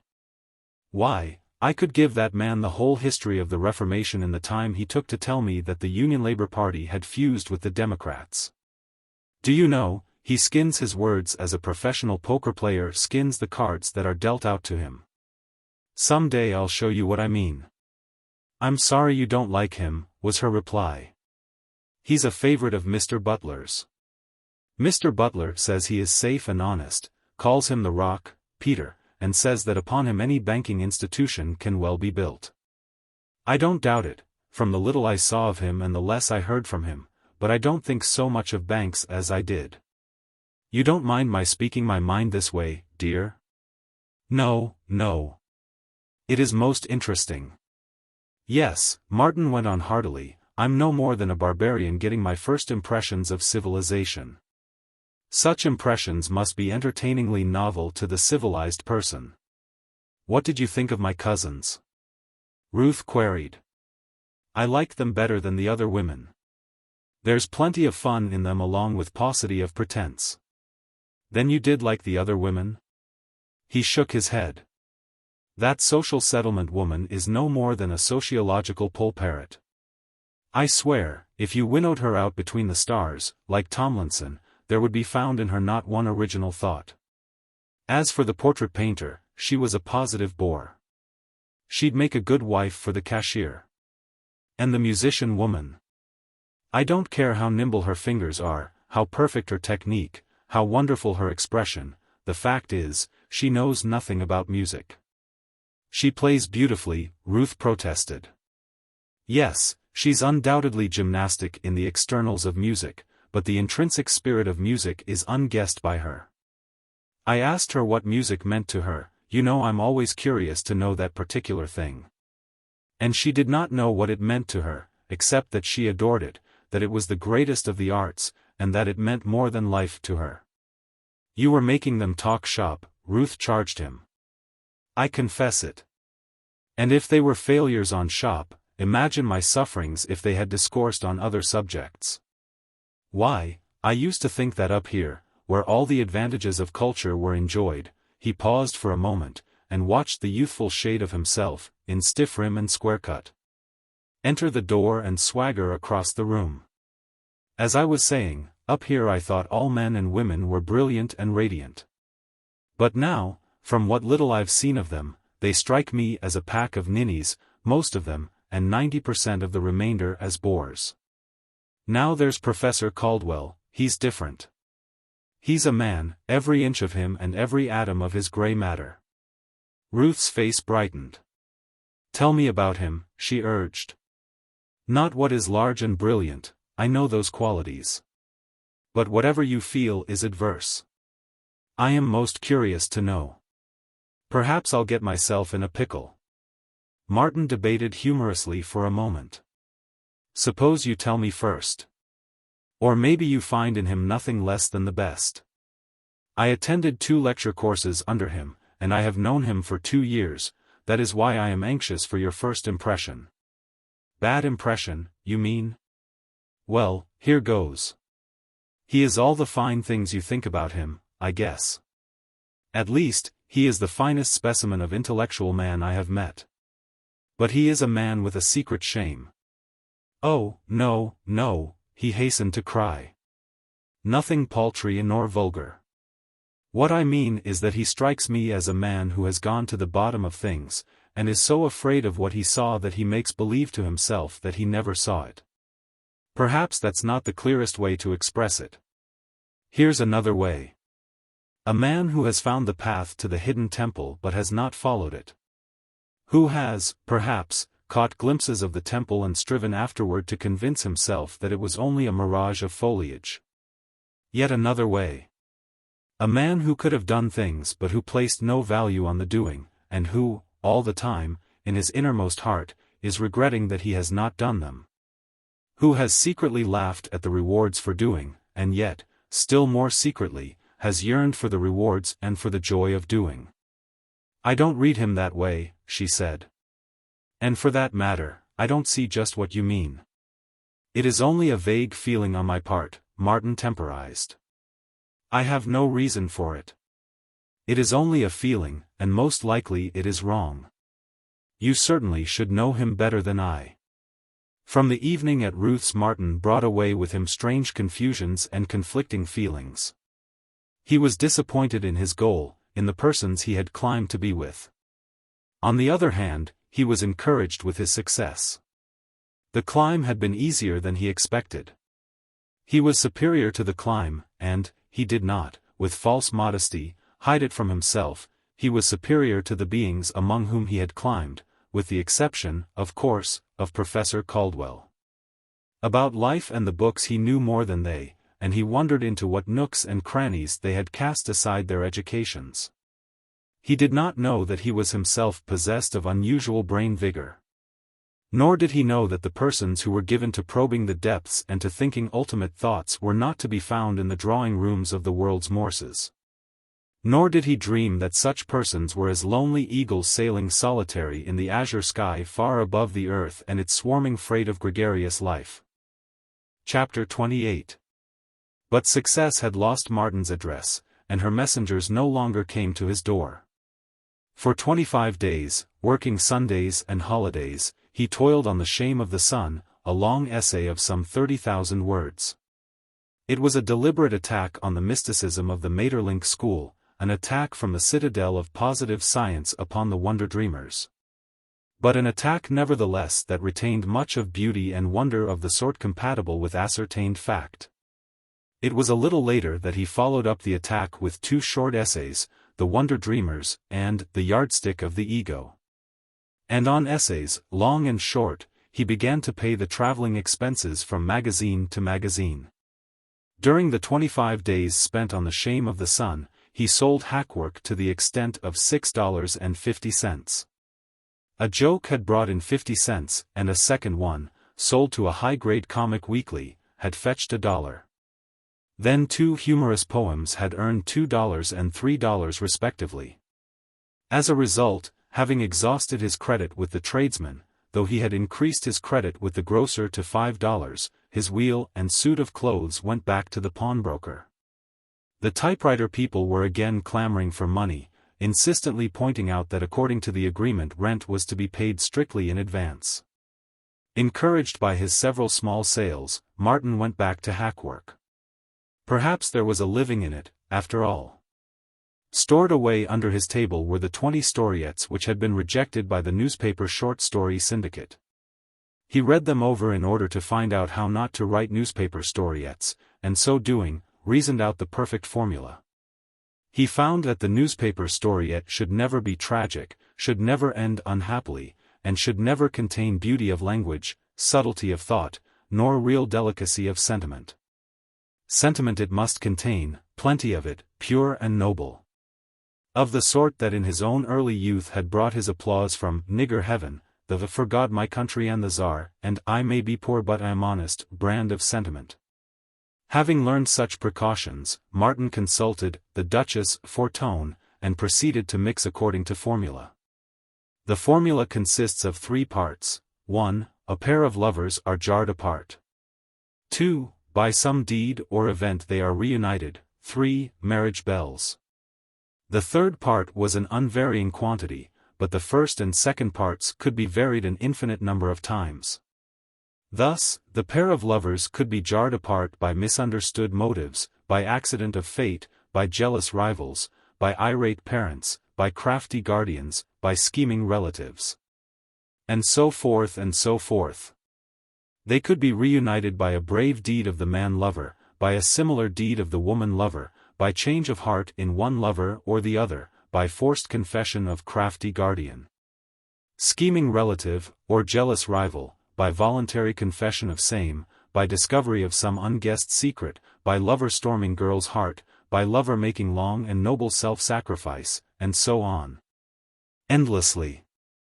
It was very fetching to make the girl propose in the course of being reunited, and Martin discovered, bit by bit, other decidedly piquant and fetching ruses.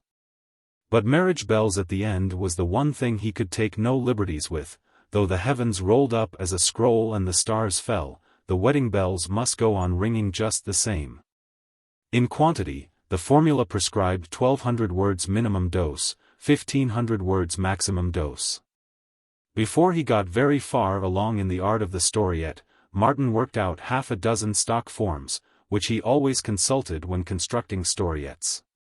These forms were like the cunning tables used by mathematicians, which may be entered from top, bottom, right, and left, which entrances consist of scores of lines and dozens of columns. And from which may be drawn, without reasoning or thinking, thousands of different conclusions, all unchallengeably precise and true. Thus, in the course of half an hour with his forms, Martin could frame up a dozen or so storiettes, which he put aside and filled in at his convenience. He found that he could fill one in, after a day of serious work, in the hour before going to bed. As he later confessed to Ruth, he could almost do it in his sleep. The real work was in constructing the frames, and that was merely mechanical. He had no doubt whatever of the efficacy of his formula, and for once he knew the editorial mind when he said positively to himself that the first 2 he sent off would bring checks. And checks they brought, for $4 each, at the end of 12 days. In the meantime he was making fresh and alarming discoveries concerning the magazines. Though the Transcontinental had published The Ring of Bells, no check was forthcoming. Martin needed it, and he wrote for it. An evasive answer and a request for more of his work was all he received. He had gone hungry 2 days waiting for the reply, and it was then that he put his will back in pawn. He wrote regularly, twice a week, to the Transcontinental for his $5, though it was only semi-occasionally that he elicited a reply. He did not know that the Transcontinental had been staggering along precariously for years, that it was a 4th-rater, or 10th-rater, without standing. With a crazy circulation that partly rested on petty bullying and partly on patriotic appealing, and with advertisements that were scarcely more than charitable donations. Nor did he know that the Transcontinental was the sole livelihood of the editor and the business manager, and that they could wring their livelihood out of it only by moving to escape paying rent and by never paying any bill they could evade. Nor could he have guessed that the particular $5 that belonged to him had been appropriated by the business manager for the painting of his house in Alameda, which painting he performed himself, on weekday afternoons. Because he could not afford to pay union wages and because the first scab he had employed had had a ladder jerked out from under him and been sent to the hospital with a broken collarbone. The $10 for which Martin had sold Treasure Hunters to the Chicago newspaper did not come to hand. The article had been published, as he had ascertained at the file in the central reading room, but no word could he get from the editor. His letters were ignored. To satisfy himself that they had been received, he registered several of them. It was nothing less than robbery, he concluded, a cold-blooded steal. While he starved, he was pilfered of his merchandise, of his goods, the sale of which was the sole way of getting bread to eat. Youth and Age was a weekly, and it had published 2/3 of his 21,000-word serial when it went out of business. With it went all hopes of getting his $16. To cap the situation, the pot, which he looked upon as one of the best things he had written, was lost to him. In despair, casting about frantically among the magazines, he had sent it to the Billow, a society weekly in San Francisco. His chief reason for submitting it to that publication was that, having only to travel across the bay from Oakland, a quick decision could be reached. 2 weeks later he was overjoyed to see, in the latest number on the newsstand, his story printed in full, illustrated, and in the place of honor. He went home with leaping pulse, wondering how much they would pay him for one of the best things he had done. Also, the celerity with which it had been accepted and published was a pleasant thought to him. That the editor had not informed him of the acceptance made the surprise more complete. After waiting a week, 2 weeks, and half a week longer, desperation conquered diffidence, and he wrote to the editor of the Billow, suggesting that possibly through some negligence of the business manager his little account had been overlooked. Even if it isn't more than $5, Martin thought to himself, it will buy enough beans and pea soup to enable me to write half a dozen like it, and possibly as good.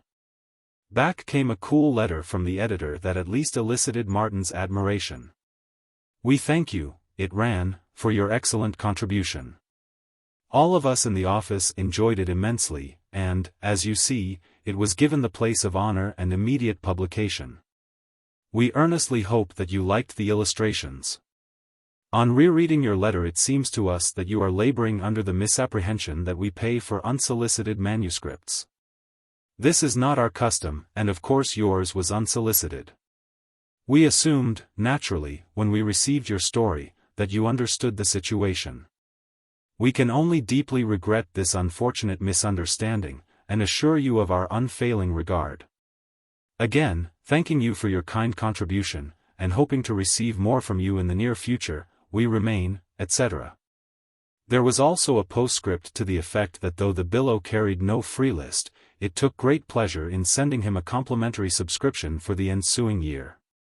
After that experience, Martin typed at the top of the first sheet of all his manuscripts, "Submitted at your usual rate. Some day," he consoled himself, "they will be submitted at my usual rate."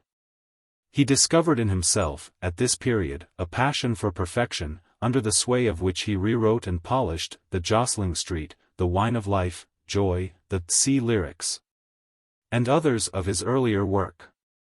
As of old, 19 hours of labor a day was all too little to suit him. He wrote prodigiously, and he read prodigiously, forgetting in his toil the pangs caused by giving up his tobacco. Ruth's promised cure for the habit, flamboyantly labeled, he stowed away in the most inaccessible corner of his bureau. Especially during his stretches of famine he suffered from lack of the weed. But no matter how often he mastered the craving, it remained with him as strong as ever. He regarded it as the biggest thing he had ever achieved. Ruth's point of view was that he was doing no more than was right. She brought him the anti-tobacco remedy, purchased out of her glove money, and in a few days forgot all about it. His machine-made storiettes, though he hated them and derided them, were successful. By means of them he redeemed all his pledges, paid most of his bills, and bought a new set of tires for his wheel. The storiettes at least kept the pot a-boiling and gave him time for ambitious work. While the one thing that upheld him was the $40 he had received from the White Mouse. He anchored his faith to that, and was confident that the really first-class magazines would pay an unknown writer at least an equal rate, if not a better one.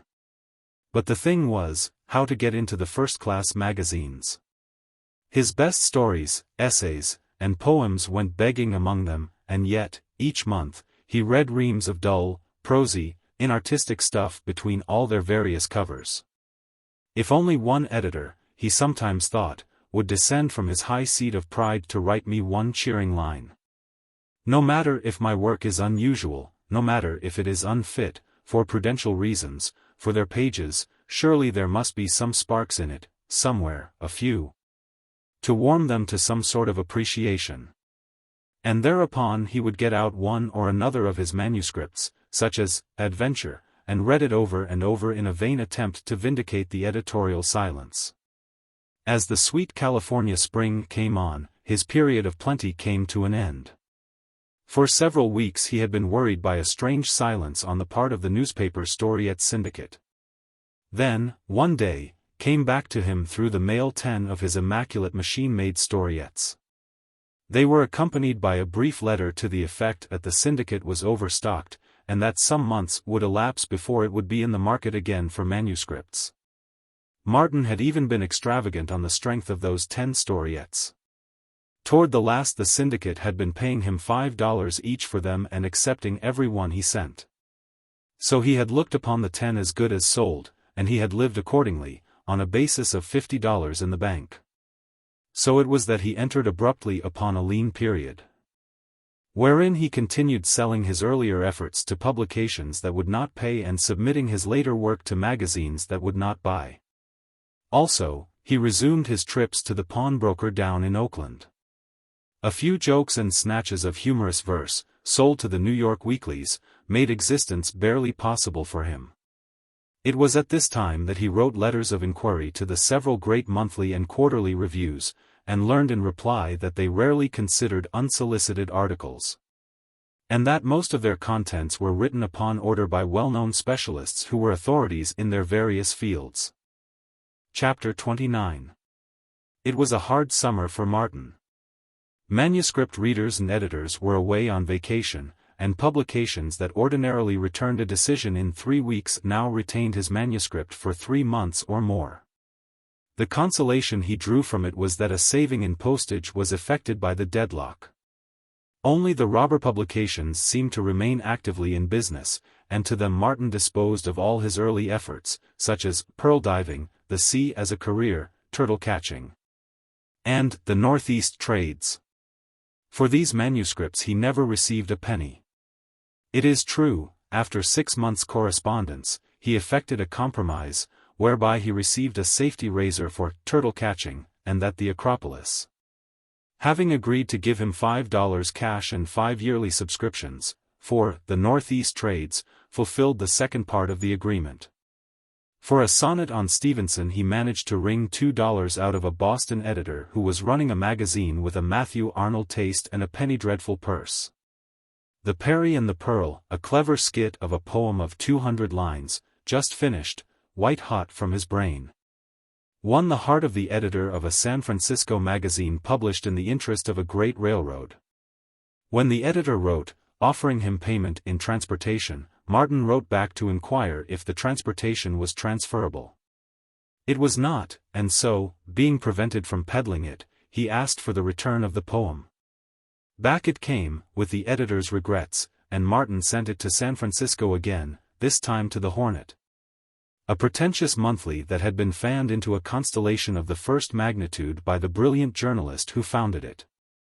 But the Hornet's light had begun to dim long before Martin was born. The editor promised Martin $15 for the poem, but, when it was published, seemed to forget about it. Several of his letters being ignored, Martin indicted an angry one which drew a reply. It was written by a new editor, who coolly informed Martin that he declined to be held responsible for the old editor's mistakes, and that he did not think much of The Perry and the Pearl anyway. But the Globe, a Chicago magazine, gave Martin the most cruel treatment of all. He had refrained from offering his Sea Lyrics for publication, until driven to it by starvation.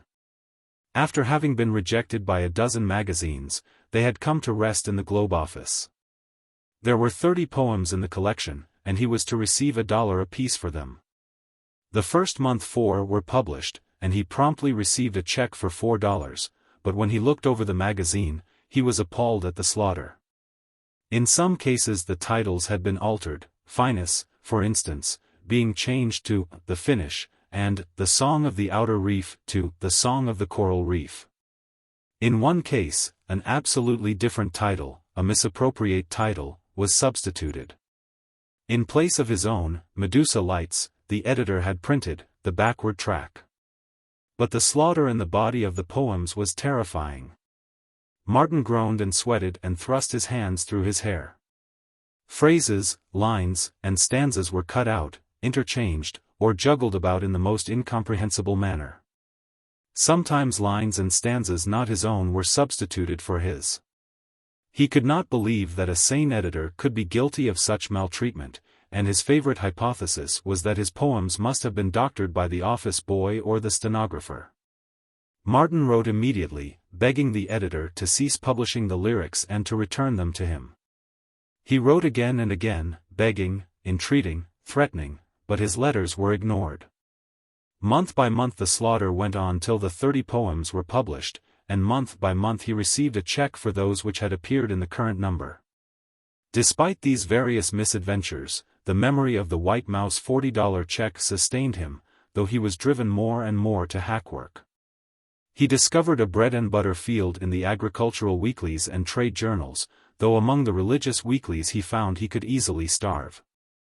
At his lowest ebb, when his black suit was in pawn, he made a 10-strike, or so it seemed to him, in a prize contest arranged by the county committee of the Republican Party. There were 3 branches of the contest, and he entered them all, laughing at himself bitterly the while in that he was driven to such straits to live.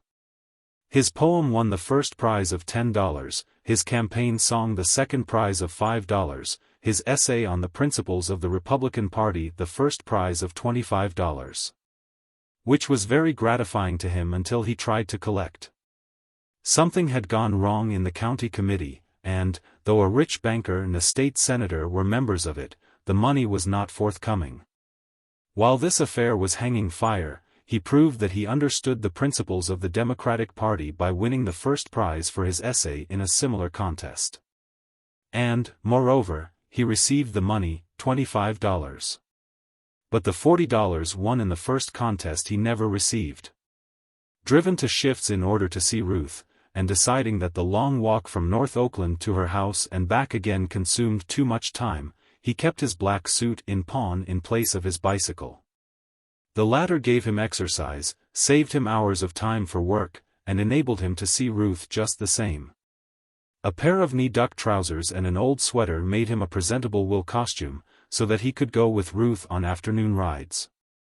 Besides, he no longer had opportunity to see much of her in her own home, where Mrs. Morse was thoroughly prosecuting her campaign of entertainment. The exalted beings he met there, and to whom he had looked up but a short time before, now bored him.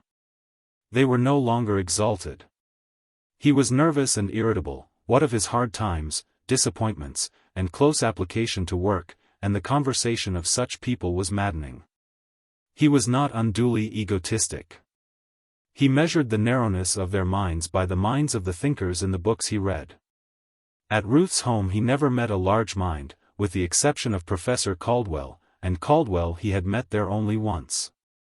As for the rest, they were numbskulls, ninnies, superficial, dogmatic, and ignorant. It was their ignorance that astounded him. What was the matter with them?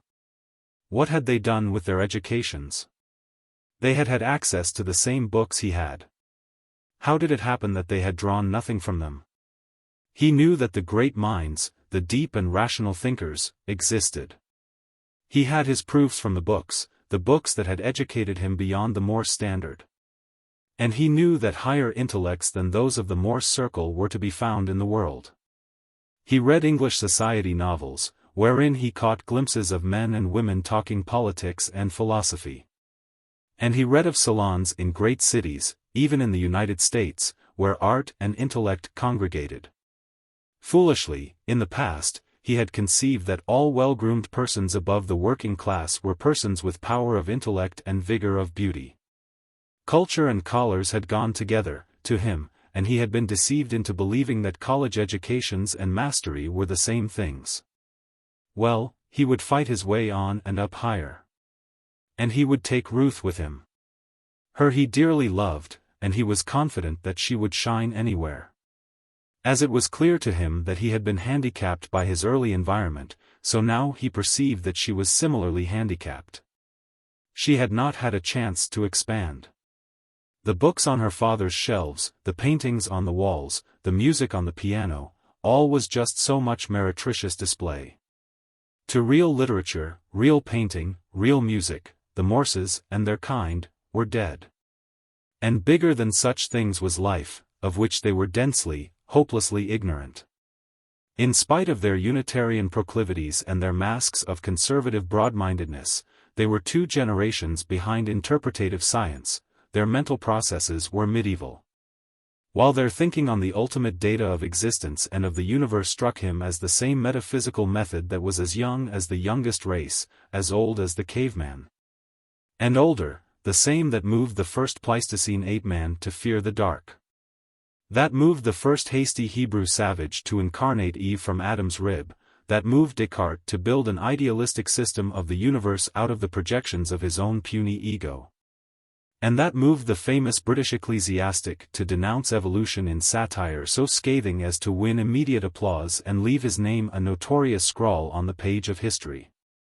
So Martin thought, and he thought further, till it dawned upon him that the difference between these lawyers, officers, businessmen, and bank cashiers he had met and the members of the working class he had known was on a par with the difference in the food they ate, clothes they wore, neighborhoods in which they lived.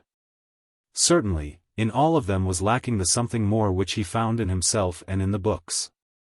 The Morses had shown him the best their social position could produce, and he was not impressed by it. A pauper himself, a slave to the moneylender, he knew himself the superior of those he met at the Morses. And, when his one decent suit of clothes was out of pawn, he moved among them a lord of life, quivering with a sense of outrage akin to what a prince would suffer if condemned to live with goatherds. "You hate and fear the socialists," he remarked to Mr. Morse, one evening at dinner, "but why? You know neither them nor their doctrines." The conversation had been swung in that direction by Mrs. Morse, who had been invidiously singing the praises of Mr. Hapgood. The cashier was Martin's black beast, and his temper was a trifle short where the talker of platitudes was concerned. "Yes," he had said, "Charlie Hapgood is what they call a rising young man, somebody told me as much. And it is true. He'll make the governor's chair before he dies, and, who knows? Maybe the United States Senate." "What makes you think so?" Mrs. Morse had inquired. "I've heard him make a campaign speech. It was so cleverly stupid and unoriginal, and also so convincing, that the leaders cannot help but regard him as safe and sure. While his platitudes are so much like the platitudes of the average voter that, oh, well, you know you flatter any man by dressing up his own thoughts for him and presenting them to him." "I actually think you are jealous of Mr. Hapgood," Ruth had chimed in. "Heaven forbid." The look of horror on Martin's face stirred Mrs. Morse to belligerence. "You surely don't mean to say that Mr. Hapgood is stupid?" she demanded icily.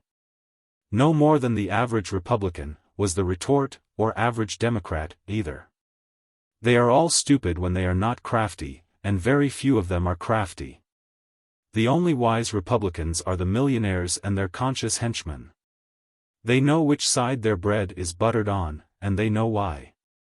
"I am a Republican," Mr. Morse put in lightly. "Pray, how do you classify me?" "Oh, you are an unconscious henchman." "Henchman?" "Why, yes. You do corporation work. You have no working class nor criminal practice. You don't depend upon wife-beaters and pickpockets for your income.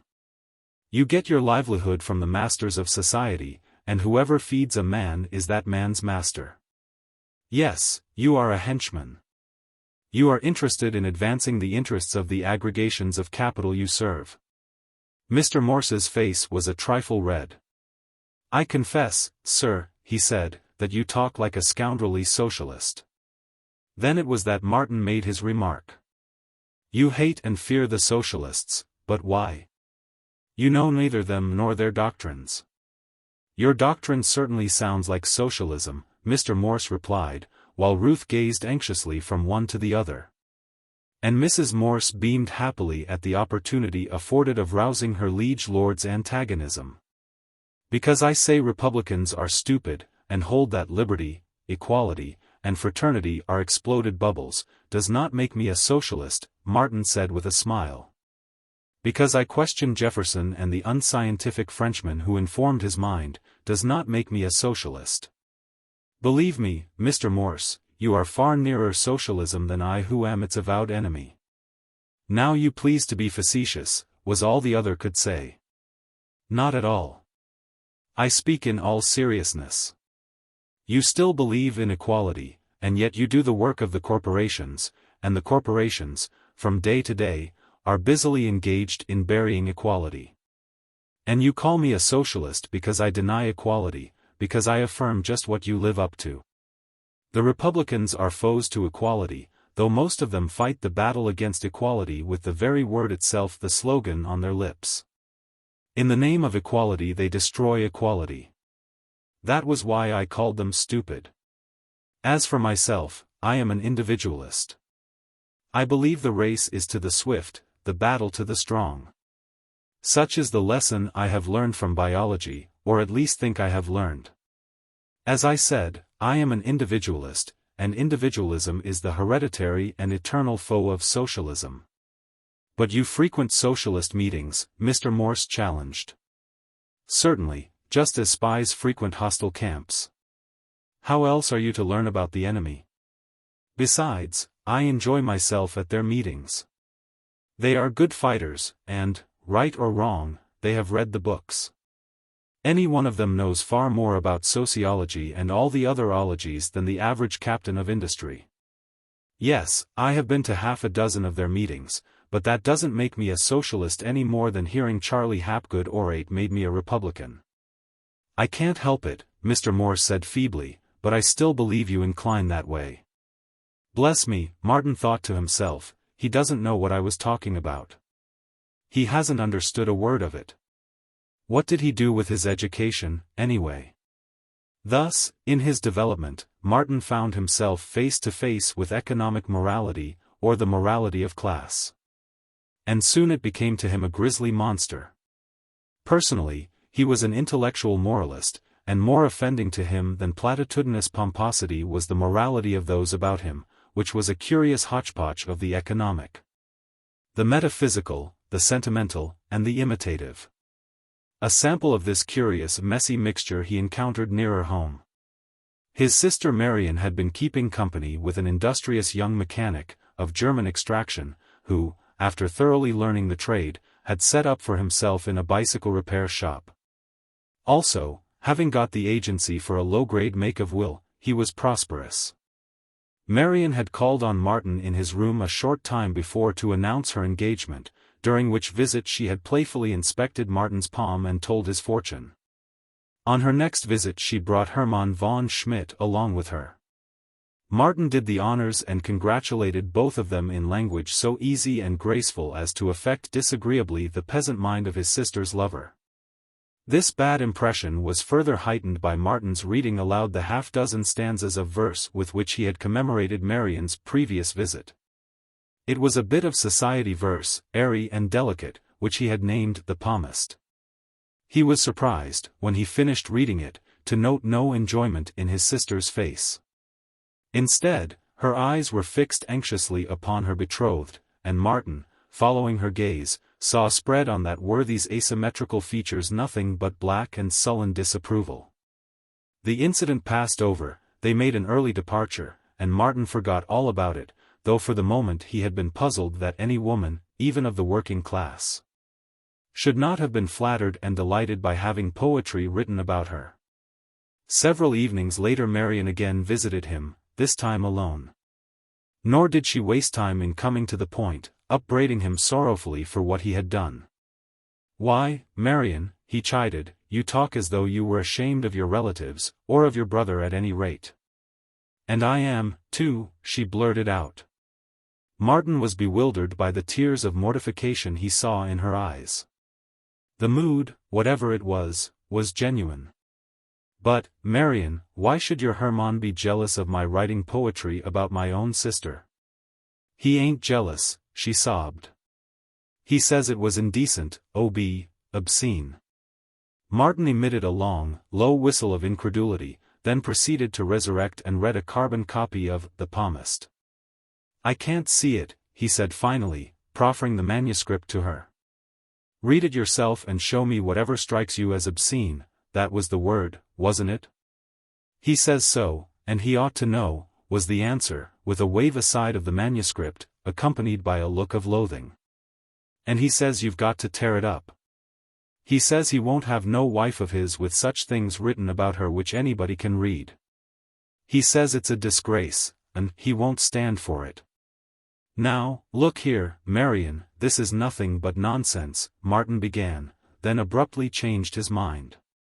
He saw before him an unhappy girl, knew the futility of attempting to convince her husband or her, and, though the whole situation was absurd and preposterous, he resolved to surrender. "All right," he announced, tearing the manuscript into half a dozen pieces and throwing it into the wastebasket. He contented himself with the knowledge that even then the original typewritten manuscript was reposing in the office of a New York magazine. Marian and her husband would never know, and neither himself or they nor the world would lose if the pretty, harmless poem ever were published. Marian, starting to reach into the wastebasket, refrained. "Can I?" she pleaded. He nodded his head, regarding her thoughtfully as she gathered the torn pieces of manuscript and tucked them into the pocket of her jacket, ocular evidence of the success of her mission. She reminded him of Lizzie Connolly, though there was less of fire and gorgeous flaunting life in her than in that other girl of the working class whom he had seen twice. But they were on a par, the pair of them, in dress and carriage. And he smiled with inward amusement at the caprice of his fancy which suggested the appearance of either of them in Mrs. Morse's drawing-room. The amusement faded, and he was aware of a great loneliness. This sister of his and the Morse drawing-room were milestones of the road he had traveled. And he had left them behind. He glanced affectionately about him at his few books. They were all the comrades left to him.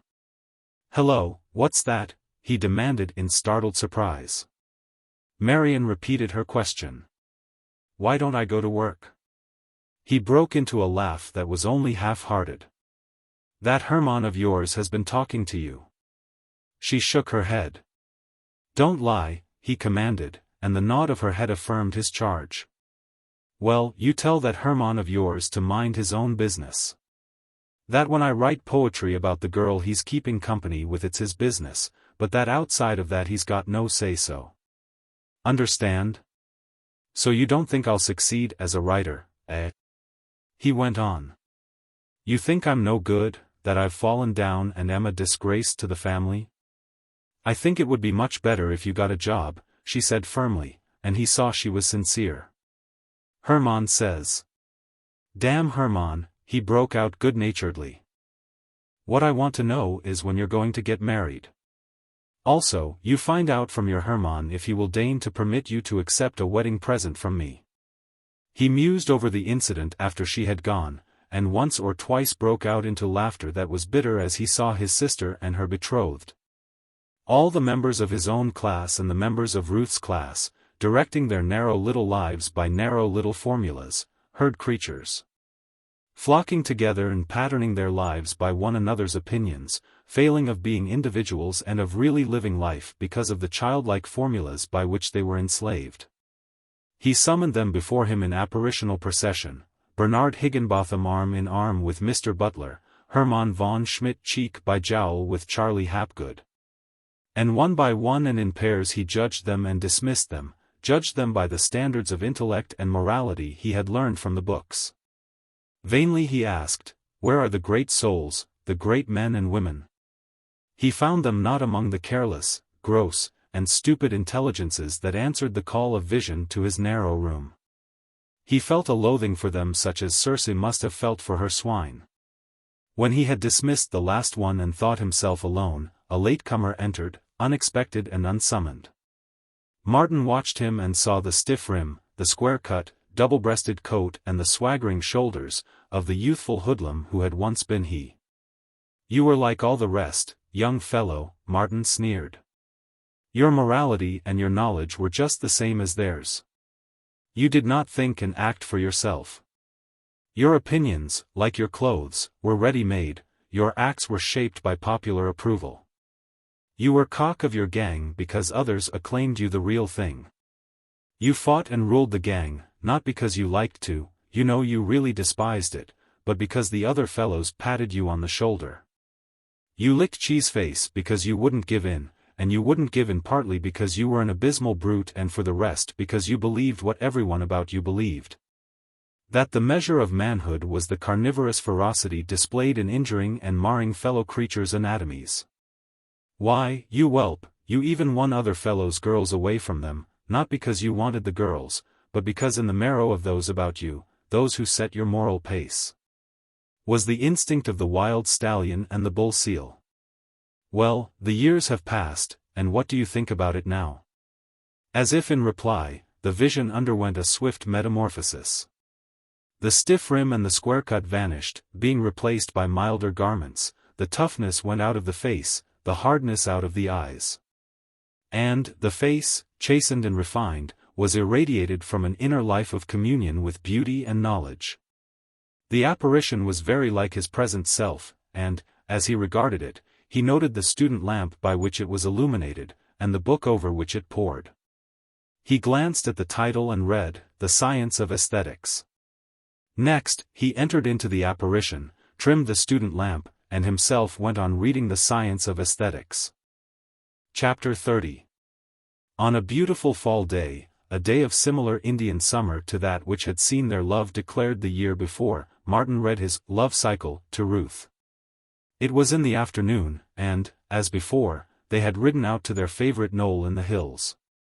Now and again she had interrupted his reading with exclamations of pleasure, and now, as he laid the last sheet of manuscript with its fellows, he waited her judgment.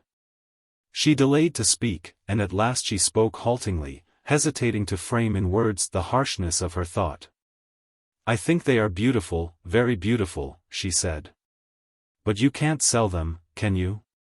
"You see what I mean," she said, almost pleaded. "This writing of yours is not practical. Something is the matter, maybe it is with the market, that prevents you from earning a living by it. And please, dear, don't misunderstand me. I am flattered, and made proud, and all that. I could not be a true woman were it otherwise, that you should write these poems to me. But they do not make our marriage possible. Don't you see, Martin? Don't think me mercenary. It is love, the thought of our future, with which I am burdened. A whole year has gone by since we learned we loved each other, and our wedding day is no nearer. Don't think me immodest in thus talking about our wedding, for really I have my heart, all that I am, at stake. Why don't you try to get work on a newspaper, if you are so bound up in your writing?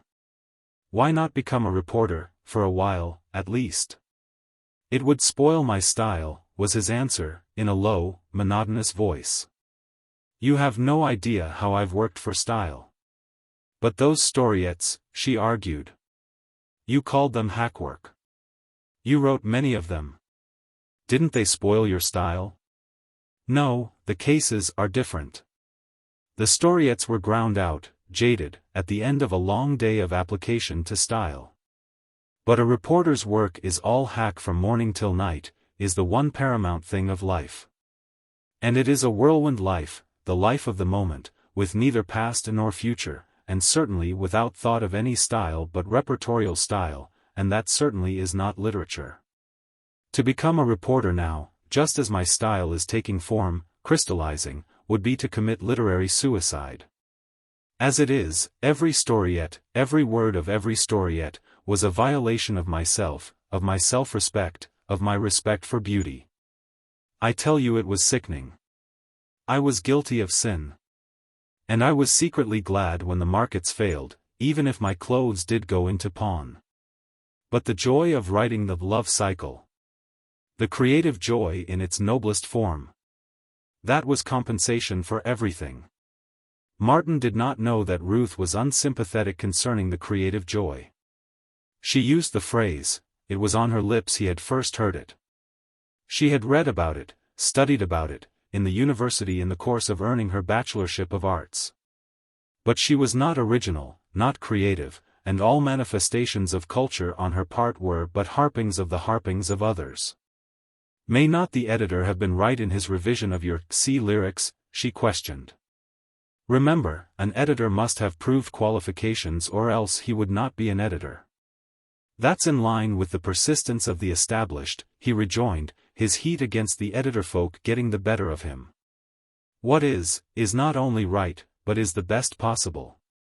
The existence of anything is sufficient vindication of its fitness to exist, mark you, as the average person unconsciously believes, not merely in present conditions, but in all conditions.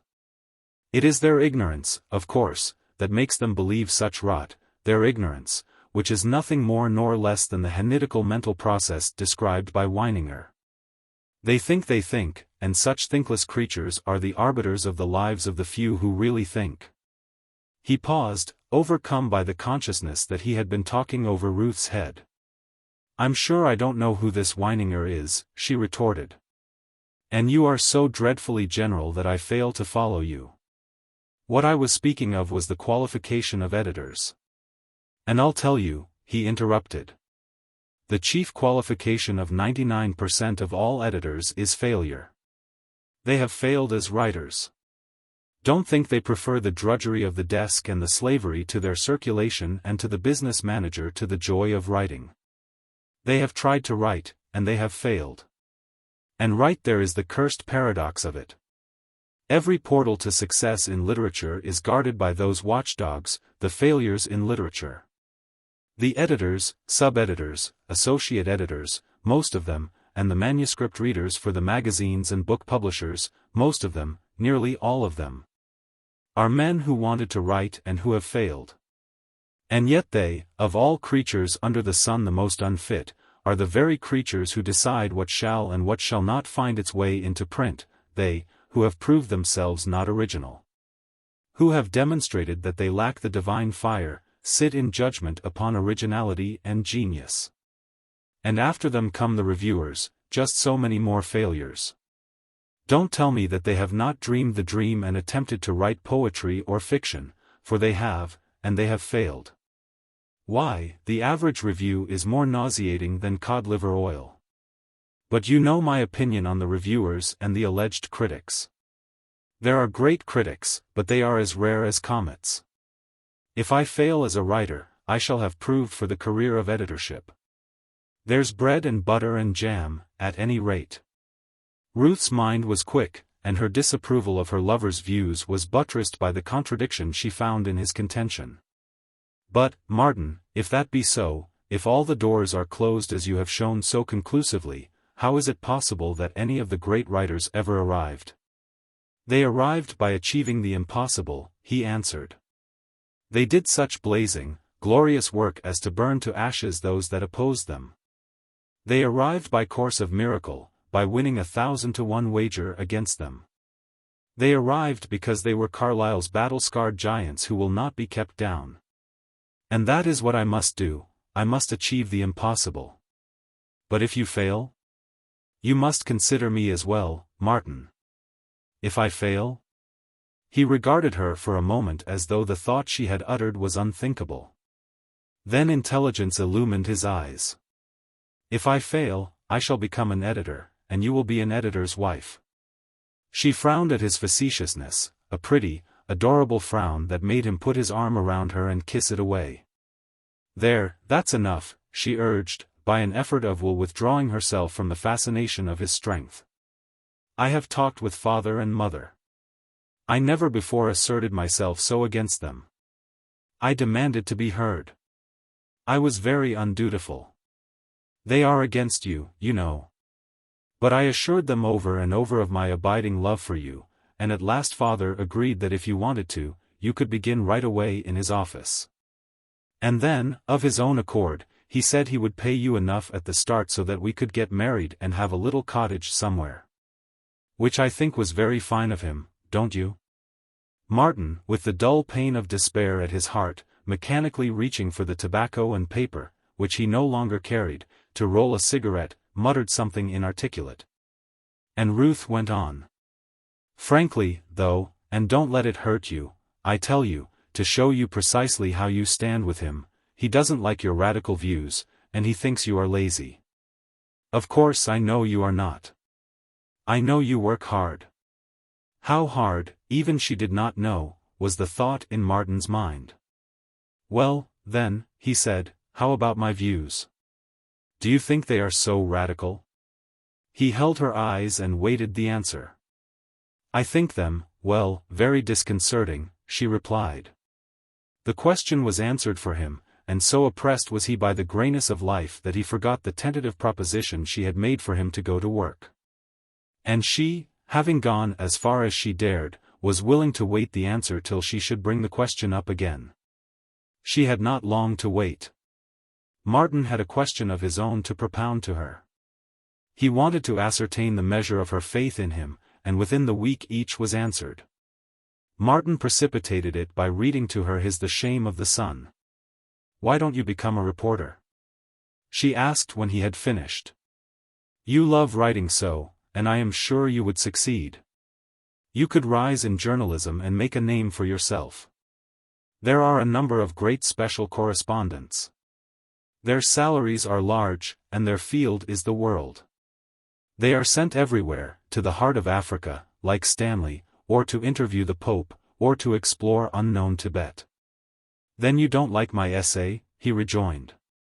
You believe that I have some show in journalism but none in literature? No, I do like it. It reads well. But I am afraid it's over the heads of your readers. At least it is over mine. It sounds beautiful, but I don't understand it. Your scientific slang is beyond me. You are an extremist, you know, dear, and what may be intelligible to you may not be intelligible to the rest of us. I imagine it's the philosophic slang that bothers you, was all he could say. He was flaming from the fresh reading of the ripest thought he had expressed, and her verdict stunned him. No matter how poorly it is done, he persisted, don't you see anything in it? In the thought of it, I mean? She shook her head. No, it is so different from anything I have read. I read Maeterlinck and understand him. His mysticism, you understand that? Martin flashed out. Yes, but this of yours, which is supposed to be an attack upon him, I don't understand. Of course, if originality counts. He stopped her with an impatient gesture that was not followed by speech. He became suddenly aware that she was speaking and that she had been speaking for some time. After all, your writing has been a toy to you, she was saying. Surely you have played with it long enough. It is time to take up life seriously, our life, Martin. Hitherto you have lived solely your own. You want me to go to work? He asked. Yes. Father has offered. I understand all that, he broke in, but what I want to know is whether or not you have lost faith in me. She pressed his hand mutely, her eyes dim. In your writing, dear, she admitted in a half-whisper. You've read lots of my stuff, he went on brutally. What do you think of it? Is it utterly hopeless? How does it compare with other men's work? But they sell theirs, and you don't. That doesn't answer my question. Do you think that literature is not at all my vocation? Then I will answer. She steeled herself to do it. I don't think you were made to write. Forgive me, dear. You compel me to say it, and you know I know more about literature than you do. Yes, you are a Bachelor of Arts, he said meditatively, and you ought to know. But there is more to be said, he continued, after a pause painful to both. I know what I have in me. No one knows that so well as I. I know I shall succeed. I will not be kept down. I am afire with what I have to say in verse, and fiction, and essay. I do not ask you to have faith in that, though. I do not ask you to have faith in me, nor in my writing. What I do ask of you is to love me and have faith in love. A year ago I begged for 2 years. One of those years is yet to run. And I do believe, upon my honor and my soul, that before that year is run I shall have succeeded. You remember what you told me long ago, that I must serve my apprenticeship to writing. Well, I have served it. I have crammed it and telescoped it. With you at the end awaiting me, I have never shirked. Do you know, I have forgotten what it is to fall peacefully asleep. A few million years ago I knew what it was to sleep my fill and to awake naturally from very glut of sleep. I am awakened always now by an alarm clock. If I fall asleep early or late, I set the alarm accordingly, and this, and the putting out of the lamp, are my last conscious actions. When I begin to feel drowsy, I change the heavy book I am reading for a lighter one. And when I doze over that, I beat my head with my knuckles in order to drive sleep away. Somewhere I read of a man who was afraid to sleep. Kipling wrote the story. This man arranged a spur so that when unconsciousness came, his naked body pressed against the iron teeth. Well, I've done the same. I look at the time, and I resolve that not until midnight, or not until 1 o'clock, or 2 o'clock, or 3 o'clock, shall the spur be removed. And so it rowels me awake until the appointed time. That spur has been my bedmate for months. I have grown so desperate that 5.5 hours of sleep is an extravagance. I sleep 4 hours now. I am starved for sleep. There are times when I am lightheaded from want of sleep, times when death, with its rest and sleep, is a positive lure to me. Times when I am haunted by Longfellow's lines. The sea is still and deep. All things within its bosom sleep. A single step and all is o'er. A plunge, a bubble, and no more. Of course, this is sheer nonsense. It comes from nervousness, from an overwrought mind. But the point is, why have I done this? For you. To shorten my apprenticeship. To compel success to hasten. And my apprenticeship is now served. I know my equipment. I swear that I learn more each month than the average college man learns in a year. I know it, I tell you. But were my need for you to understand not so desperate I should not tell you. It is not boasting. I measure the results by the books. Your brothers, today, are ignorant barbarians compared with me and the knowledge I have wrung from the books in the hours they were sleeping. Long ago I wanted to be famous. I care very little for fame now. What I want is you. I am more hungry for you than for food, or clothing, or recognition. I have a dream of laying my head on your breast and sleeping an aeon or so, and the dream will come true ere another year is gone. His power beat against her, wave upon wave. And in the moment his will opposed hers most she felt herself most strongly drawn toward him. The strength that had always poured out from him to her was now flowering in his impassioned voice, his flashing eyes, and the vigor of life and intellect surging in him. And in that moment, and for the moment, she was aware of a rift that showed in her certitude, a rift through which she caught sight of the Real Martin Eden, splendid and invincible. And as animal trainers have their moments of doubt, so she, for the instant, seemed to doubt her power to tame this wild spirit of a man. And another thing, he swept on. You love me. But why do you love me? The thing in me that compels me to write is the very thing that draws your love. You love me because I am somehow different from the men you have known and might have loved. I was not made for the desk and counting house, for petty business squabbling, and legal jangling. Make me do such things, make me like those other men, doing the work they do, breathing the air they breathe, developing the point of view they have developed, and you have destroyed the difference. Destroyed me, destroyed the thing you love. My desire to write is the most vital thing in me. Had I been a mere clod, neither would I have desired to write, nor would you have desired me for a husband. But you forget, she interrupted, the quick surface of her mind glimpsing a parallel. There have been eccentric inventors, starving their families while they sought such chimeras as perpetual motion. Doubtless their wives loved them, and suffered with them and for them, not because of but in spite of their infatuation for perpetual motion. True, was the reply. But there have been inventors who were not eccentric and who starved while they sought to invent practical things, and sometimes, it is recorded, they succeeded. Certainly I do not seek any impossibilities. You have called it, achieving the impossible, she interpolated. I spoke figuratively. I seek to do what men have done before me, to write and to live by my writing. Her silence spurred him on. To you, then, my goal is as much a chimera as perpetual motion, he demanded. He read her answer in the pressure of her hand on his, the pitying mother hand for the hurt child. And to her, just then, he was the hurt child, the infatuated man striving to achieve the impossible. Toward the close of their talk she warned him again of the antagonism of her father and mother. But you love me? He asked. I do. I do, she cried. And I love you, not them, and nothing they do can hurt me. Triumph sounded in his voice. For I have faith in your love, not fear of their enmity. All things may go astray in this world, but not love. Love cannot go wrong unless it be a weakling that faints and stumbles by the way. Chapter 31.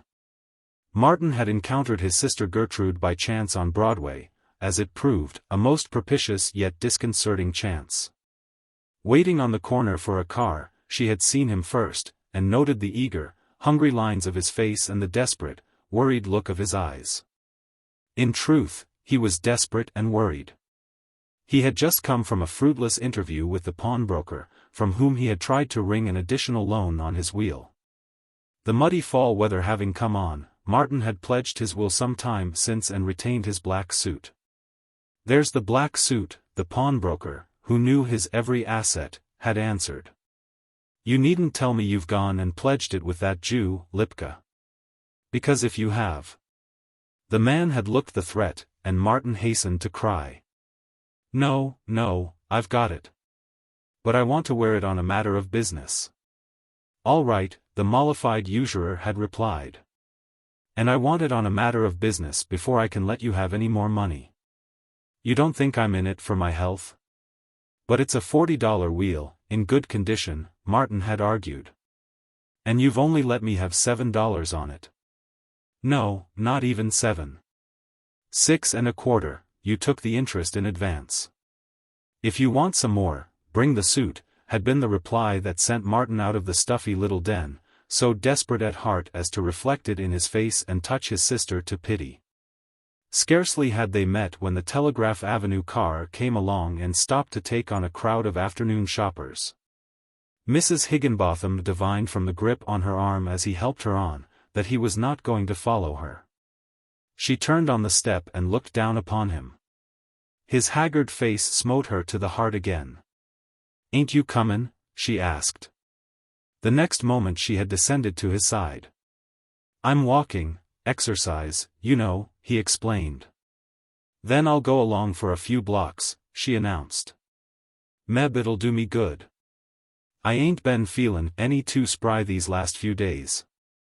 Martin glanced at her and verified her statement in her general slovenly appearance, in the unhealthy fat, in the drooping shoulders, the tired face with the sagging lines. And in the heavy fall of her feet, without elasticity, a very caricature of the walk that belongs to a free and happy body. You'd better stop here, he said, though she had already come to a halt at the first corner, and take the next car. My goodness, if I ain't all tired already, she panted. But I'm just as able to walk as you in them soles. They're that thin they'll be used long before you get out to North Oakland. I've a better pair at home, was the answer. "Come out to dinner tomorrow," she invited irrelevantly. "Mr. Higginbotham won't be there. He's goin' to San Leandro on business." Martin shook his head, but he had failed to keep back the wolfish, hungry look that leapt into his eyes at the suggestion of dinner. "You haven't a penny, Mart, and that's why you're walkin'. Exercise." She tried to sniff contemptuously, but succeeded in producing only a sniffle. "Here, lemme see." And, fumbling in her satchel, she pressed a $5 piece into his hand. "I guess I forgot your last birthday, Mart," she mumbled lamely. Martin's hand instinctively closed on the piece of gold. In the same instant he knew he ought not to accept, and found himself struggling in the throes of indecision. That bit of gold meant food, life, and light in his body and brain, power to go on writing, and, who was to say, maybe to write something that would bring in many pieces of gold. Clear on his vision burned the manuscripts of 2 essays he had just completed. He saw them under the table on top of the heap of returned manuscripts for which he had no stamps, and he saw their titles, just as he had typed them, The High Priests of Mystery and The Cradle of Beauty. He had never submitted them anywhere. They were as good as anything he had done in that line. If only he had stamps for them. Then the certitude of his ultimate success rose up in him, an able ally of hunger, and with a quick movement he slipped the coin into his pocket. "I'll pay you back, Gertrude, 100 times over," he gulped out, his throat painfully contracted and in his eyes a swift hint of moisture. "Mark my words," he cried with abrupt positiveness. "Before the year is out I'll put an even 100 of those little yellow boys into your hand. I don't ask you to believe me. All you have to do is wait and see." Nor did she believe. Her incredulity made her uncomfortable, and failing of other expedient, she said, "I know you're hungry, Mart. It's sticking out all over you. Come into meals any time. I'll send one of the children to tell you when Mr. Higginbotham ain't to be there. And Mart." He waited, though he knew in his secret heart what she was about to say, so visible was her thought process to him. "Don't you think it's about time you got a job?" "You don't think I'll win out?" he asked. She shook her head. "Nobody has faith in me, Gertrude, except myself." His voice was passionately rebellious. "I've done good work already, plenty of it, and sooner or later it will sell." "How do you know it is good?" "Because," he faltered as the whole vast field of literature and the history of literature stirred in his brain and pointed the futility of his attempting to convey to her the reasons for his faith. "Well, because it's better than 99% of what is published in the magazines." "I wished you'd listen to reason," she answered feebly, but with unwavering belief in the correctness of her diagnosis of what was ailing him.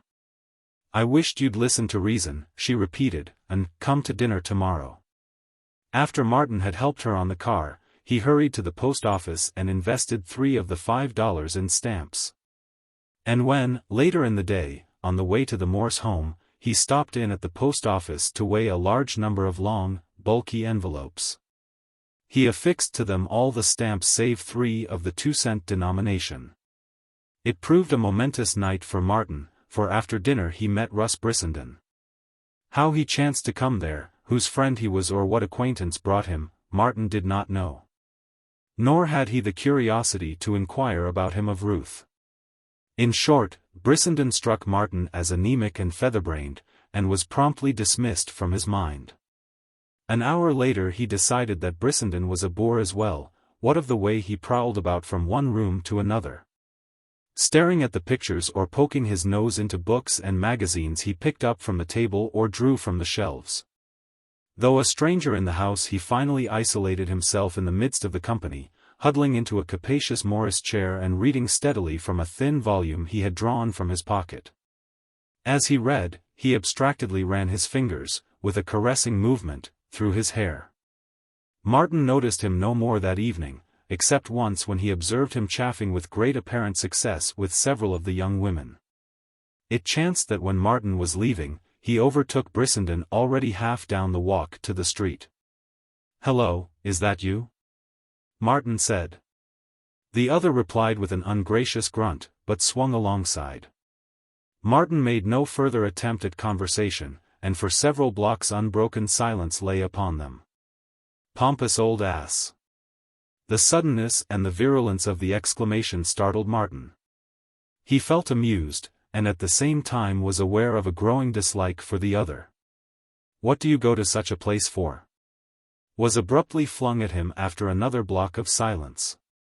"Why do you?" Martin countered. "Bless me, I don't know," came back. "At least this is my first indiscretion. There are 24 hours in each day, and I must spend them somehow. Come and have a drink." "All right," Martin answered. The next moment he was nonplussed by the readiness of his acceptance. At home was several hours' hack work waiting for him before he went to bed, and after he went to bed there was a volume of Weissman waiting for him, to say nothing of Herbert Spencer's autobiography, which was as replete for him with romance as any thrilling novel. Why should he waste any time with this man he did not like? Was his thought. And yet, it was not so much the man nor the drink as was it what was associated with the drink, the bright lights, the mirrors and dazzling array of glasses, the warm and glowing faces and the resonant hum of the voices of men. That was it was the voices of men, optimistic men, men who breathed success and spent their money for drinks like men. He was lonely, that was what was the matter with him. That was why he had snapped at the invitation as a bonita strikes at a white rag on a hook. Not since with Joe, at Shelley Hot Springs, with the one exception of the wine he took with the Portuguese grocer, had Martin had a drink at a public bar. Mental exhaustion did not produce a craving for liquor such as physical exhaustion did, and he had felt no need for it. But just now he felt desire for the drink, or, rather, for the atmosphere wherein drinks were dispensed and disposed of. Such a place was the grotto, where Brissenden and he lounged in capacious leather chairs and drank scotch and soda. They talked. They talked about many things, and now Brissenden and now Martin took turn in ordering scotch and soda. Martin, who was extremely strong-headed, marveled at the other's capacity for liquor, and ever and anon broke off to marvel at the other's conversation. He was not long in assuming that Brissenden knew everything, and in deciding that here was the second intellectual man he had met. But he noted that Brissenden had what Professor Caldwell lacked, namely, fire, the flashing insight and perception, the flaming uncontrol of genius. Living language flowed from him. His thin lips, like the dies of a machine, stamped out phrases that cut and stung. Or again, pursing caressingly about the inchoate sound they articulated, the thin lips shaped soft and velvety things, mellow phrases of glow and glory, of haunting beauty, reverberant of the mystery and inscrutableness of life. And yet again the thin lips were like a bugle, from which rang the crash and tumult of cosmic strife, phrases that sounded clear as silver, that were luminous as starry spaces. That epitomized the final word of science and yet said something more, the poet's word, the transcendental truth, elusive and without words which could express, and which none the less found expression in the subtle and all but ungraspable connotations of common words. He, by some wonder of vision, saw beyond the farthest outpost of empiricism, where was no language for narration, and yet, by some golden miracle of speech, investing known words with unknown significances, he conveyed to Martin's consciousness messages that were incommunicable to ordinary souls. Martin forgot his first impression of dislike. Here was the best the books had to offer coming true. Here was an intelligence, a living man for him to look up to. "I am down in the dirt at your feet," Martin repeated to himself again and again.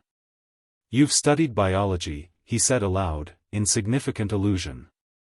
To his surprise Brissenden shook his head. "But you are stating truths that are substantiated only by biology," Martin insisted, and was rewarded by a blank stare. "Your conclusions are in line with the books which you must have read." "I am glad to hear it," was the answer. "That my smattering of knowledge should enable me to shortcut my way to truth is most reassuring.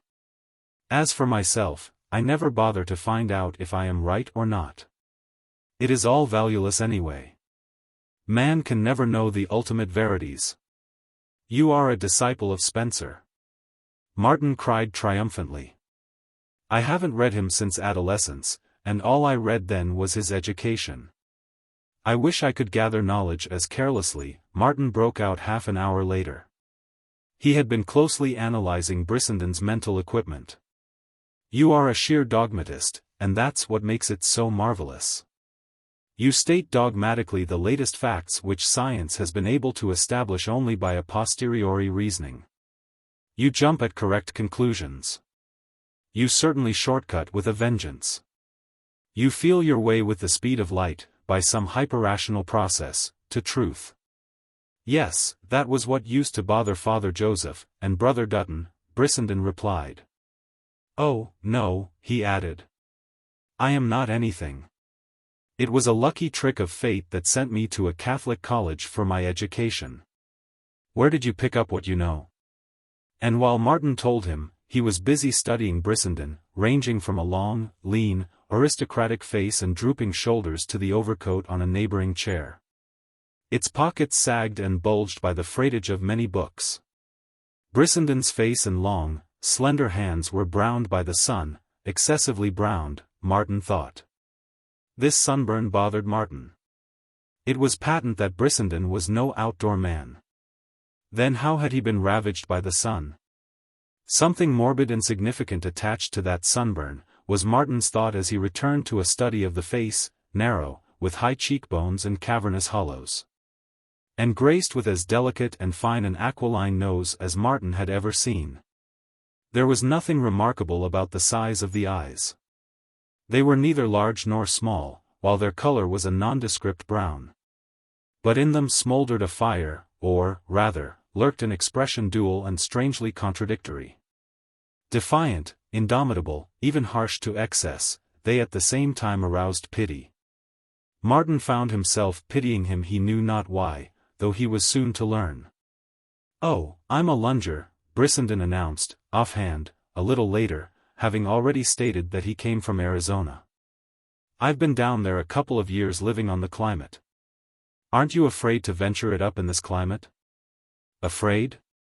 There was no special emphasis of his repetition of Martin's word. But Martin saw in that ascetic face the advertisement that there was nothing of which it was afraid. The eyes had narrowed till they were eagle-like, and Martin almost caught his breath as he noted the eagle beak with its dilated nostrils, defiant, assertive, aggressive. Magnificent, was what he commented to himself, his blood thrilling at the sight. Aloud, he quoted. Under the bludgeoning of chance. My head is bloody but unbowed. You like Henley, Brissenden said, his expression changing swiftly to large graciousness and tenderness. Of course, I couldn't have expected anything else of you. Ah, Henley. A brave soul. He stands out among contemporary rhymesters, magazine rhymesters, as a gladiator stands out in the midst of a band of eunuchs. You don't like the magazines, Martin softly impeached. Do you? Was snarled back at him so savagely as to startle him. I write, or, rather, try to write, for the magazines, Martin faltered. That's better, was the mollified rejoinder. You try to write, but you don't succeed. I respect and admire your failure. I know what you write. I can see it with half an eye, and there's one ingredient in it that shuts it out of the magazines. It's guts, and magazines have no use for that particular commodity. What they want is wish-wash and slush, and God knows they get it, but not from you. I'm not above hackwork, Martin contended. On the contrary, Brissenden paused and ran an insolent eye over Martin's objective poverty. Passing from the well-worn tie and the saw-edged collar to the shiny sleeves of the coat and on to the slight fray of one cuff, winding up and dwelling upon Martin's sunken cheeks. On the contrary, hackwork is above you, so far above you that you can never hope to rise to it. Why, man, I could insult you by asking you to have something to eat. Martin felt the heat in his face of the involuntary blood, and Brissenden laughed triumphantly. A full man is not insulted by such an invitation, he concluded. You are a devil, Martin cried irritably. Anyway, I didn't ask you. You didn't dare. Oh, I don't know about that. I invite you now. Brissenden half rose from his chair as he spoke, as if with the intention of departing to the restaurant forthwith. Martin's fists were tight-clenched, and his blood was drumming in his temples. Bosco. He eats 'em alive. Eats 'em alive. Brissenden exclaimed, imitating the spieler of a locally famous snake-eater. I could certainly eat you alive, Martin said, in turn running insolent eyes over the other's disease-ravaged frame. Only I'm not worthy of it. On the contrary, Martin considered, because the incident is not worthy. He broke into a laugh, hearty and wholesome. I confess you made a fool of me, Brissenden. That I am hungry and you are aware of it are only ordinary phenomena, and there's no disgrace. You see, I laugh at the conventional little moralities of the herd. Then you drift by, say a sharp, true word, and immediately I am the slave of the same little moralities. You were insulted, Brissenden affirmed. I certainly was, a moment ago. The prejudice of early youth, you know. I learned such things then, and they cheapen what I have since learned. They are the skeletons in my particular closet. But you've got the door shut on them now? I certainly have. Sure. Sure. Then let's go and get something to eat. I'll go you, Martin answered. Attempting to pay for the current scotch and soda with the last change from his $2 and seeing the waiter bullied by Brissenden into putting that change back on the table. Martin pocketed it with a grimace, and felt for a moment the kindly weight of Brissenden's hand upon his shoulder. Chapter 32. Promptly, the next afternoon, Maria was excited by Martin's second visitor. But she did not lose her head this time, for she seated Brissenden in her parlor's grandeur of respectability. Hope you don't mind my coming? Brissenden began. No, not at all, Martin answered, shaking hands and waving him to the solitary chair, himself taking to the bed. But how did you know where I lived? Called up the Morses. Miss Morse answered the phone. And here I am. He tugged at his coat pocket and flung a thin volume on the table. There's a book, by a poet. Read it and keep it. And then, in reply to Martin's protest, what have I to do with books? I had another hemorrhage this morning. Got any whiskey? No, of course not. Wait a minute. He was off and away. Martin watched his long figure go down the outside steps, and, on turning to close the gate, noted with a pang the shoulders, which had once been broad, drawn and now over the collapsed ruin of the chest. Martin got 2 tumblers, and fell to reading the book of verse, Henry Vaughan Marlowe's latest collection. No scotch, Brissenden announced on his return. The beggar sells nothing but American whiskey. But here's a quart of it. I'll send one of the youngsters for lemons, and we'll make a toddy, Martin offered. I wonder what a book like that will earn Marlowe, he went on, holding up the volume in question. Possibly $50, came the answer. Though he's lucky if he pulls even on it, or if he can inveigle a publisher to risk bringing it out. Then one can't make a living out of poetry? Martin's tone and face alike showed his dejection. Certainly not. What fool expects to? Out of rhyming, yes. There's Bruce, and Virginia Spring, and Sedgwick. They do very nicely.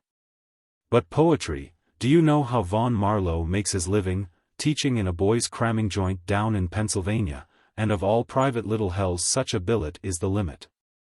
I wouldn't trade places with him if he had 50 years of life before him.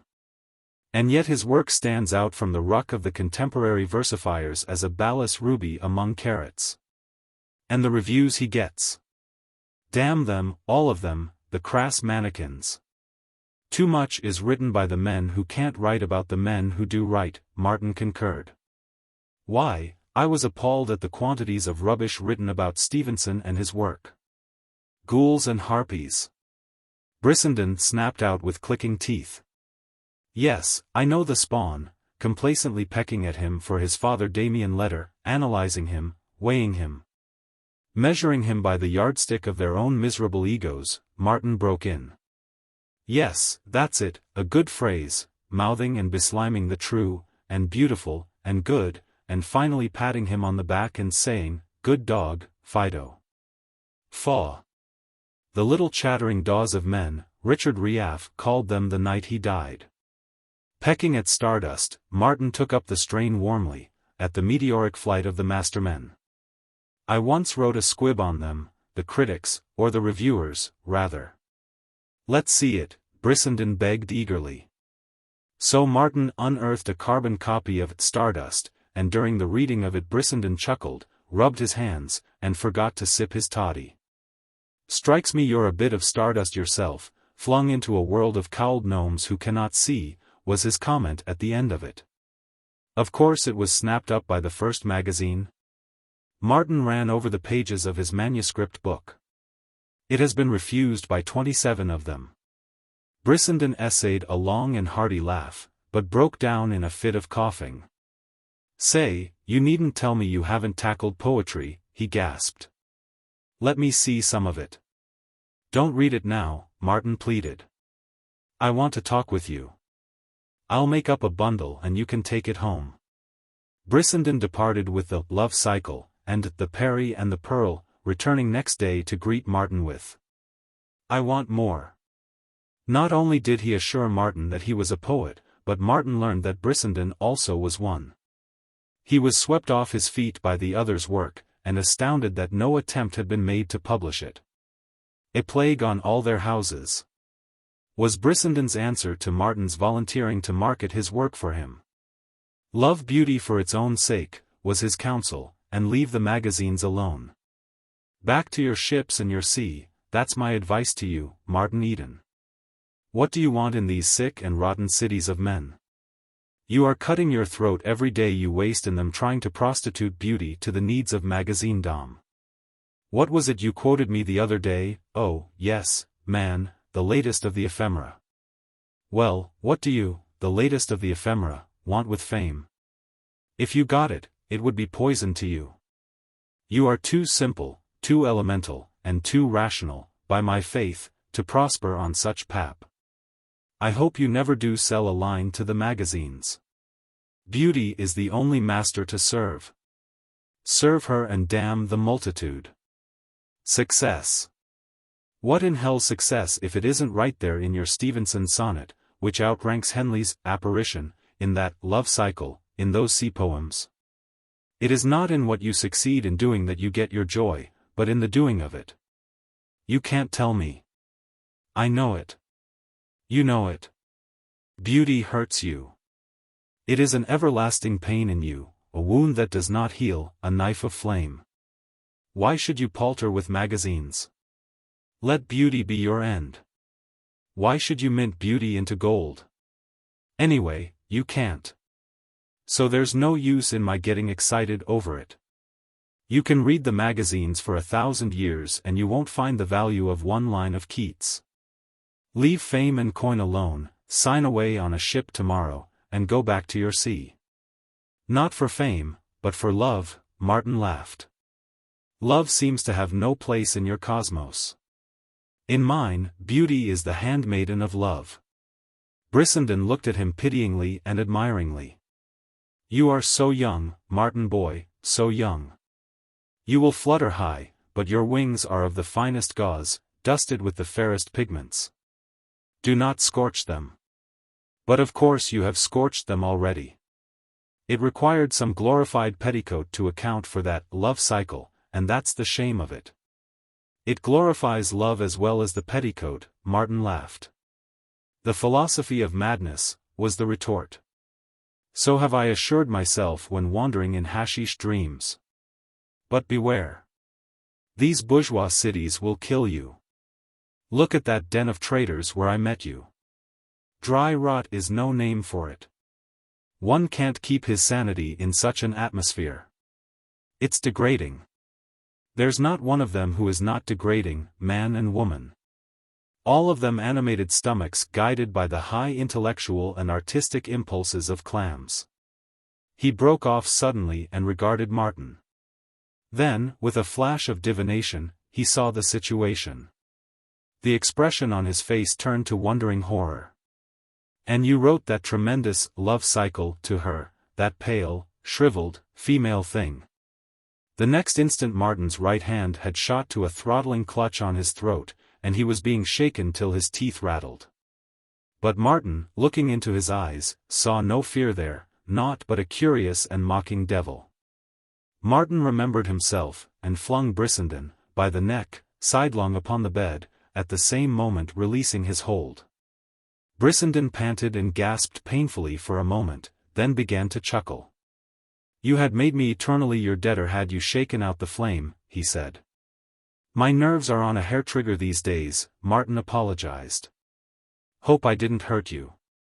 Here, let me mix a fresh toddy." "Ah, you young Greek," Brissenden went on. "I wonder if you take just pride in that body of yours. You are devilish strong. You are a young panther, a lion cub. Well, well, it is you who must pay for that strength." "What do you mean?" Martin asked curiously, passing him a glass. "Here, down this and be good." "Because," Brissenden sipped his toddy and smiled appreciation of it. "Because of the women. They will worry you until you die, as they have already worried you, or else I was born yesterday. Now there's no use in your choking me, I'm going to have my say. This is undoubtedly your calf love. But for beauty's sake show better taste next time. What under heaven do you want with a daughter of the bourgeoisie? Leave them alone. Pick out some great, wanton flame of a woman, who laughs at life and jeers at death and loves one while she may. There are such women, and they will love you just as readily as any pusillanimous product of bourgeois sheltered life." "Pusillanimous?" Martin protested. "Just so, pusillanimous. Prattling out little moralities that have been prattled into them, and afraid to live life. They will love you, Martin, but they will love their little moralities more. What you want is the magnificent abandon of life, the great free souls, the blazing butterflies and not the little grey moths. Oh, you will grow tired of them, too, of all the female things, if you are unlucky enough to live. But you won't live. You won't go back to your ships and sea. Therefore, you'll hang around these pestholes of cities until your bones are rotten, and then you'll die." "You can lecture me, but you can't make me talk back," Martin said. "After all, you have but the wisdom of your temperament, and the wisdom of my temperament is just as unimpeachable as yours." They disagreed about love, and the magazines, and many things, but they liked each other, and on Martin's part it was no less than a profound liking. Day after day they were together, if for no more than the hour Brissenden spent in Martin's stuffy room. Brissenden never arrived without his quart of whiskey, and when they dined together downtown, he drank scotch and soda throughout the meal. He invariably paid the way for both, and it was through him that Martin learned the refinements of food, drank his first champagne, and made acquaintance with Rhenish wines. But Brissenden was always an enigma. With the face of an ascetic, he was, in all the failing blood of him, a frank voluptuary. He was unafraid to die, bitter and cynical of all the ways of living. And yet, dying, he loved life, to the last atom of it. He was possessed by a madness to live, to thrill, to squirm my little space in the cosmic dust whence I came, as he phrased it once himself. He had tampered with drugs and done many strange things in quest of new thrills, new sensations. As he told Martin, he had once gone 3 days without water, had done so voluntarily, in order to experience the exquisite delight of such a thirst assuaged. Who or what he was, Martin never learned. He was a man without a past, whose future was the imminent grave and whose present was a bitter fever of living. Chapter 33. Martin was steadily losing his battle. Economize as he would, the earnings from hackwork did not balance expenses. Thanksgiving found him with his black suit in pawn and unable to accept the Morses' invitation to dinner. Ruth was not made happy by his reason for not coming, and the corresponding effect on him was one of desperation. He told her that he would come, after all. That he would go over to San Francisco, to the Transcontinental office, collect the $5 due him, and with it redeem his suit of clothes. In the morning he borrowed 10 cents from Maria. He would have borrowed it, by preference, from Brissenden, but that erratic individual had disappeared. 2 weeks had passed since Martin had seen him, and he vainly cudgeled his brains for some cause of offense. The 10 cents carried Martin across the ferry to San Francisco, and as he walked up Market Street he speculated upon his predicament in case he failed to collect the money. There would then be no way for him to return to Oakland, and he knew no one in San Francisco from whom to borrow another 10 cents. The door to the Transcontinental office was ajar, and Martin, in the act of opening it, was brought to a sudden pause by a loud voice from within, which exclaimed, "But that is not the question. Mr. Ford." Ford, Martin knew, from his correspondence, to be the editor's name. "The question is, are you prepared to pay, cash, and cash down, I mean? I am not interested in the prospects of the Transcontinental and what you expect to make it next year.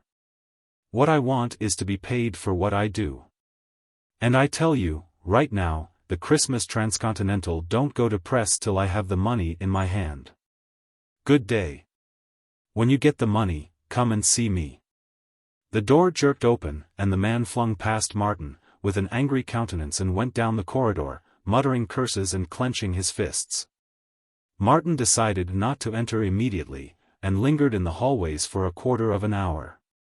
Then he shoved the door open and walked in.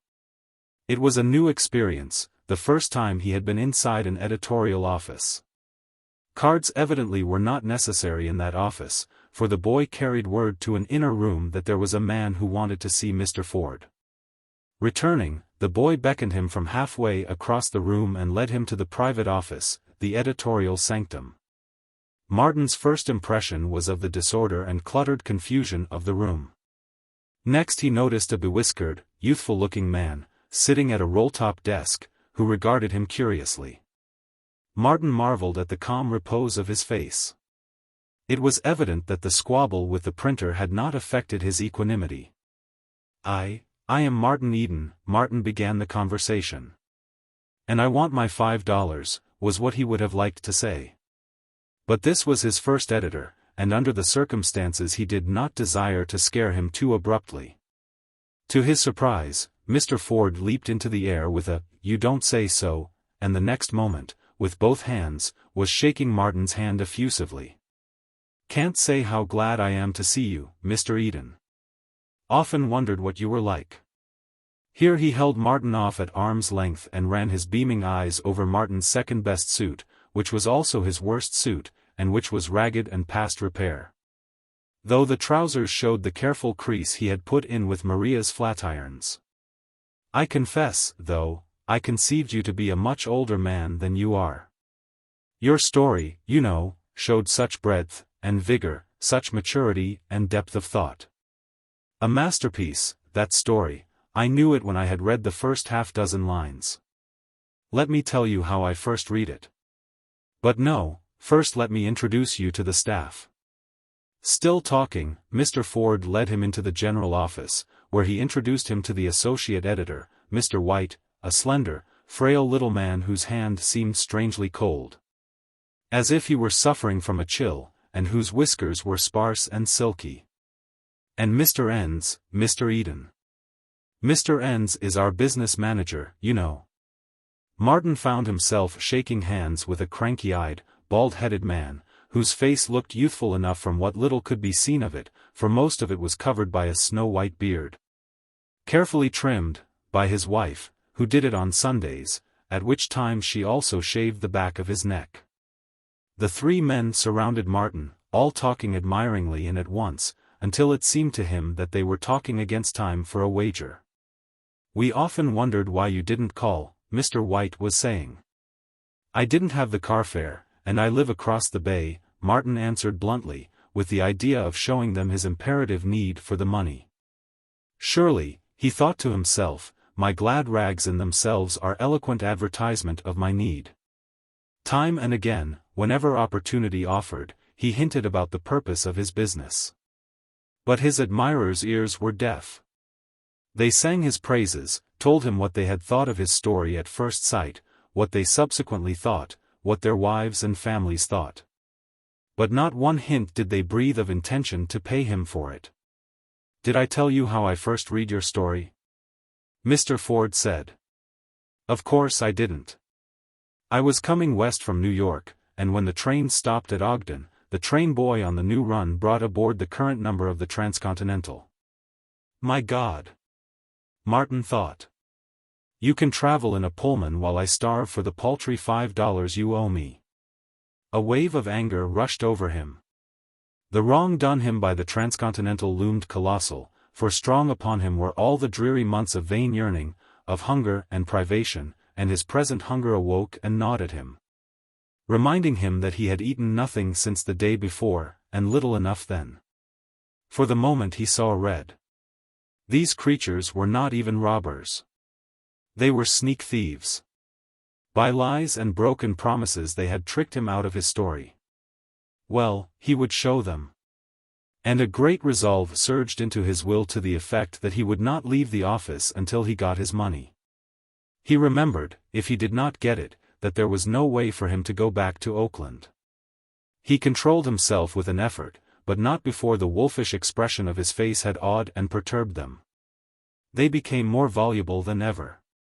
Mr. Ford started anew to tell how he had first read The Ring of Bells, and Mr. Enns at the same time was striving to repeat his niece's appreciation of The Ring of Bells. Said niece being a schoolteacher in Alameda. "I'll tell you what I came for," Martin said finally. "To be paid for that story all of you like so well. $5, I believe, is what you promised me would be paid on publication." Mr. Ford, with an expression on his mobile features of mediate and happy acquiescence, started to reach for his pocket, then turned suddenly to Mr. Enns, and said that he had left his money home. That Mr. Enns resented this, was patent, and Martin saw the twitch of his arm as if to protect his trousers pocket. Martin knew that the money was there. "I am sorry," said Mr. Enns, "but I paid the printer not an hour ago, and he took my ready change. It was careless of me to be so short." But the bill was not yet due, and the printer's request, as a favor, to make an immediate advance, was quite unexpected. Both men looked expectantly at Mr. White, but that gentleman laughed and shrugged his shoulders. His conscience was clean at any rate. He had come into the Transcontinental to learn magazine literature, instead of which he had principally learned finance. The Transcontinental owed him 4 months' salary, and he knew that the printer must be appeased before the associate editor.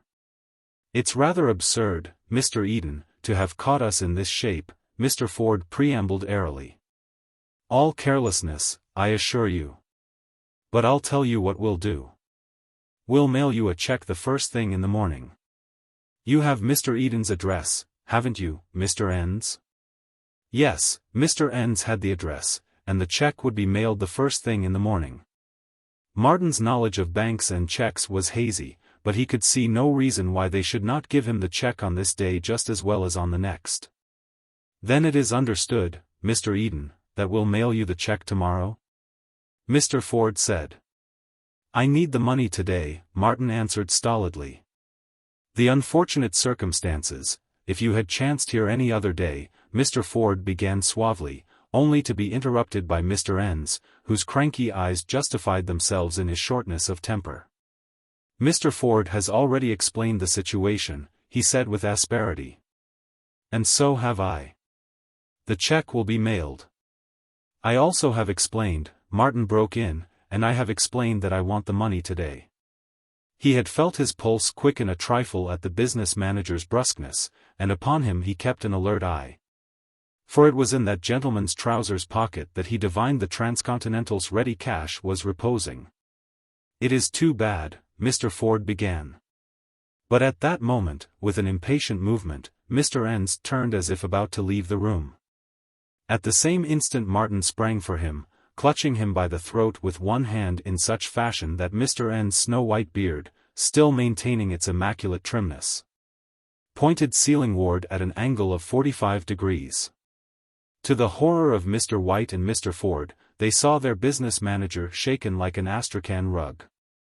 "Dig up, you venerable discourager of rising young talent," Martin exhorted.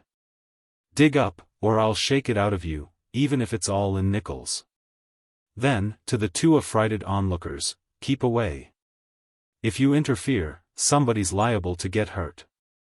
Mr. N's was choking, and it was not until the grip on his throat was eased that he was able to signify his acquiescence in the digging-up program. Altogether, after repeated digs, its trousers pocket yielded $4.15. "Inside out with it," Martin commanded. An additional 10 cents fell out. Martin counted the result of his raid a second time to make sure. "You next," he shouted at Mr. Ford. "I want 75 cents more." Mr. Ford did not wait, but ransacked his pockets, with the result of 60 cents. "Sure that is all?" Martin demanded menacingly, possessing himself of it. "What have you got in your vest pockets?" In token of his good faith, Mr. Ford turned two of his pockets inside out. A strip of cardboard fell to the floor from one of them. He recovered it and was in the act of returning it, when Martin cried, "What's that? A ferry ticket?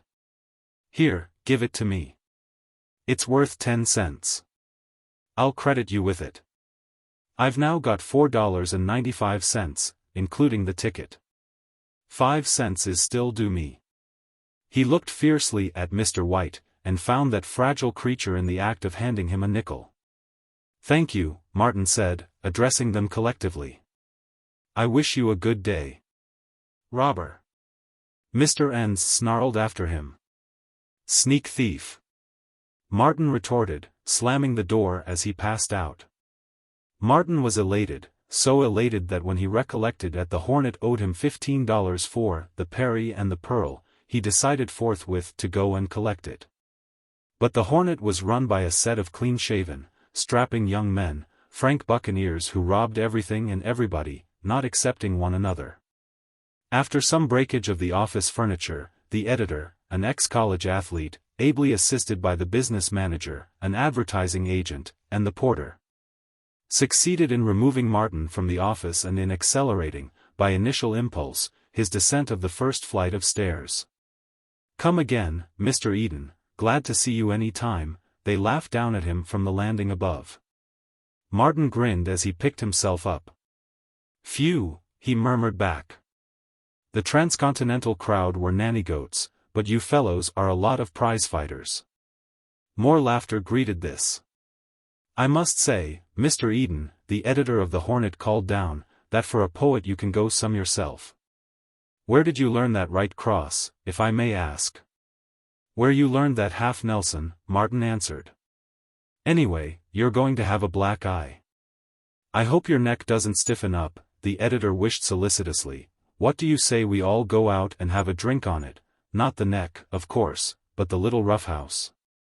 "I'll go you if I lose," Martin accepted. And robbers and Rob drank together, amicably agreeing that the battle was to the strong, and that the $15 for the Peri and the Pearl belonged by right to the Hornet's editorial staff. Chapter 34. Arthur remained at the gate while Ruth climbed Maria's front steps. She heard the rapid click of the typewriter, and when Martin let her in, found him on the last page of a manuscript. She had come to make certain whether or not he would be at their table for Thanksgiving dinner, but before she could broach the subject Martin plunged into the one with which he was full. "Here, let me read you this," he cried, separating the carbon copies and running the pages of manuscript into shape. "It's my latest, and different from anything I've done. It is so altogether different that I am almost afraid of it, and yet I've a sneaking idea it is good. You be judge. It's an Hawaiian story. I've called it Wiki Wiki." His face was bright with the creative glow, though she shivered in the cold room and had been struck by the coldness of his hands at greeting.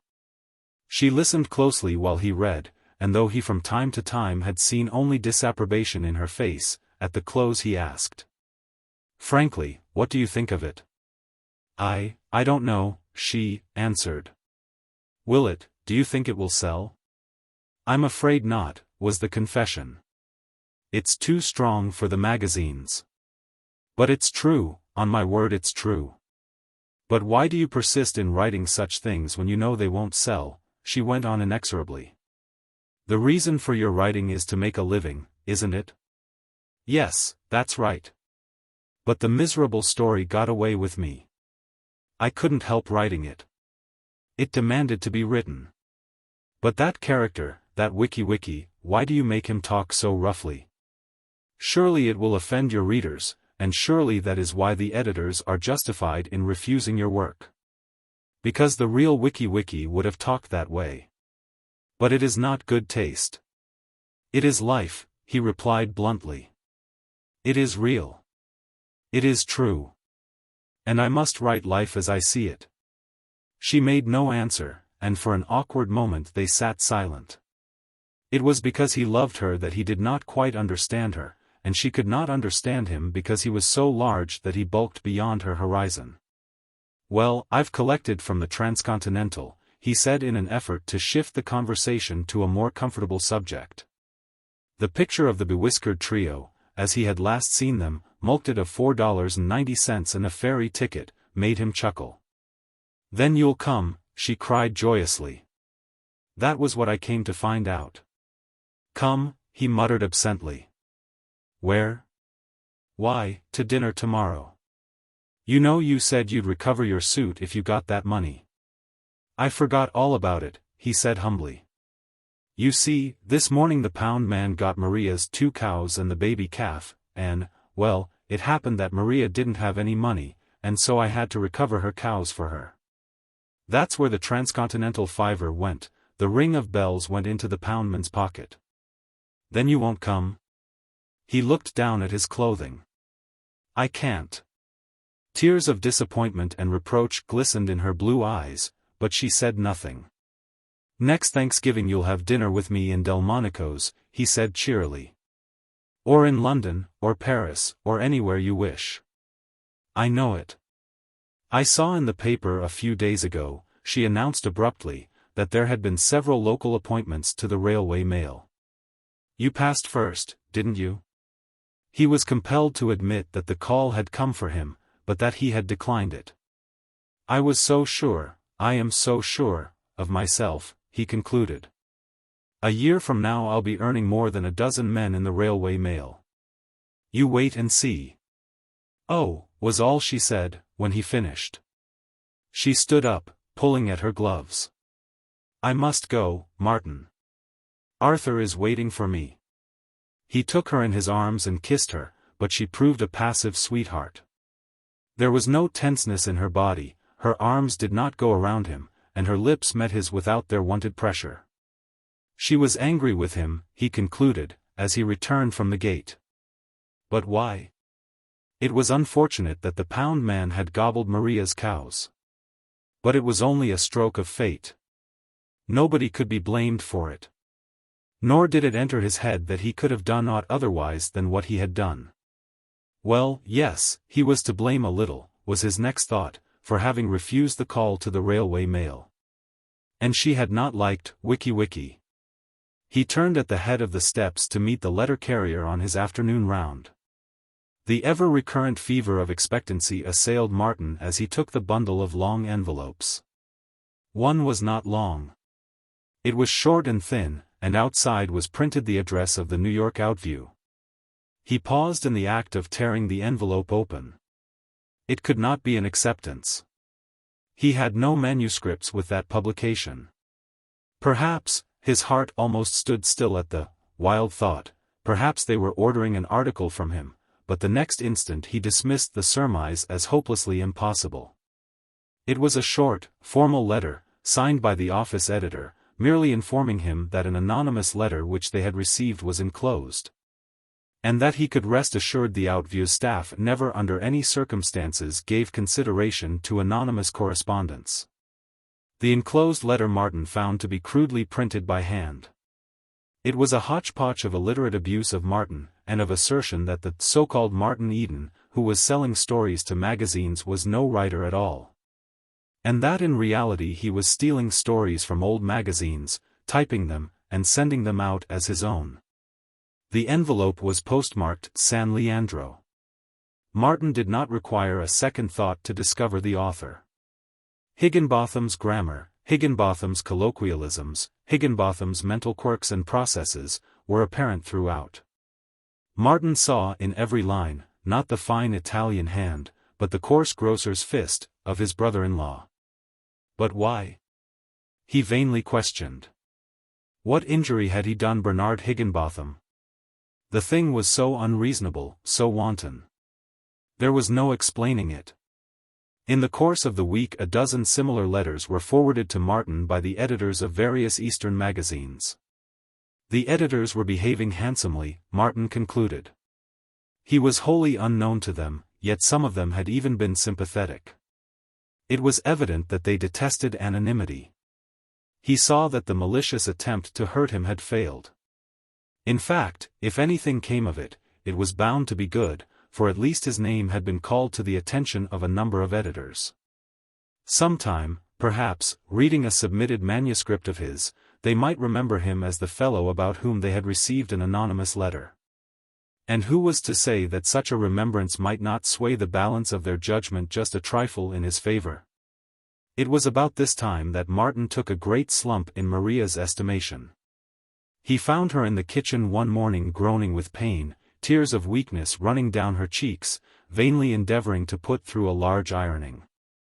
He promptly diagnosed her affliction as la grippe, dosed her with hot whiskey, the remnants in the bottles for which Brissenden was responsible, and ordered her to bed. But Maria was refractory. The ironing had to be done, she protested, and delivered that night, or else there would be no food on the morrow for the 7 small and hungry Silvas. To her astonishment, and it was something that she never ceased from relating to her dying day, she saw Martin Eden seize an iron from the stove and throw a fancy shirtwaist on the ironing board. It was Kate Flanagan best Sunday waist, than whom there was no more exacting and fastidiously dressed woman in Maria's world. Also, Miss Flanagan had sent special instruction that said waist must be delivered by that night. As everyone knew, she was keeping company with John Collins, the blacksmith, and, as Maria knew privily, Miss Flanagan and Mr. Collins were going next day to Golden Gate Park. Vain was Maria's attempt to rescue the garment. Martin guided her tottering footsteps to a chair, from where she watched him with bulging eyes. In a quarter of the time it would have taken her she saw the shirtwaist safely ironed, and ironed as well as she could have done it, as Martin made her grant. "I could work faster," he explained, "if your irons were only hotter." To her, the irons he swung were much hotter than she ever dared to use. "Your sprinkling is all wrong," he complained next. "Here, let me teach you how to sprinkle. Pressure is what's wanted. Sprinkle under pressure if you want to iron fast." He procured a packing case from the woodpile in the cellar, fitted a cover to it, and raided the scrap iron the Silva tribe was collecting for the junkmen. With fresh sprinkled garments in the box, covered with the board and pressed by the iron, the device was complete and in operation. "Now you watch me, Maria," he said, stripping off to his undershirt and gripping an iron that was what he called really hot. And when he finished the iron, he washed the wools, as she described it afterward. He say, "Maria, you are de great a fool. I show you how to wash the wools, and he shows me, too." 10 minutes he mocked the machine, 1 barrel, 1 wheel hub, 2 poles, just like dat. Martin had learned the contrivance from Joe at the Shelley Hot Springs. The old wheel hub, fixed on the end of the upright pole, constituted the plunger. Making this, in turn, fast to the spring pole attached to the kitchen rafters, so that the hub played upon the woolens in the barrel, he was able, with one hand, thoroughly to pound them. No more Maria washa de wools, her story always ended. "I maka de kids worka de pole and de hub and de barrel. Him de smarta man, Mr. Eden." Nevertheless, by his masterly operation and improvement of her kitchen laundry he fell an immense distance in her regard. The glamour of romance with which her imagination had invested him faded away in the cold light of fact that he was an ex-laundryman. All his books, and his grand friends who visited him in carriages or with countless bottles of whiskey, went for naught. He was, after all, a mere working-man, a member of her own class and caste. He was more human and approachable, but he was no longer mystery. Martin's alienation from his family continued. Following upon Mr. Higginbotham's unprovoked attack, Mr. Hermann von Schmidt showed his hand. The fortunate sale of several storiettes, some humorous verse, and a few jokes gave Martin a temporary splurge of prosperity. Not only did he partially pay up his bills, but he had sufficient balance left to redeem his black suit and wheel. The latter, by virtue of a twisted crank hanger, required repairing, and, as a matter of friendliness with his future brother-in-law, he sent it to von Schmidt's shop. The afternoon of the same day Martin was pleased by the will being delivered by a small boy. Von Schmidt was also inclined to be friendly, was Martin's conclusion from this unusual favor. Repaired wheels usually had to be called for. But when he examined the wheel, he discovered no repairs had been made. A little later in the day he telephoned his sister's betrothed, and learned that that person didn't want anything to do with him in any shape, manner, or form. Hermann von Schmidt, Martin answered cheerfully, "I've a good mind to come over and punch that Dutch nose of yours." "You come to my shop," came the reply, "and I'll send for the police. And I'll put you through, too. Oh, I know you, but you can't make no roughhouse with me. I don't want nothin' to do with the likes of you. You're a loafer, that's what, and I ain't asleep. You ain't goin' to do no spongin' off me just because I'm marryin' your sister. Why don't you go to work and earn an honest livin', eh? Answer me that." Martin's philosophy asserted itself, dissipating his anger, and he hung up the receiver with a long whistle of incredulous amusement. But after the amusement came the reaction, and he was oppressed by his loneliness. Nobody understood him, nobody seemed to have any use for him, except Brissenden, and Brissenden had disappeared, God alone knew where. Twilight was falling as Martin left the fruit store and turned homeward, his marketing on his arm. At the corner an electric car had stopped, and at sight of a lean, familiar figure alighting, his heart leapt with joy. It was Brissenden, and in the fleeting glimpse, ere the car started up, Martin noted the overcoat pockets, one bulging with books, the other bulging with a quart bottle of whiskey. Chapter 35. Brissenden gave no explanation of his long absence, nor did Martin pry into it. He was content to see his friend's cadaverous face opposite him through the steam rising from a tumbler of toddy. "I, too, have not been idle," Brissenden proclaimed, after hearing Martin's account of the work he had accomplished. He pulled a manuscript from his inside coat pocket and passed it to Martin, who looked at the title and glanced up curiously.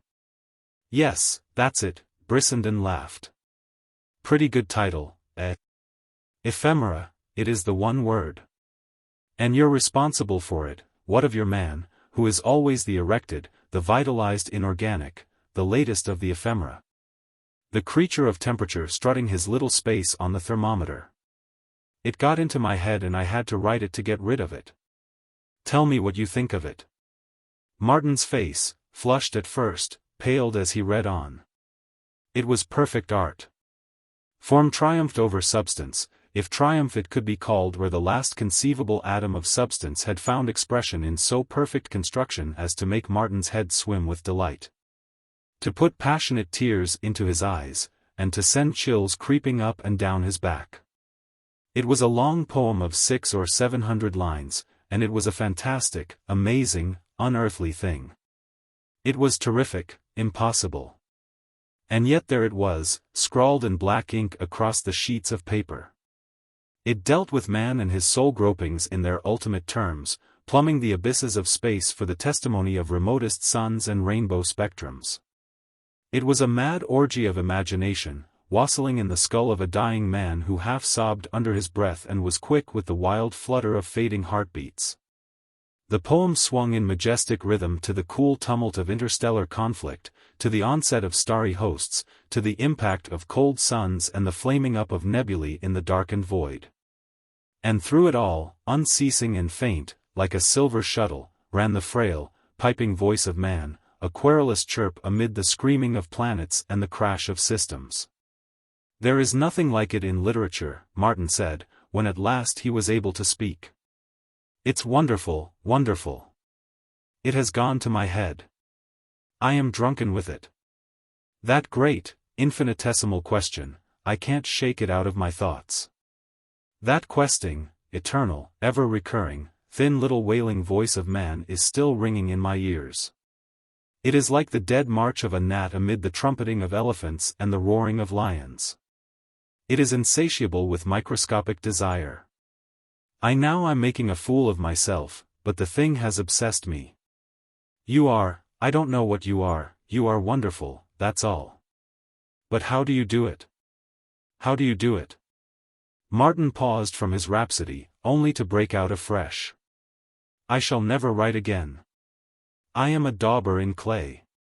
You have shown me the work of the real artificer-artisan. Genius. This is something more than genius. It transcends genius. It is truth gone mad. It is true, man, every line of it. I wonder if you realize that, you dogmatist. Science cannot give you the lie. It is the truth of the sneer, stamped out from the black iron of the cosmos and interwoven with mighty rhythms of sound into a fabric of splendor and beauty. And now I won't say another word. I am overwhelmed, crushed. Yes, I will, too. Let me market it for you." Brissenden grinned. "There's not a magazine in Christendom that would dare to publish it, you know that." "I know nothing of the sort. I know there's not a magazine in Christendom that wouldn't jump at it. They don't get things like that every day. That's no mere poem of the year.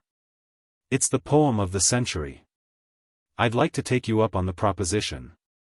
"Now don't get cynical," Martin exhorted. "The magazine editors are not wholly fatuous. I know that.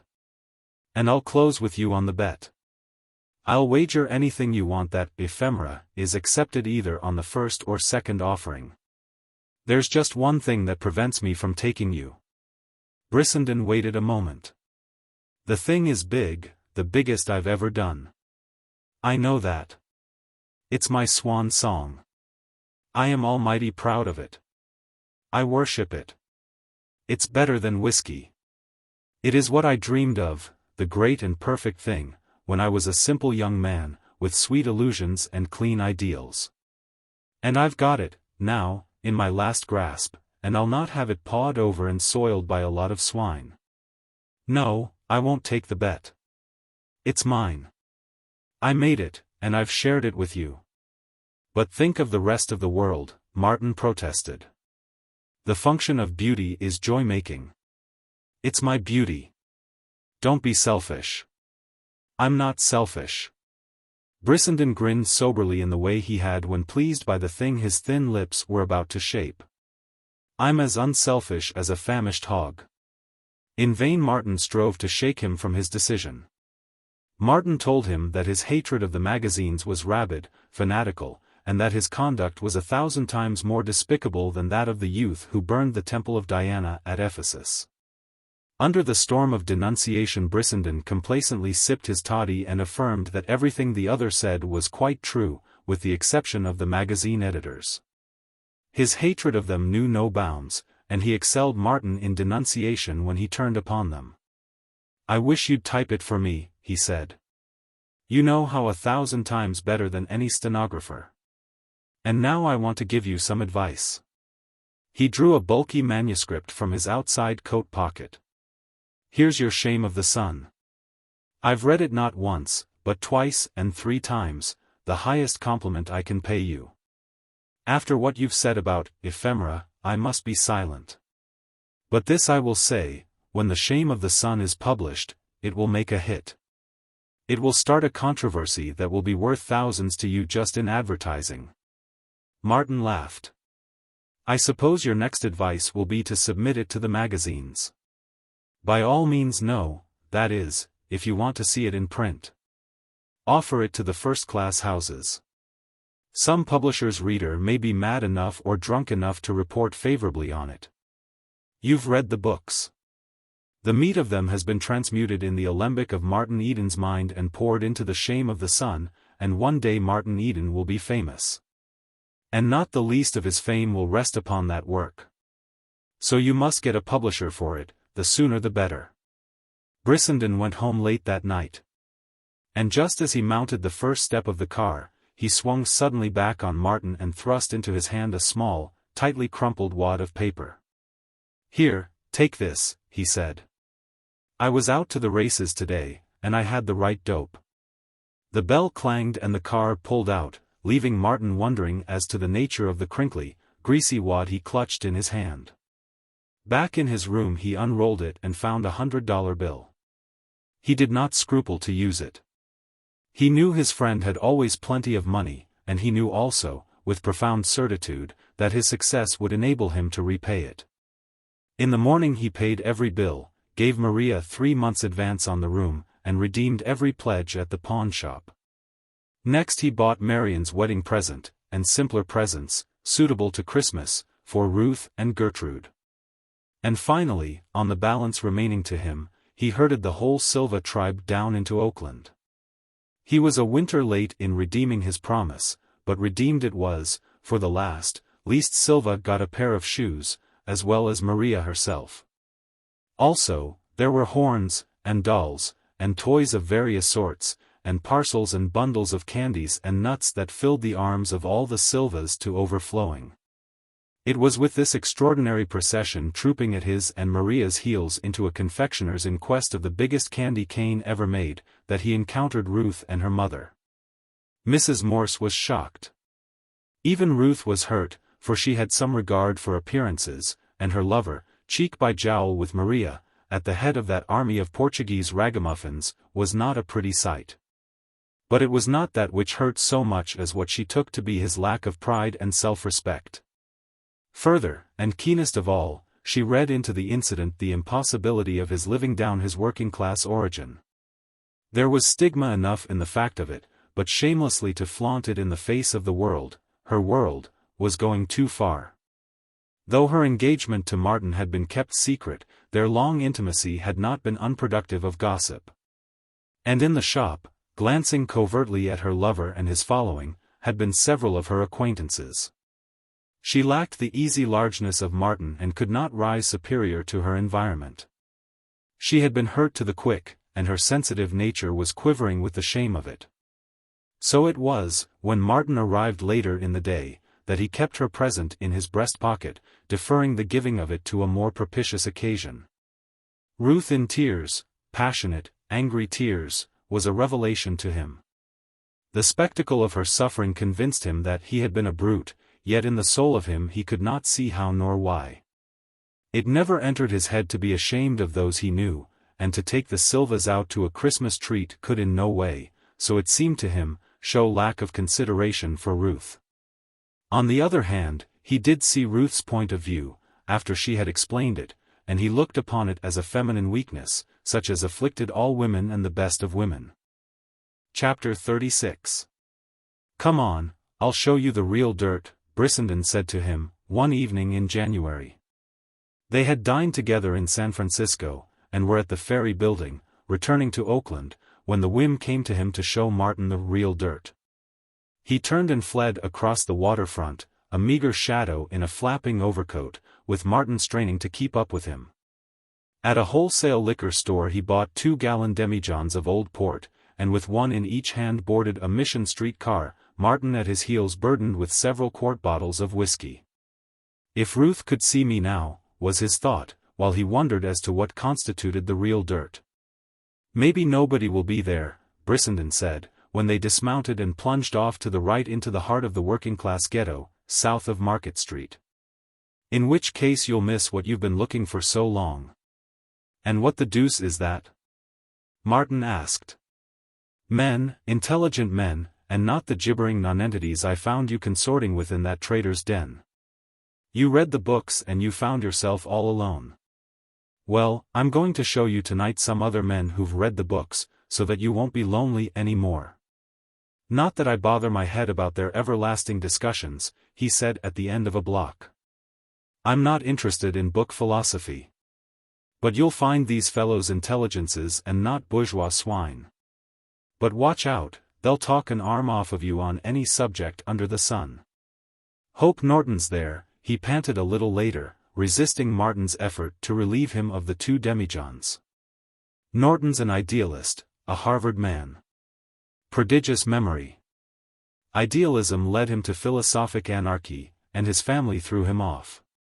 Father's a railroad president and many times millionaire, but the son's starving in Frisco, editing an anarchist sheet for $25 a month.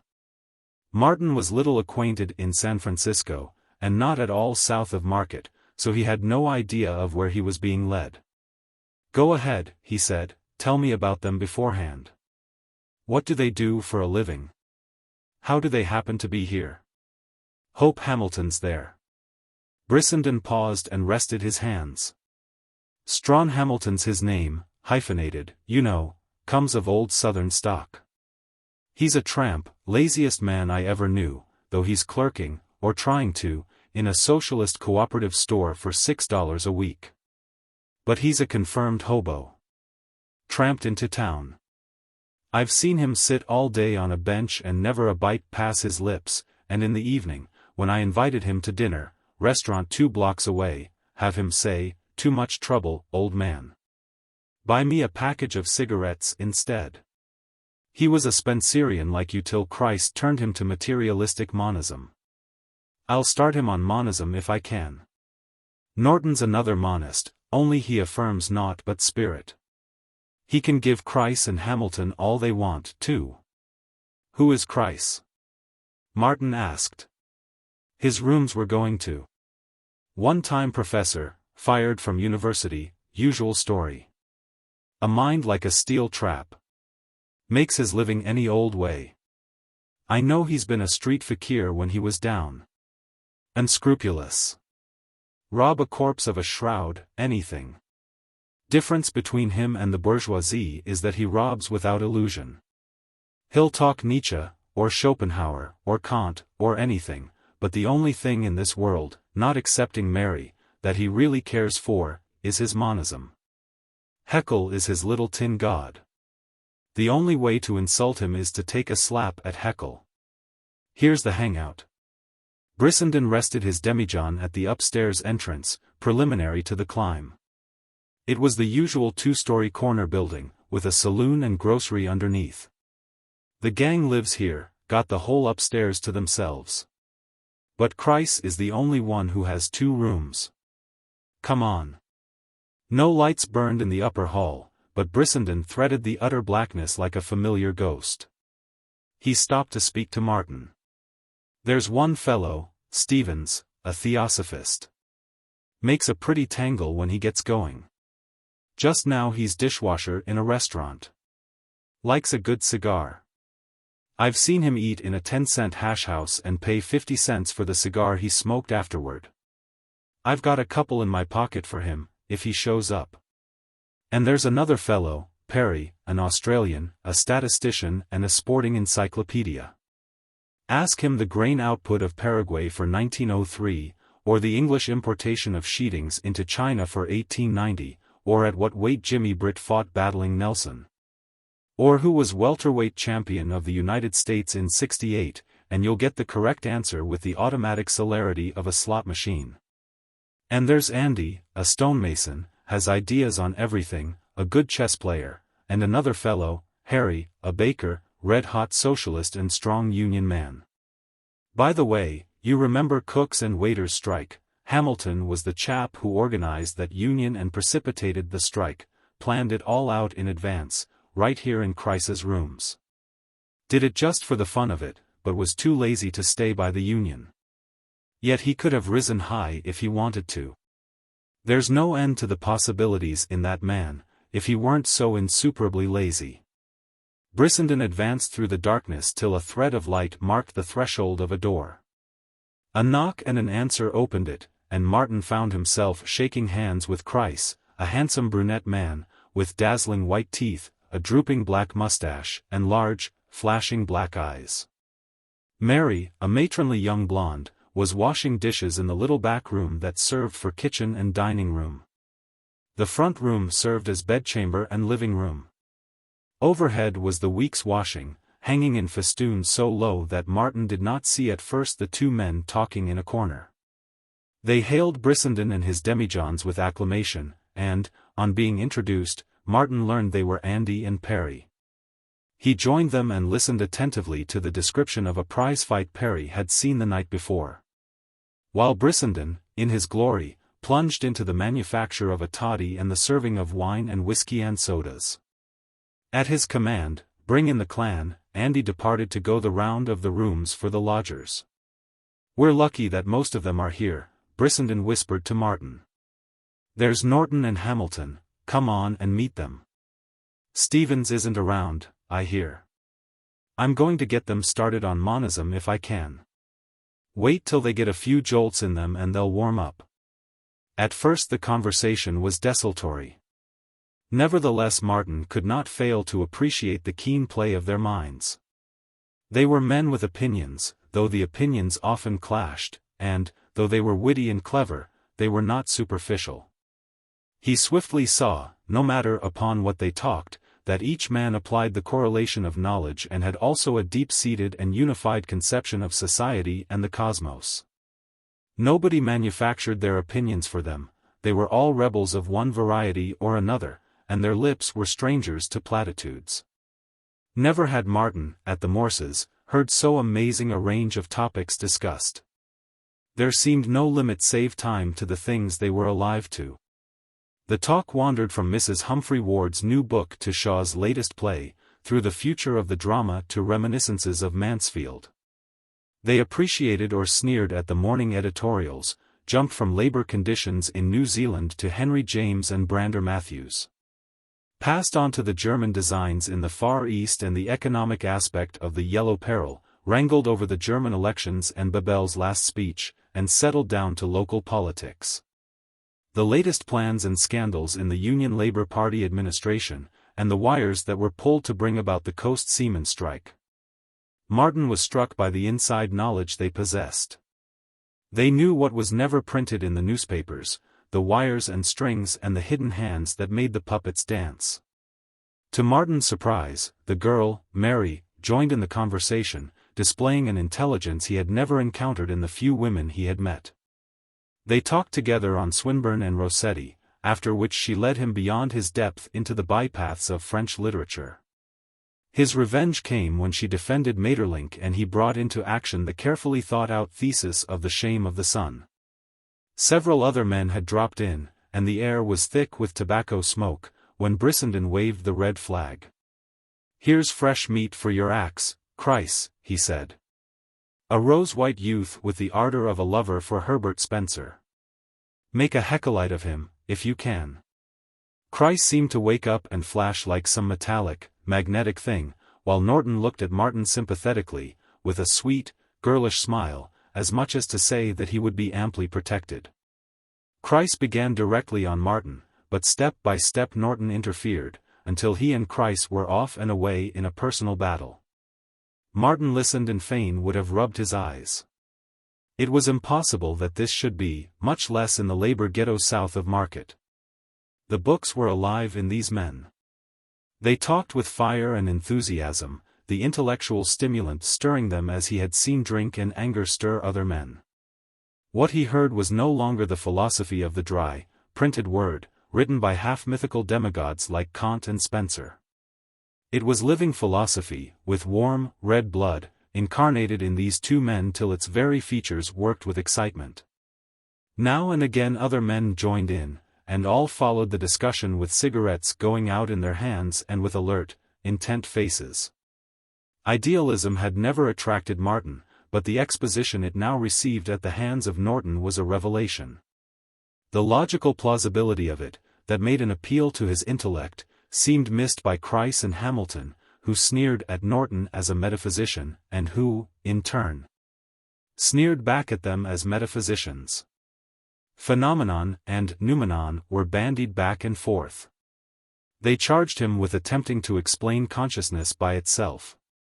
He charged them with word jugglery, with reasoning from words to theory instead of from facts to theory. At this they were aghast. It was the cardinal tenet of their mode of reasoning to start with facts and to give names to the facts. When Norton wandered into the intricacies of Kant, Christ reminded him that all good little German philosophies when they died went to Oxford. A little later Norton reminded them of Hamilton's law of parsimony, the application of which they immediately claimed for every reasoning process of theirs. And Martin hugged his knees and exulted in it all. But Norton was no Spencerian, and he, too, strove for Martin's philosophic soul, talking as much at him as to his two opponents. "You know Berkeley has never been answered," he said, looking directly at Martin. Herbert Spencer came the nearest, which was not very near. Even the stanchest of Spencer's followers will not go farther. I was reading an essay of Saleeby's the other day, and the best Saleeby could say was that Herbert Spencer nearly succeeded in answering Berkeley. "You know what Hume said?" Hamilton asked. Norton nodded, but Hamilton gave it for the benefit of the rest. He said that Berkeley's arguments admit of no answer and produce no conviction. In his, Hume's, mind, was the reply. And Hume's mind was the same as yours, with this difference, he was wise enough to admit there was no answering Berkeley. Norton was sensitive and excitable, though he never lost his head, while Christ and Hamilton were like a pair of cold-blooded savages, seeking out tender places to prod and poke. As the evening grew late, Norton, smarting under the repeated charges of being a metaphysician, clutching his chair to keep from jumping to his feet. His grey eyes snapping and his girlish face grown harsh and sure, made a grand attack upon their position. "All right, you Hecelites, I may reason like a medicine man, but, pray, how do you reason? You have nothing to stand on, you unscientific dogmatists with your positive science which you are always lugging about into places it has no right to be." Long before the school of materialistic monism arose, the ground was removed so that there could be no foundation. Locke was the man, John Locke. 200 years ago, more than that, even in his essay concerning the human understanding he proved the non-existence of innate ideas. The best of it is that is precisely what you claim. Tonight, again and again, you have asserted the non-existence of innate ideas. And what does that mean?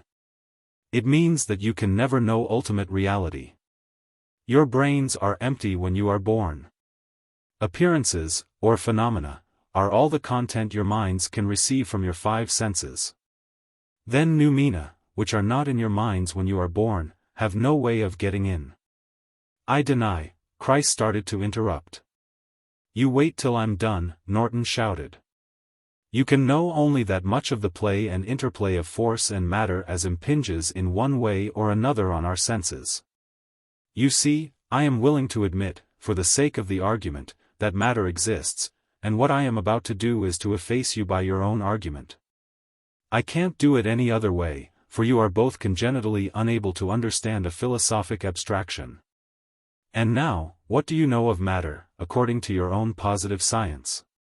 You know it only by its phenomena, its appearances. You are aware only of its changes, or of such changes in it as cause changes in your consciousness. Positive science deals only with phenomena, yet you are foolish enough to strive to be ontologists and to deal with noumena. Yet, by the very definition of positive science, science is concerned only with appearances. As somebody has said, phenomenal knowledge cannot transcend phenomena. You cannot answer Berkeley, even if you have annihilated Kant, and yet, perforce, you assume that Berkeley is wrong when you affirm that science proves the non-existence of God, or, as much to the point, the existence of matter. You know I granted the reality of matter only in order to make myself intelligible to your understanding. Be positive scientists, if you please. But ontology has no place in positive science, so leave it alone. Spencer is right in his agnosticism, but if Spencer. But it was time to catch the last ferryboat for Oakland, and Brissenden and Martin slipped out. leaving Norton still talking and Chryse and Hamilton waiting to pounce on him like a pair of hounds as soon as he finished. "You have given me a glimpse of fairyland," Martin said on the ferryboat. "It makes life worth while to meet people like that. My mind is all worked up. I never appreciated idealism before. Yet I can't accept it. I know that I shall always be a realist. I am so made, I guess. But I'd like to have made a reply to Chryse and Hamilton, and I think I'd have had a word or two for Norton. I didn't see that Spencer was damaged any. I'm as excited as a child on its first visit to the circus. I see I must read up some more. I'm going to get hold of Saleeby. I still think Spencer is unassailable, and next time I'm going to take a hand myself." But Brissenden, breathing painfully, had dropped off to sleep, his chin buried in a scarf and resting on his sunken chest. His body wrapped in the long overcoat and shaking to the vibration of the propellers. Chapter 37. The first thing Martin did next morning was to go counter both to Brissenden's advice and command. The Shame of the Sun he wrapped and mailed to the Acropolis. He believed he could find magazine publication for it, and he felt that recognition by the magazines would commend him to the book publishing houses. Ephemera he likewise wrapped and mailed to a magazine. Despite Brissenden's prejudice against the magazines, which was a pronounced mania with him, Martin decided that the great poem should see print. He did not intend, however, to publish it without the others' permission. His plan was to get it accepted by one of the high magazines, and, thus armed, again to wrestle with Brissenden for consent. Martin began, that morning, a story which he had sketched out a number of weeks before and which ever since had been worrying him with its insistent clamor to be created. Apparently it was to be a rattling sea story, a tale of 20th-century adventure and romance, handling real characters, in a real world, under real conditions. But beneath the swing and go of the story was to be something else, something that the superficial reader would never discern and which, on the other hand, would not diminish in any way the interest and enjoyment for such a reader. It was this, and not the mere story, that impelled Martin to write it. For that matter, it was always the great, universal motif that suggested plots to him. After having found such a motif, he cast about for the particular persons and particular location in time and space wherewith and wherein to utter the universal thing. Overdue was the title he had decided for it, and its length he believed would not be more than 60,000 words, a bagatelle for him with his splendid vigor of production. On this first day he took hold of it with conscious delight in the mastery of his tools. He no longer worried for fear that the sharp, cutting edges should slip and mar his work. The long months of intense application and study had brought their reward. He could now devote himself with sure hand to the larger phases of the thing he shaped. And as he worked, hour after hour, he felt, as never before, the sure and cosmic grasp with which he held life and the affairs of life. Overdue would tell a story that would be true of its particular characters and its particular events. But it would tell, too, he was confident, great vital things that would be true of all time, and all sea, and all life, thanks to Herbert Spencer, he thought, leaning back for a moment from the table. Aye, thanks to Herbert Spencer and to the master key of life, evolution, which Spencer had placed in his hands. He was conscious that it was great stuff he was writing. "It will go. It will go," was the refrain that kept sounding in his ears. Of course it would go. At last he was turning out the thing at which the magazines would jump. The whole story worked out before him in lightning flashes. He broke off from it long enough to write a paragraph in his notebook. This would be the last paragraph in Overdue. But so thoroughly was the whole book already composed in his brain that he could write, weeks before he had arrived at the end itself. He compared the tale, as yet unwritten, with the tales of the sea writers, and he felt it to be immeasurably superior. "There's only one man who could touch it," he murmured aloud, "and that's Conrad. And it ought to make even him sit up and shake hands with me, and say, 'Well done, Martin, my boy.'" He toiled on all day, recollecting, at the last moment, that he was to have dinner at the Morses. Thanks to Brissenden, his black suit was out of pawn and he was again eligible for dinner parties.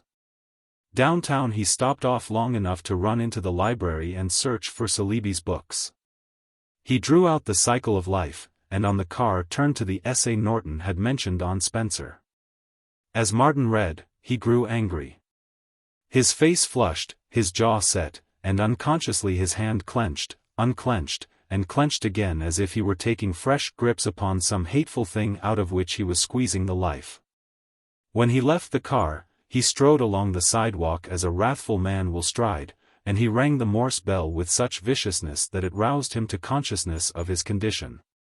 So that he entered in good nature, smiling with amusement at himself. No sooner, however, was he inside than a great depression descended upon him.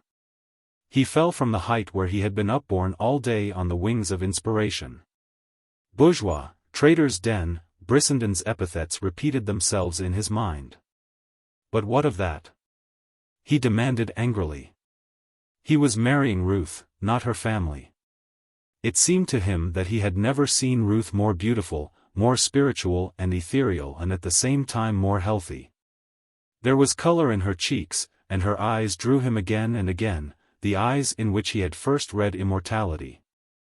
He had forgotten immortality of late, and the trend of his scientific reading had been away from it, but here, in Ruth's eyes, he read an argument without words that transcended all worded arguments.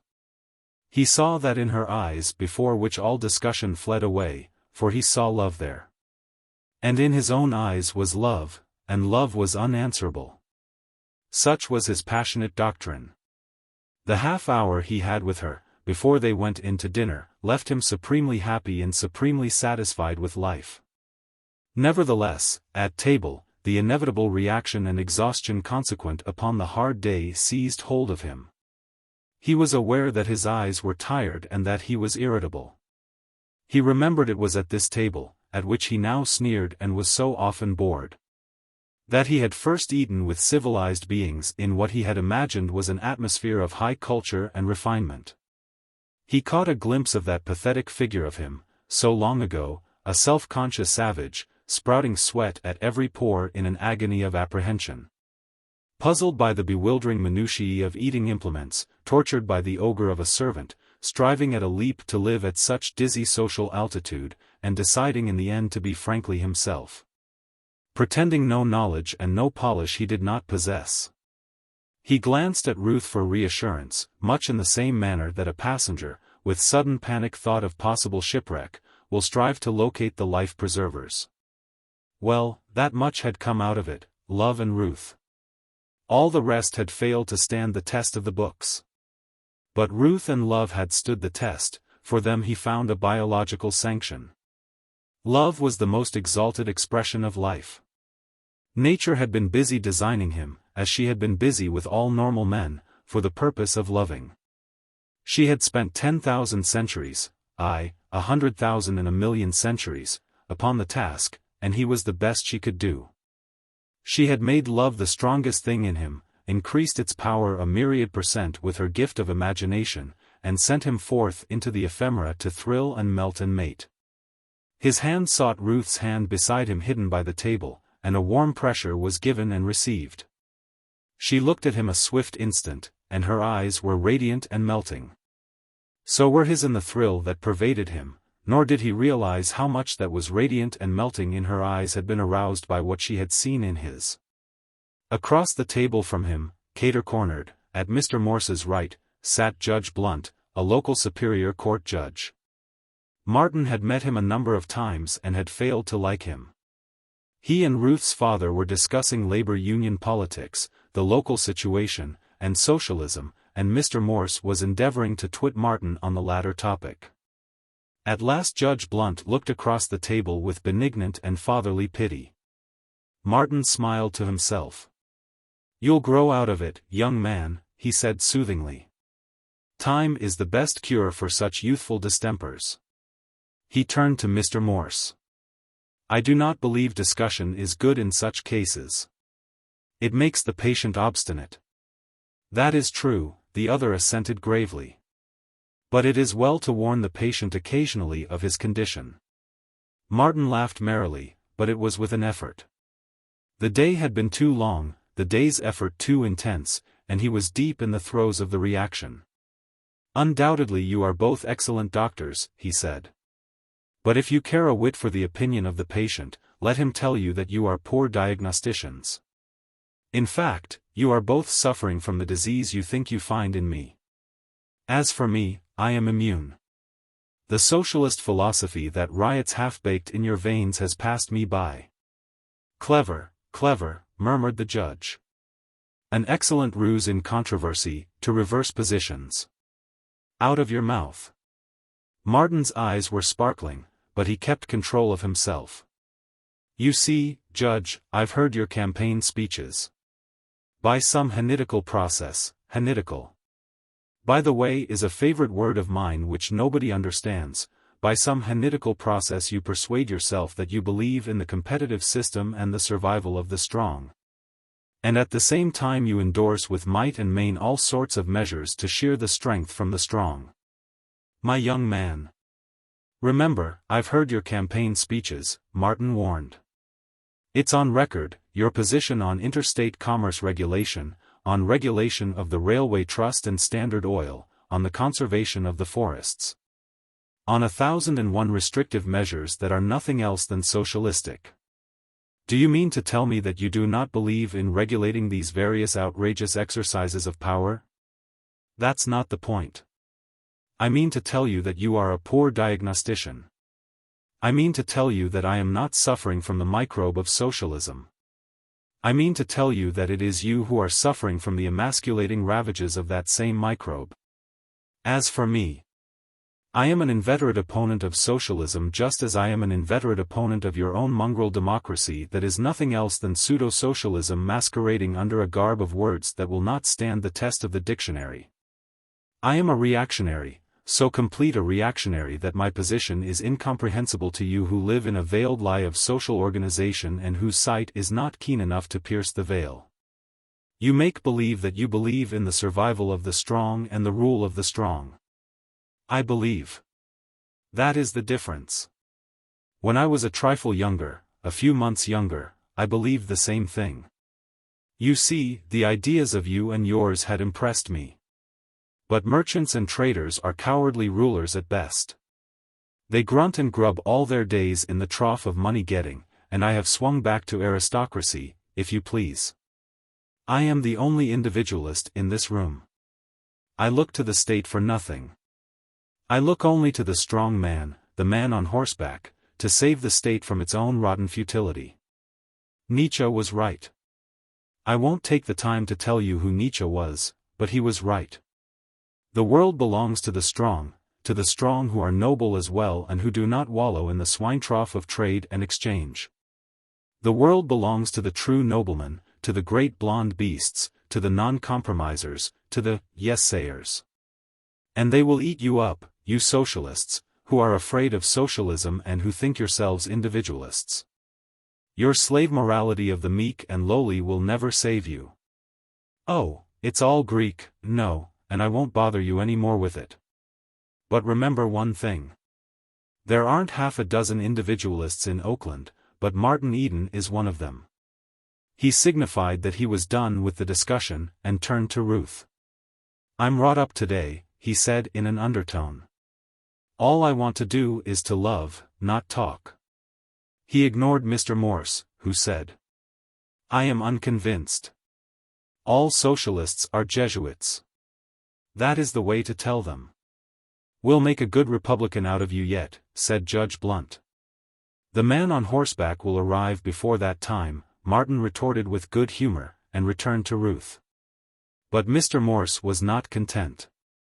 He did not like the laziness and the disinclination for sober, legitimate work of this prospective son-in-law of his, for whose ideas he had no respect and of whose nature he had no understanding. So he turned the conversation to Herbert Spencer. Judge Blunt ably seconded him, and Martin, whose ears had pricked at the first mention of the philosopher's name, listened to the judge enunciate a grave and complacent diatribe against Spencer. From time to time Mr. Morse glanced at Martin, as much as to say, there, my boy, you see. Chattering daws, Martin muttered under his breath, and went on talking with Ruth and Arthur.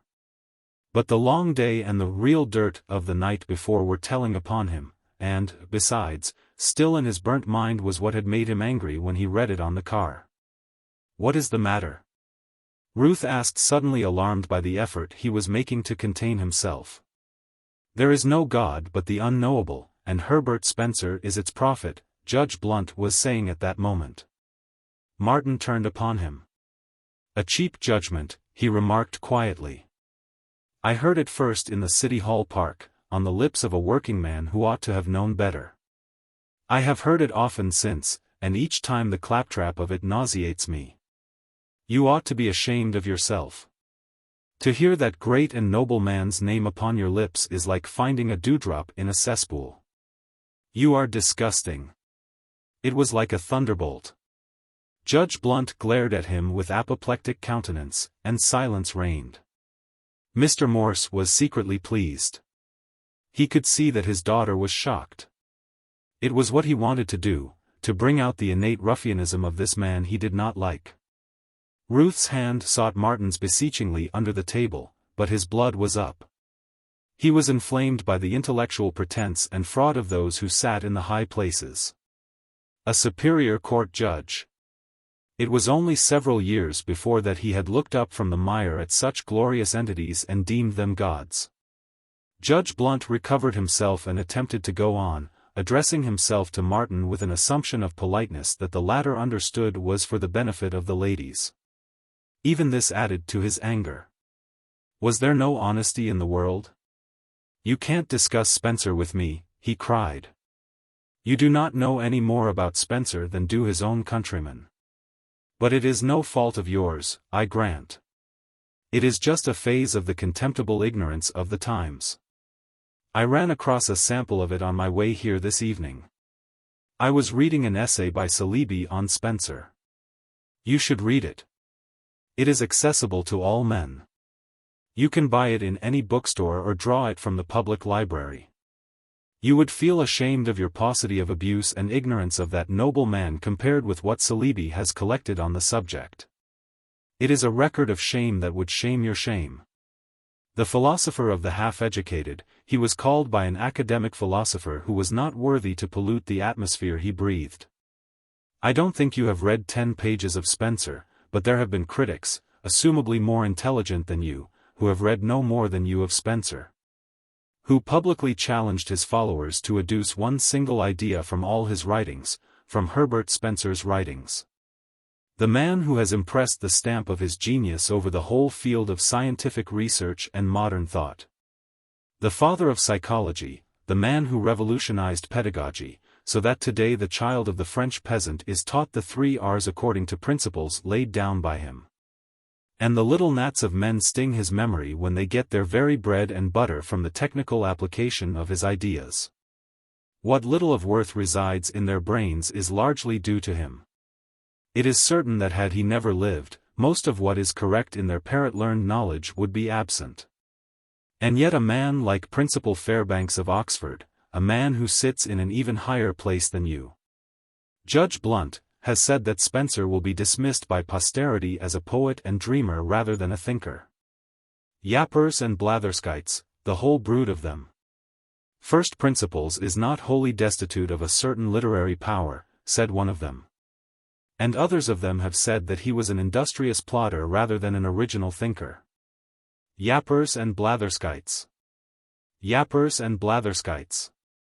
Martin ceased abruptly, in a dead silence. Everybody in Ruth's family looked up to Judge Blunt as a man of power and achievement, and they were horrified at Martin's outbreak. The remainder of the dinner passed like a funeral, the judge and Mr. Morse confining their talk to each other, and the rest of the conversation being extremely desultory.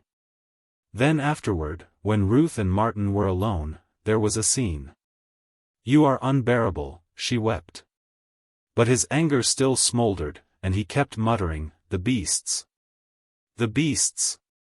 When she averred he had insulted the judge, he retorted. "By telling the truth about him?" "I don't care whether it was true or not," she insisted. There are certain bounds of decency, and you had no license to insult anybody. Then where did Judge Blunt get the license to assault truth? Martin demanded. Surely to assault truth is a more serious misdemeanor than to insult a pygmy personality such as the judge's. He did worse than that. He blackened the name of a great, noble man who is dead. Oh, the beasts! The beasts! His complex anger flamed afresh, and Ruth was in terror of him. Never had she seen him so angry, and it was all mystified and unreasonable to her comprehension.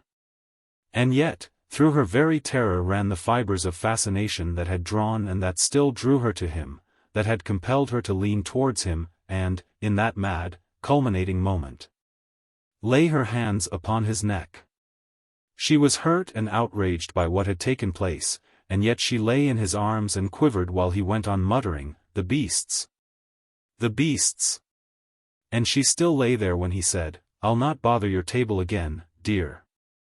They do not like me, and it is wrong of me to thrust my objectionable presence upon them. Besides, they are just as objectionable to me.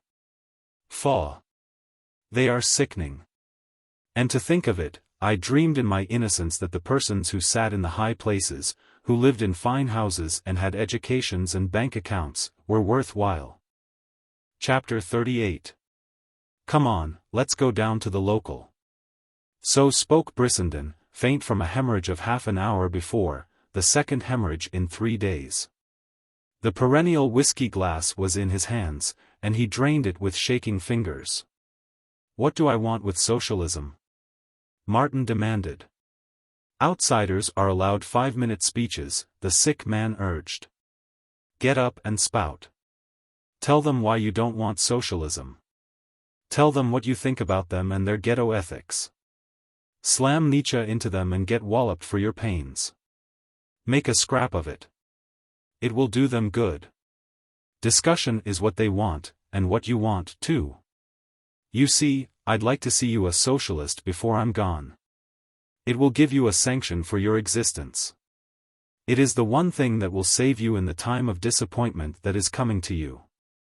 I never can puzzle out why you, of all men, are a socialist," Martin pondered. "You detest the crowd so. Surely there is nothing in the canal to recommend it to your aesthetic soul."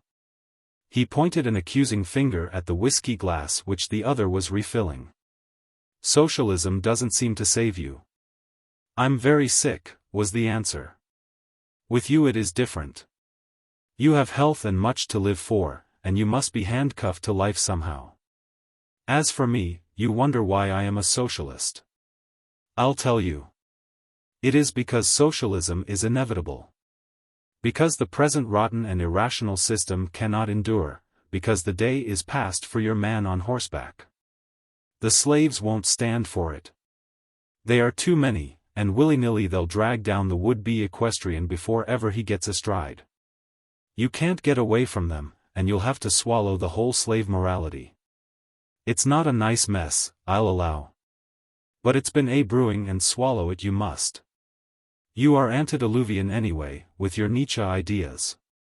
The past is past, and the man who says history repeats itself is a liar. Of course I don't like the crowd, but what's a poor chap to do?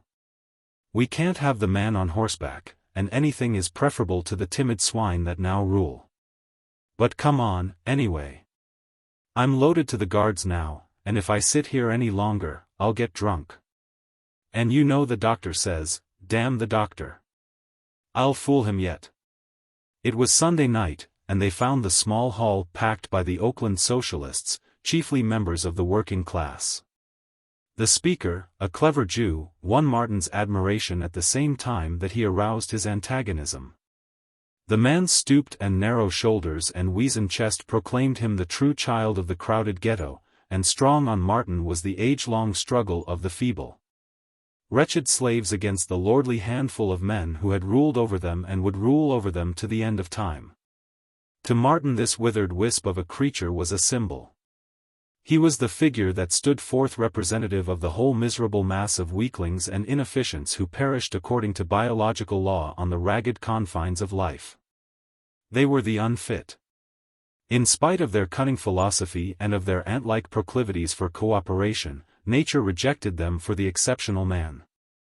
Out of the plentiful spawn of life she flung from her prolific hand she selected only the best.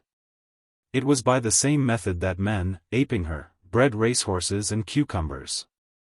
Doubtless, a creator of a cosmos could have devised a better method, but creatures of this particular cosmos must put up with this particular method.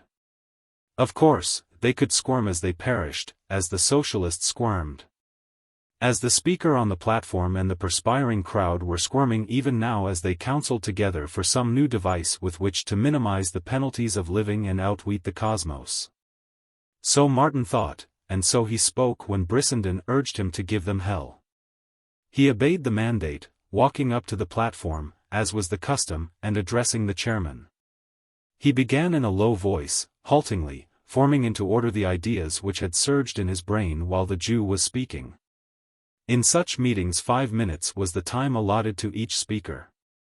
But when Martin's 5 minutes were up, he was in full stride, his attack upon their doctrines but half completed. He had caught their interest, and the audience urged the chairman by acclamation to extend Martin's time. They appreciated him as a foeman worthy of their intellect, and they listened intently, following every word. He spoke with fire and conviction, mincing no words in his attack upon the slaves and their morality and tactics, and frankly alluding to his hearers as the slaves in question. He quoted Spencer and Malthus, and enunciated the biological law of development. And so, he concluded, in a swift resume, no state composed of the slave types can endure. The old law of development still holds. In the struggle for existence, as I have shown, the strong and the progeny of the strong tend to survive, while the weak and the progeny of the weak are crushed and tend to perish. The result is that the strong and the progeny of the strong survive, and, so long as the struggle obtains, the strength of each generation increases. That is development. But you slaves, it is too bad to be slaves, I grant, but you slaves dream of a society where the law of development will be annulled, where no weaklings and inefficients will perish. Where every inefficient will have as much as he wants to eat as many times a day as he desires, and where all will marry and have progeny, the weak as well as the strong. What will be the result? No longer will the strength and life value of each generation increase. On the contrary, it will diminish. There is the nemesis of your slave philosophy. Your society of slaves, of, by, and for, slaves, must inevitably weaken and go to pieces as the life which composes it weakens and goes to pieces. Remember, I am enunciating biology and not sentimental ethics. No state of slaves can stand. How about the United States? A man yelled from the audience. And how about it? Martin retorted. The 13 colonies threw off their rulers and formed the republic so-called. The slaves were their own masters. There were no more masters of the sword. But you couldn't get along without masters of some sort, and there arose a new set of masters, not the great, virile, noble men, but the shrewd and spidery traders and moneylenders. And they enslaved you over again, but not frankly, as the true, noble men would do with weight of their own right arms, but secretly, by spidery machinations and by wheedling and cajolery and lies. They have purchased your slave judges, they have debauched your slave legislatures, and they have forced to worse horrors than chattel slavery your slave boys and girls. 2 million of your children are toiling today in this trader oligarchy of the United States. 10 millions of you slaves are not properly sheltered nor properly fed. But to return. I have shown that no society of slaves can endure, because, in its very nature, such society must annul the law of development. No sooner can a slave society be organized than deterioration sets in. It is easy for you to talk of annulling the law of development, but where is the new law of development that will maintain your strength? Formulate it.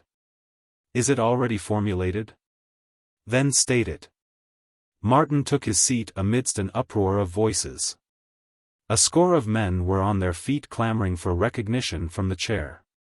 And one by one, encouraged by vociferous applause, speaking with fire and enthusiasm and excited gestures, they replied to the attack. It was a wild night, but it was wild intellectually, a battle of ideas. Some strayed from the point, but most of the speakers replied directly to Martin. They shook him with lines of thought that were new to him, and gave him insights, not into new biological laws, but into new applications of the old laws. They were too earnest to be always polite, and more than once the chairman rapped and pounded for order. It chanced that a cub reporter sat in the audience, detailed there on a day dull of news and impressed by the urgent need of journalism for sensation. He was not a bright cub reporter. He was merely facile and glib. He was too dense to follow the discussion. In fact, he had a comfortable feeling that he was vastly superior to these wordy maniacs of the working class. Also, he had a great respect for those who sat in the high places and dictated the policies of nations and newspapers. Further, he had an ideal, namely, of achieving that excellence of the perfect reporter who is able to make something, even a great deal, out of nothing. He did not know what all the talk was about. It was not necessary. Words like revolution gave him his cue. Like a paleontologist, able to reconstruct an entire skeleton from one fossil bone, he was able to reconstruct a whole speech from the one word revolution. He did it that night, and he did it well. And since Martin had made the biggest stir, he put it all into his mouth and made him the arch-anarch of the show, transforming his reactionary individualism into the most lurid red-shirt socialist utterance.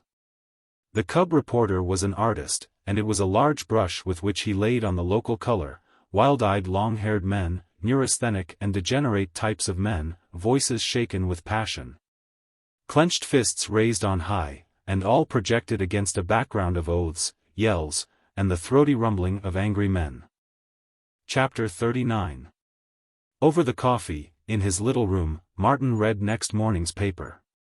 It was a novel experience to find himself headlined, on the first page at that. And he was surprised to learn that he was the most notorious leader of the Oakland socialists. He ran over the violent speech the cub reporter had constructed for him, and, though at first he was angered by the fabrication, in the end he tossed the paper aside with a laugh. Either the man was drunk or criminally malicious, he said that afternoon, from his perch on the bed, when Brissenden had arrived and dropped limply into the one chair. "But what do you care?" Brissenden asked. "Surely you don't desire the approval of the bourgeois swine that read the newspapers?" Martin thought for a while, then said, "No, I really don't care for their approval, not a whit. On the other hand, it's very likely to make my relations with Ruth's family a trifle awkward. Her father always contended I was a socialist, and this miserable stuff will clinch his belief. Not that I care for his opinion, but what's the odds? I want to read you what I've been doing today. It's overdue, of course, and I'm just about halfway through." He was reading aloud when Maria thrust open the door and ushered in a young man in a natty suit who glanced briskly about him. Noting the oil burner and the kitchen in the corner before his gaze wandered on to Martin. "Sit down," Brissenden said. Martin made room for the young man on the bed and waited for him to broach his business. "I heard you speak last night, Mr. Eden, and I've come to interview you," he began. Brissenden burst out in a hearty laugh. "A brother socialist?" the reporter asked, with a quick glance at Brissenden that appraised the color value of that cadaverous and dying man. "And he wrote that report," Martin said softly. "Why, he is only a boy." "Why don't you poke him?" Brissenden asked. "I'd give $1,000 to have my lungs back for 5 minutes." The cub reporter was a trifle perplexed by this talking over him and around him and at him. But he had been commended for his brilliant description of the socialist meeting and had further been detailed to get a personal interview with Martin Eden, the leader of the organized menace to society. "You do not object to having your picture taken, Mr. Eden," he said. "I've a staff photographer outside, you see, and he says it will be better to take you right away before the sun gets lower. Then we can have the interview afterward." A photographer, Brissenden said meditatively. Poke him, Martin. Poke him. I guess I'm getting old, was the answer. I know I ought, but I really haven't the heart. It doesn't seem to matter. For his mother's sake, Brissenden urged. It's worth considering, Martin replied. But it doesn't seem worthwhile enough to rouse sufficient energy in me. You see, it does take energy to give a fellow a poking. Besides, what does it matter? That's right, that's the way to take it, the cub announced airily, though he had already begun to glance anxiously at the door. But it wasn't true, not a word of what he wrote, Martin went on, confining his attention to Brissenden. It was just in a general way a description, you understand, the cub ventured, and besides, it's good advertising. That's what counts. It was a favor to you. It's good advertising, Martin, old boy, Brissenden repeated solemnly. And it was a favor to me, think of that, was Martin's contribution. Let me see, where were you born, Mr. Eden? The cub asked, assuming an air of expectant attention. He doesn't take notes, said Brissenden. He remembers it all. That is sufficient for me. The cub was trying not to look worried. No decent reporter needs to bother with notes. That was sufficient, for last night. But Brissenden was not a disciple of quietism, and he changed his attitude abruptly. Martin, if you don't poke him, I'll do it myself, if I fall dead on the floor the next moment. How will a spanking do? Martin asked. Brissenden considered judicially, and nodded his head. The next instant Martin was seated on the edge of the bed with the cub face downward across his knees. Now don't bite, Martin warned, or else I'll have to punch your face. It would be a pity, for it is such a pretty face. His uplifted hand descended, and thereafter rose and fell in a swift and steady rhythm. The cub struggled and cursed and squirmed, but did not offer to bite. Brissenden looked on gravely, though once he grew excited and gripped the whiskey bottle, pleading, Here, just let me swat him once. Sorry my hand played out, Martin said, when at last he desisted. It is quite numb. He uprighted the cub and perched him on the bed. I'll have you arrested for this, he snarled, tears of boyish indignation running down his flushed cheeks. I'll make you sweat for this. You'll see. The pretty thing, Martin remarked. He doesn't realize that he has entered upon the downward path. It is not honest, it is not square, it is not manly, to tell lies about one's fellow creatures the way he has done, and he doesn't know it. He has to come to us to be told, Brissenden filled in a pause. Yes, to me whom he has maligned and injured. My grocery will undoubtedly refuse me credit now. The worst of it is that the poor boy will keep on this way until he deteriorates into a first-class newspaper man and also a first-class scoundrel. But there is yet time, quoth Brissenden.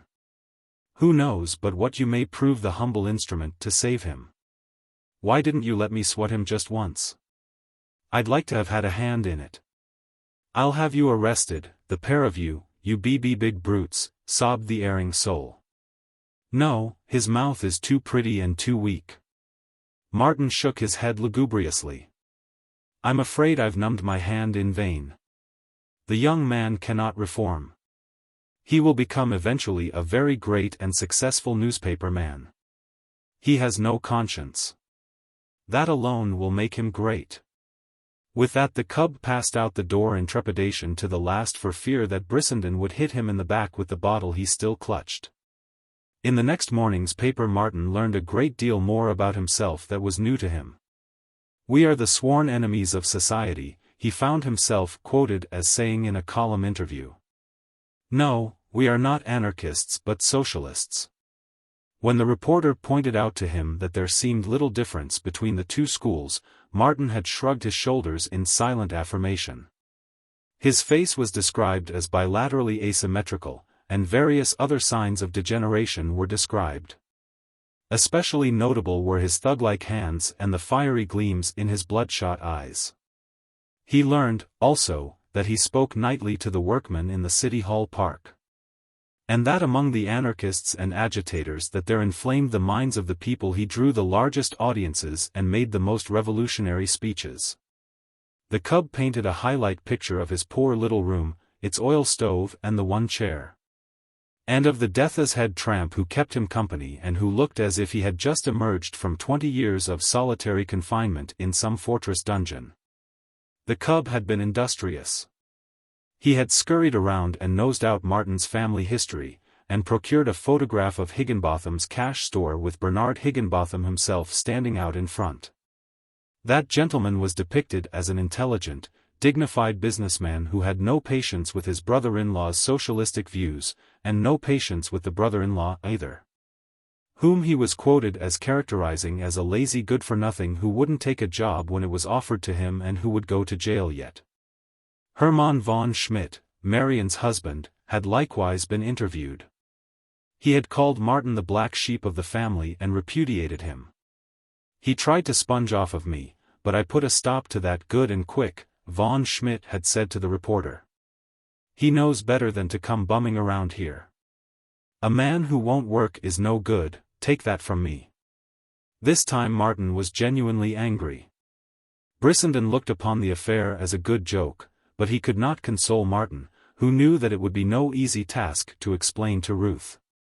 As for her father, he knew that he must be overjoyed with what had happened and that he would make the most of it to break off the engagement.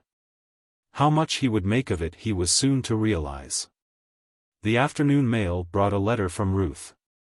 Martin opened it with a premonition of disaster, and read it standing at the open door when he had received it from the postman. As he read, mechanically his hand sought his pocket for the tobacco and brown paper of his old cigarette days. He was not aware that the pocket was empty or that he had even reached for the materials with which to roll a cigarette. It was not a passionate letter. There were no touches of anger in it. But all the way through, from the first sentence to the last, was sounded the note of hurt and disappointment. She had expected better of him. She had thought he had got over his youthful wildness, that her love for him had been sufficiently worth while to enable him to live seriously and decently. And now her father and mother had taken a firm stand and commanded that the engagement be broken.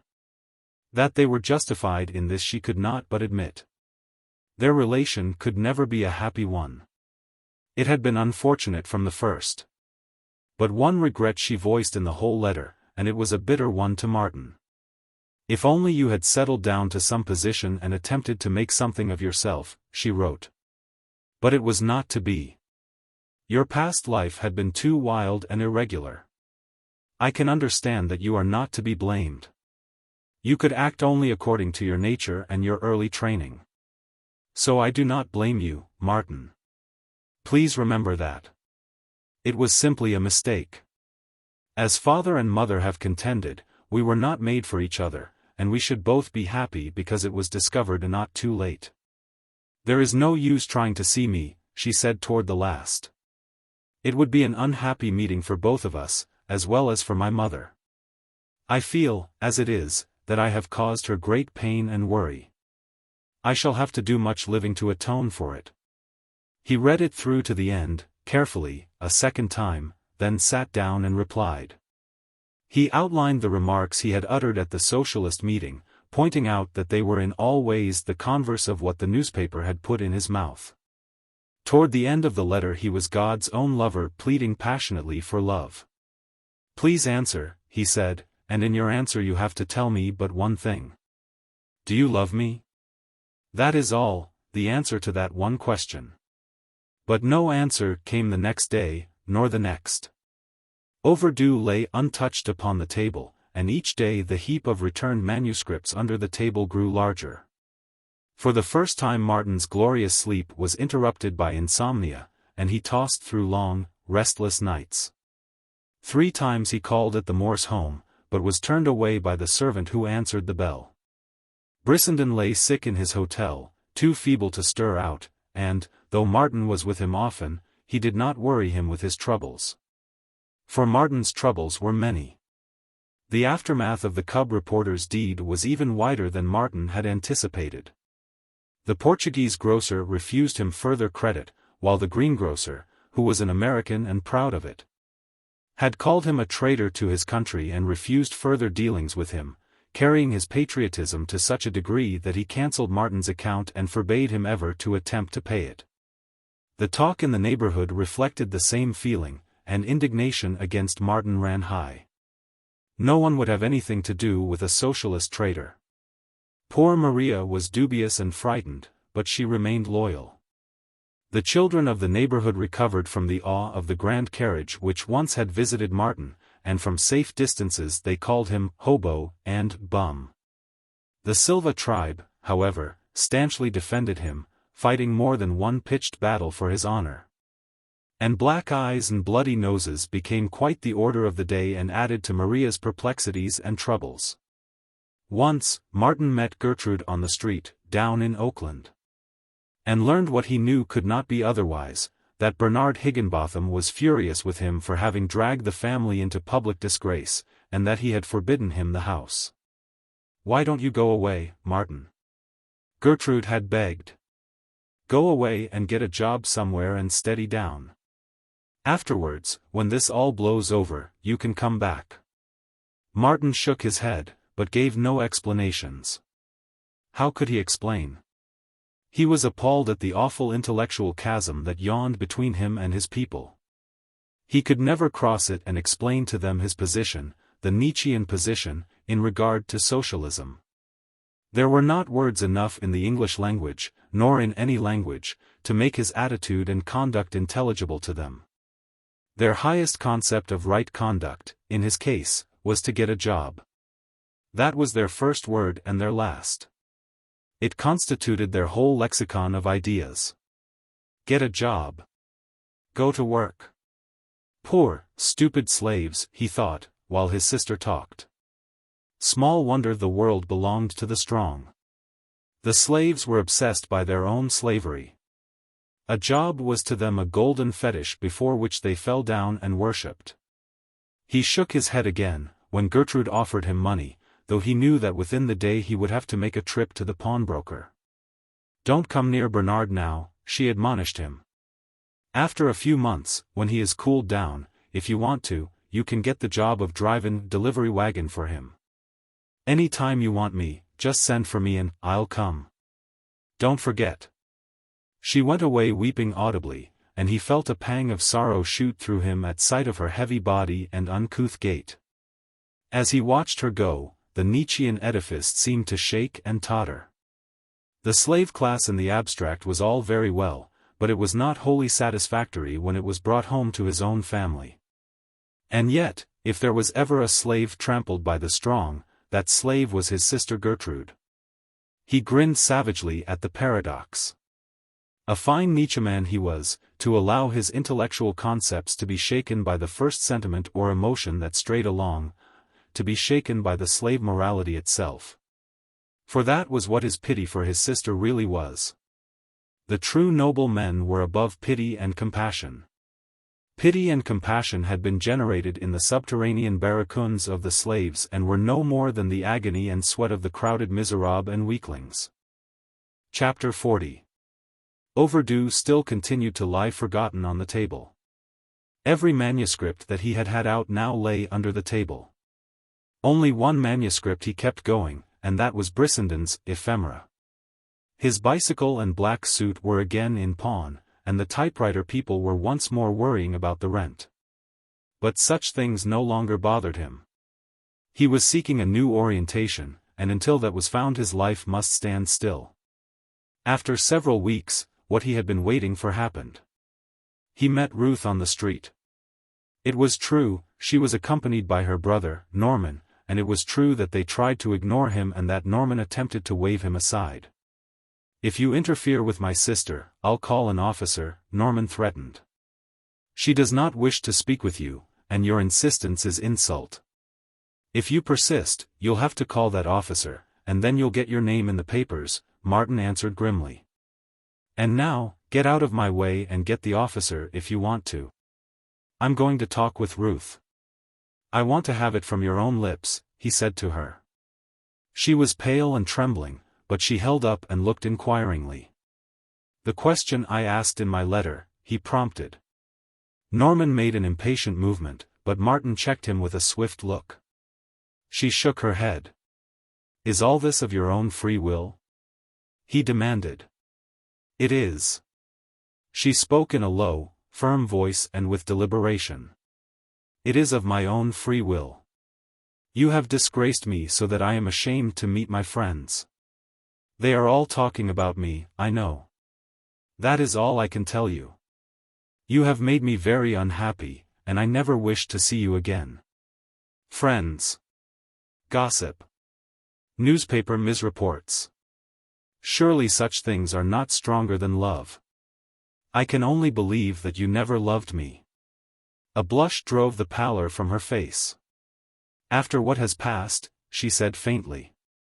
Martin, you do not know what you are saying. I am not common. You see, she doesn't want to have anything to do with you, Norman blurted out, starting on with her. Martin stood aside and let them pass, fumbling unconsciously in his coat pocket for the tobacco and brown papers that were not there. It was a long walk to North Oakland, but it was not until he went up the steps and entered his room that he knew he had walked it. He found himself sitting on the edge of the bed and staring about him like an awakened somnambulist. He noticed Overdue lying on the table and drew up his chair and reached for his pen. There was in his nature a logical compulsion toward completeness. Here was something undone. It had been deferred against the completion of something else. Now that something else had been finished, and he would apply himself to this task until it was finished. What he would do next he did not know. All that he did know was that a climacteric in his life had been attained. A period had been reached, and he was rounding it off in workmanlike fashion. He was not curious about the future. He would soon enough find out what it held in store for him. Whatever it was, it did not matter. Nothing seemed to matter. For 5 days he toiled on at Overdue, going nowhere, seeing nobody, and eating meagerly. On the morning of the 6th day the postman brought him a thin letter from the editor of the Parthenon. A glance told him that the ephemera was accepted. We have submitted the poem to Mr. Cartwright Bruce, the editor went on to say, and he has reported so favorably upon it that we cannot let it go. As an earnest of our pleasure in publishing the poem, let me tell you that we have set it for the August number, our July number being already made up. Kindly extend our pleasure and our thanks to Mr. Brissenden. Please send by return mail his photograph and biographical data. If our honorarium is unsatisfactory, kindly telegraph us at once and state what you consider a fair price. Since the honorarium they had offered was $350, Martin thought it not worth while to telegraph. Then, too, there was Brissenden's consent to be gained. Well, he had been right, after all. Here was one magazine editor who knew real poetry when he saw it. And the price was splendid, even though it was for the poem of a century. As for Cartwright Bruce, Martin knew that he was the one critic for whose opinions Brissenden had any respect. Martin rode downtown on an electric car. And as he watched the houses and cross streets slipping by he was aware of a regret that he was not more elated over his friend's success and over his own signal victory. The one critic in the United States had pronounced favorably on the poem, while his own contention that good stuff could find its way into the magazines had proved correct. But enthusiasm had lost its spring in him, and he found that he was more anxious to see Brissenden than he was to carry the good news. The acceptance of the Parthenon had recalled to him that during his 5 days' devotion to Overdue, he had not heard from Brissenden nor even thought about him. For the first time Martin realized the days he had been in, and he felt shame for having forgotten his friend. But even the shame did not burn very sharply. He was numb to emotions of any sort save the artistic ones concerned in the writing of Overdue. So far as other affairs were concerned, he had been in a trance. For that matter, he was still in a trance. All this life through which the electric car whirred seemed remote and unreal. And he would have experienced little interest and less shock if the great stone steeple of the church he passed had suddenly crumbled to mortar dust upon his head. At the hotel he hurried up to Brissenden's room, and hurried down again. The room was empty. All luggage was gone. Did Mr. Brissenden leave any address? He asked the clerk, who looked at him curiously for a moment. Haven't you heard? He asked. Martin shook his head. Why, the papers were full of it. He was found dead in bed. Suicide. Shot himself through the head. Is he buried yet? Martin seemed to hear his voice, like someone else's voice, from a long way off, asking the question. No. The body was shipped east after the inquest.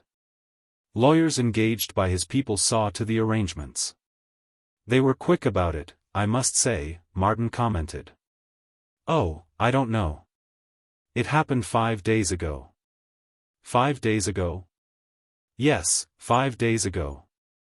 Oh, Martin said as he turned and went out. At the corner he stepped into the Western Union and sent a telegram to the Parthenon, advising them to proceed with the publication of the poem. He had in his pocket but 5 cents with which to pay his carfare home, so he sent the message collect. Once in his room, he resumed his writing. The days and nights came and went, and he sat at his table and wrote on.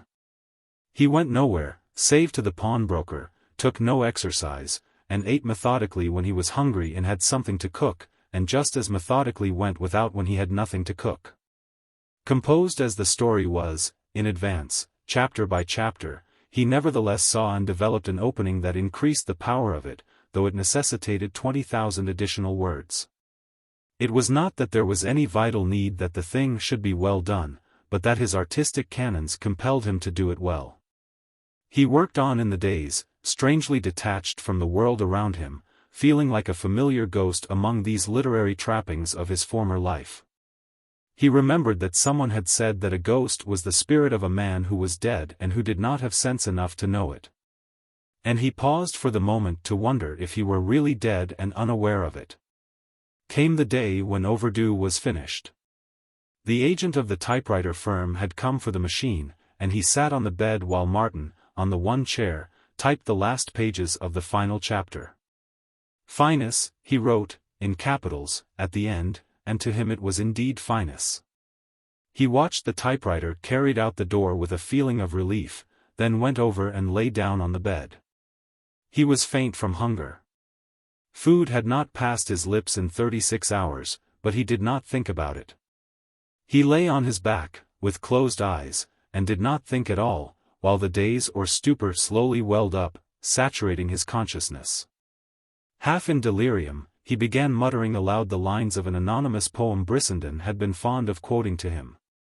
Maria, listening anxiously outside his door, was perturbed by his monotonous utterance. The words in themselves were not significant to her, but the fact that he was saying them was. I have done, was the burden of the poem. I have done. Put by the lute.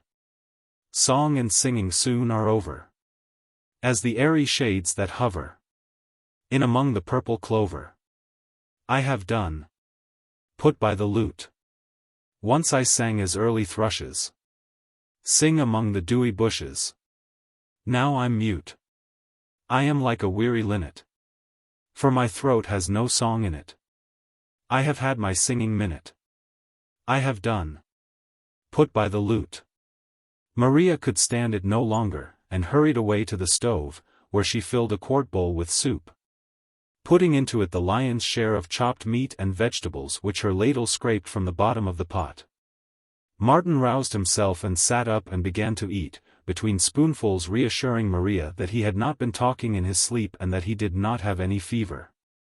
After she left him he sat drearily, with drooping shoulders, on the edge of the bed, gazing about him with lackluster eyes that saw nothing until the torn wrapper of a magazine, which had come in the morning's mail and which lay unopened, shot a gleam of light into his darkened brain. It is the Parthenon, he thought, the august Parthenon, and it must contain ephemera. If only Brissenden were here to see. He was turning the pages of the magazine, when suddenly he stopped. Ephemera had been featured, with gorgeous headpiece and Beardsley-like margin decorations. On one side of the headpiece was Brissenden's photograph, on the other side was the photograph of Sir John Value, the British ambassador. A preliminary editorial note quoted Sir John Value as saying that there were no poets in America, and the publication of ephemera was the Parthenon's. There, take that, Sir John Value. Cartwright Bruce was described as the greatest critic in America, and he was quoted as saying that ephemera was the greatest poem ever written in America. And finally, the editor's foreword ended with, "We have not yet made up our minds entirely as to the merits of ephemera, perhaps we shall never be able to do so. But we have read it often, wondering at the words and their arrangement, wondering where Mr. Brissenden got them, and how he could fasten them together." Then followed the poem. "Pretty good thing you died, Briss, old man," Martin murmured, letting the magazine slip between his knees to the floor. The cheapness and vulgarity of it was nauseating, and Martin noted apathetically that he was not nauseated very much.